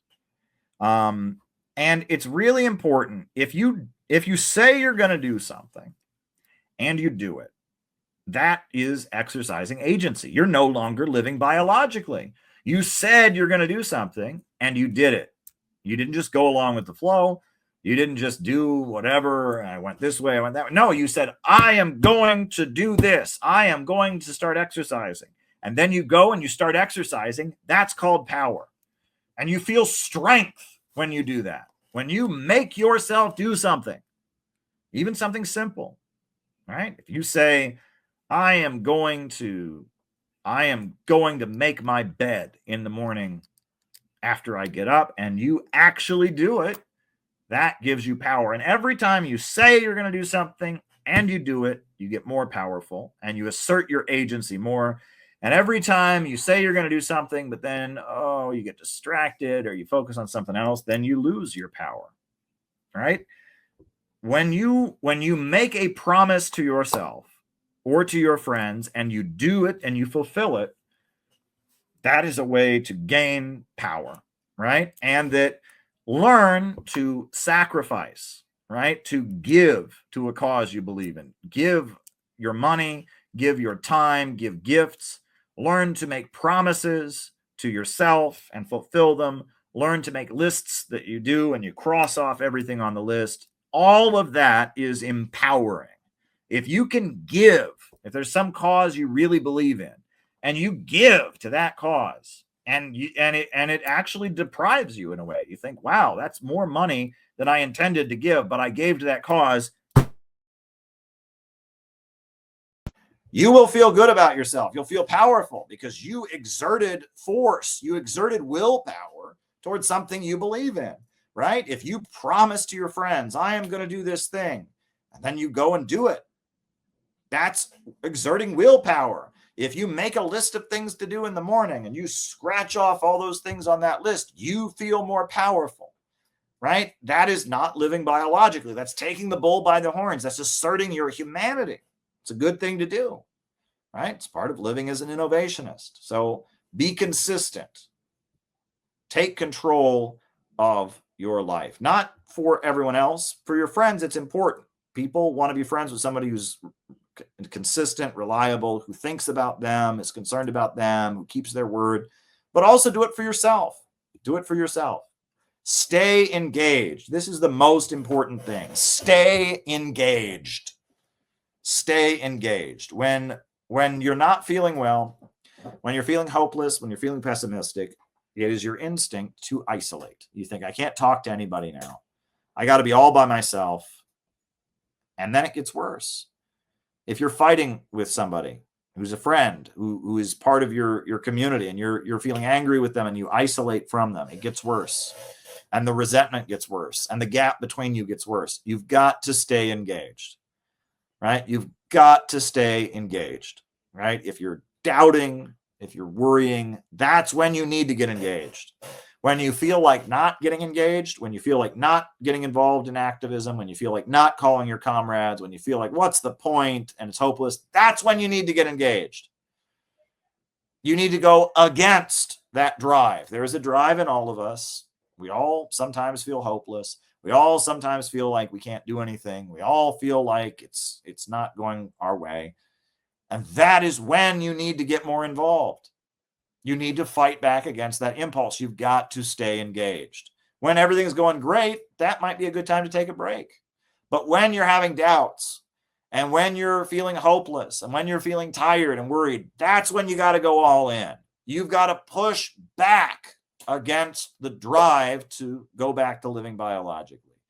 When that drive to go back to living biologically comes up, when that part of you that says, what's the point? There is no hope. That's when you need to get engaged. That's the opposite of the way you're feeling. You shouldn't get engaged when you feel like it. When you feel like it, it's easy to get engaged. You don't have to, it doesn't require any effort. You should get engaged when you don't feel like it, right? You have to push back. It's a daily battle to not go back to living biologically, to not be pessimistic, to not be hopeless, to actually take the bull by the horns and try to change the world. And you have to fight the battle. And it's not easy. It's not easy to fight the battle. It's hard. But if you don't stay engaged, if you isolate, if you cut yourself off from it when it's hard, it's only going to get harder. I mean, I talked about people, that when they were in college, they missed class, right? They skipped class, right? They slept in, they missed class. Well, when they miss one class, they're a little bit nervous to go to the next class. And then if you miss two classes, it's even more nervous to go. That's what it's like. You have to push back against your fears. You have to push back against any negativity you have. And the more you isolate yourself and the more you cut yourself off from it, the harder it is. The harder it is to get back involved. So you have to fight against the negative impulse, the destructive impulse. Right? Everyone needs a break. We all need a break sometimes, and that's fine. But I'm telling you that if you are feeling hopeless, if you are feeling like there is no point, if you're feeling like there's not a way to get involved, if there's no point, that's when you need to be involved. If you are happy about things and you're confident, but you just need to take a break, to slow down, that's fine. But if you're having doubts, if you're feeling hopeless, then you really need to get involved. Then you shouldn't break away. And again, that goes against what you're trying to do. A lot of this is not living biologically. That's living biologically, is just doing whatever you feel like, right? Just whatever you feel like doing.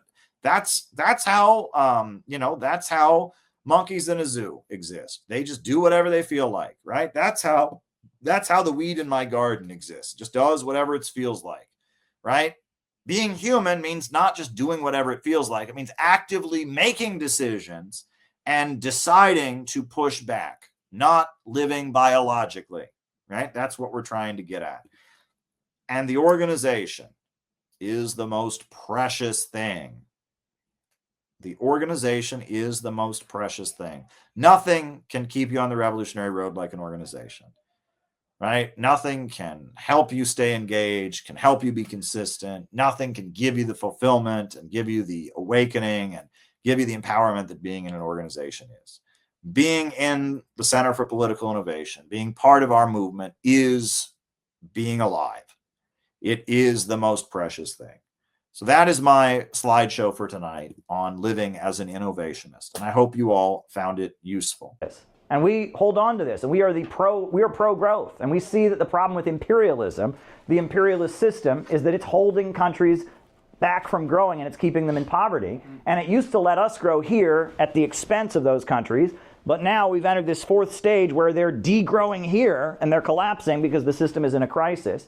And ultimately, if we want economic growth in America, we need a government of action to fight for working families. And if we can rationally organize the economy, we can unleash growth to the point that we can move toward a world where there's enough for everybody to go around and where we can have what we need. And there won't even be a need for a state or anything like that. We can get toward the ultimate goal, right?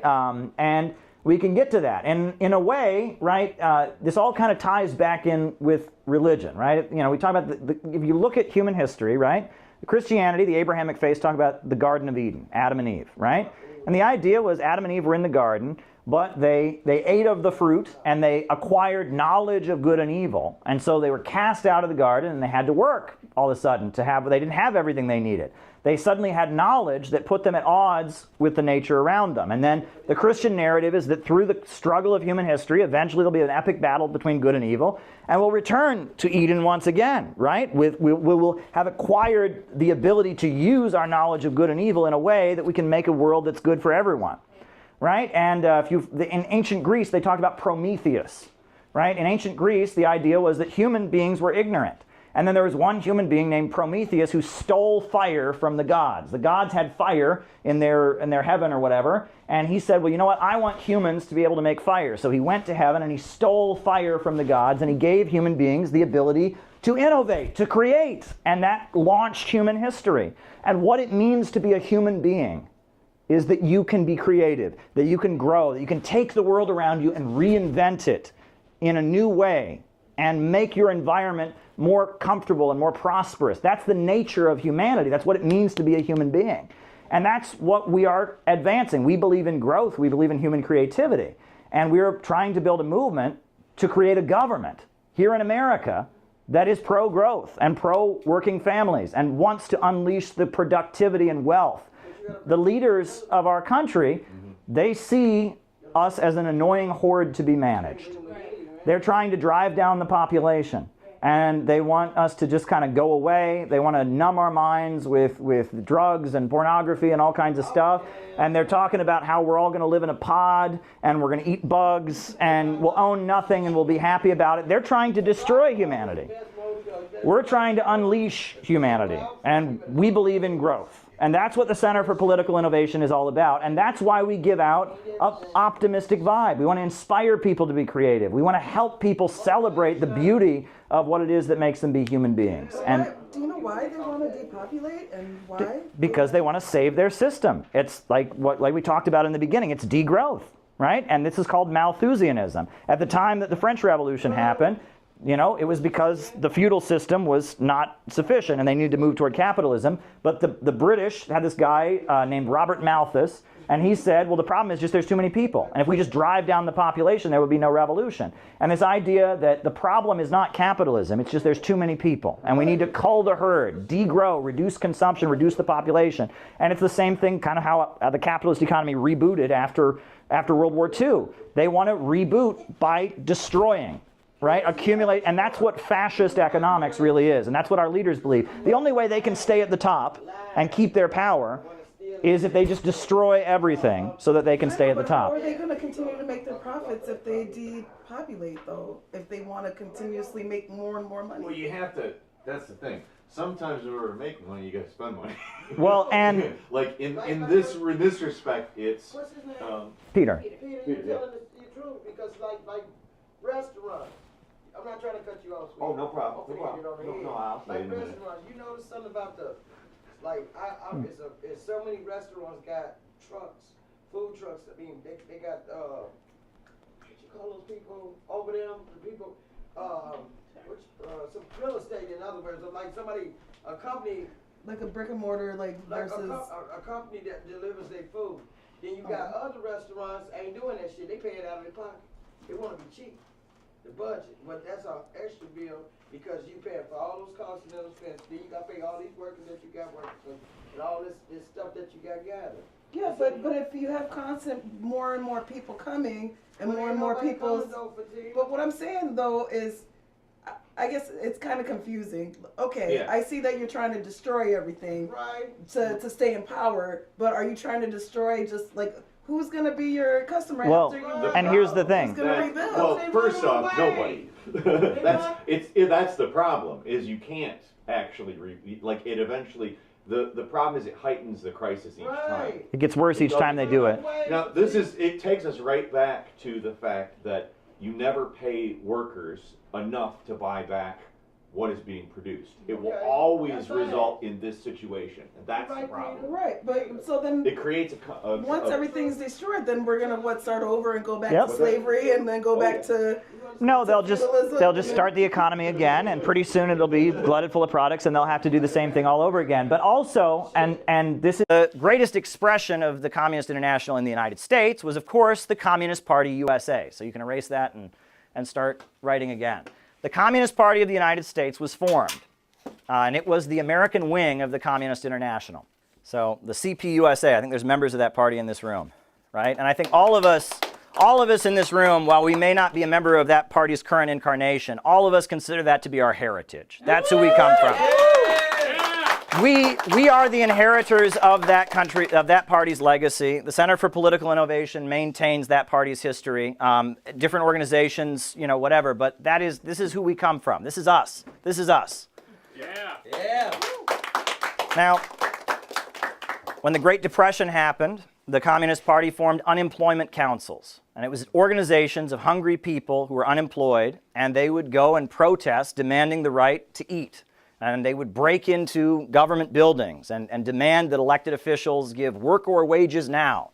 And they had huge hunger marches in Washington, D.C., huge hunger marches in major cities. 1932, in Detroit, near the mansion of Henry Ford, communists assembled and were mowed down by security guards and killed, protesting for the rights of the unemployed. You also had the Bonus Army. And that was the Communist Party organized veterans to demand the payment of veterans' benefits and occupy Washington, D.C., set up tents on the National Mall. And the military was eventually called in to clear them out. And it was the very famous incident in 1931. Look, makes me so damn mad a whole lot of people speak of you as tramps. By God, they didn't speak of you as tramps in 1917 and 18. No. Take it from me.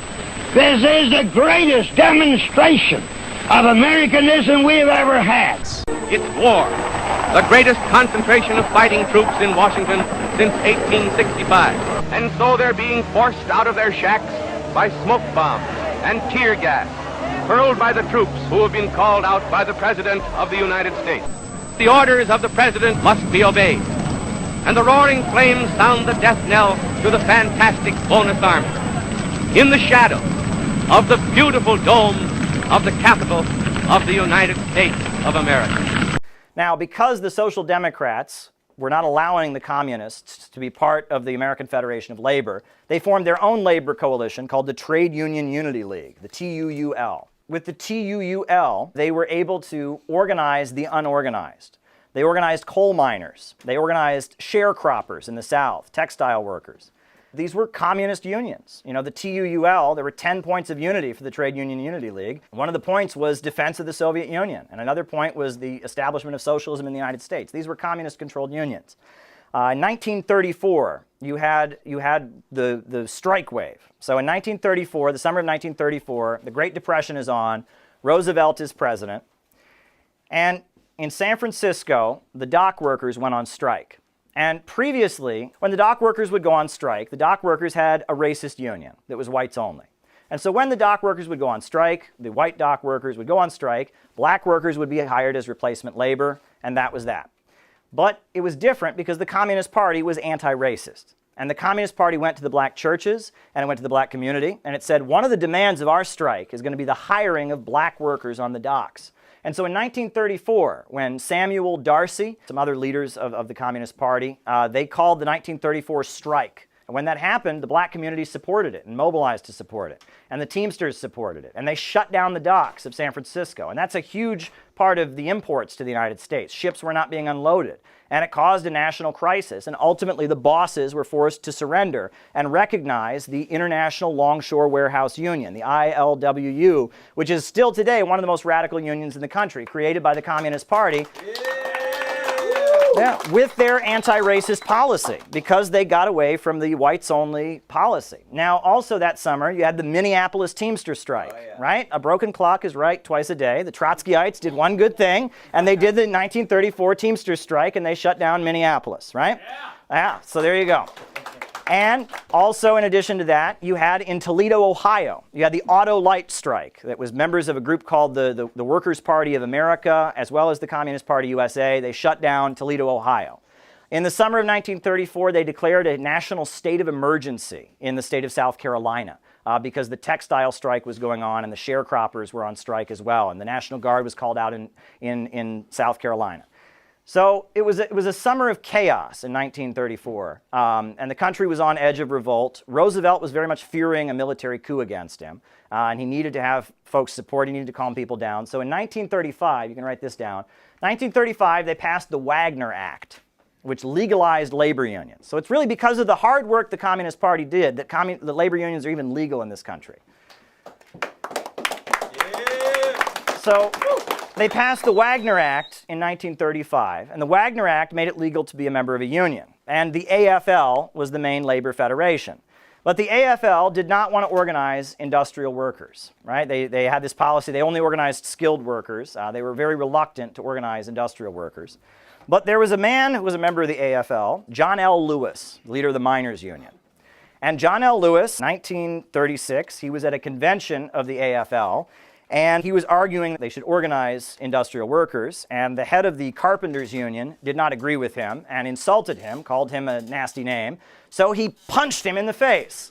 And then he led the CIO, the Congress for Industrial Organizations, to walk out of the AFL convention and form a new labor coalition called the CIO. But what made the CIO different than the AFL was first that they wanted to organize industrial workers. Second, though, they had no ban on communists, and they hired almost exclusively Communist Party organizers to organize the CIO. So you can write 1936 CIO. And the CIO, the Congress for Industrial Organizations, it had no ban on communists, and they, starting in Akron, Ohio, started a policy of engaging in what they called sit-down strikes. Normally when there's a strike, workers are outside with signs, etc. Well, the CIO had a different policy, and they occupied the factories. They sat down. They seized the machinery. It was a sit-down strike.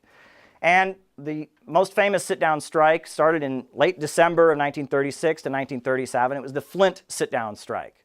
And John L. Lewis, these workers in this plant, this auto plant, had seized their factory.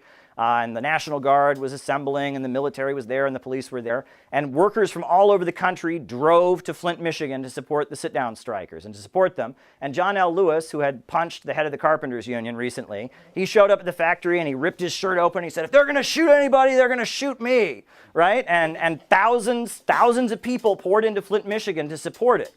And ultimately, the military was sent in by Roosevelt, and people were shocked when they saw that the machine guns were pointed away from the factory. The machine guns were there to support the workers. And the Roosevelt administration argued that workers had the right to occupy their factories, right? At this point, there was a divide in the ruling class, and Roosevelt was under attack from the threat of fascism, so that forced him to enter a strategic alliance with the working class, right? This is how the contradictions work. This is what Marx wrote about in the 18th Brumaire of Louis Bonaparte. When the capitalists are fighting with each other, it creates an opening for the workers. So 1936, you had the sit-down strike wave, right? Now, at this point, I think you can erase this. The most important contribution, and we should make no bones about this, the most important contribution of the Communist Party to the United States, by far, is their efforts to combat racism. the impact of the Communist Party of the United States in fighting racism and forcing the issue of racism to be in the discussion in the United States is massive. This is William L. Patterson. Yeah. 1951. He wrote a document called We Charge Genocide, accusing the US government of committing genocide against black people in the United States. He wrote that document, and the Soviet Union presented it to the United Nations. It's utterly amazing. The Scottsboro Nine. Have people heard of the Scottsboro case? Yes. Another great example. Do people know who this is? This is Angelo Herndon. Angelo Herndon was a black organizer for the Communist Party in Alabama. He was organizing unemployment relief, black workers and white workers to fight for their rights. And they charged him with the crime of inciting black insurrection.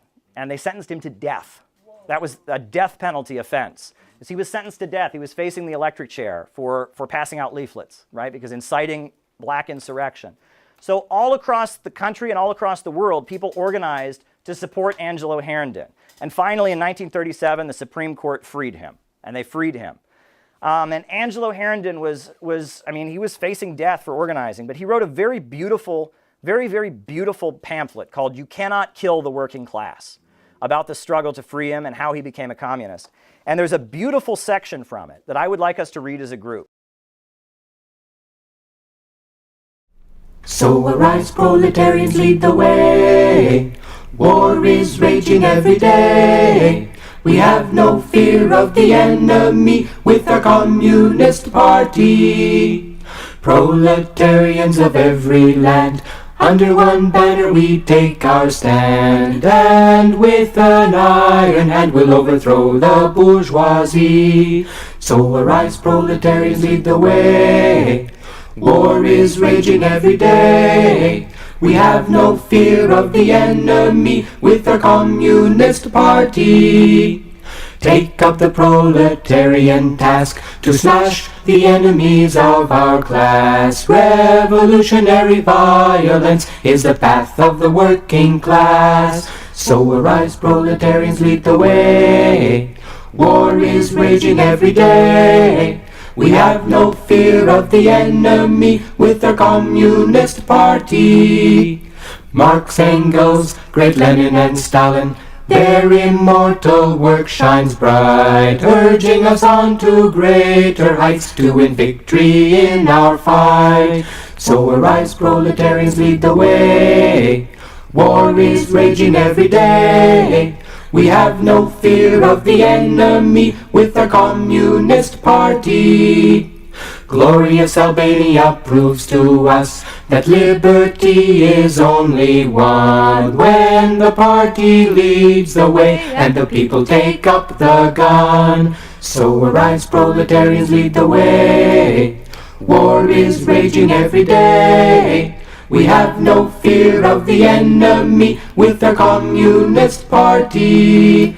On Canadian soil a red flower blooms, for here we build our great party. To liberate our country, we must make the rich pay.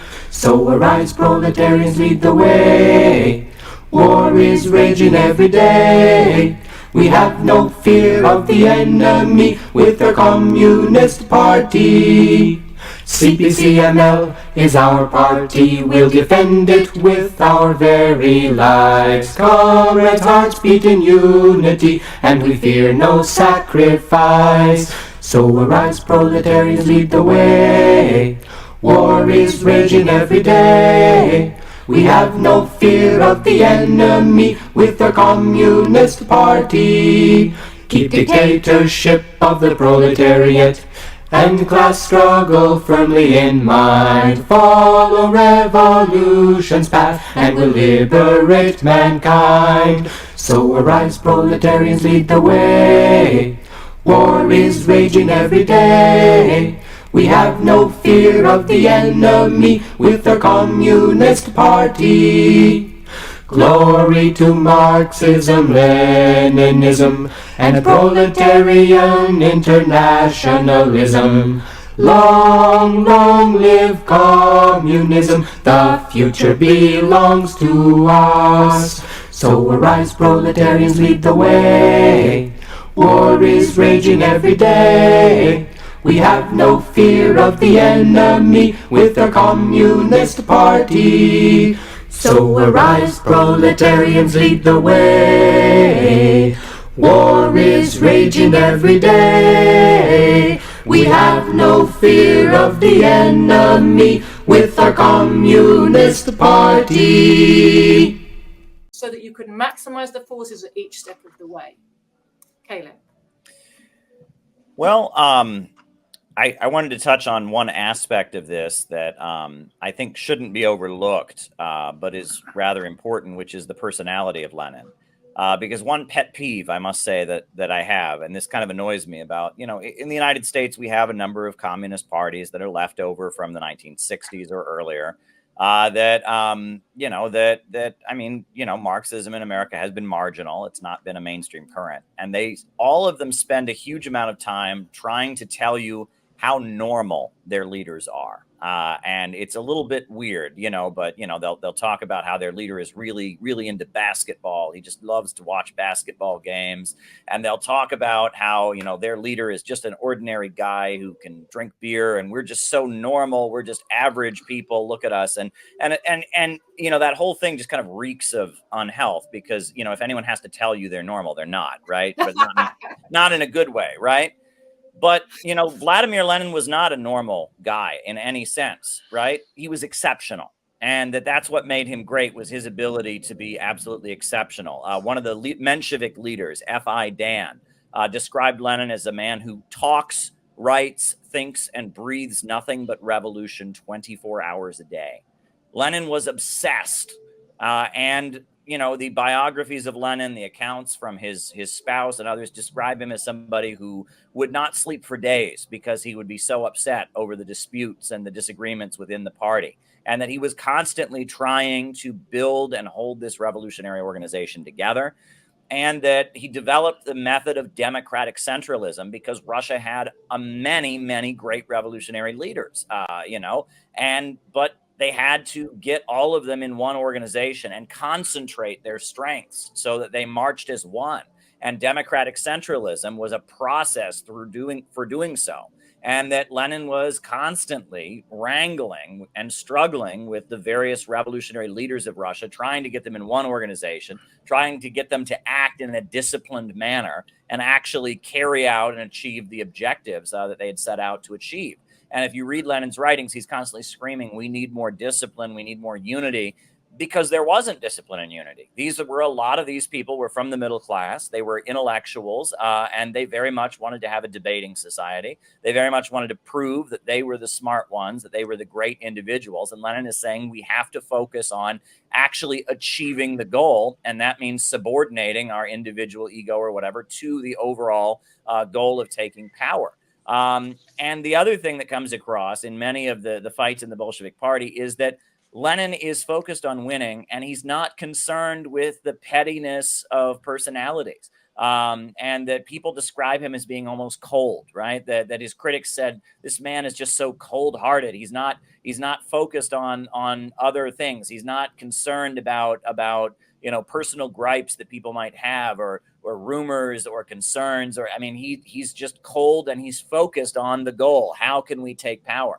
And that comes across. Lenin did not have a normal personality, and thank goodness for that. He never would have been the great revolutionary visionary he was. He never would have been able to achieve what he had if he'd just been somebody who just got caught up in everyday life. He was exceptional. He was obsessed, and that really comes across when you look at his personality.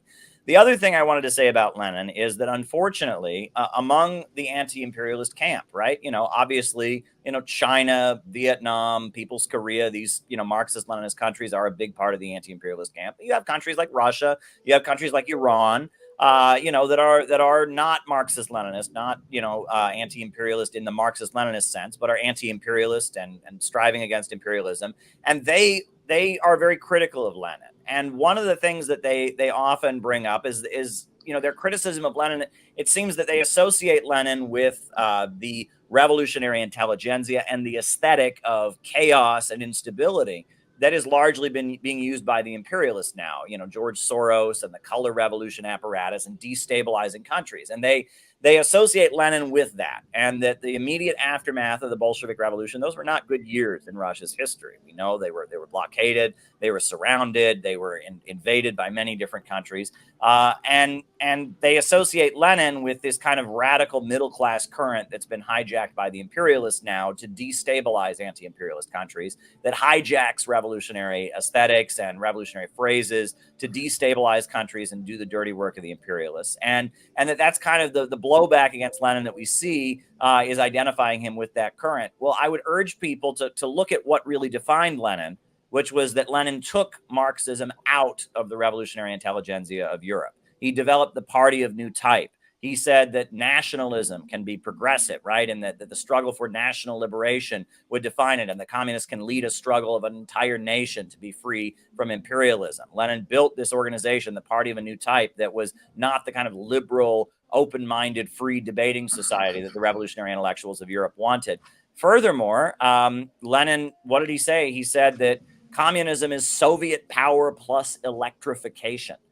Yes, Russia was very chaotic and the Civil War was an awful time, but Lenin didn't want to keep Russia that way. And it was Stalin who very much fulfilled Lenin's vision of electrifying the Soviet Union with the great 5-year plans and mobilizing the country to industrialize and become a great power. And that Stalin was continuing Lenin's vision of electrifying and building a socialist economy that controlled an industrialized society that was raising living standards. So as much as Lenin did come out of the middle class intelligentsia, he really rescued the Marxist movement from that and took the Marxist movement in a much more, Eurasian direction out of the revolutionary middle class of Europe. And Trotskyism very much is a repudiation of Leninism. It's just a section of that revolutionary middle class that could never accept Leninism. That's what Trotskyism is. Trotsky could never accept the idea that we have to be separate from the European Social Democrats. He always wanted to be the more radical faction of the Social Democrats. When Lenin formed the Party of New Type, Trotsky said, oh no, I'm going to form the August Bloc. I'm going to be the more radical Social Democrat. And that was Trotsky's thing. And Lenin says, no, we're a new thing. We're doing something completely different than these people are doing. Trotsky says, no, we can find a way to still be social democrats, just be more radical. Trotsky says the peasants can't be revolutionary. They're a backward class. And Lenin says, no, we're fighting for the national liberation of a country that is underdeveloped. We need to build an alliance with the peasantry. And that Trotskyism is largely that middle class European intelligentsia, that aesthetic that's been hijacked by the imperialists. But Leninism was a break with that.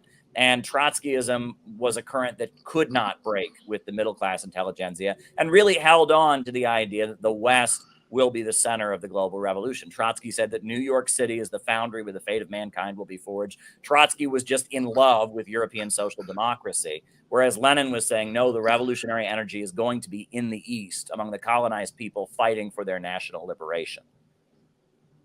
Totally. And of course, when it comes to the home population, again, underlining your point, Caleb, what did Lenin say? He looked at how rotten the upper layer of the working class had become because of the loot that was coming from the empire.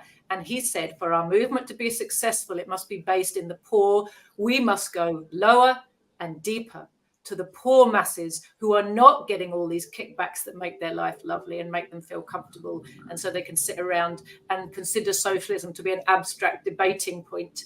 It's got to be people who understand that it's a bread and butter question for them and their future. A nightmare. I mean, it was an economic disaster. Naomi Klein writes about it in her book, The Shock Doctrine. Philip Thayer wrote a very good book on it called Europe Since 1989. The life expectancy dropped very significantly. The infant mortality rate shot up. Mass unemployment, something like 30% unemployment. Can you imagine 30% unemployment? The 1990s in Russia was not doing well economically. And basically what they had been told at the time that the Soviet Union was being dissolved was that, the United States was just going to let the Soviet Union transition to being a welfare state.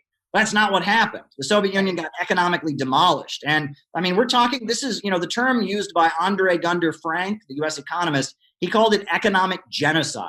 Because the population of Russia went down by 10% during this time. Now, it wasn't all deaths. Some of it was just people leaving. But it was, when the population of a country drops by 10% amid an economic collapse, that's bad. And that's That was what was happening in Russia at that time. And it was all of the illusions that the kind of the Gorbachev wing of the Communist Party and the supporters of Boris Yeltsin had this illusion that somehow Russia would be allowed to transition to a more liberal system and continue to flourish economically. It was completely debunked. But the Western left was part of cultivating those illusions, right? And that's a very important thing to talk about. You know, the Communist Party of the United States was probably the main back channel that U.S. intelligence used to funnel this kind of disinformation into the Soviet Union. There's a very important book called Operation Solo that's written about Morris Childs. And Morris Childs was an FBI agent who infiltrated the Communist Party for the FBI. And he smuggled money into the United States and gave it to the Communist Party leaders, in suitcases, basically. And he was an FBI informer. He was given the Presidential Medal of Freedom by Ronald Reagan for his work infiltrating the Communist Party. Now, back to the United States. In the lead up to the fall of the Soviet Union, all kinds of communists all over the world were saying something's wrong here. Right? Gorbachev gets up and says he doesn't believe in Marxism anymore. He doesn't believe in class struggle. He believes in, quote, universal human values. He gets up and says Ronald Reagan and Margaret Thatcher are good people and the Soviet Union likes them, and he's, everyone around the world is kind of raising the alarm bells. All British communists are speaking up. Dissident American communists are speaking up. Everyone's speaking up. The Communist Party of the United States says nothing about it. They just applaud it. And there was never any awareness about what was happening until the last minute. And at the last minute, when Gorbachev was arrested in the coup, at the last minute, Gus Hall finally came out and said, something's wrong. Gus Hall was the leader of the U.S. Communist Party, a longtime labor activist. He finally came out and said, okay, something is wrong. And at that moment, a number of members of the Communist Party immediately quit. I mean, there was mass resignations from the Communist Party. And a couple of years later, like 2 years after the fall of the Soviet Union, they had their national convention in Cleveland, Ohio. And at least half the membership walked out of the convention, including Angela Davis and a number of these people who were basically people who didn't believe in communism. They believed in kind of the social democratic liberalism. And it's apparent that they were being used by American intelligence to kind of cultivate a social democratic and liberal illusion among the Communist Party of the Soviet Union. And, that is certainly a sore point for the Communist Party, the role that they played. The fact that the fall of the Soviet Union took them by surprise, and then a number of their members quit in support of Gorbachev. That's pretty big. Yeah, it cut them all the way down to 500,000 members.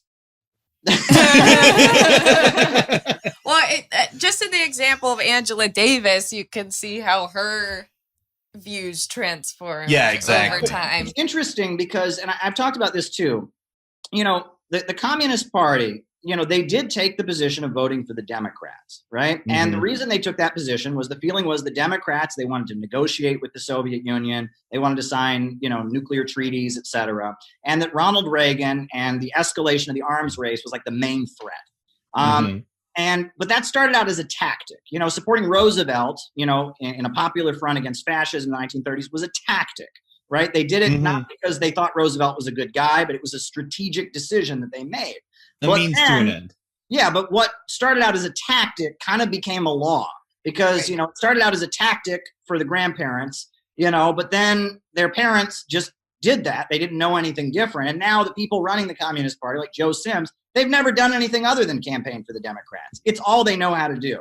In the 1930s, the Communist Party was very much a labor militant party. It was the party of militant labor activists, of black revolutionary intellectuals, et cetera. But, from about the 1960s onward, it becomes almost, I jokingly call it like the Soviet lobby. That often what would happen is you'd have like college kids, they'd go on a trip to Cuba because they want, adventure. They want to go to visit a socialist country. So they go to Cuba and they're blown away by the achievements of socialism and, free education and healthcare and workers running the factories and such.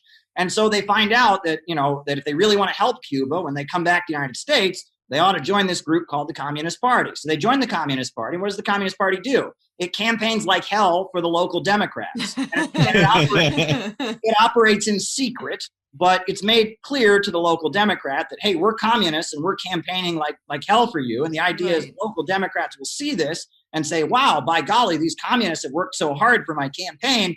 Maybe I should, be lighter on the Soviet Union or something like that. It's kind of a failed strategy. And people compare it to almost how Israel lobbies, right? You have birthright trips to Israel. People go to Israel. They really like Israel. They get back to the United States, and then they're kind of plugged into like pro-Israeli activism in the United States, right? That's not what the Communist Party was intended to be. That's not what it was in the time of Lenin and Stalin, but that's what it kind of became.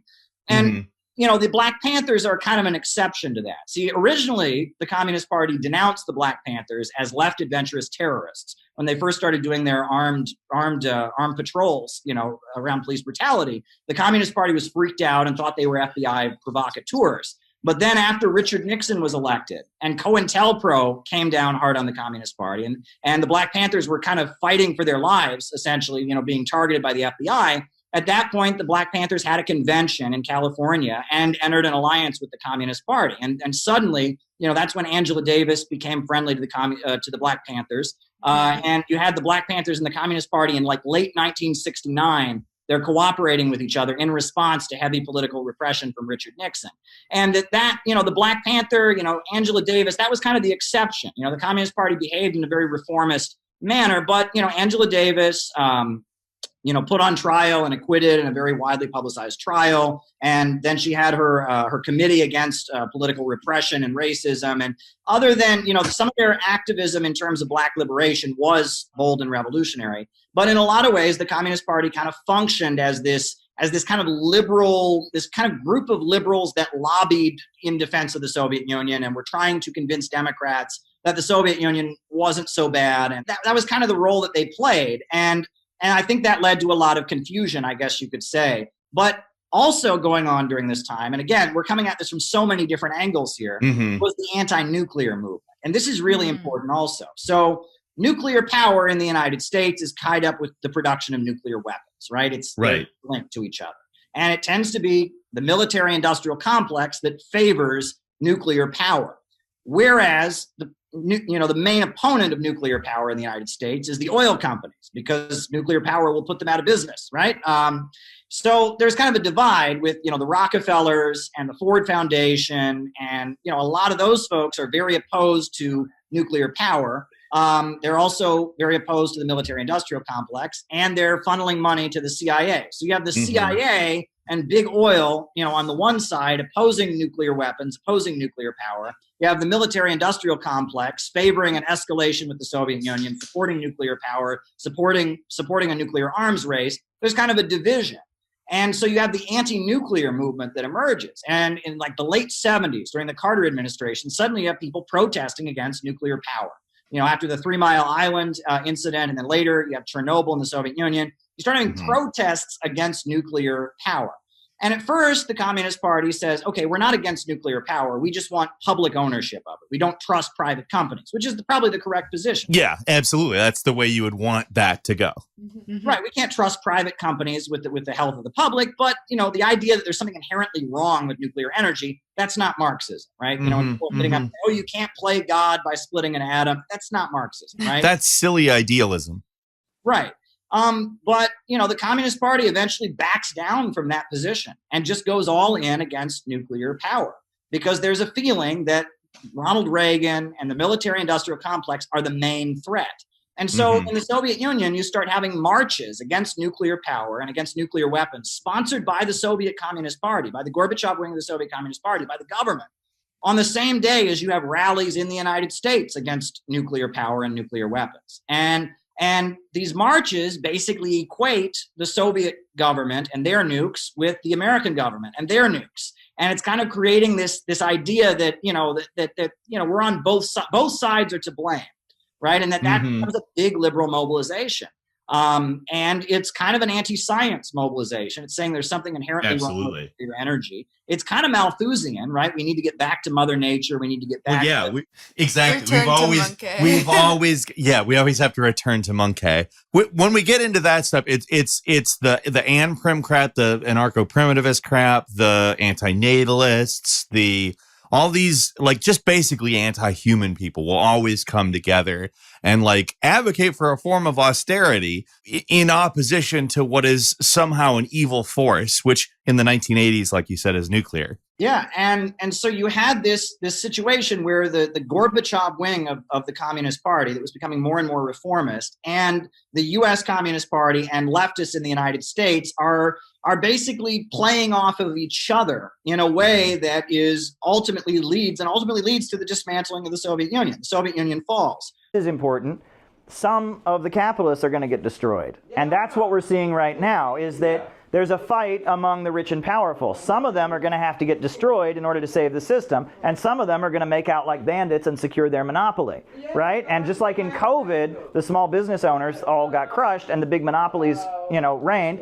That's what the fight is about. And you see Trump up there ripping up the FBI and ripping up the CIA because he's working for some capitalists that felt the government was destroying them, so he's trying to rip apart their ability to do that. That's why all these big organizations get popped off of. So Denver was saying something. Denver hasn't spoken yet. Go ahead, Denver. I was saying, I imagine they're not trying to destroy it completely, just bring it down to a level that's more manageable, less workers to pay out the wages. Right.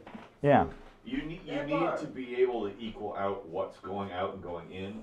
And in order to do that, you either have to destroy the productive forces or you need to have a war and destroy people. It's one of the two. Yeah. Oh, this is stressful. Right, and yes, so it is. It is.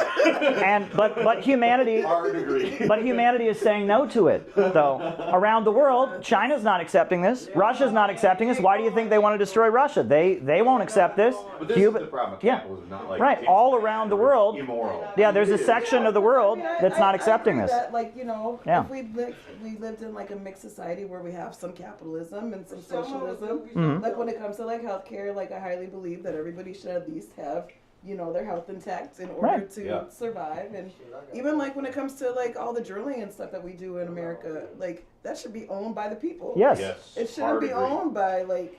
That's in our 4-point plan. Yeah, we have public ownership of natural resources as our second. Yeah, it just none of it just No. sounds like we're ever gonna get out of this Yeah. until we get rid of those. Yeah, our 4-point plan, the first step is to hire millions of Americans to rebuild this country. Pave the roads, build new railways, new universities, new power plants, etc. Second step is public control of our natural resources. So the wealth from our oil and our natural gas and all that goes into the public economy. The third point is a national bank, a bank that would lend money in communities in order to stimulate economic growth. And the fourth point would be to then invest in our population by providing health care and education, etc. And with that 4-point economic plan, we would have a strong economy in America again because we'd be investing. But in order to enact that 4-point economic plan, you have to crush the power of the banks. You have to crush the power of the oil companies. We would need a government of action that was strong enough to beat back the power of the rich and powerful. But there'd be a lot of small business owners and capitalists, hotel chain who would benefit from it as well, right? We need to build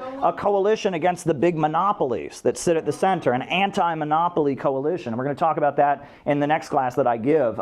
Peter's going to give a class, and then I'll do another one after that. We're going to talk about the struggle to create an anti-monopoly coalition.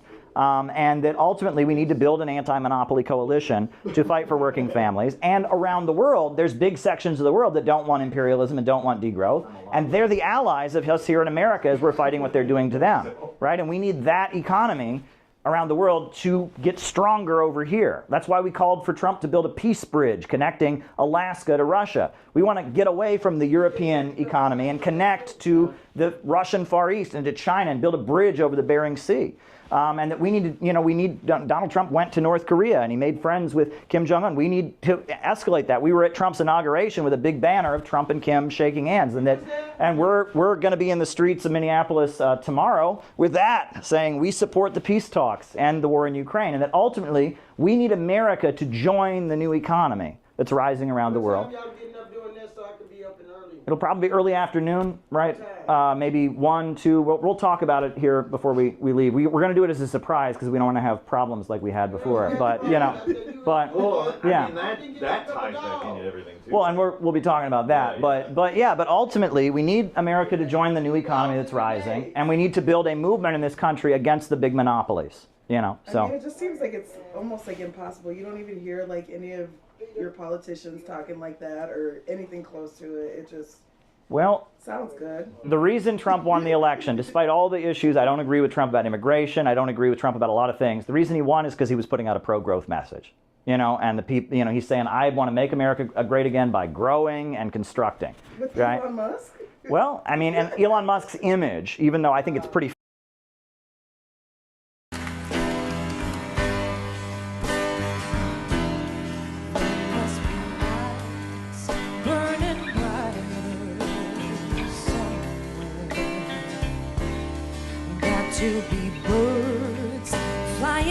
higher in the sky, more blue.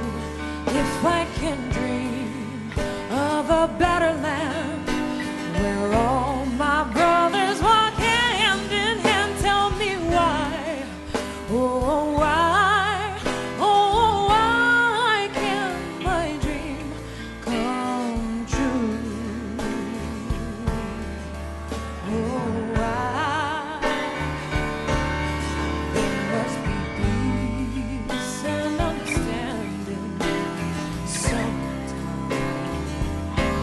Something's a promise that will blow away all the doubt and fear. If I can dream of a warmer sun where hope keeps shining on everyone, tell me why, oh why, oh why won't that sun appear?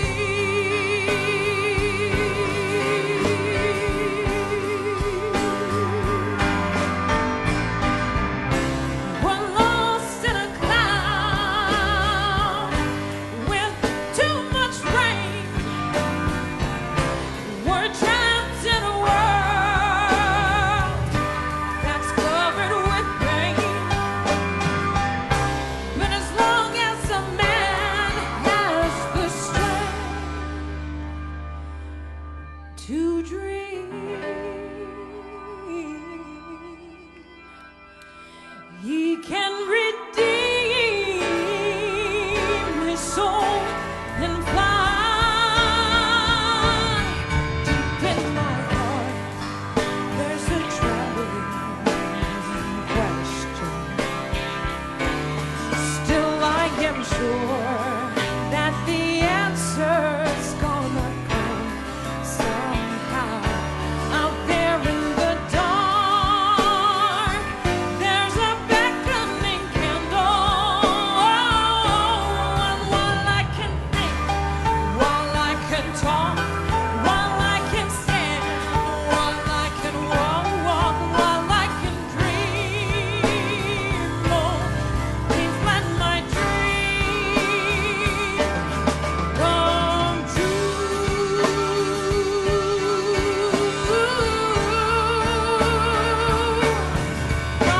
right now.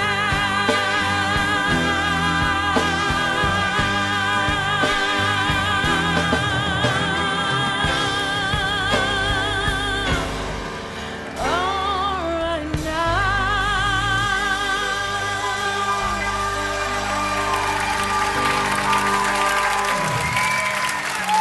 Fake, but his image is that he presents himself as an industrialist, like he's a manufacturer, and that they were kind of rallying the lower levels of business to try and say we want to push off the degrowth. And that's why he's breaking up the FBI and CIA, is because they are seen as vehicles that suppress small businesses and stuff. And there's a fight, there's a push and pull, but ultimately they're going to fail, right? Because only you can't cut your way into economic growth. And that's what they're trying to do. They think if they just get the government out of the way, they can have economic growth. It doesn't work that way. You can't cut your way into economic growth. We need a government of action to break the power of the big monopolies and start investing in communities. We need jobs, healthcare, and education. But in order to get that, we have to crush the power of the big monopolies, right? And it's going to be hard for them to learn that, because the people that are part of Trump's coalition, they believe in capitalism. They think we just don't have real capitalism. If we just privatize everything, get the government out, we're going to get what we want. It's not going to work. We need a government of action to fight for working families. The problem is, though, and the reason the reason the communists and socialists hate us is most of the communists and socialists have just become foot soldiers of the big monopolies.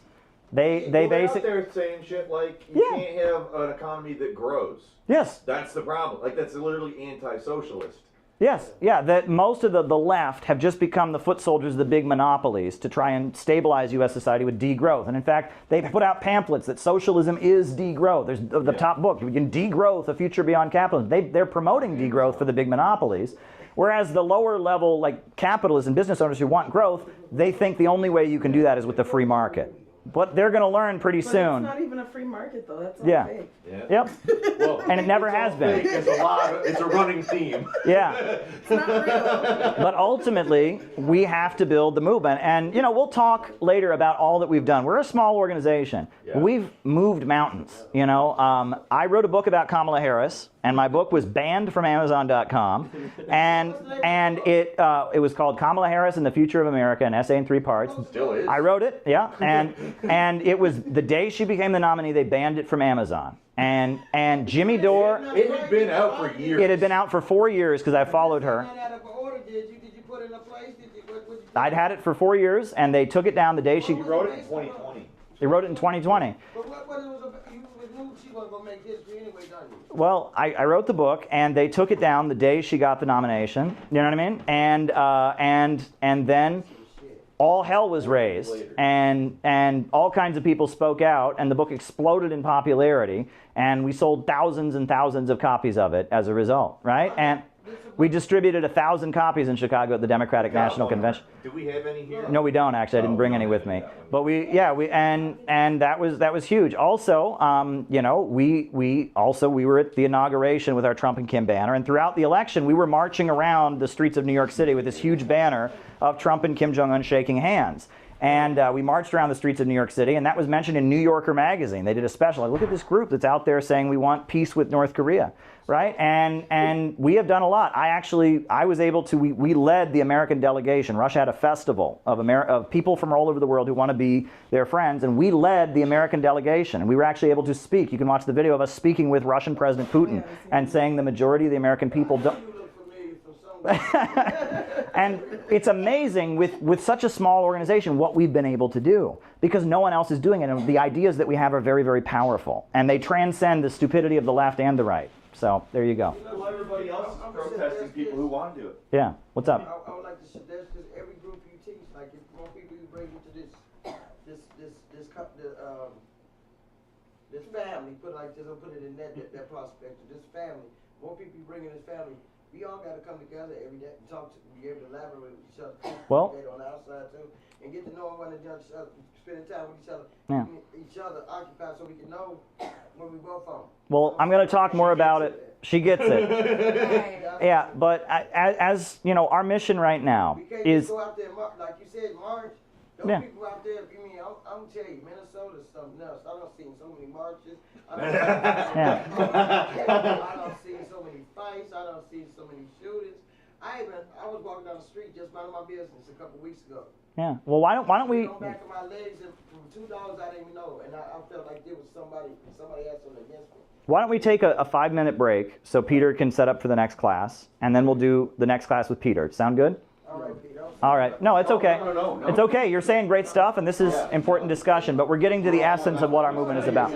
I have no idea. I turned my phone off and all that. What time is it? We need more infrastructure. We need to build up our country. No degrowth.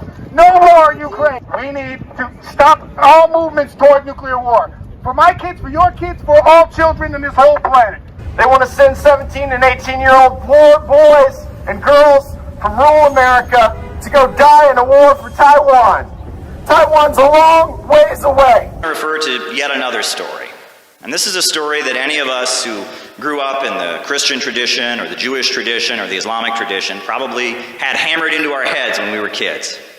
And the story is about a man named Noah. To the movies, and I go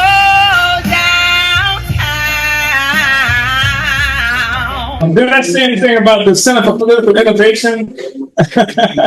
I want to, because these comrades were some of the first out of the gate. When this attack happened, they were first out of the gate. They didn't ask any questions or anything like that. They were the first out of the gate, and not only in words. They began to take actions everywhere they were located. We can see the actions they were involved in, defending the Uhuru 3 and opposed to what the FBI was doing. And the story is that Noah got a message from God that a giant storm was going to come. That storm would be so massive that it would lead to flooding. And so Noah heard this message about a flood, and he started building an ark, started building a ship so that his family and his people would be safe when the flood came. And we want to see peace not just with North Korea, but with Russia, with China, with many countries around the world. It is outrageous that billions of dollars is being spent on prolonging the war in Ukraine when our people can't get relief in North Carolina. People are left behind in Georgia and North Carolina. They can't get the relief they need. She also has some connections to the Center for Political Innovation, which is a very pro-Russian outfit run by a man called Caleb Maupin. The global imperialist system is oppressing people across the planet, and it's also oppressing people right here. We are against the imperialist system. We are for a new America where working families have what they need. Support sending billions of taxpayer dollars to Nazis in Ukraine to start a nuclear war with Russia. China is not our enemy. I need you to leave, please, ma'am. China's not our enemy. Russia's not our enemy. walk out, please. No more money for rich men's wars. Peace with Russia. Peace with China. Peace with Russia. Peace with China. Peace with Russia. Peace with China. We need to reinvest in the United States. We need to stop bailing out these speculators on Wall Street and these creeps who keep sending us to war. He got this message, and despite the fact that nobody agreed with him, despite the fact that everyone wasn't going along with him, he started building that ark. With Russia. Peace with China. Peace with Russia. Peace with China. Peace with Russia. Peace with China. Peace with Russia. Peace with China. Peace with Russia. Peace with China. Peace with Russia. Peace with China. Peace with Russia. Houthis are heroes. Houthis are heroes. Houthis are heroes. He wrote it in 1927. This is what he wrote. In a very short time, in China's central and southern provinces, several 100 million peasants will rise like a mighty storm, like a hurricane, a force so swift and violent that no power, however great, will be able to hold it back.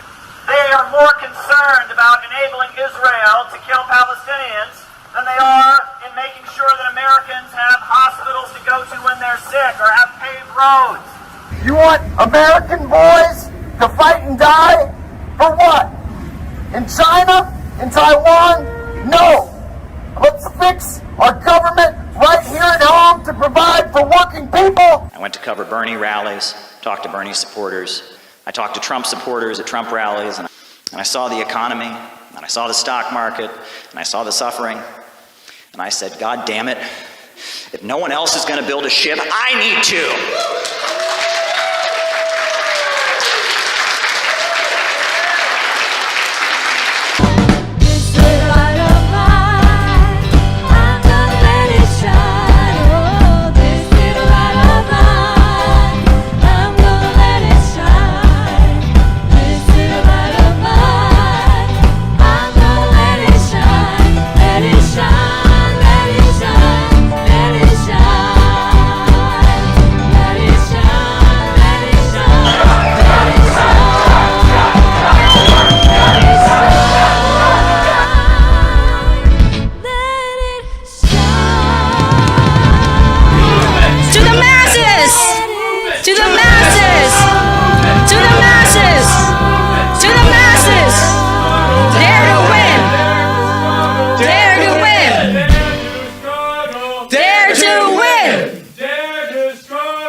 Hey friends, how you doing today?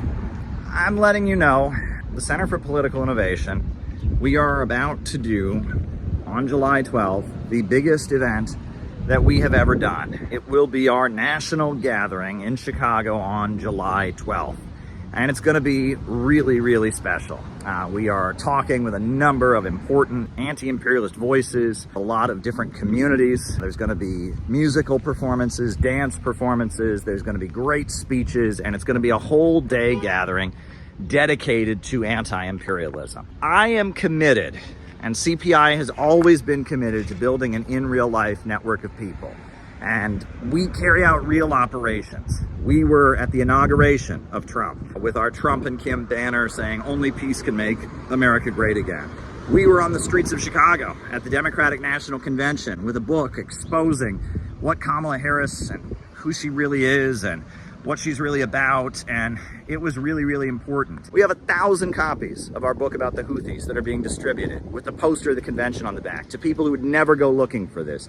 We are putting door hanger flyers on doors of people, again, that would never go looking for this. We're not performing and trying to make ourselves feel good. We're actually trying to build a network of people that can be anti-imperialists in America. And it's not easy to do. It's very difficult. in these times to build a real in-life organization. People have their issues. We live in a very strange time, but we have to do it. And we are committed to continuing this project. This video is basically me telling you we need your support. In order to pull off our convention that includes our 7-day program for our members around the country to come to Chicago, includes our huge convention on July 12th, where we're gonna fill up the Midwest Convention Center in order to have an effective national planning meeting and gathering in Chicago the day after on July 13th. In order to do what we need to do, we need to fill up that auditorium and we need money. And there's really no way around that. We need you to donate to the Center for Political Innovation. We have set up a GoFundMe, and a lot of people have already contributed. We already raised a couple $1,000, but it's not enough. In order to really pull off our July activities and really have a win for anti-imperialism, we need your support. We need you to go to the GoFundMe right now and donate $5 or $20. We need you to go to the donate button on the CPI website and send us $100 or $50, whatever you can do. If we're gonna do what we need to do in July and build the organization and have the mega anti-imperialist rally that needs to happen on July 12th and solidify the network that we're building to continue to carry out the great operations that we do, we need you to help us out. Every cent that we raise goes into building this group. I'm lucky I have a paycheck with everything that's going on. I'm surviving, and I have consistently put a huge amount of the money that I have, my own resources, my own funds, into CPI because I believe in it, because it needs to happen, because this organization is necessary. I'm looking at what I've got and my own resources and my own bills and all of that, and I'm looking at what's already been paid for, and it's not enough. I mean, it's just not enough. I can't just pay for everything myself. We have membership dues and other things, but we need a special gift. We need a special gift to make July happen. We need you to give us a special contribution so that we can make sure the July events go smoothly, that the housing for the people coming in out of town is covered, that the speakers that are being flown in, their airfare is properly covered. We need you to make a special one-time gift to make this July gathering, this anti-imperialist summit that we are organizing. We need you to help us make it happen and help us make it a success. Small gift, big gift, whatever you can do. We need you to help us with it. But you know what? I'll just say this. If it's a matter of send us a gift or come, we'd rather you come. We'd rather you be there. It's much more important that you be there on July 12th. If you can't afford to give us a gift, but you can afford to come to town, if there's one event that you come to this year, make it July 12th. CPI, Center for Political Innovation, we're doing something that nobody else is doing, and we're doing it right. We're not doing it in a way that we're trying to win the internet. We're not doing it in a way that we're trying to make ourselves feel special or act like we're cool. We're building what needs to be built. We are building the real connections. And if you can understand why what we're doing is so important, if you can understand why anti-imperialism is the future, but we have to break out of the narrow niche circles and internet culture and get to the masses of people with real outreach, if you can understand that, please give us a gift. We're trying to build an actual movement to win new people to anti-imperialism and continue to carry out operations to change the conversation in America so that we have a country where there's a mass movement demanding justice for working families and an end to these wars, that we're saying no to World War III, we're saying no to the emerging low-wage police state. That's what we urgently need. So if you can help us in any way, send us a gift. If you can be there on July 12th, be there. This is the biggest endeavor CPI has ever done, and it's going to lead to even bigger things. We don't back down. We don't go away. If we were going to back down, we would have done it a long time ago. And if we were one of their plants or one of these fake anti-imperialists, they would be making it a lot easier for us. We have been facing a lot of challenges, but we continue to achieve great victories. So we need your support.